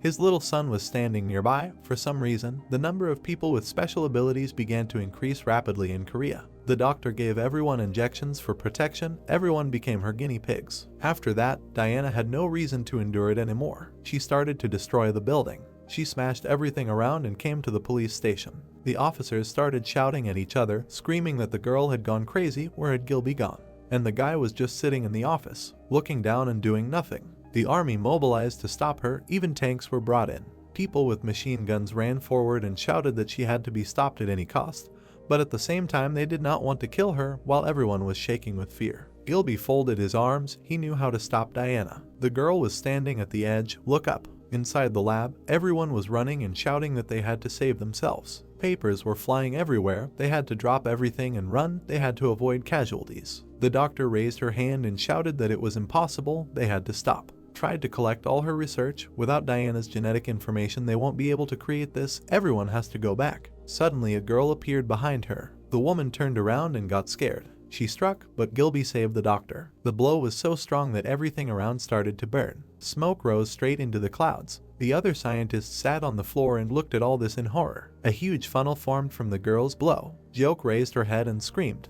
Next to her stood a guy. He received a small wound. Then he raised his head, felt that someone was standing behind, turned around, remembered all their training with the girl, everything that connected them, his gift for her. This made the young man very angry. He stood up and shouted the girl's nickname. She looked at him in shock. The guy stood in front of him and said that Aristo was hers. Everything around was destroyed. The townspeople were in fear. There was a fierce battle between Gilby and Diana, and the doctor watched all this. She looked at him with a smile, wondering if the others could see it. Her assumptions were correct. The girl looked at the brunette with burning eyes. She dealt blow after blow, and the doctor thought that she loved Gilby. Then she looked at the guy's bare hands. If the girl ended up in his hands, it would be difficult. She needed to continue her research. Suddenly, it dawned on her that she needed to intervene. The woman started screaming that she couldn't make the girl die. She came closer and screamed that she absolutely had to catch her alive. She raised her head and fell silent. At that moment, Diana was right above her. The scream rang out throughout the area. The woman closed her eyes and screamed, thinking that she would meet her death. But she suddenly opened her eyes. She was alive. There was blood on the floor. The girl looked ahead and was in shock. Gilby covered the doctor with his body, bleeding. He looked at her and under his brows and said that their abilities should not be used on ordinary people. Then the young man fell dead. Diana gave up when she saw Gilby save the doctor at the cost of his life. The brunette looked at all this in shock, and the scientist sat on the ground and screamed that the guy should get up. She looked at him. What would they do if he died? Then Joke raised her head and turned to the girl. But there was no one around. She disappeared from people's sight. The police looked around and thought that it was finally over. The townspeople raised their hands and shouted that they were alive. Others raised their hands and shouted that Udai had finally disappeared. And the guy continued to lie on the ground unconscious. After everything that happened, Diane tried to quietly return to the United States, peeked out from around the corner and looked at the police. She ran through the fields. An old woman stopped her and asked where the girl was in such a hurry. In the end, they were already sitting at the old woman's house. The brunette was eating. The woman moved her hand to the side and said that you have to pay for the food. There is nothing free in the world.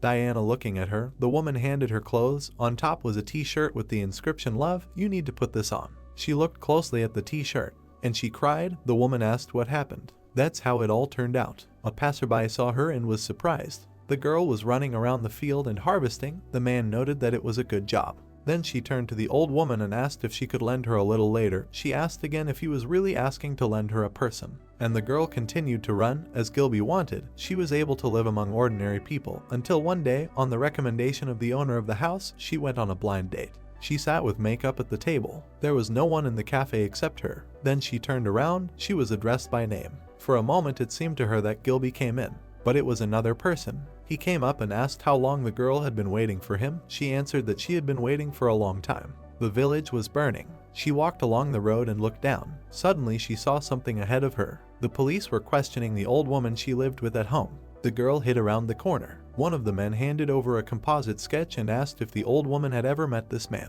The woman asked again. The guy leaned over and repeated the question, but she did not hear him. Then she took the photo and said that she knew the girl. She raised her head and asked what happened. The officer came closer and said that the girl was a serious criminal. The woman thought about it. The guy was shocked by what she said. The woman pointed to the side and said that she had been buried there. The young man leaned over and asked again. After they left, the old woman asked to look at the photo again. Then she got very angry and shouted, "What kind of behavior towards a dead person is this? They should pay attention to her." The guys turned around. The woman started waving her arms and shouting if they were really going to dig up her grave. They said no, that was not the case. It was a pity that the girl died at such a young age. Then they approached each other and said, embarrassed, that it was time to go back. The old woman was standing by the house. She turned around and noticed something. There was a girl standing in front of her. The old woman asked if she had seen everything.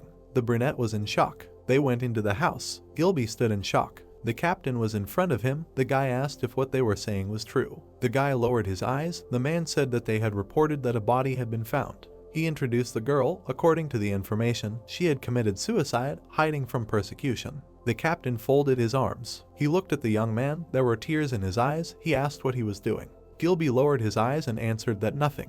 Then he sat down on the ground near the building, grabbed his head and thought, and because of his indecision, a tragedy occurred. He looked at the floor and cried. Then he came to the doctor and said that they would create a special police force. The women ran after him, asked again, and the young man replied that they would create police officers with supernatural powers. He looked ahead and said that they should show that it is possible to help people with special powers. Jok was shocked, asked what the guys were missing, because everyone already believed in him. But he continued to walk forward and said that in addition to this, he lowered his head and added that it is necessary to make special police officers out of people with superpowers. He will take care of this himself. The woman was shocked. Then she ran after him again and asked how he was going to do this, because he could not even catch Diana. She was simply shocked. The young man replied that he would then solve this problem using his powers. Leaving, he added that everyone agreed with what he had just said, that to protect the rights of people with special abilities, he unconditionally adopted the death penalty law. There was a trial where this decision was made. The officers were talking. If Gilby personally took care of this, he was the only one who could resist you die. The woman remained in the hallway. Naturally for her it was bad news. She was very angry, hated Gilby. So the years passed. Diana gave birth to a son, he got married, and they decided to go on a business trip to the United States. They sat on the floor and listened humbly. At that moment, their daughter, 5-year-old Rosa, screamed that she hated them, let them not come back. The grandmother intervened and shouted that she should not say that, but at that moment she was 64 years old. The grandmother hugged her granddaughter, and the son and daughter-in-law tried to persuade her to give her up. The girl cannot stay, but the woman insisted on her own.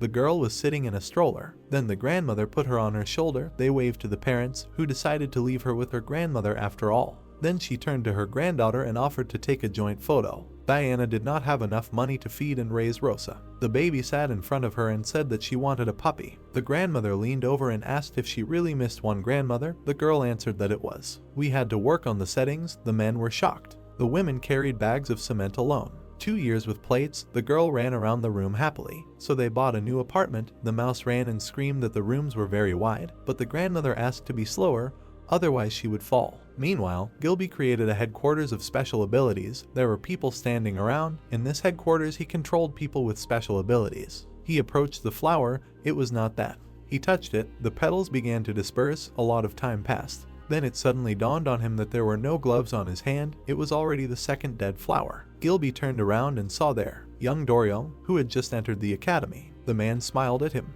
He came closer. People with special abilities helped them live peacefully in society so that they did not feel like strangers, so even if Joke was acting a little suspicious. He was standing in the room. The woman came up to him, raised her hand and started shouting, remembering the clock, the young man, herself, all people with special abilities, firmly believing in justice. However, after some time, the brunette stood and did not know what to answer. The woman asked if she was still not sure. Then she said that the world still hates and fears people with special abilities. The girl listened to her attentively. The woman smiled and added that she would not allow them to treat her like everyone else. It was Joke who said that just like it was with her grandmother. She stood opposite and continued to speak. Did she really think that people would listen to her words, so naive? Raised her hand and added, "Welcome to the world of truth." Gilby lowered his head and said that he understood. Then he looked forward, thanked the bird for trying to support him. Tears began to fall. The man cried and looked into the distance. He stood on the roof. He would never forgive himself. He remembered the past events. The tragedy of that day when he learned of her death as a young man forever remained in his memory. The trial took place. The girl was sentenced to death. Despite this, Gilby could not retreat. He took off his gloves. The brunette looked at him with horror. At that moment, her grandmother was sitting in the apartment and was perplexed. A blonde man was sitting opposite. She looked at him and asked if he was serious, what he was talking about. There was a mask between them. The guy lowered his head, looked at her and said that he was determined. And so I found myself on the edge of the roof. I stood in a gas mask and looked down. As soon as the girl was sentenced to death, the man went out and took off his gloves. He decided to wash his hands and walk down the hallway. Then he went into his office, and suddenly something surprised him. Doryung was standing in the room. The young man stood and listened to him. The man looked at his watch. The guy broke it twice, although his superiors had given it away. He remembered how he attacked everyone, and most importantly, he tried to let the criminal go. The captain put his hands behind his back and said that he was sorry, but this time even he couldn't cover for him. The decision on the case had been made. The young man was suspended for 3 months. The blonde lowered his head and listened silently. Then he stood up and said that he didn't care. The man asked again. At that moment, Sei burst into the office and started screaming. The brunette tried to restrain her. The girl asked if Rosa would really be a canine. The guy apologized for her. The man lowered his head while the girl continued asking if this would really happen. The blonde also lowered his head. She screamed that they had no conscience at all. She looked at all of them. She turned around and said that she was leaving the special police. As she left, she shouted, "Let's see how they will cope without her." The captain and the guy were standing in the middle of the office. Suddenly, the guy asked, attracted attention. He lowered his head and asked what would happen to his beloved. The captain lowered his eyes and said that they would have to act according to the law. At that moment, everything inside Doryung collapsed. He came closer and said that this was not possible. He looked straight into the eyes. They must protect citizens. He raised his head. The gentleman representative must protect people with superpowers. The man stood by the window. He looked at his hand and thought. At that moment, the brunette ran after his girlfriend and asked if she was seriously going to leave. The girl punched him right in the stomach. Then she saw something. It was a vision. There was a silhouette in her eyes. People were watching the broadcast. Now the trial of black poison is going on. Everyone put on masks and hugged. The rest watched in bewilderment. The grandmother was also sitting in front of the TV with her head down. Suddenly, something caught her attention. Doryung came into the apartment. He looked at the woman. He sat down in front of her, put the mask down. The grandmother said that the girl promised to decide everything herself. She looked away and said that she would just wait. Diana looked at the TVs and added that of course, if something happens, she will come herself. The guy listened to her attentively and then said that there are forces that are slandering Rosa. The woman looked at him and asked if it was true that there was more than one person. The boy looked at her. Then he lowered his eyes again and said that most likely the girl would be sentenced to death. The woman was very angry. But he continued talking and said that she had recently asked what the young man would choose, work or Rosa. He looked at their common photo. Then he raised his eyes and said that although this was a late answer, he was saving his beloved. The grandmother was very surprised. Meanwhile, the girl left the courtroom. Jin approached her, but the brunette didn't even want to look at him. She just said that he promised her that he wouldn't let her be executed.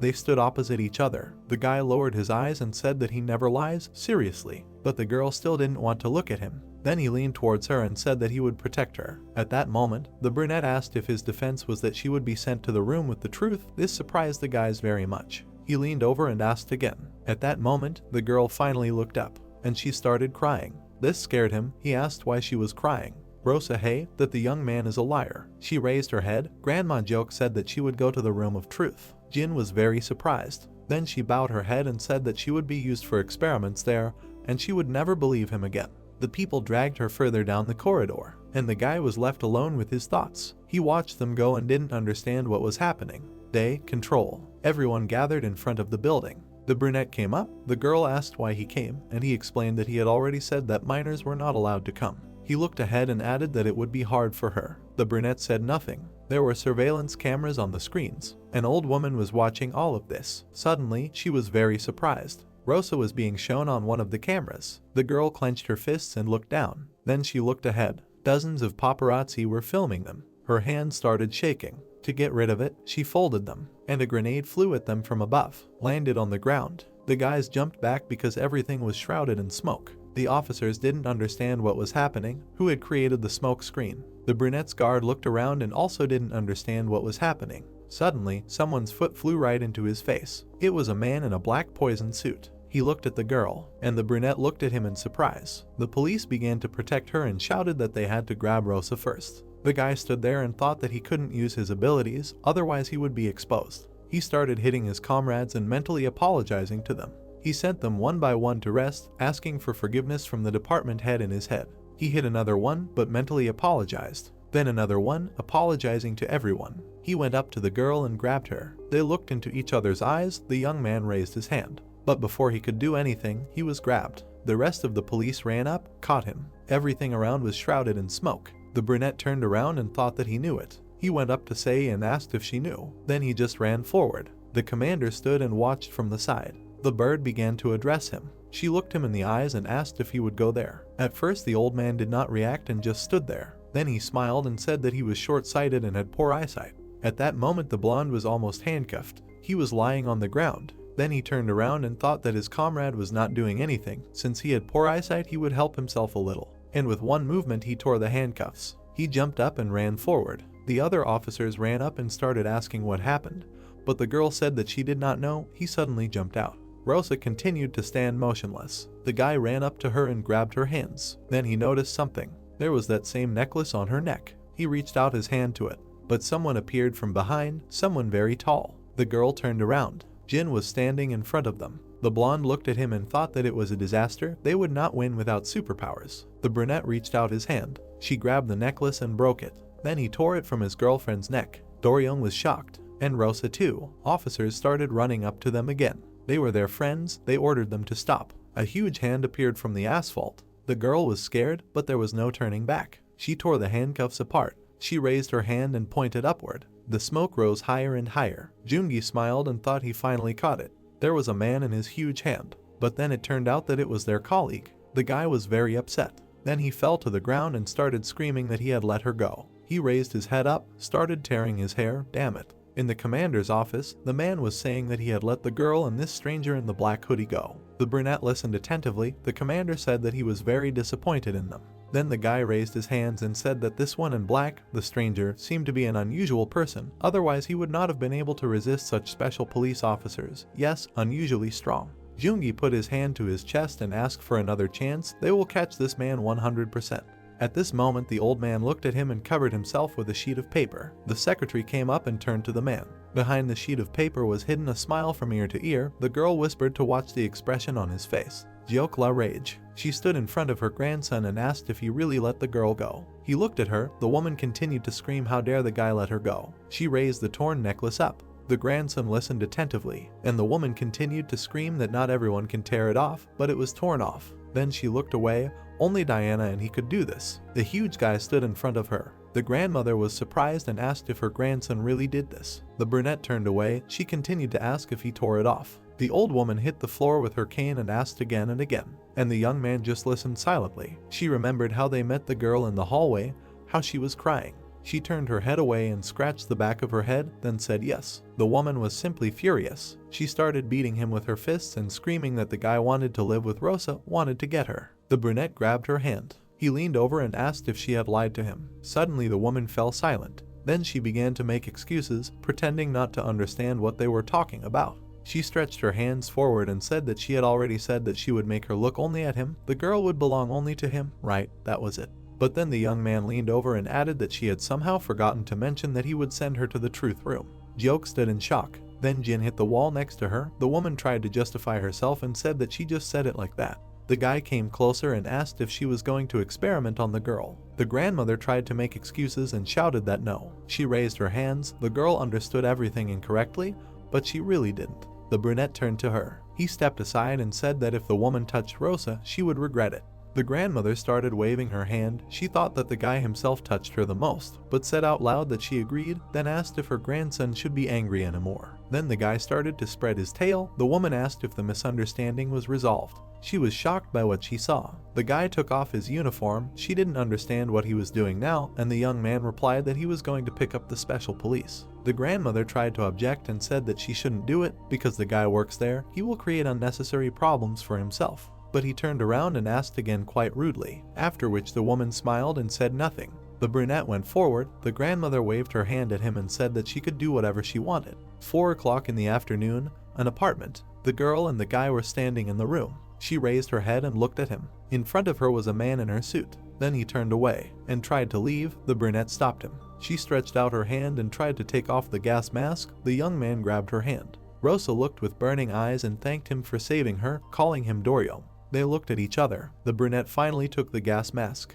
and took it off the blonde. The young man looked at her. Night, headquarters. The young man was walking through the forest. Suddenly, something caught his attention. Diana attacked from behind. He threw her back. The woman slowed down. The guy looked up and could not believe it. In front of him stood the grandmother. The woman came closer and asked if he was still obsessed with her granddaughter. The young man thought for a moment, lowered his head. Then he looked at her and replied that Diana had made him this way if it weren't for her. The woman listened carefully. The brunette began to scream. Then his gaze changed. Memories surfaced. How, as a baby, he sat on her lap and apologized. He looked into her eyes and asked her to forgive him. He clenched his teeth and tried to speak, but couldn't. Then he turned around and asked her to leave. He moved towards the headquarters and said that she should leave before she was caught. The woman looked at him in shock. Many years ago, a city, a day. A boy ran past Diana. He slightly touched her bag, changed and ran on. The woman put her hand in her pocket, and suddenly she realized that something was wrong. There was no wallet. She looked in her pockets. It was gone. Then she turned around angry. She realized that the boy had done it. He was sitting in the gateway and sorting through the contents of his wallet. Among the money he found a photo of a girl. It was little Rosa. The boy thought the girl was pretty. An older man came up to him and told him to hand over his earnings for today. The man began to count the money. The child was hiding the photo behind his back. The brunette noticed this. He leaned over to him and asked what he was hiding behind his back. The boy tried to say that nothing, but the man said that the child stole money from this granny. He grabbed him by the sweater and ordered him to give it back. The child did not want to do this. Why did the brunette swing? But a shadow appeared behind his back. The woman asked what he was doing. She looked very scary, asked if the man was really going to hit the child now. He raised his hands and said that it was not that. But it was too late. The grandmother saw everything with her own eyes. And now the man was already lying on the ground unconscious. Diana counted the money and said that stealing is bad, asked if the guy understood. He lowered his head and said that he understood everything and apologized. The woman turned and looked at the boy, asked if he ate. He raised his head and looked at her. She brought him to her apartment and told him to come in, called little Rosa. The guy turned around and heard the baby running towards them. The girl looked out of the room and greeted them. The young man was embarrassed. It was love at first sight. And so he sat by the tree and remembered all this. He looked into the distance and thought about Rosa. It was about 4. Doryon rolled down the wall and sat down. He lowered his eyes and thought about his own. The brunette came up and asked why he saved her. He knelt down next to him and said that Jin promised her to avoid execution. The young man asked why. The girl lowered her head and said that she thought that this way she could protect her people, including him. The blonde listened to her attentively. Then she clenched her fists and said that the person who did this to her grandmother was Joke. Then she looked at the guy, apologized. She stood up and said that she would destroy the scientific center of superpowers. Doryon was shocked by what he heard. There were officers sitting in the office. Gilby folded his arms and said that he had gathered them all here today because of none other than this man in a black uniform. His portrait was on the screen. The place of appearance was the court. His abilities were unknown. He seemed to have power. His features were a black hoodie and a gas mask. The danger level was lower than that of black poison. One raised his hand and addressed the representative. The guy looked at him and said that this man looked like black poison. That is, Rosa, but still a little different. He was also different from the loners in gas masks. The man looked at him and told him to speak more clearly. The young man stood in front of them. He raised his hand and said that this was a black gas mask and a hoodie. The black hood suits him. The chairman folded his arms in thought. Then he looked at the guy and said that it was good. Everyone around him began to congratulate the guy. He was able to come up with a nickname. The old man put his hand on the table and said that from now on they will dedicate themselves to investigating the cases of Black Poison and Black Hood. He stood up and pointed to the photo on the screen. Then he pointed to an empty chair. Now Do-young is suspended from service. Then he turned to Brunette and said that he should make more efforts. The young man felt sorry for the fist. He was ready for anything. He looked at the head and said that he understood everything. After some time, the young man was sitting in the hallway and thinking, I wonder who Black Hood is. Sei was sitting next to him and said that for sure, since he is Rosa's sister, they are 100% close. I wonder how tall he is. About the same as Brunette, a little shorter than Jin. They sat and reasoned. A close person who saved Black Poison, strong, about 180 tall. Only one thought came to their minds, Do-young.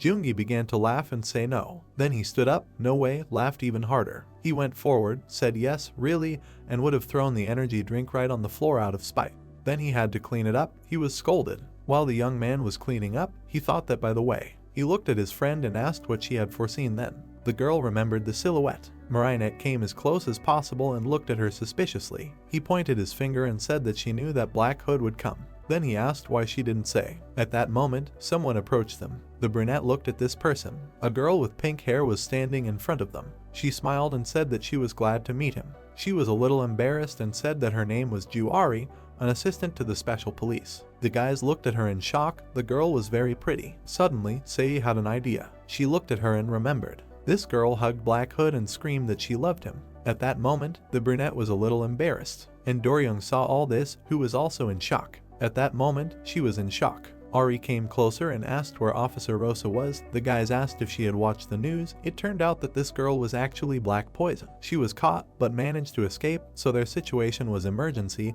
Did the girl really come from the village? The woman listened to them carefully. Then she quietly said that Do-young did not lie. Rosa is not here. She turned around and began to quickly leave. The brunette asked where she went. The girl replied that she was going to quit the support department. To the question of why so suddenly, she did not answer. She just walked on. Listen, she just ignored her. The young man stood looking at her in shock, did not understand what was happening. The guy took the brunette by the cheek, drew attention to the gray strand. He remembered the incident in the city. He looked at her and asked if it was because of him. The girl jumped up, ran away and brought the scissors. She wanted to get her hair cut anyway. She held out her hand. The blonde took the scissors. He looked her straight in the eyes and decided to cut her hair himself. At that moment, while he was working with her hair, the girl said that she cut her bangs because of him too. The young man tried to do everything carefully. This time it was also because of him. And now he was finished. The brunette became embarrassed and asked how he liked it. The young man looked at her. Then he embarrassedly said that it suited her very well. But he thought that he was crazy. Because of him their hair was cut, and he was thinking about such things. He became embarrassed and turned away. Rosa understood what was going on. Then she took his hand and turned to him. She moved as close as possible and asked what was going on. The blonde man became even more embarrassed. He could not say anything. Then he looked around and asked where they were now. There was a photo of her grandmother nearby. This is an old house. She decided to play it safe. It looks like it hasn't been torn down yet. Then she went to the closet and took out funny pants from there. It was deep night outside. The girl was lying on the bed. The blonde was sitting next to her and looking at her. The brunette suggested that he lie down more comfortably. The guy smiled. Well, the young man refused and said that he was worried. It was unknown when someone would come, and the fact that this was a village did not calm him down. Rosa was a little embarrassed. Then she grabbed his hand. The guy did not understand what was happening. She pulled him to her and hugged him. Now they were lying next to each other. The young man was very embarrassed. The girl told him to sleep. Imagined how they slept like that in childhood with their grandmother. Do-young was lying with red cheeks, and he thought about how he could fall asleep like that. Jiok was walking and screaming, why can't they catch the Black Poison? The head was sitting at the table and answered that the girl was teleporting. Since they missed it, it would be difficult to find. He did not expect that the Black Hood would also appear there. The woman looked at him and said that for sure. Did you manage to find out the identity? She clenched her teeth. The man replied that they were working on it, offering every effort. She thought that it was constant effort. She came closer and started screaming. How much longer should she tolerate him? The old man looked at her. Then he stood up, put his hands on the table. He came close and turned to his sister. The doctor was confused. He asked if she remembered what happened 52 years ago. He remembered the situation when she protected her from death. Then he took her side. They took Diana's side. But it was not for her sake. The woman listened attentively. The head looked into her eyes and said that it was for the sake of changing the attitude towards people with special abilities. Then he said that he was talking about the watch that the blonde man was wearing. The woman hesitated. They imagined how the watch cracked. He came closer and asked if she thought that the man had deliberately arranged all this. Let her not force him to doubt her. Then he put his hands behind his back and said that he himself did not know how much longer he could tolerate her.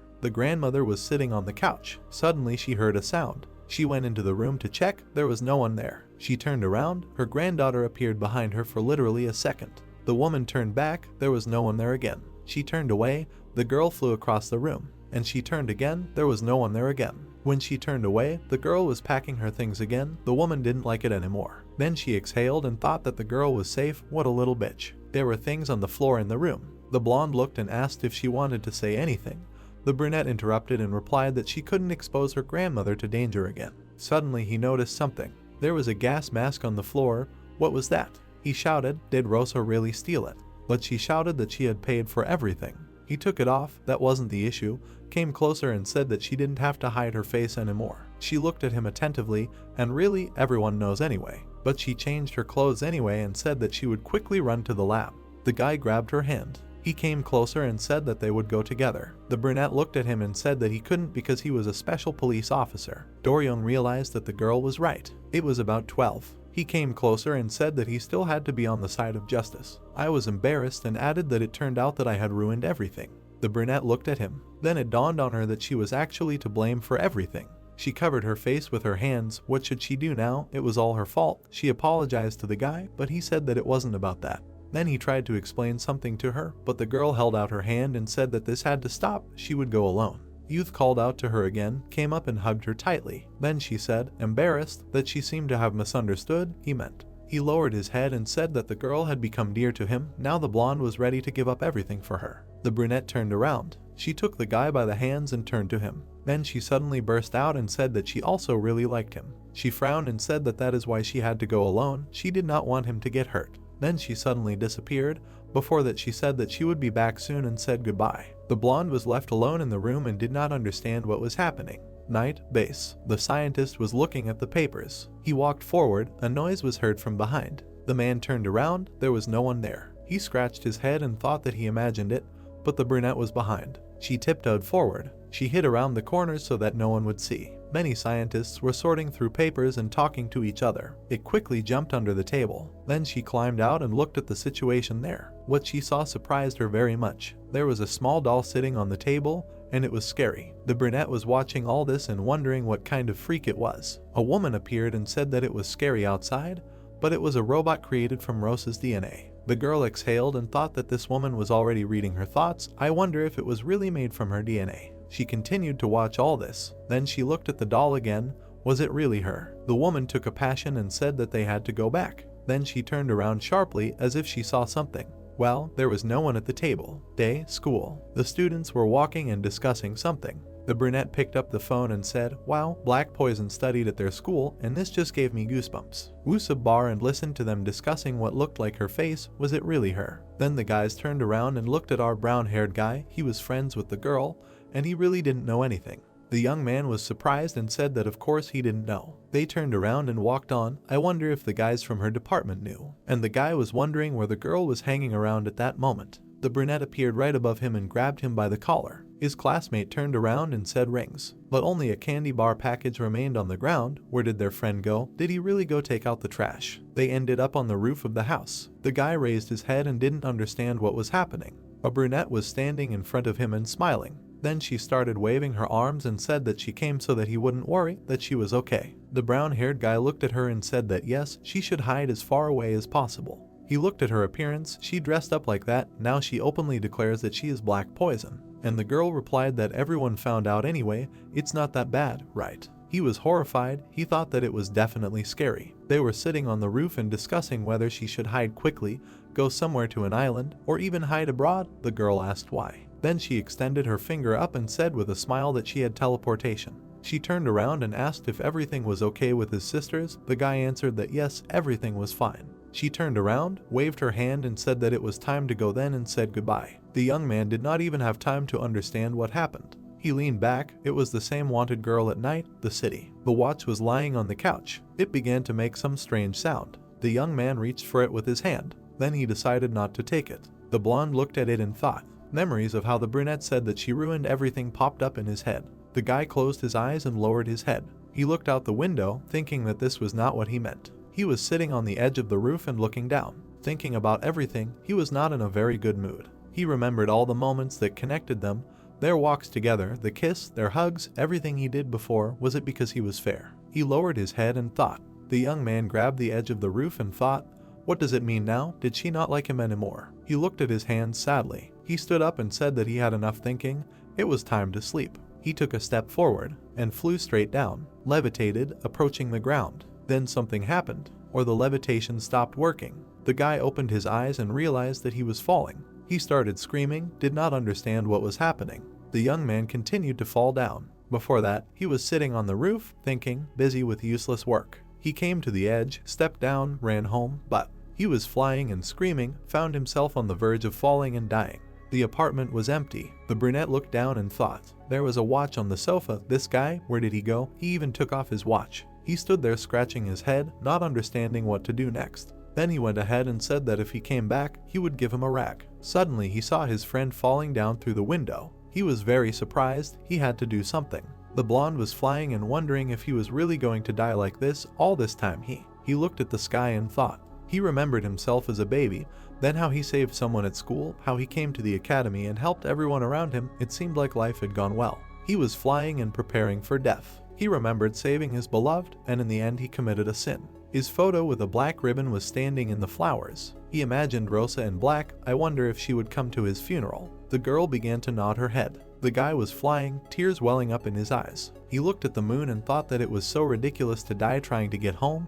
It would have been better to die fighting a criminal. And now he was practically on the ground. As his hands lit up again, the levitation started working. His eyes were shining earlier than before. It was the dead of night. There was no one around. The young man stopped a centimeter from the earth, almost died. He turned to the side, something caught his attention. At that moment, his friend was standing in front of him. He suddenly started crying. Jungi grabbed the blonde, and now the young man was sitting in handcuffs. He raised his head and asked why his friend brought him to the interrogation room. What was this? The brunette folded his arms and replied that it was so that he would not do anything stupid again. Did he even imagine how he scared him when he saw him in the window? The guy turned away and said that he was not going to die. Jungi slammed his hand on the table and said that they would ask him directly. He looked into his eyes and asked if he was a Black Hood. The guy tore the handcuffs at that moment. The brunette did not understand what was happening. He exhaled and said, "So it works?" His friend asked what they were talking about. The blonde leaned on the table and said that his strength disappeared for a while. Then he put his hand to his forehead and said that he saved Rosa because he had to, but apparently it was against his principles. Not fair enough. Because of this it seemed that his power was disappearing, and he was determined. Now he was not sure of anything. The brunette listened to all this attentively. The guy put his hands on the table and said that he had become biased. If the girl found out that he had lost his power, she would have no reason to love him. Jungi was thinking. He was very surprised. Did his friend really just confess? He looked at him, then another thought slipped through his mind, that he was damn pathetic here now, and to tell the truth, even though Black Hood was a criminal, it was worth admitting that he saved a person and what to do with it. He looked at his comrade and continued to think. Then he put his hand on his shoulder. He took it firmly, addressed him by name, then called Black Hood. He looked straight into his eyes and told him to go home. The young man jumped. The brunette turned around and told him to leave quickly. Standing at the door, he had to do it before he changed his mind. At that moment, the guy stood and cried, but surprisingly, he turned out to be soft-hearted and thought, poor thing, is love that good? Grandma's old house. The girl teleported there. Then she stood up and said that in the lab, but there was no one in the room. She was scared and thought that the guy went home, teleported to his apartment, but there was no one there either. There were a lot of people on the city street. The blonde walked. Everyone looked back and recognized him. Is there time to wander around like this? Probably busy catching black poison. But the guy just walked forward. The others discussed that who else can stop the black poison except this guy. The young man lowered his head. Jin was watching him from the roof. He stood above and looked, thinking that where Doryung is, there is Rosa. So he just watched. Suddenly, something surprised him. A man appeared in front of the blonde, saying that he found him. The man had a choice. He also had long claws. He said that the guy was a sworn enemy of black poison. He pounced and said that he would avenge him. The young man stretched out his hand forward, wanted to throw him back, but his strength seemed to not work. Doryung on his hand and did not understand what was happening. The girl ran straight to them. She ran up and threw the young man to the side, pushed so that he flew. In flight, the guy looked at her and saw something terrible. The attacker pierced the girl with his claw. He did not calculate and therefore struck her. The brunette on the roof was in shock. People were whispering. They had to run there. One approached another and said that there was black poison there, they needed to run the other side, but no. The girl stood with a claw in her chest, everyone was shouting that he was hurt, suffered from a poisonous spirit that struck her. The girl made an incomprehensible sound. Then she fell to her knees, the attacker did not understand what happened. Ari threw him away and ran to the girl. She fell to her knees and asked if she was okay. Doryung was still flying. He landed on the ground, everyone looked at him and began to discuss that the black poison attacked the guy again. And he looked at the girl in fear and wondered what happened to her. The woman began to work on recovery. She put her hands on the tap and began to treat her. Black Poison fans stood nearby and discussed that this girl could definitely save Mr. Black Poison. She worked hard. A few months ago, this girl tried to get a job in the police. At the interview, she was asked if it was true that she worked in a hospital, and Officer Rosa saved a woman from a fire. Ari read and said that it was the first time she saw her. She remembered that day, her abilities, personality, aura. The aura was probably because of the fire. She put her hand to her cheek and said that it was unlikely that something would happen to the girl, but she would still like to help. The woman looked at the resume and said that her ability. The girl interrupted and replied that everything was true, she could heal other people's wounds, a special ability, healing. But only other people's wounds. Then the woman raised her head and asked where she was from. So Ari became a special police support. However, she walked down the corridor and thought that the girl was actually Black Poison, and now she was on the run. Then she thought for a long time how to get to Rosa. The fans of Black Poison raised their mugs. They wanted to drink to her, the run of Black, no, Rosa. The doctor was among them. She decided to become a poisonous spirit. The man came up and asked the girl if she was wearing a gas mask. She replied that it would hide her beauty. The pillars were overgrown with advertisements for poisonous spirits. It seemed that they had nothing to do at all, especially the headquarters were busy. People in gas masks just walked the streets. Ari was with them. The mission was to attack Doryo, who wants to harm Mrs. Rosa. And now the following happened. Everyone decided to attack the one who harmed the girl. While they kicked him aside, the girl continued to heal her. Then she was very surprised. The brunette finally opened her eyes. Doryung was pushing his way through the crowd. While Rosa was getting up, Ari asked if she was okay. The girl replied that she didn't even feel pain. The blonde stood aside in shock watching this. The woman was very happy that she succeeded, shouted that she loved her, and threw her into her arms. The brunette was very confused by this, and her lover too. He stood and watched all this, didn't even know what to do. At that moment, the girl spread her arms and asked who her savior was. The people around started shouting what was happening, a lot of people. Then she looked to the side and noticed Doryung. She thought that she couldn't let him get into trouble, leaned over and thanked the girl for saving her, wished her luck. She quickly teleported, leaving the others. Everyone looked at the young man and said that the black one had escaped. Doryung had let him go again. At that moment, the guy jumped up. He ran forward. People around were discussing where he was going. He probably went looking for someone. Evening, headquarters. Jungi told the woman that she said that she was quitting her job as a special police officer. Had she really joined the ranks of poisonous spirits? The girl looked at him. Then she extended her hand and asked what happened. This made the guy very angry. He called her a bore. The secretary was watching the interrogation. Ari asked if it was a crime to save a dying person. The young man asked if she knew who she had saved. And the woman drank her coffee and thought that the department had lost a valuable employee. Sei looked at her. Then she handed over the phone and said that of course she doesn't like Doryung, but something strange is happening. There were videos about the policeman letting the Black Poison slip again, a hero or a special policeman. The girl almost died, and people there too, panicking. The secretary looked at the phone and asked if the guys knew where Doryung was now. One of the city streets, evening. The blonde stopped, exhaled. He raised his head and was very scared. He remembered how the ship pierced his beloved. It happened because of him. He also remembered how his powers stopped working. If he had been able to defend himself then, the girl would not have suffered. Passers-by came up and said that the young man was a complete disappointment. Then he lowered his eyes. He was surrounded by a crowd of people who said, is he really a special policeman? His special ability is acting up? What are abilities good for? Oh well. The young man began to get angry. He shouted at the whole street that it had to be stopped. He lowered his head. There was no one around. He can't cope with the duty of a special police officer.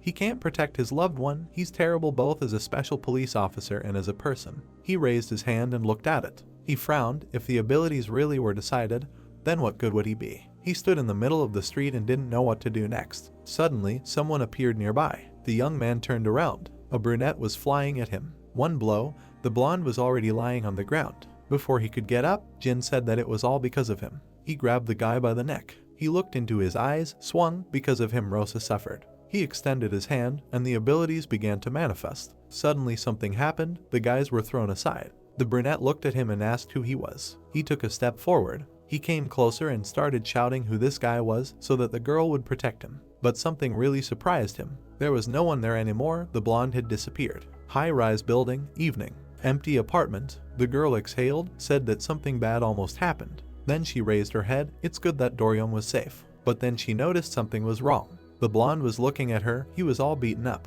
The light was shining, but his eyes had lost their shine. The girl was very surprised. Then she coughed and said that they needed to figure it out. She looked at him and asked, that is, his powers appeared and then disappeared, and now they are completely gone. The color of his hair and eyes also changed and became gray, and self-healing does not work. She looked at the split lip. Everything is like that. The guy put his cheek to his hand and said that it hurts. The brunette spread with tenderness. She approached him and said that it is nothing, it is temporary. She took his hand and said that the ability will return. But the young man pulled his hand away and asked what to do if he does not return. She was a little surprised. She looked at him and thought that for the first time she saw him so depressed. She was shocked. What to do? She stood in front of him and thought that the guy is cute. She spread with tenderness even more. The sun's rays fell into the apartment. She suggested to start with treatment. After some time, she found a first aid kit. She put it next to her on the sofa, and she was busy treating the wounds very diligently. She extended her hand and said that Jin was a bastard. She was putting on a bandage. The guy shouldn't have hit him so hard. It became quiet. Do-young looked away. He remembered how the brunette pulled out the collar, swung it and looked at him. Then he turned around and reminded her that the brunette had said earlier that Jin was in love with her.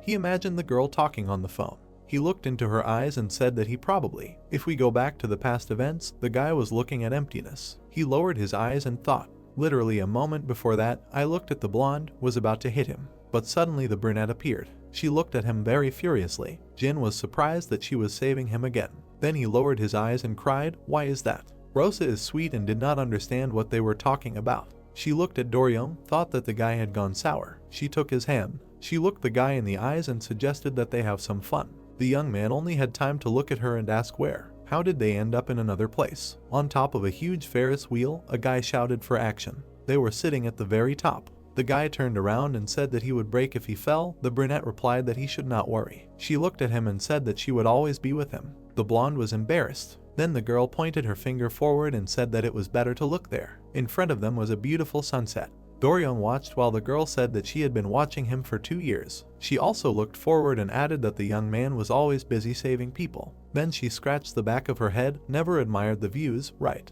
She moved closer and suggested that today they have fun together. The guys put on caps, masks and went for a walk. They saw a small eatery, decided to go there. They ate some goodies. Passers-by at first recognized the guy, but then they decided that he had a different hair color. The girl stroked his back as a sign of support. They walked around the attractions. They tried to get toys out of the machines, but it didn't always work out. The girl was a little upset. Then she pointed to the shooting range. The blonde looked at her and decided to surprise her, and he managed to do it. He shot at targets, and the brunette watched all this, and then night fell. Rosa was sitting with a teddy bear. She was very happy. Do-young turned around and asked if she liked the gift. She answered that she liked it very much. She turned around and asked how his day was. He found her and smiled. Then he looked ahead and said that it was great. And he also added that it was so great that he forgot about the loss of his abilities. This confused the girl. She put her hand on his hand, moved it closer and said that she had said before that his powers would return, but she looked into his eyes and said that even if not, she still liked him, not the special policeman Do-young, but just Do-young. The guy was surprised. He took her hand tighter and asked if it was true. Their legs were hanging off the roof. She would be fine if he remained an ordinary person, because then he wouldn't be able to protect her. The girl waved her hand and said that she was fine with everything.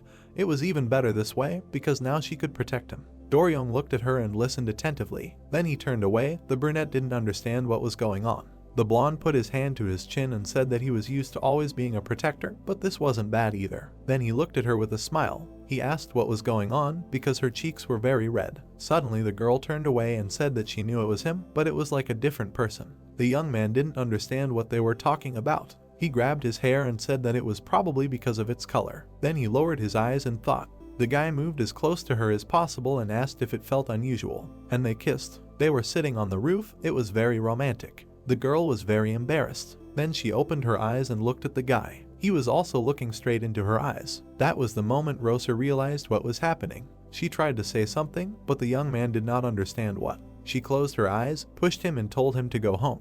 Do-young was on the couch and thought that he had been abandoned at home. He looked ahead and thought, is it really that surprising? He was shocked. It was not the first time. Grandma's house in the village. The girl was lying under the blanket. Doryung forgot that for Rosa this was the first kiss in her right mind. She wrapped herself in a blanket and thought that she had completely gone crazy. The next day, home. The guy was taking a shower. He took a toothbrush. He began to wash his face and thought. He scratched the back of his head. Many thoughts sat in his head. He looked in the mirror and thought what to do next. He got out of the bathroom. Maybe he should study some more. Suddenly the chairman called him. The guy answered the call. He asked if he was okay. Doryung sat down on the sofa and asked what was going on. The man replied that he needed to watch the news. The TV showed a girl being attacked. Doryung caught up in a fight between a black man and a poisonous spirit. They showed a guy falling. He was knocked out by black poison. Then he couldn't attack. The boy turned off the TV. The captain said that everyone was talking about him and the black poison. People doubted Doryung's qualities as a special police officer. The guy leaned back and said that he was just about to visit him.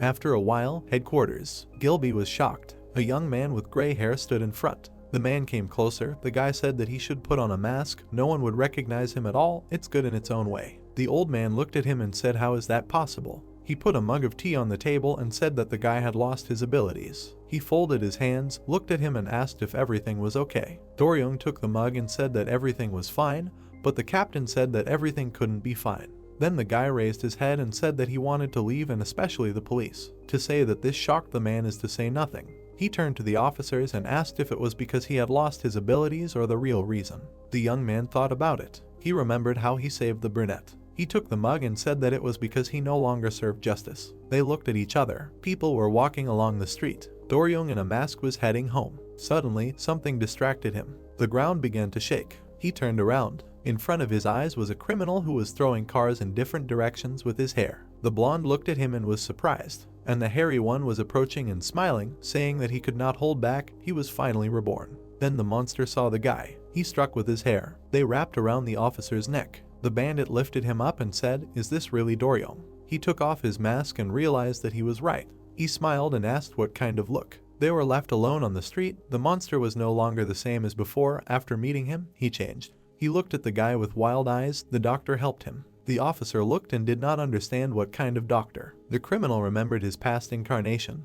They are no longer weaklings who lost to Doryung. Thanks to the doctor, they were reborn only in another incarnation. The young man saw something. There was a strange amulet on the criminal's neck, after which the monster pointed its hair at him and wished him death. They were like knives approaching the guy's egg, but Rosa intervened in time and broke them. She landed on the ground. The criminal was scared, and the people around were shocked. While the brunette was removing the guy's hair, everyone was discussing that it was black poison. The girl looked at the blonde and asked if he was whole, and then asked where she came from. Rosa turned around, pointed at the hairy monster and told him to get ready. But there was no one there anymore. He had disappeared somewhere. He was already causing trouble on another street. He moved forward and thought that there was too much power. He looked down and thought, is this really the power of the black poison gene? He didn't have time to notice how the girl appeared in front of him and swung. But she was bearing the blow, but the criminal tried to hide under his own hair. He flew to the side from her blow. Doryung sat on the ground and thought about what was happening.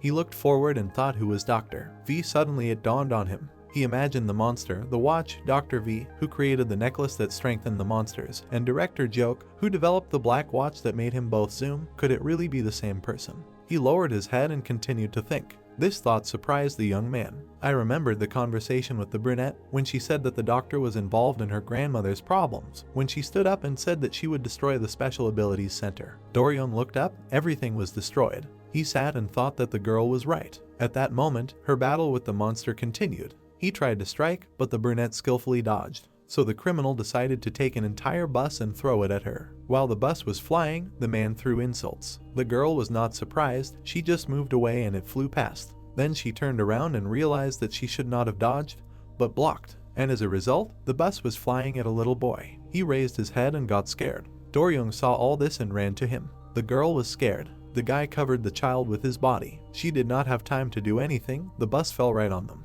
There was blood all around. The guy was lying there recalling the conversation with the chairman, how he said that he was leaving the police. He was surprised and asked what the reason was. The guy raised his head, remembered how he saved the girl, took the mug and said that the whole point is that he no longer serves justice. His bloody hand lay on the ground. The blonde did not regret that he saved his beloved. He remembered this moment. For him it was the right thing to do. Rosa ran up to the bus. The guy's hand began to twitch. Now he knows what to do. Gathering all his strength, the blonde tried to get up. Everything around was in smoke. The brunette saw what was happening and was very surprised by this. And the bus was hovering above the officer and the child. His wounds began to heal. The bus levitated above his head. He decided that he would defend justice together with Rosa. His eyes were shining again and his hair color returned. The brunette looked at him and did not understand what was happening. The criminal was also very surprised. With one movement of his hand, the young man threw the bus to the side. The boy was saved and very happy. The guy stood in front of him and said that they needed to evacuate. The boy rolled away and followed his order. Do-ryung stood opposite the criminal. Then he looked at him and thought, have his abilities really returned? He started to smile in front of his modified power. Before he could even finish thinking, the guy was in front of him. He swung and was ready to strike. With one movement of his hand, he threw the bandits aside. Everyone around was in shock. The man ended up on the ground and was defeated. Do-ryung clenched his fist. He looked straight at the necklace. At that moment, it began to crumble. With it, the monster turned into an ordinary person. And Anoshu looked at him, but something else worried him. His hands were shining again. His abilities had returned. It was surprising for him. People started screaming, thereby attracting attention. While the guy was hanging in the air, everyone around was shouting that Do-ryung did it. They believed in him. A brunette was standing behind him, and a moment later, she teleported. People were shouting that they should use the chance to deal with the black poison, but the officer was not going to do that. He looked to the side. The people below were filming him on camera and were very happy, and he was upset by the fact that the brunette was not there. Where did she go? After some time, the headquarters. People were standing at the entrance with posters. They were shouting and calling Do-ryung. Even during suspension he saves people. Amazing, let me see him at least once. In the chairman's office there was a flower. The man was holding a medallion. He was told that it was a necklace that the recently discovered monster wore. He put his hand to his chin and said that everything was very confusing. In the background, Jang Xian was cleaning something, and the head said that many such necklaces had been found before. The guy looked down and replied that judging by the luxurious appearance, maybe it was an upgrade, it looked like it. Then he raised his head and added that it should be recycled and used in the headquarters. The head replied that it looked too pretentious, not to his taste, she would think about it some more. The necklace was lying on the table. Then the old man approached Do-ryung and said that it was a good job. He thanked her in return. Then the man asked if he was still planning to leave the special police. The guy thought about it. He looked down. Then he looked at the head and said that when the suspension was over, he would definitely return. His gaze was filled with determination. There was still a lot to do. The old man was pleased. Do-ryung and Jang Xian stood in the hallway. The brown-haired man raised his hand and apologized for what had happened recently. She remembered how he had attacked his comrade. He had no choice. He had to do what he was told. He extended his hand and offered to make peace, but there was no one in front of him anymore. The blonde man ran forward along the hallway. He ran and wondered where Rosa had gone. He remembered how he had levitated. He looked to the side. It seemed she had teleported, but where? He left the building. There were fans there. They began to chant his name, the eternal special policeman. The young man was confused. He tried to make his way through the crowd. The brunette watched all this from the side. She stood by the pole and looked, thinking that Do-ryung was shining like a special police officer. She looked down and thought that thank God that everything had returned to normal. The city, the evening. The girl sat on the edge of the building and looked into the distance. She thought about many things. She looked at the sky. She was a criminal in any case. She still had to break into the lab. She imagined her lover, how he hung in the air. She looked down and became sad. Then the girl looked forward. Do-ryung really should remain a special police officer. She came to her granny and lay down on her lap. Diana decided to remind her of what had been said before. The guy would not abandon his special police. The girl lay on her lap and cried. Tears were flowing. She could not stop. Granny raised her hand and closed her eyes. Then she remembered an event from her youth. The chapter, how love began between them and how it ended. She put her hand on her head and told her not to get involved with them. The girls were very sad. The grandmother added that she could get hurt there. Suddenly, something distracted them. Do-ryung entered the apartment. The woman saw him and was surprised. The young man apologized for the suddenness, and the girl jumped up from the sofa. She watched as the guy asked if she was there. The woman turned around and called her granddaughter. She looked around the corner, but there was no one there anymore. Night, the grandmother's old house. The girl decided to teleport there. She read the back of her head and thought that she was tired of running away. Then something surprised her. The door to the house was open. Someone was standing behind her. She reached for the switch, but someone's hand appeared from above. A translucent silhouette was standing behind her. The girl turned around. He asked where she had been before. Do-ryung stood in front of her in her suit, said that he had gone to the teacher's house before, thought that the girl might be there. He stood nearby and said that he had looked at their house, at her school, but she was nowhere to be found. He came closer. He looked at her and asked where the brunette had been hiding before. Rosa also answered that she had been there and there. Then the blonde put his hand next to her and asked if she had run away from him and why. He lowered his head and said that he had realized something. He came even closer and said that if the girl decided to hide for real, he would never find her. He asked if he could imagine how scared the young man was. The brunette was in shock and tried to say something, but Doryong interrupted her and asked her never to do that again, looking straight into his eyes. At that moment, she didn't even know what to answer. The young man asked why she wasn't answering. Rosa whistled her teeth. Tears were welling up in his eyes. At that moment, the brunette looked at him and answered that he was a special police officer. The blonde continued to look at her. Then he covered his face with his hand. He lowered his head and exhaled. They sat opposite each other. Doryong told her to listen to him carefully, looked straight into Rosa's eyes, said that the chairman is a very cautious person. He needs irrefutable evidence to make a decision. Remembered how he showed him the watch. Even if he suspects the director of joke, he cannot act rashly. Raised his head and said that that is why he only needs her. Leaned over and offered to overthrow the woman together. The brunette was shocked and said that then he would become a criminal. Are you sure you are ready for this? The blonde extended his hand and said that he was sure. He moved closer and said that he wanted to protect justice with her. The girl was very touched by this. Then she asked if this meant that the guy was leaving the special police. He said no, smiled and said that he would try to become a spy. The woman held a photo of the criminal. She was upset and said that he was defeated. She threw the photo and said that it was nothing, there was only part of the girl's DNA, then the next one. She went to the doll and said that it was necessary to speed up its development. They were walking down the hallway, discussing whether BHTC would do. It was a sub-combined version of Rosa if she suddenly showed up and dealt with him. The doctor said he didn't care. She looked at the capsule. They had BSTC. The man inside that capsule had shining eyes. And so 3 months passed. There was a picture of a brunette on the billboard. Safe Korea. Special police with you. Control of special abilities. There were posters with him on the buses too. Outside and inside, everything had to be symmetrical. Joongi walked down the street wearing glasses. Everyone noticed him and shouted his name. Passers-by ran up, shouting that they loved him. The guy raised his hands and ordered to align left and align right. People around were happy to meet him, but why did he become so popular? 3 months ago, when Doryong was suspended for honesty, this guy was appointed as the head and had to try harder. He clenched his fist. He looked at the head and said that it would be done. He hit the gas machine. The young man looked ahead and thought that he was really entrusted with such a task. Doryong's place was now his. He liked his previous quiet life, and now they want to entrust him with such an important position. He gritted his teeth and got scared. The level of responsibility is the maximum. Sei came up and asked what was wrong with him. The guy replied that nothing. Day, city. The guy caught more violators. Then he heard some conversations behind his back. These were old people discussing that the guy is cool, such a handsome man. The girls passing by also said that he is cool. They handed him a contract and told him to sign here. The brunette raised his pen, worried. Afterwards, the editor handed over another blank sheet of paper and asked her to sign it for her daughter. He introduced his friend, who had previously been unnoticeable in the background, and Joongi's activities had been recognized. Now his photos were everywhere, on all the houses, billboards, and signs, and now the entire city was focused on him. The young man was confused, the incredible attention he was receiving for the first time, and unable to withstand the attention and pressure, the guy went crazy. And now he wore glasses and asked fans to line up. His friends watched from the sidelines. Sei turned to Doryong and asked how it felt to have your popularity stolen, since he had always been the center of attention before. The guy turned around and thought about it. Then he looked ahead and said that he even liked it.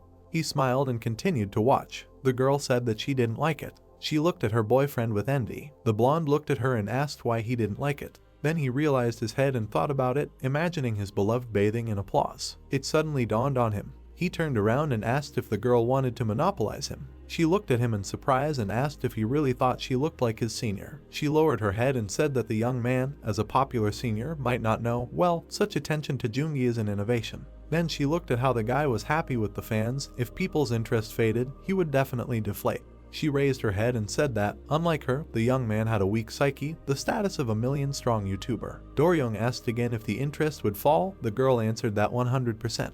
The next day, she was very surprised. The guy stood in front of her, did not understand what was happening. He was wearing some strange clothes. There was only one badge hanging on his chest. The brunette turned away and said that this is what the fans want, for their sake he is ready to be obsessed. He turned away and the girl swung her back at him. Then the young man turned around and screamed. He opened his eyes already in the interrogation room, Sei against. The guy was very surprised, moved forward and asked what was going on. The girl stood up. He started shouting, "Is this allowed?" It was her doing. Then he smiled sarcastically and realized what was going on. She was so upset because he became popular. The brunette looked at him. Then the guy decided to add that this was why Sei locked him up. The girl grabbed his chin and said that this was too much, moved closer and said that now he needs to be brainwashed. The brunette was scared. She looked at him and said that the seal should be from here. She pointed to the books on the table. He needs to read all of this. There were different books. Obsession is normal. Popularity is also normal. Without it, the results are different. Jungi looked at all this and asked in surprise about popularity. Is it normal without it? What is this? The girl came up, raised her hand and said that he should listen to her. Now he is popular only because Doryung was not there. The brunette started shouting and denying it. Then the girl went the other way and said that if we compare. She turned around with wild eyes and said that her favorite idol had disappeared and they had found another one. The young man was shocked. While the girl was standing next to him, he started screaming that this couldn't be. Then he heard something that surprised him even more. Doryung was coming back. The brunette turned around with a wild smile and asked what would happen to him then. The boy started to rush from side to side and asked her to stop. She silently approached him. She looked down, and the brunette asked why the girl was doing this to him. Tears were rolling down her cheeks because he had just become popular. People wanted to see him perfect. Did she care if he became a loser again? The brunette was silent and listened. Then she put her hand on his shoulder. She came closer and said that she liked it when he was one. Jungi was embarrassed. They were opposite each other, silent. As Sei predicted, the brunette's popularity did not last long, and photos of Doryung appeared everywhere again. The crowd with posters in his honor chanted his name, and the blonde waved and smiled. The officer returned. The girl stood aside, watched all this. She was envious and thought, wow. A brunette came up to her from behind. She turned around and noticed him. It was clear that the guy was embarrassed for some reason. He came closer. The brunette asked where he was looking. What was there? Jungi lowered his head and said that there was probably a popular media outlet nearby, watching him, waiting for the moment to take a photo of him. Sei looked at him like he was a fool. Then something surprised him. She decided to take a photo of him herself. She held out her phone and said that it turned out well. The brunette asked what she was doing. The brunette picked up the phone and said that she was the only one interested in it. The young man pressed his lips together and became embarrassed. Then he suddenly hugged her. The blonde watched as they hugged. Then he was called and distracted. A crowd of fans came up and asked if the guy had been reinstated. Now he could catch the black poison, right? The blonde was taken aback. Then he smiled and said sure. When he got home, he put on his black suit. The girl extended her hand to him. She came closer and asked if he was ready. They took each other's hands, and a moment later, they teleported. The guys found themselves right above the lab. They looked down and studied the area. Thanks to the guy's abilities, they could levitate. There was a building with satellite dishes near the mountains. The heroes in suits with gas masks were hovering above. A satellite dish towered over the concrete wall. Rosa and Doryung peeked out from around the corner. The guy turned around, hearing that if his guess was correct, then Joke was definitely Dr. B, and asked if the chairman would believe it. He looked through the glass of the protective mask. Rosa peeked behind her, saying that first they needed to find evidence that she was Dr. B. The hero put his finger to his lips and told him to be quiet and wait. Two people in medical gowns were approaching the stairs. Doryung pointed with his finger to follow them. They sat down by the door behind the wall. The employees were standing by the equipment. The brown-haired man said that the release of RPBV was coming soon. The green-haired man asked what the department head wanted to do with RPBV. Doryung lowered his head, listened, and mentally repeated the abbreviation. Waving his hand, the long-haired man said that he was stupid. Didn't he hear? The doll in the form of a long-haired brunette heard him say that this was part of the plan to eliminate the special forces. Rosa eavesdropped and was surprised when she heard that Rosa's genes would be used for this. The girl remembered peeking out from behind cover, a doll that looked like her, a woman in a robe, and wondered what she had heard. Doryung's eyes widened in surprise. There was a necklace with red stones on the table. A hand in a black glove reached out for it. Doryung froze when he heard a scream asking who was there. Rosa was flying across the room. She grabbed the screaming long-haired man by the hand. The guy was holding a gun in his hands, asking how dare she attack Alex. A foot and a boot rose in a jump. The guy with the gun was surprised when Doryung pushed him in the shoulder. He snatched the gun, dropping the green-haired man to the floor. Rosa looked at the lying guy and asked where Joke was. She stood over the lab assistant, who asked why he should tell. Doryung was sitting next to him and heard the question, maybe he will tell, and the answer, why on earth? Rosa clenched her fist, threatening that if she didn't tell, her partner raised his hand and said that he would do it. He twisted the guy's arm behind his back. The green-haired man screamed in pain. Holding him, the hero threatened that if he didn't tell, he would break the guy's arm. Sitting on the lab assistant's back, Doryung asked where Joke was. With tears, the green-haired man exclaimed that he would tell everything. Rosa was surprised to hear that to the left, go through the lab in there. She thought that Do-young knew how to threaten. The guy in the mask held the lab assistant, and then he turned questioningly to the girl. She embarrassedly said that nothing. The lab staff were tied up on the floor. Rosa and Do-young were standing outside. Looking at the hangar in front of her, the girl asked, "Is there anyone here?" Her foot took a step. Do-young froze, hearing a siren. Red laser beams crossed the office. Red beams crossed the room. The heroes stood surrounded by lasers, hearing that intruders had been detected. They were Black Dog and Black Hood. Do-young, who was standing nearby, asked if this had happened before. The girl replied that no, and asked what was going on. The people pointed their guns at them. Armed lab technicians surrounded the heroes, holding them at gunpoint. A woman approached, saying that she wondered who the rat was that got in here last time. Rosa looked at her in surprise, hearing that it was her. Joke pointed, saying no, Black Dog. The woman stopped nearby and said that Black Hood was here too. Great. Shifting her gaze, the girl whispered, "Teleport, tactical retreat," and heard that no. Turning to her, Do-young said that there was nowhere to retreat. The heroine was surprised when he quickly ran forward. The guy kicked the gun away from one of the lab technicians. The hero pointed the gun forward, holding the lab technician's neck with his elbow, who asked not to shoot. The employees looked on in amazement as their weapons flew out of their hands. The lab technician froze in fear with the gun. The former hostage comrade flew at him with a scream. Do-young threw the guy at another. Rosa stood there looking at it. The scared employee watched Do-young use the skill on his colleague. She closed her eyes in fear when his hand came closer to her. The guy snatched the gun from her. Jioke watched in shock as the gun flew away from her. The defeated lab workers were lying on the floor. Do-young stood in a confident pose. Rosa bent over and waved her hands. Jioke looked at it in surprise, saying what it was. The woman smiled. The heroes stood in front of them and heard her say to get out. Looking confidently, the woman called out to Jin Jiang. The hero's gaze became surprised. The girl also looked surprised. The concrete doors of the lab opened. The heroes stood next to each other in shock. They were silent while standing in front of Jioke. The woman turned around angrily, cursing. She froze when a gun was brought to the back of her head. The woman fell back and screamed as she fell to the floor. Do-young pointed the gun and said, "Doctor B." Jioke heard the question in horror, "Is it her?" She smiled wildly. The boy looked ahead in surprise. Behind him, the lab assistant pointed the gun at him. His finger was on the trigger. A siren sounded in the lab and dust rose. The presenter on the TV screen was reporting breaking news. An image of the heroes in the tower appeared, saying that Black Dog and Black Hood had attacked the Special Abilities Research Center. The special police had now arrived at the scene. The girl looked at the screen in surprise, saying that it was Black Dog again.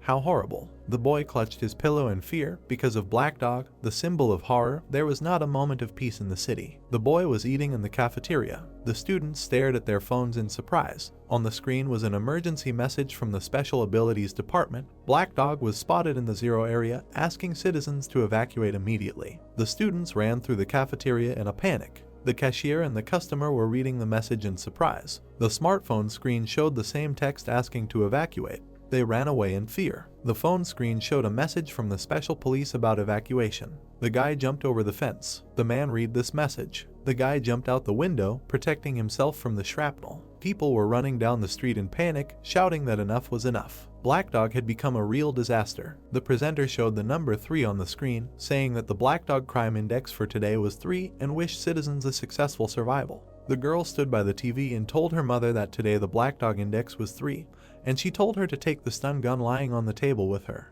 People angrily followed the man in the helmet, who was determined to survive. The girl turned to her friend in the helmet and addressed him. Looking at her, she asked why they couldn't catch Black Dog. She held a gun in her hand, saying why not just shoot him. The girl in the helmet said that he was very strong with his teleportation. The long-haired girl looked at her friend in surprise. Together they walked further down the street. Her finger was on the trigger of the gun. Dust was rising in the lab. Smoke was coming out of the barrel of the gun. The man in the white shirt fired next to the woman. Jioke looked shocked. She exclaimed, like Black Dog. Rosa and Do-young were sitting on the roof. The girl turned to her comrade. She touched his face with her hands, asking if there was a hole in his head. Was he okay? The hero replied that he was safe. Rosa turned away abruptly. Her gaze became surprised. Jin was standing in front of her, clenching his fists. The brunette walked towards him. She resolutely stood in front of her comrade, looking at the guy. Jin looked down. He was looking down, thinking that it was Do-young. The guy in the gas mask stood behind. An earphone was attached to Jin's ear. Jioke cursed while holding her hand to her ear. The guy stood in front of the heroes, hearing her question, can he see him?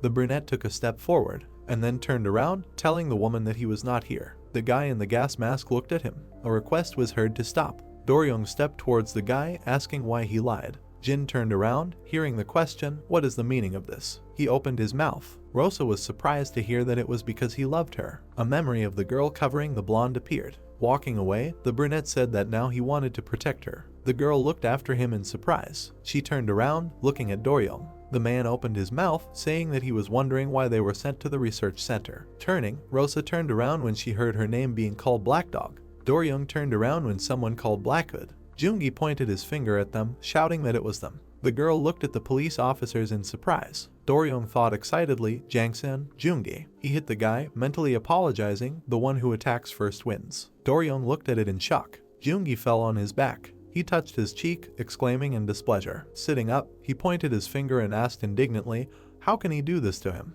Jangsen stared at it in surprise. Doryung had a bag hanging on his body. Standing straight, he declared that he was Blackhood. Jungi, with a bruise on his cheek, cursed. He jumped up, pointing his finger, and asked, "Will he let him finish? And also, did he hit first?" A crack appeared on the guy's leg. Doryung looked at the ground under his feet in surprise as it broke. The girls looked at their scolding in surprise. They both looked at it and remained silent. Jangsen looked at the brunette and thought that she would lose 1,000,000%. What should she do? She still had to pay the bill for the food. She looked at Rosa, who touched her cheek, and thought that this was the life of a hired worker. The brunette turned around, looking at her. Jangsen sat down on the ground, saying that she wouldn't catch her anyway, so it was okay to talk. She didn't want to get beaten. Rosa sat down next to her and said that she didn't want to beat her either. Doryung punched Jungi, and the girls' conversation could be heard. "How are you?" "Fine." Jangsen turned around and asked sweetly where she lives now. The heroine looked at her in surprise, and then her eyes widened in realization, and she covered her mouth with her hands, saying that she almost said it. Jangsen hit the ground, saying that she almost did.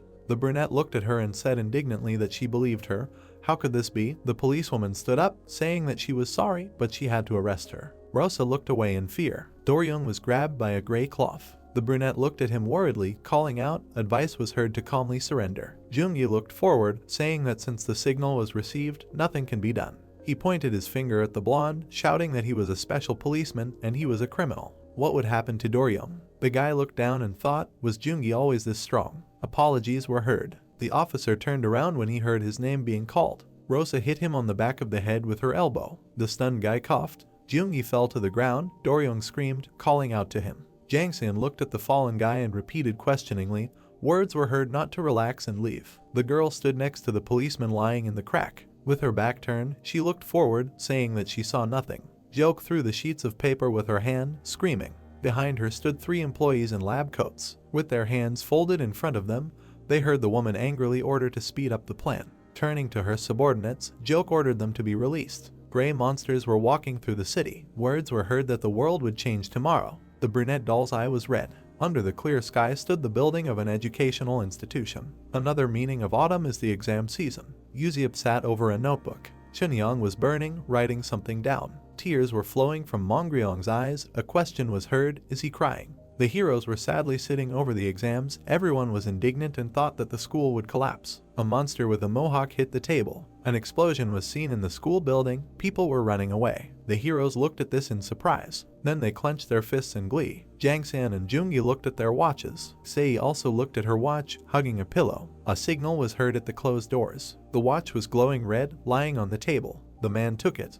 Doryung took off his Blackhood suit. He buttoned the button on his shirt sleeve. He put on a blue police jacket. Then he adjusted his belt. The asphalt was broken, and the buildings were smoking. The people looked ahead in surprise. Then their faces became more joyful. The people in blue were approaching. Words were heard that they were special police. The police followed Doryung. Words were heard that everyone was saved. Jungi looked at the blonde man with displeasure. They stopped, and the blonde man, jumping up, rushed forward. A yellow beam came from his hand, lifting the monsters into the air. The guy snapped his fingers. There was a red necklace around the green monster's neck. Doryung landed back with the others and said that these were different from the criminals before. He held a red necklace in his hand and said that their power came from the necklace, so they must have gotten stronger. The defeated people were lying on the ground. The hero said that their goal was to arrest the monsters and take the necklaces. The policeman ran after hearing the order to get to work. A gloved hand tore the necklace off the monster's neck. Jungi was handcuffing the man in the red jacket.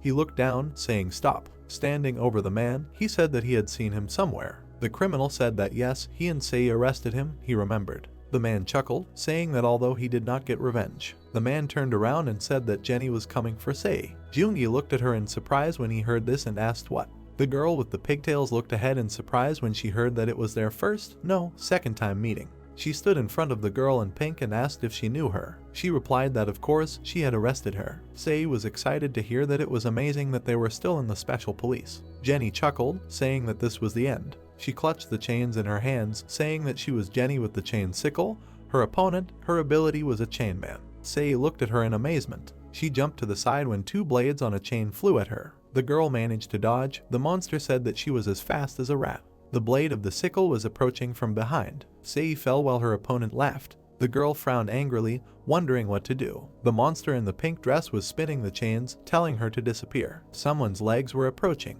Jenny frowned, and Sei looked at it in surprise. The police officer was blocked by a brunette doll. Sei looked at it in surprise, thinking, what kind of ugliness is this? The brunette ran towards the pink monster clutching the nail polish. She flew to the side. Doryong looked at it in surprise, thinking, what is this? Sei turned around. She saw Jungi running towards her. The guy stopped, shocked, telling her that The girl raised her hand in confusion, saying that her hair. The guy impulsively hugged her while she said that she understood and would tie it again now. She was surprised to hear the guy say that he was worried. Jungi pulled back and exclaimed that he said not to act alone.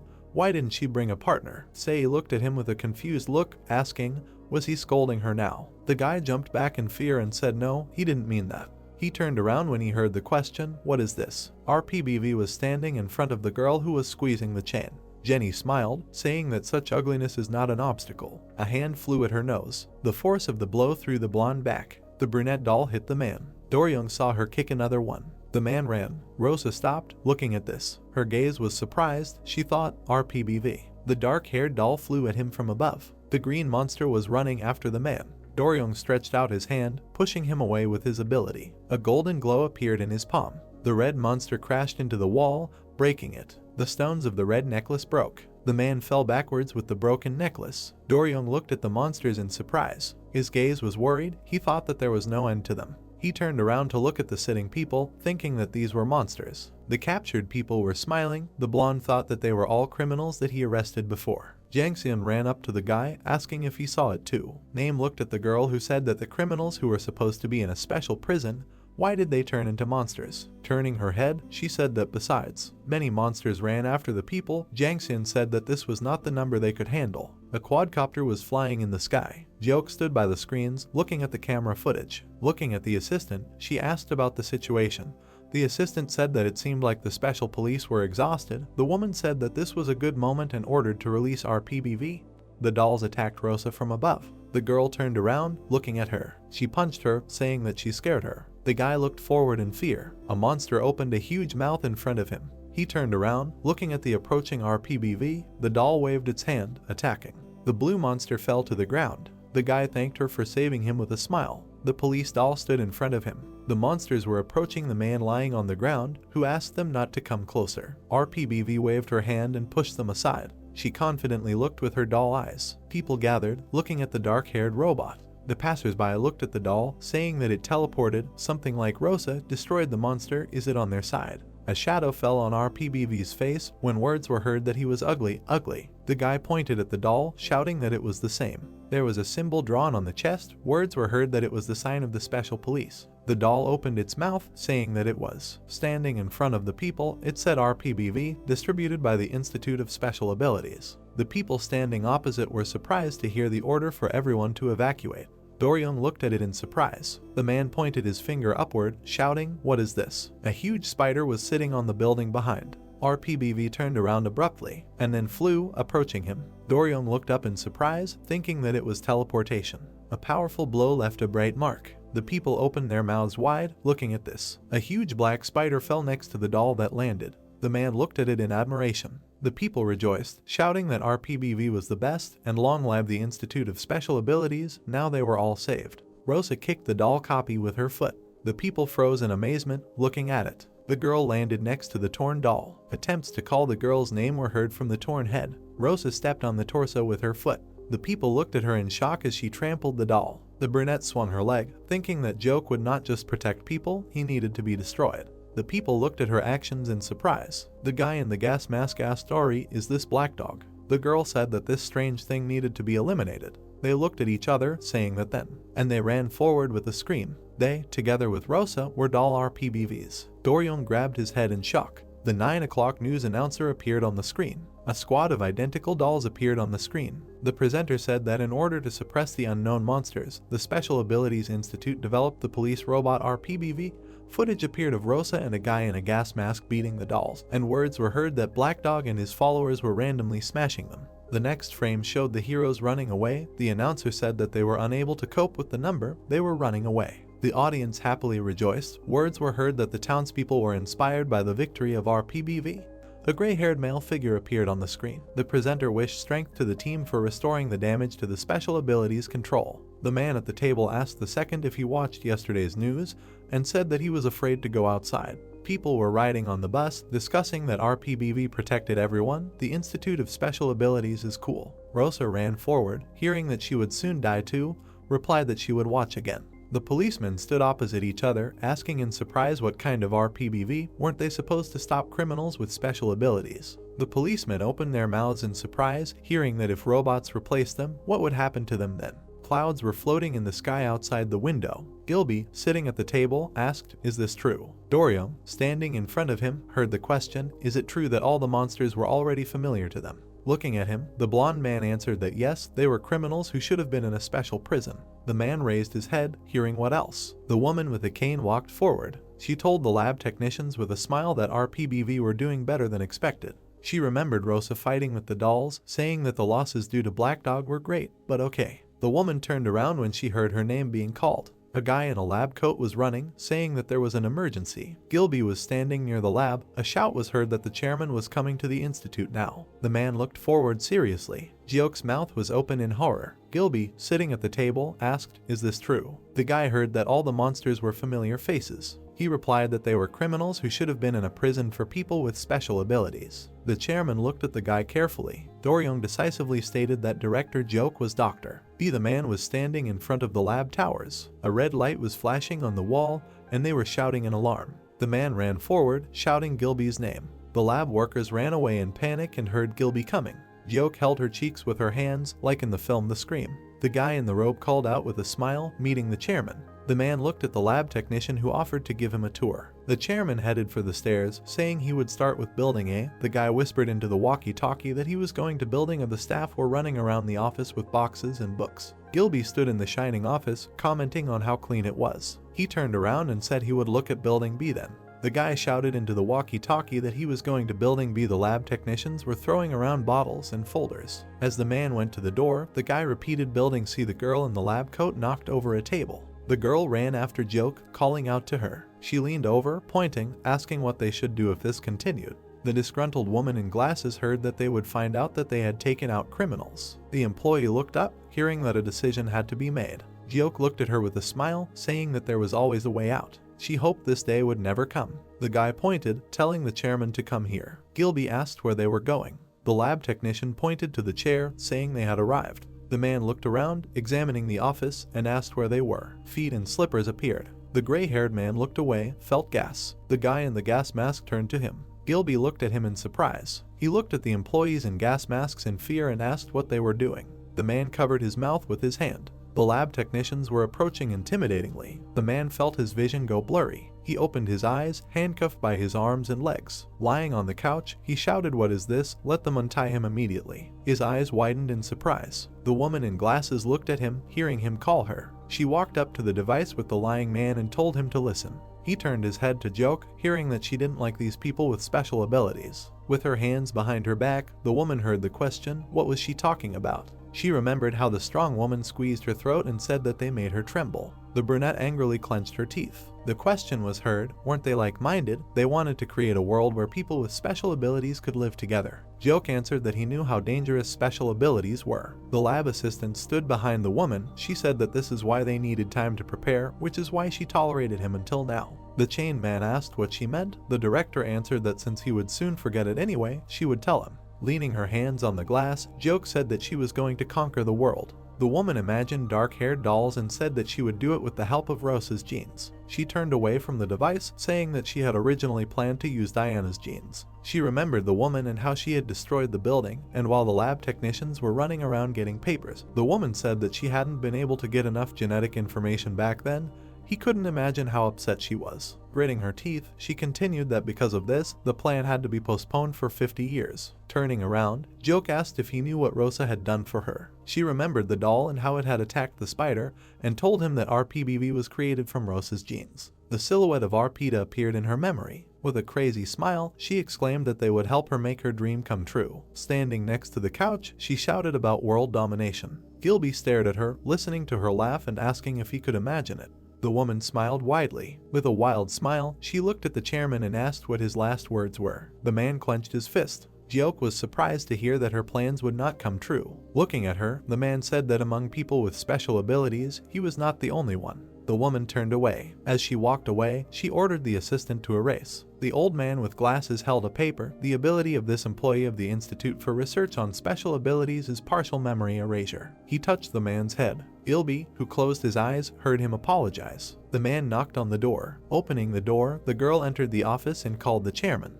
Gilby was missing. The employees gathered together. The girl, crossing her arms, asked if the chairman really disappeared. He is not the type to disappear without warning. The guy said that he is not even home. Doryong stood behind and heard that maybe something happened. He looked down. The guy remembered the man sitting at the table asking Joke, "Is there Dr. B?" To which he replied that yes. Although there is not enough evidence, he will definitely. The man stood up, saying no. Leaning his hands on the table, Gilby said he would check it himself. The blonde stood next to his colleagues, thinking about the chairman. In the room with a large window, words were heard that the chairman was probably locked in the truth room. Rosa looked at the blonde in fear and asked, "Is nothing wrong with him?" He exclaimed that no. Doryong turned around and called the teacher. Diana, who was sitting with her arms crossed, heard that they needed her help. She said that it was fine. The heroes were surprised when the woman began to stand up, saying that there was one condition. Rosa was shocked to hear that she had to go to America. Hanging over her, the grandmother repeated that she was telling her to go to her parents. The girl tensely pursed her lips. Sitting on the floor, she asked why. The woman exclaimed, "Is she going to run like this all her life?" She remembered the man sitting at the table, saying that even after what Joke did, she still didn't understand.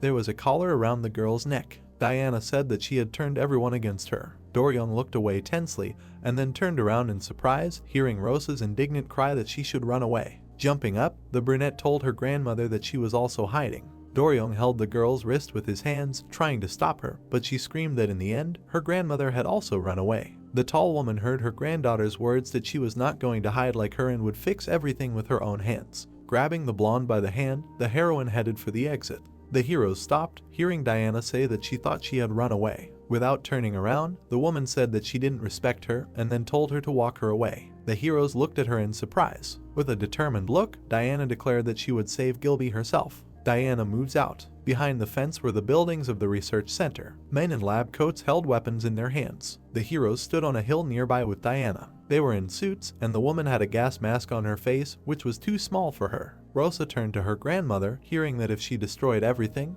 they would not be able to find Gilby. The woman in the gas mask told her to go inside and find him. Rosa asked, "What about her?" Looking at her grandmother, she heard them not to worry because she would detain them. The lab technicians held weapons in their hands. They turned around in surprise. In the haze, a silhouette of a person was visible. They shouted, "Who is there?" Diana confidently stood in the settling smoke. The girl with the gun asked in surprise who she was. The strong woman answered, "Diana." The employee with the gun repeated in surprise. She asked the colleagues standing behind her if anyone had seen Diana in person, and they said no. Pointing a gun at the woman, she ordered her to prove that she was real. The woman folded her fingers and asked again, "Proof." With a movement of her fingers, she scattered all the employees back. People ran through the research center, shouting an alarm. The employees ran forward, hearing the order for everyone to arm themselves and gather in front of the lab. People looked at the tall woman, shouting that Diana had appeared. The strong woman looked up. She looked at the teleporting heroes. Rosa and her boyfriend landed in the office. The computer room was empty. She said that the lab was really empty. Doryong, who was standing nearby, asked if the teacher would be okay. He turned to the girl, who told him not to worry. Grandma is very strong. Diana stood in front of the employees, saying that this reminded her of the past. She scowled and shouted that only a suicide would dare to come close. The staff fired their guns, shouting that if he didn't get too close, they had a chance against her. He was surprised to see the woman quickly approaching. Her folded fingers were approaching him. The flick threw the guy far back. The girl with the gun screamed sullenly. She was surprised to see that there was no one else in front of her. Diana jumped high in the air. The lab assistant tried to cover her head with her hands. The staff scattered behind her. The guy said on the phone that there was an emergency. Jioke replied that to hell with the emergency. The guy pressed the phone to his ear, hearing that she was busy now. Let them sort it out themselves. A tear ran from the lab assistant's eye. Jioke sat in a chair, intertwining her fingers. There were people in suits sitting at the table. She said that they were starting an emergency meeting. The girl fell to the ground. The guy rushed to her, shouting her name. Lying on the ground, the employee asked how the boss was. The guy answered that she told them to sort it out themselves. The long-haired girl got up, seeing him leave, saying that nothing could be done, and asked what he was planning. The guy held a small syringe with green liquid in his hand, saying that although it was in the process of development, he loaded it into the weapon, saying that the situation was stalemate. The green syringe approached Diana. The needle pierced her neck. The guy clenched his fist joyfully. The woman turned around, and suddenly froze, feeling how everything shook. Diana indifferently pulled out the syringe and asked what it was. The lab assistant watched in amazement as she crushed it in her fist. The frightened guy cursed that it was still a sample. The woman ran to him, telling him to come to her. It was time to finish. A scream was heard from the lab tower. The guy with a huge bump was lying on the ground. The strong woman thought that it was easy as pie. She looked very angry. Suddenly she saw how her legs blurred and thought, "What is this?" Diana swayed. Rosa touched the door with her hand, saying that it was locked. Doryung knocked down the door with his skill while the girl was asking what to do since she needed a key card. The heroes stood in front of the broken door, and then they ran inside calling out to the chairman. Doryung shook his head, looking around, and said that it seemed like he was not here. It was better to look elsewhere. They stopped in front of a large brokerage door. Rosa smashed the door to pieces with her skill. The phone in his bag rang and the guy asked with a gas mask what was that. He was holding a phone with an incoming call from Officer Mangta. Putting his finger to his lips, he accepted the call and heard the question, "Where are they?" Doryung's eyes widened in shock when he heard that Black Dog and Blackhood had just invaded the lab. Everyone had left, but they were gone. He excitedly replied that he was busy. Mangta asked what they were so busy with. Was there something more important? The excited guy replied that he was not and heard the question, "Do they have a part-time job?" Disconnecting the call, the blonde replied that he would be right there. Doryung looked forward, making a surprised sound. In front of him stood an old man with a beard. The heroes looked at him in surprise. The old man looked harmless, looking at them. The heroes looked at each other. Rosa whispered that there was still a researcher here. The guy asked if he should knock him out. The old man's gaze became even cuter. Looking at him, the brunette said that he looked very kind. Doryung shouted not to give in. She looked at her comrade, saying that after all, he was the one. At that moment the employee called her by name. Rosa turned around in surprise. Coming closer, she asked if he knew her. The short old man replied that of course he did. He imagined the image of Diana next to her and said that she was a direct copy of her grandmother. The girl stretched out her hand, stopping the old man who raised Doryung's part over his head while she asked if he knew her grandmother. She stretched out her hands, hearing that there was no time to talk. Jin appeared in the room behind him. The old man asked, "She was looking for the chairman, right?" The brunette's sharp blow stopped him from continuing. The old man was lying unconscious on the floor. The heroine looked at him in shock, and the brunette ordered her to follow him. He turned around, telling her that he would take her. The heroes walked along the corridor behind Jin. The blonde looked at him sideways. Clenching his fists, the guy walked forward. Gilby lay, chained to the couch. The heroes looked at him with excitement. Touching the couch, they simultaneously exclaimed, calling out to him. Doryung put his ear to the man's chest, and then turned to Rosa and said that he was alive. The girl turned her head, apologizing for knocking them out. But there was no one else in front of her, and the guy did not hear her gratitude. The girl turned back, hearing a sigh. Doryung laid his grandfather on his back. Rosa took the chairman, saying that she would carry him. The guy tried to hold him back, saying that everything was fine, but eventually gave in. The girl carried Gilby on her back, seeing something ahead. The lab technicians were lying on the broken ground. The girl's gaze became shocked. She saw Diana lying on the ground. The brunette ran up to her grandmother and leaned over, listening to her heart. Tears appeared in the girl's eyes. She called out to her grandmother. Sitting next to the woman, Rosa screamed. Doryung watched as the girl begged her grandmother to wake up. The heroes turned around, looking at the lab technician, who was getting up, saying that the medicine really worked. Raising his head, the guy in the lab coat said that this medicine was developed by the director. It deprives abilities. Rosa looked at him with tears in her eyes. Hearing that Diana was finished, she would soon return to her weak body. Turning to the woman, Rosa said what this meant. Diana opened her eyes, which were glowing, and then she rose into the air. The heroes watched in amazement as the whirlwind lifted the woman. Her body was blocked by the setting sun. Rosa looked up in surprise. The woman's body was glowing in silhouette. The girl thought, is this the real form of her grandmother? The guy covered his eyes from the light, and then he became surprised. Rosa was also amazed. Diana stood in front of them with shining eyes in the same form. Opening his eyes in surprise, Doryong asked, is it the same? He saw Rosa fall to her knees. Looking forward, she called out to her grandmother. The girl looked at the woman standing in front of her and said that she had become so thin. The blonde's eyes became round from shock. Rosa ran to her grandmother. The woman winced, touching her head, and heard the question if she was okay, to which she replied that her body ached. Suddenly, the woman removed her hand in surprise. She saw Gilby lying on the ground ahead. Rosa grabbed her hand, trying to stop her, and Diana asked, what is this, Gilby?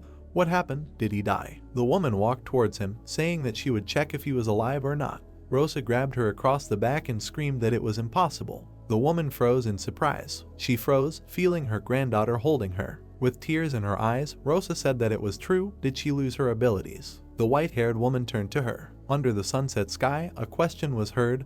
Did she lose her abilities? Clenching her fist, Diana resolutely ordered to quickly hit her properly. Doryong looked at the heroines who were arguing. Rosa asked how she could. The woman exclaimed that they needed to check if the abilities had disappeared or not. The blonde was shocked to hear that couldn't you see, she had shrunk by half. Meanwhile, Gilby was lying on the floor. Suddenly, he opened his eyes. The heroes turned around, noticing this. Diana ran up to the chairman, asking if he was okay. The man turned his head and asked, is this her for him? His gaze was surprised. He noticed Diana calling him. The man's eyes were wide open. Images of the past, when he and the strong woman were partners, appeared in his mind. He remembered how he looked ahead in surprise. Gilby asked the man sitting in front of him, is this true? And was shocked to hear that they said that they found a body. Then he sat clutching his head.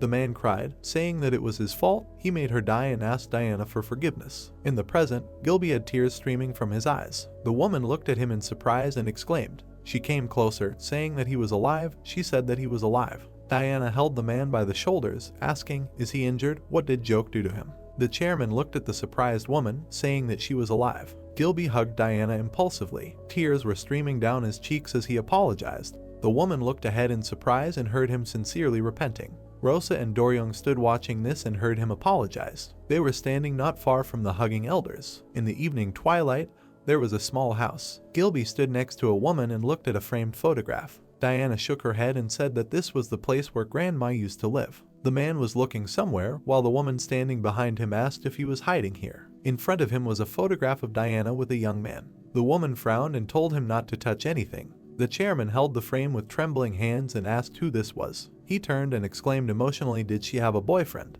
The woman replied that it was her son. She pointed her finger at the man when he exclaimed that it couldn't be and repeated that she had already said that 52 years had passed. She handed the man a mirror and told him to look. Gilby's eyes widened in shock. He held the mirror in his hands, looking into it. The woman asked, does he believe now? Doryong looked at the elders talking with the girl. Rosa said in surprise that the chairman really did lose his memory. Doryong standing next to him said that he didn't even react to the fact that he was Blackhood. The man looked in the mirror. A question was heard, will the chairman be okay? Diana looked ahead. The man standing opposite her asked her who she married. Looking at him, she asked why he was suddenly asking that. The man looked away, and she said that it was like talking to a small child. How tiring. The man looked away. The woman's eyes lit up when she heard that she was wearing the clothes he bought. Standing opposite, she indignantly exclaimed that she had just bought them. Let him not talk nonsense. The man said that she was lying. It was exactly the same as the one he gave her. The woman frowned. The current Gilby is the Gilby of 52 years ago. The man in the jacket looked at her. She remembered the bald old man and thought that only an eraser could do such a thing. Standing in front of the man who touched her chest, she wondered if he was still alive. Behind the house, a forest was visible. Gilby was sleeping, and Diana was sitting by the window. Sitting on the floor, she looked out the window. The room was illuminated by the moonlight from the window. Doryong and Rosa were sitting on a bench outside. A question was heard about who would be okay with the fact that they brought the chairman here. The brunette looked at the guy and heard a question about this being her hideout. The blonde looked at the girl and heard that everything was fine. It seemed that the chairman was in more danger than she was. The hero's hands touched the brunette's clothes. He said that it was cool here. Turning to the girl, Doryong asked why they were outside at all. She told them to respect their elders and said that she had no prejudices. The heroine turned away, adjusting her hood, and heard a request to go inside, and he would stay here. She held the cloth silently. Looking forward, she said that the chairman had lost his memory and the grandmother had lost her powers. Turning around, she firmly said that she had to protect them. Doryong looked at her with embarrassment, and then abruptly put his head on her lap. Rosa froze in embarrassment, raising her hands, and asked what he was doing. Lying with his eyes closed, the blonde asked him to protect her too. The girl looked at him in surprise. The grandmother appeared behind the heroes. The blonde stood up from her lap when he heard that he would protect his own body. He asked if that was right. Under the sunset sky, a tall multi-story building towered. A few hours ago, the center of special abilities. Jioke sat with her fingers intertwined and said that now that Gilby had disappeared, it was the right time. In front of her stood a brunette doll. She continued to use RPBV. The woman stood up, saying that there were no expenses for food, no need for insurance, and a salary. Leaning on the table, she said that it was very effective, wasn't it? The police uniformed officers listened to her. Behind Jioke was a picture of a doll. She said that was why she proposed to reduce the number of special police officers. Raising her finger, the woman said that they could no longer recruit new recruits and fire everyone over 30. She smiled and asked if there were any objections. There were dark-haired dolls next to the woman, but there was silence. The man touched his chin thoughtfully, hearing that they would then move on to the next one. With a crazy smile, the director said about registering special abilities. Sei grabbed her hair and screamed. Holding her head, she screamed that not only did they put the clock on, but they were also cutting salaries. Jungi folded his fingers, counting, and said that they fire people at 30, so it was him. The girl interrupted and asked what he was counting there. She angrily slammed her fist against the wall, screaming what good was a good job if they were treated like that. Angrily clenching her fists, Sei screamed that it would be better to work with Black Fog. The girl froze in the same pose, and then, beaming, she turned to the guy and asked if she could do that. The policeman told him to wake up. The girl came closer and told him to think about it. If Black Dog appeared on her channel, the views would definitely explode. Touching her face with her finger, she said that she always wanted to be on the bad side at least once. Jungi sheepishly held out his hands, saying that they were for the sake of the citizens. Turning around, the girl told him to be honest. Rosa didn't do anything bad, did she? There were soda machines against the wall. Words were heard. No, property damage. Threats to the special police. The girl asked, does he really think she did it? Jungi froze tensely, hearing the question, that same Rosa. He was surprised to see the girl turn around and say that she had to leave. Sticking out her hand, she waved, saying goodbye and told him to hold on. Jungi was left standing in the middle of the hallway. With a surprised look, he repeated, telling him to hold on. He imagined the image of a brunette in a protective mask and thought Rosa Black Dog. Then he imagined a guy in a gas mask and thought Doryong Black Hood. His eyes widened with a sudden thought.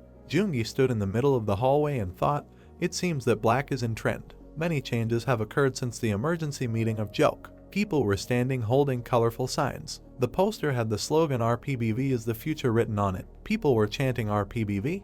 The red sign said down with special police officers who are eating up their salaries. The girl was holding a phone with this sign in her hands. The heroes looked at the screen in surprise. White clouds were floating in the sky above the house, and the words were heard that now. Gilby, sitting, scratched his head and said that a special abilities department had been created. He was its chairman in the department, and she wanted to replace the special police officers with cars. Frozen with his hand raised, he heard that does he know what his mistake was. Pointing her finger, Diana said that when she tried to kill Joke, there was no need to stop her. The man looked at her in surprise. The woman screamed angrily when he tried to tell her about the value of human life. Rosa stood, thoughtfully touching her lips with her fingers. The elders looked at Doryong, who turned to his grandparents. The man confusedly repeated the grandfather. The blonde turned away, taking the girl by the hand, said that he would be back soon and asked Rosa to help him. The heroes held hands. A multi-story glass building towered in the city. Rosa and the guy materialized in the office. Doryong looked ahead in surprise. He saw Sei and Jungi in shock.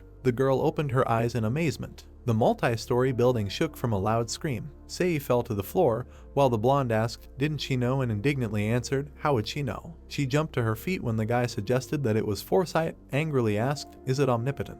The guy pushed his girlfriend away and told her to continue to be surprised, and he needed to explain. The blonde was surprised to hear that they had an emergency. The words were heard in the neat kitchen, so now 2/3 of the special police have been fired. The heroes were sitting on a black sofa.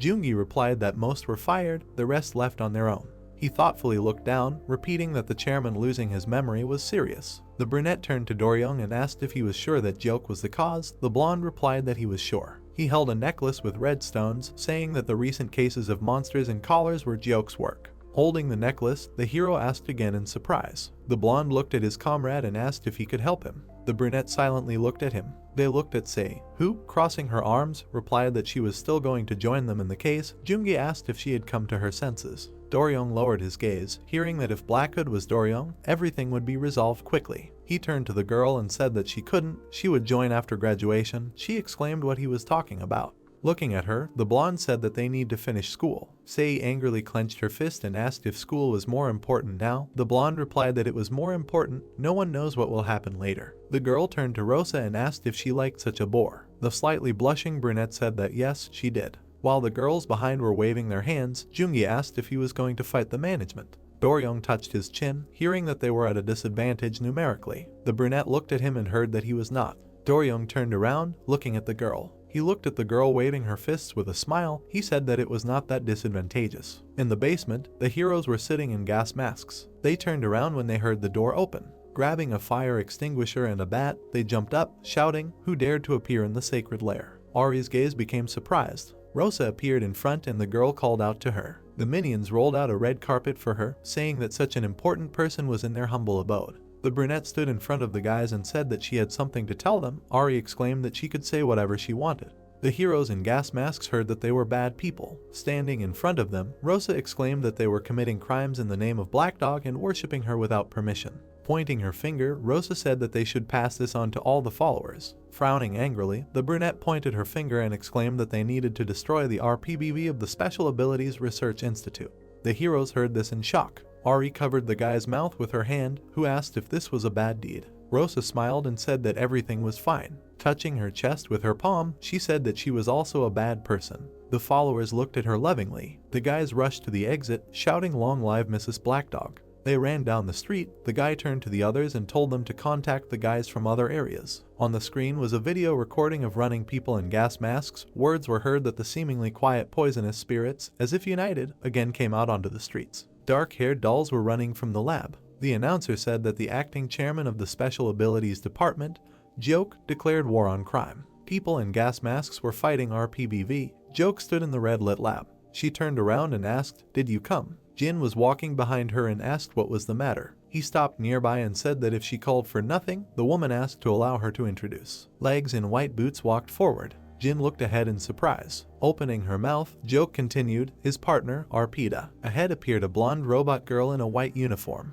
Jin looked at the robot in surprise. Standing in front of the woman, he asked again, "Rosa." The blonde girl's eyes glowed red, and the words were heard that yes, it was her. The robot looked at the guy, also saw the diagrams in front of her, and the words were heard that she had said that Rosa would be his. The brunette frowned, hearing that she had kept her promise. He grabbed the woman by her clothes. Looking at her angrily, he shouted that this was not a promise and that it was terrible in general. White fingers grabbed the guy's hand, who shouted how could she use Rosa. Jin turned to Arpita holding him, hearing the laughter of his grandmother. The woman laughed, saying that now she had nothing to fear. The guy looked in surprise at Joke, who said that now she had Rosa. She threw the guy's fingers off his clothes, saying that the stupid special abilities were over. The heroes stood next to each other in the lab. The woman said that he couldn't do anything now. She folded her hands behind her back and said that if he cooperated with her, she would give him the real Rosa. The brunette looked at her in amazement. On the streets, people in gas masks were fighting RPBV. The police looked ahead in surprise. The girl asked her to help RPBV. The guy answered how they could help those who were stronger than them. A black helicopter was flying above them. A clear sky was visible outside the window. On the table lay a phone with an incoming call from Manga. A finger in a black glove touched the call rejection button. Doryong approached the table. Rosa looked at him in surprise and asked if he was sure. The guy put on his cap, saying that everything was fine. He stood with his hands on his hips and said that special police officers were resigning anyway, so it was natural. He looked away, saying that it was more important to deal with RPBV now. He looked behind the girl in surprise, saying that they would go to the city first. The blonde's gaze became shocked. He threw Rosa to the floor because Arpita flew into the room. She landed behind, raising dust. The heroes stood, coughing from the dust that had risen. Rosa looked forward in shock. Arpita was standing in the room. The robot's eye glowed red. She looked at the surprised blonde. His image appeared on the screens in front of which Joke was standing. She opened her mouth and looked at him in shock. The surprised woman said that it was Doryong. A crazy smile appeared on her face. She said that Blackhood was Doryong and laughed. Jin stood behind the woman who was spreading her arms and saying how was this possible. He lifted one leg, and then he turned around and walked in the other direction. The guy was leaving the office. The white robot quickly ran forward. Rosa looked at the approaching robot in surprise. Under the sky there was a white building with large windows. Suddenly, Rosa and Arpita flew out, breaking the window. The girls fell down to the ground. Doryung stopped at the window and shouted, calling out to the girl. Then he turned away and looked into the room. From the blow of the white-haired heroine, she fell to the ground. Covering one eye, she lay on the cracked ground, hearing people screaming, asking, "What is this? It's time to run, it's Black Dog." Arpita grabbed her by the neck. Rosa thought it was painful. Looking with red eyes, she thought that it felt like just a robot. The girl grabbed the robot by the wrist and thought that since it was just a machine. Arpita looked at her without expressing any emotion. With a sharp movement, the brunette threw the robot to the side. Dust rose from the impact. Arpita broke through the wall of the building and was now sitting on the floor. A bright trace of the jump appeared. Raising her hand without a wrist, the police robot flew at the girl from above. Suddenly, her body was surrounded by a yellow glow.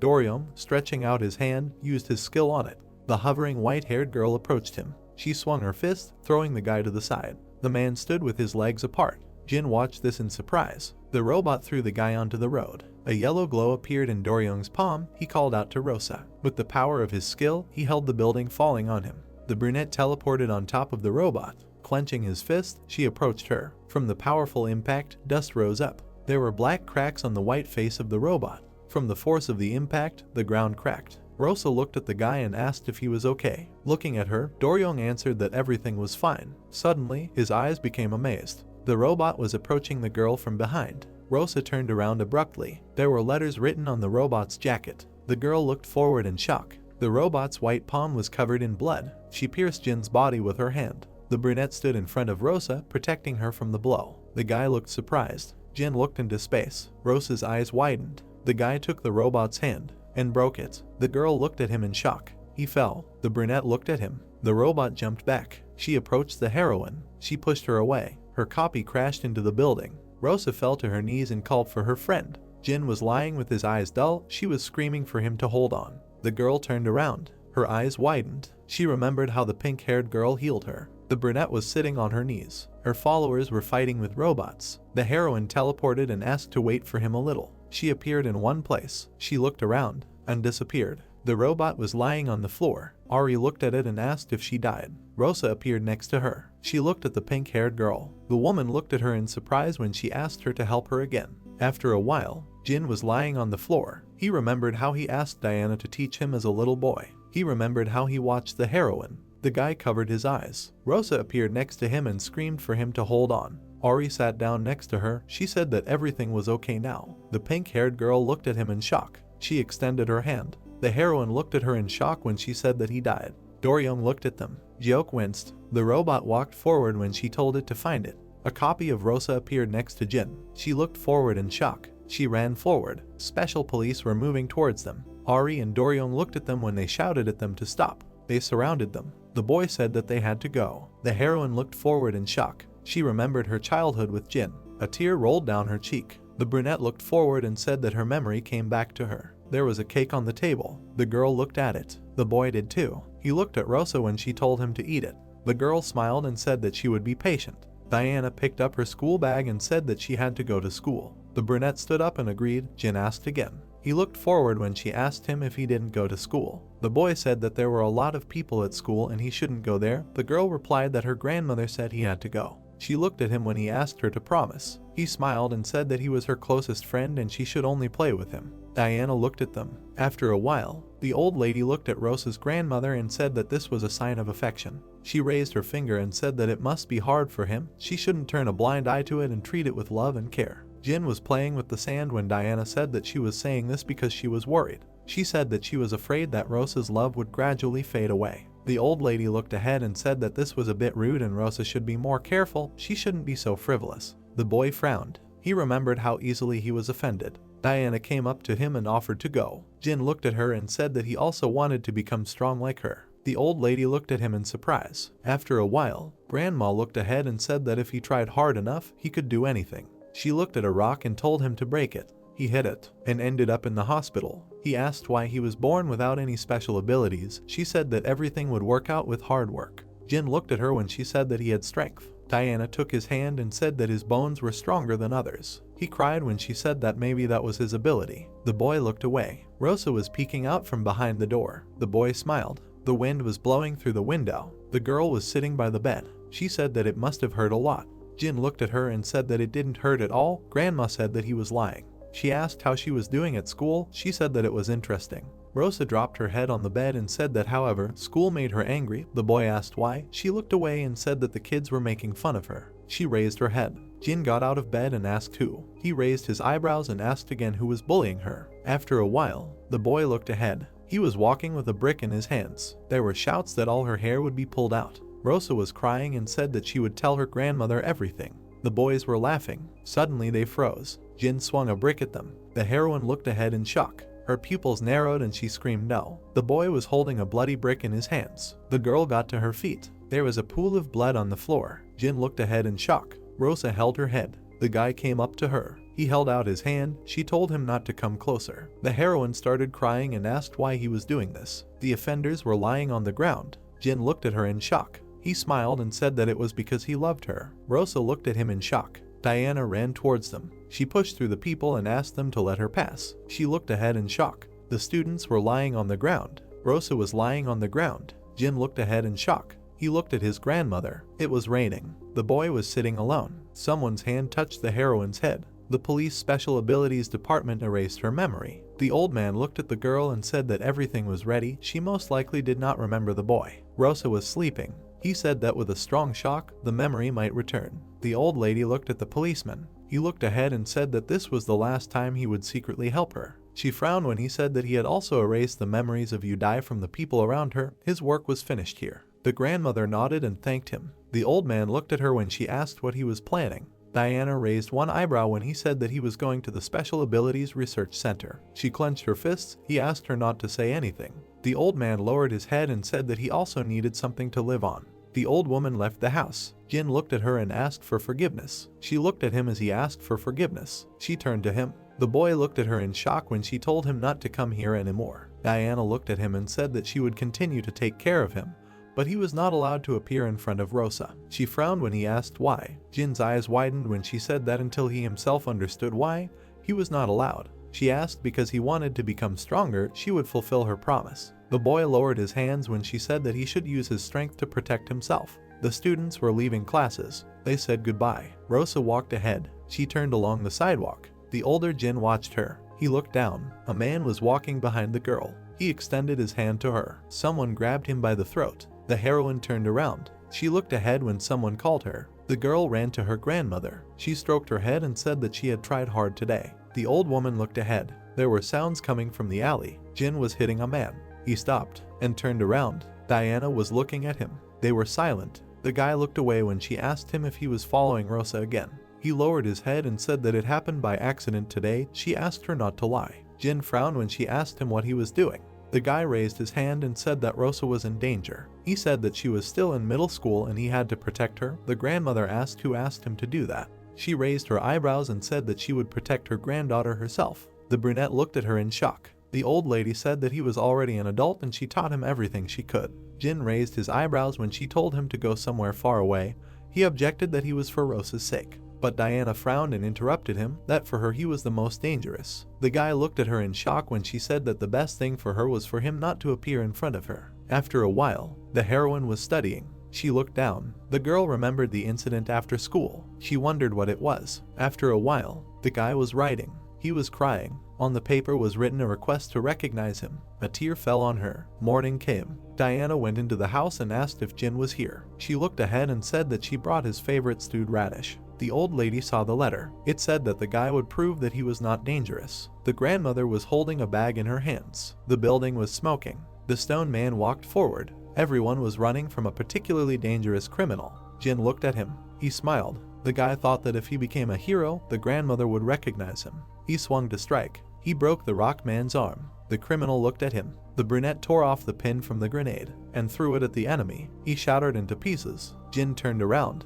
His eyes widened. A boulder was flying at the civilian. Doryung was flying towards him. He managed to save him. The blonde stood up on the ground. He smiled and asked if he was okay. Everyone was looking at him. They started cheering and saying that he had defeated a particularly dangerous criminal. Jin frowned. The people around were shouting the blonde's name. The guy looked at them. He gritted his teeth. Doryung widened his eyes. He turned around. After a while, the brunette returned home. He looked around and told himself that he had saved them. He grabbed his head. Jin bit his finger and said, "What if Grandma doesn't appreciate it?" He said that something grandiose, something impressive had to be done. The radio said that a group of particularly dangerous criminals had been discovered. The guy raised his eyebrows. He said that this was what was needed. The criminals put down the bag. The invisible man frowned and said to hurry.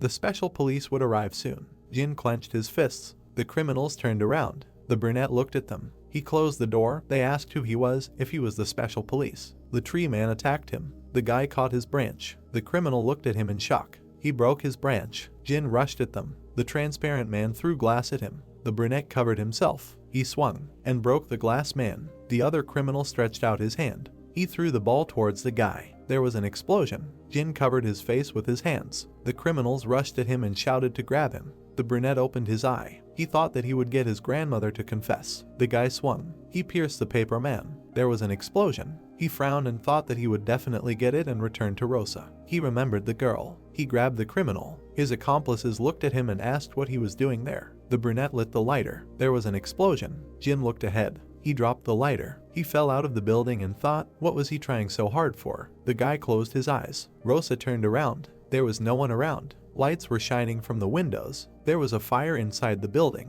Investigators cordoned off the explosion site. Jiok ran forward and told everyone to move aside. Her eyes widened and asked what the noise was. Her man said there were 4 people with special powers, 1 normal person. He said it looked like the one with explosive power blew himself up. The scientist said to take samples from the people with special powers. She looked at the guy. Currently, Jin was lying on the table. She said his life was wasted meaninglessly. She told him to stop lying there and get up. The guy was lying there. His eyes were closed. His hand twitched. The boss said to collect samples from the people with special powers. Jin opened his eyes when she said it was time to leave. The woman looked at him. He started to get up. Jiok looked down. She watched as the boy stood up. There was a hole in his t-shirt. Jin's hand trembled. He stood up. Earlier in the story, Jin died, but he comes back to life. However, Rosa and her companions do not know about this. The heroine was crying. Diana looked at her. She looked ahead in shock and wondered if Jin had died. Rosa was crying. Doryong sat on the floor and said that he did not have enough strength to protect the girl. If not for Jin, she would have died.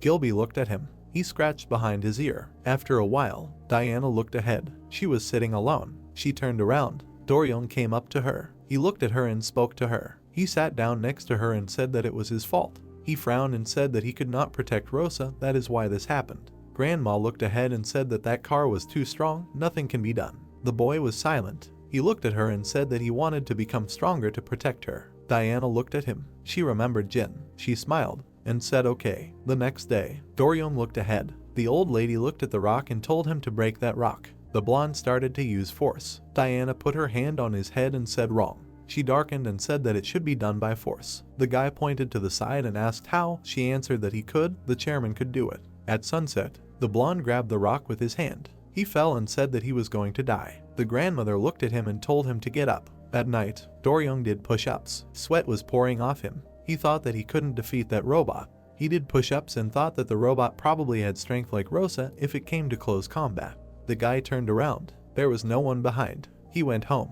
Everyone was sleeping except the heroine. The blonde turned around. Footsteps were heard. Rosa fell to the ground. She looked at the research center. She stood up and thought that she could not take it anymore. She remembered her comrade's death. Gilby was smiling. The girl ran forward and thought that she would destroy her. The guy grabbed her hand. She turned around. Doryong was looking at her. He held her hand and asked what she was doing here. She asked him to let her go. She can't take it anymore. The blonde raised his eyebrows. The brunette frowned and said that she can't watch anyone die or get hurt anymore. Jin ran past them. They froze in shock. They looked at him. They looked ahead in confusion. Doryong frowned. He ran after him. Jin raised his eyebrows. The blonde attacked him. Rosa was looking at them. She grabbed the guy's hand and asked him to stop. Jin froze when she said that they should check first if it was really him. The brunette widened his eyes. The heroine looked at him and asked if he was okay. Doryong extended his hand and said not to trust his appearance. It was probably a machine. The girl turned away and asked him to wait a minute. Jin looked at her. He took her hand. The heroine turned around. The guy hugged her. The blonde looked at this in shock. He stood between them and told him to get off her. 30 minutes ago. Jin opened his eyes. Jiok looked at the employee and said that it would take some time for him to come to his senses. He should erase his memories up to this point. The guy looked down. The old man looked at her and asked up to what point to erase. The woman said to send him to early childhood so that it would be easier to control. He extended his hand and put it on the brunette's head. Jin's eyes widened. He stood up and asked where he was. The old woman looked at him. The guy raised his eyebrows and screamed that she was a monster. Jiok grimaced and said that he was looking at a human face. He hit her and ran to the entrance. The guy ran ahead. The scientist screamed under no circumstances to let him escape. She walked through the lab. She frowned and asked where he was. The old woman looked at the screens. She was told that he ran into the forest. She looked ahead and said that he would soon get lost. The scientists searched the entire area. The drone flew over the forest. Several drones monitored the roads. Jiok turned around when the girl said they found him. She looked at the screen in surprise. The scientists looked at it too. Rosa and Doryong were next to Jin. The drone was right above them. The girl looked up and said that they definitely came for Jin. The blonde asked why they needed to catch him. The brunette looked up when he asked why he ran away at all. She replied that she didn't know either. She picked the guy up and suggested that they leave for now. Doryong looked at her and asked if she really wanted to take him. The heroine lowered her head. She looked at the guy and said that she would take responsibility. The blonde exhaled. They disappeared. Jiok looked at the screen in surprise. She was told that Jin had escaped. The old woman screamed. Diana was in the house. Doryong frowned. Rosa was holding the guy's hand. She said that he was alive after all. The girl approached him. The guy looked at her when she asked if he had always had 2 moles. The heroine and her grandmother looked at him. They assumed that he had such a special ability. Diana looked at the guy and said that apparently when it seemed that he had strong bones, the reason was actually that he had several layers of body. The old woman looked at him. She put her hands on her hips and asked if he remembered her. The brunette looked at her. He raised his eyebrows and said that she was a monster too. Rosa turned and said that apparently he didn't remember her either. Doryong assumed that his memory was erased like his grandfather. Diana leaned over and asked if there was pain anywhere, if his head was spinning. She looked to the side. She saw a wallet. The grandmother picked it up and asked whose it was. Gilby raised his hand and said that the wallet was his. Jin turned away when Diana said that judging by his handwriting, he was about 13 years old, and suggested that they go to bed. Everyone was lying down. The old lady looked up and asked Doryong why he didn't go home but stayed here. He smiled and said that his house was attacked. She asked if it was because of Rosa. He asked to sleep next to her. A bump appeared on his head. The heroine pouted and said that Grandma was sleeping next to Grandpa. She asked if she should hit her too. Jin looked up. The moon was shining outside the window. Doryong was sleeping. He opened his eyes. The guy jumped up. The heroine and the brunette were gone. The blonde stood up. There was no one in the kitchen. There was a hand next to Rosa's head. Jin held her mouth. His mouth was full. The girl saw the food lying on the floor. The guy put his finger to his mouth. She exhaled. She removed his hand. The heroine looked at him and asked if he wanted her not to tell anyone. He raised his eyebrows. The girl opened her mouth. Jin ran his hand through her hair. He came closer to her face. Rosa's pupils narrowed. Doryong appeared in time and moved the guy away. He threw him away. He clenched his fist and told him to get lost. He raised his eyebrows and said that Rosa was his. After a while, there was a poster in the special police that Jiok was the chairman. Her nameplate was on the table. She looked out the window and giggled. The old woman frowned and laughed. She spread her arms and shouted that she had finally become the bureau chairman. The scholar looked forward and shouted that she was. She smiled and said that it was she. The woman raised her hands and shouted. She smiled and said that she was the head of everything. Jiok turned around when her employee asked what to do with Jin. The old woman turned away and said that they should send special police to look for him. She asked if they had a special policeman who could foresee the future. Sei walked forward. Jiok turned around and said to come in. She turned around and asked who it was it Sei? The girl went forward. The old woman said that she was just about to call her. The streamer threw an envelope in her face. It said that it was a statement. The girl looked at the table and said that she was resigning from her position as a special police officer. She left the office and wished her all the best. Jiok frowned and told her to go to her. A lump of shit fell on her head. She looked up and a chirpy was flying past. It looked at her. The old woman frowned. She yelled at them to stop. Sei walked forward and told the bird to go away.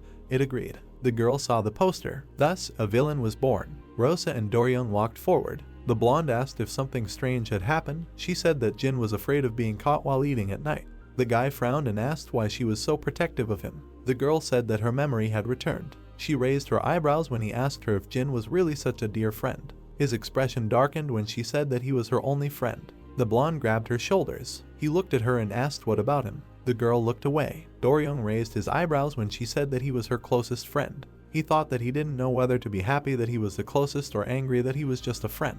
Doryong froze for a moment. He asked if she had forgotten. The guy blushed and said if she had forgotten that he loved her and all that and so on. Rosa blushed and said that of course she remembered. The wind picked up. Dorian looked at her and asked if they weren't dating. The girl's face lengthened. He asked why she was surprised. The heroine looked at him in shock and asked again. He asked if he was the only one who thought so. He raised his eyebrows and asked why she kissed him. A bead of sweat ran down her face. She looked away and said that she liked him. The blonde guy looked at her. He grabbed her shoulders and said that this meant they were dating. The girl said that she didn't suggest it. Dorian's face darkened. Rosa was embarrassed. She used to like romantic manhwas. The bandits were running away. They said they would get him yet. The girl sat down next to the guy and asked if everything was okay. She frowned and asked why he was trying so hard for her. He smiled and said it was because he liked her. The blonde's eyes widened. He asked her out. Rosa, who had never dated before, thought that he would definitely confess like that. Dorian looked at her in shock. He raised his hands and asked what the point was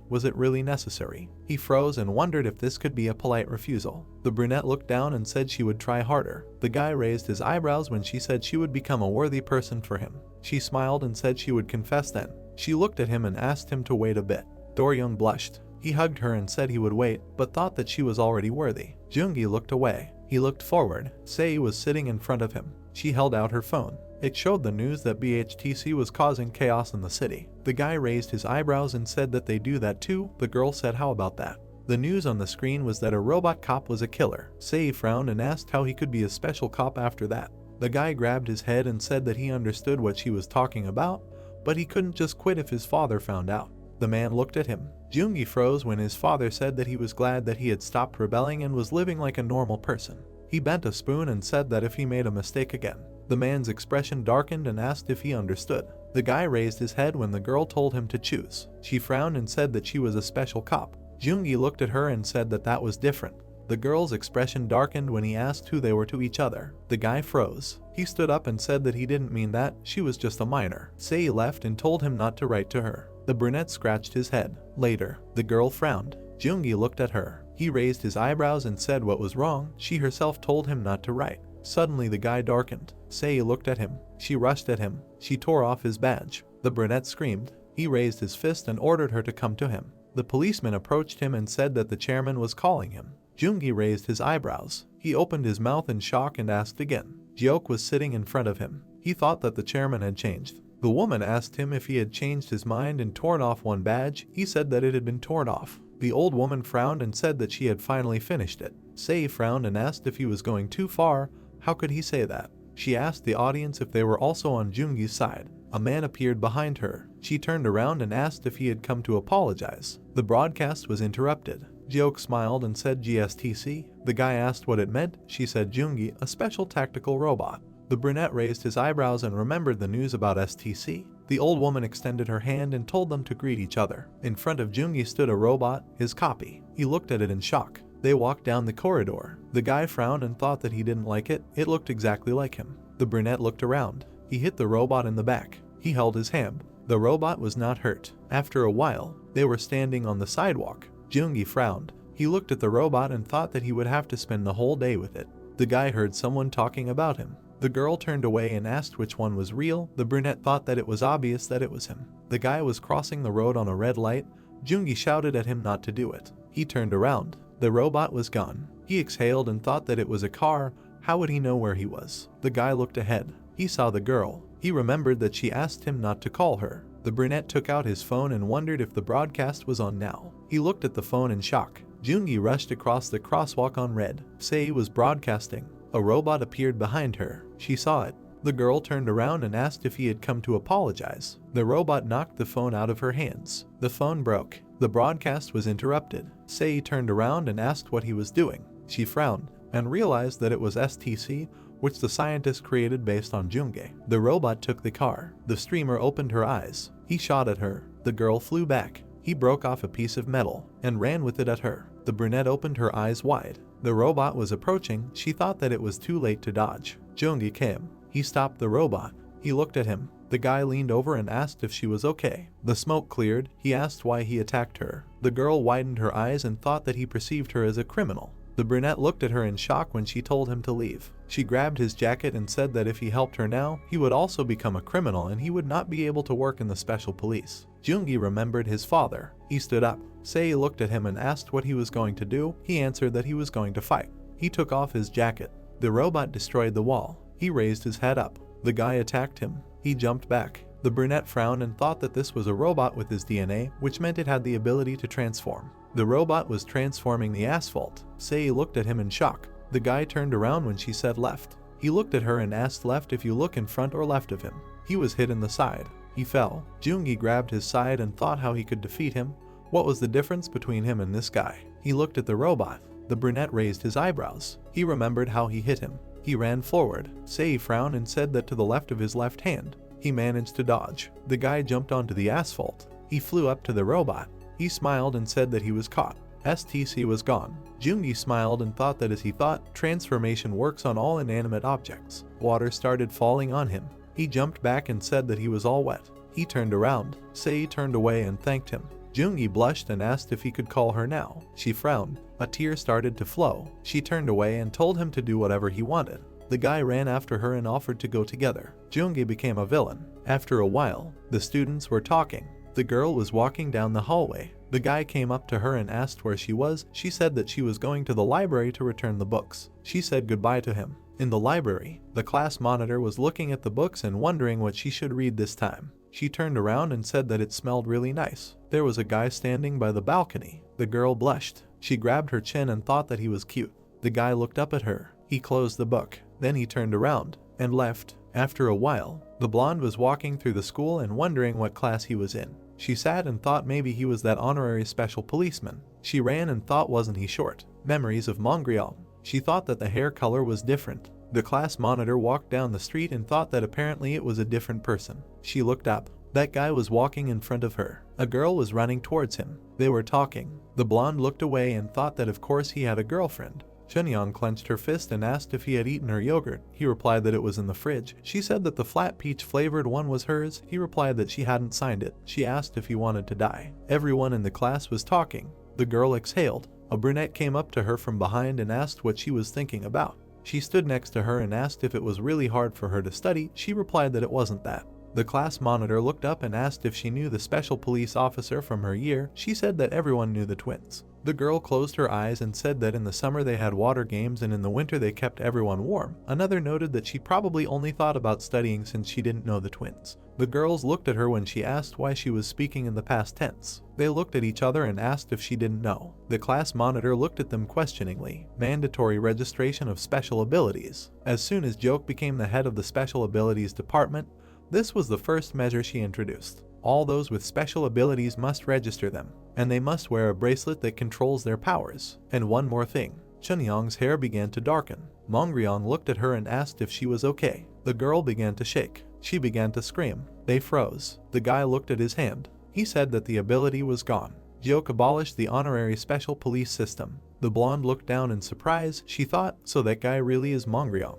Jia scratched her head and said that only because of this he was unlucky. The headman jumped up and asked why. The brunette looked at her and said that the thing is. The girl was walking forward. She looked around. The blonde looked away and remembered that she said that there were those who disliked him for skipping school because of his work as a special policeman.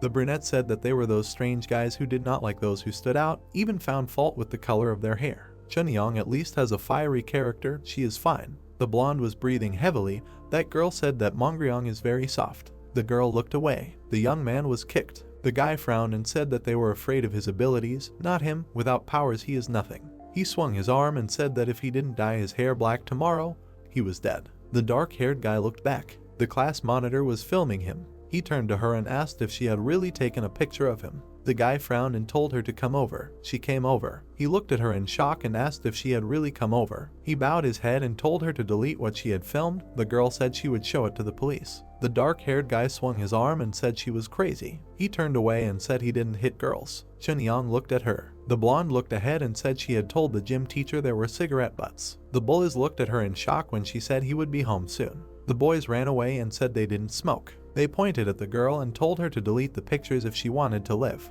The village chief frowned and thought that they had left. She extended her hand and asked if he was okay. Mongryong pulled his hand away. He ran away. The girl raised her eyebrows and thought that she was hated. She thought maybe she should have done that. After a while, Mongryong covered his face with his hand. He blushed. The village chief walked down the street. She exhaled. She remembered how the boy ran away. The girl closed her eyes. She widened her eyes and saw Mongryong. He turned away. The blonde looked at him and apologized for yesterday. She shouldn't have interfered. He turned around and said that he didn't mean it. He widened his eyes and ran away. The village chief looked at him. She turned around. Chunyang looked at her. The girl raised her eyebrows. She became worried and said that she didn't notice her. The girl asked, "So is it her?" The brunette ran up to her. The blonde thought what was going on. She didn't despise her. Jia turned around and walked away. She turned around and said good luck. The village chief looked at her worriedly. She took a step forward and called her. She wrung her fingers and asked if she was Mongryong's girlfriend.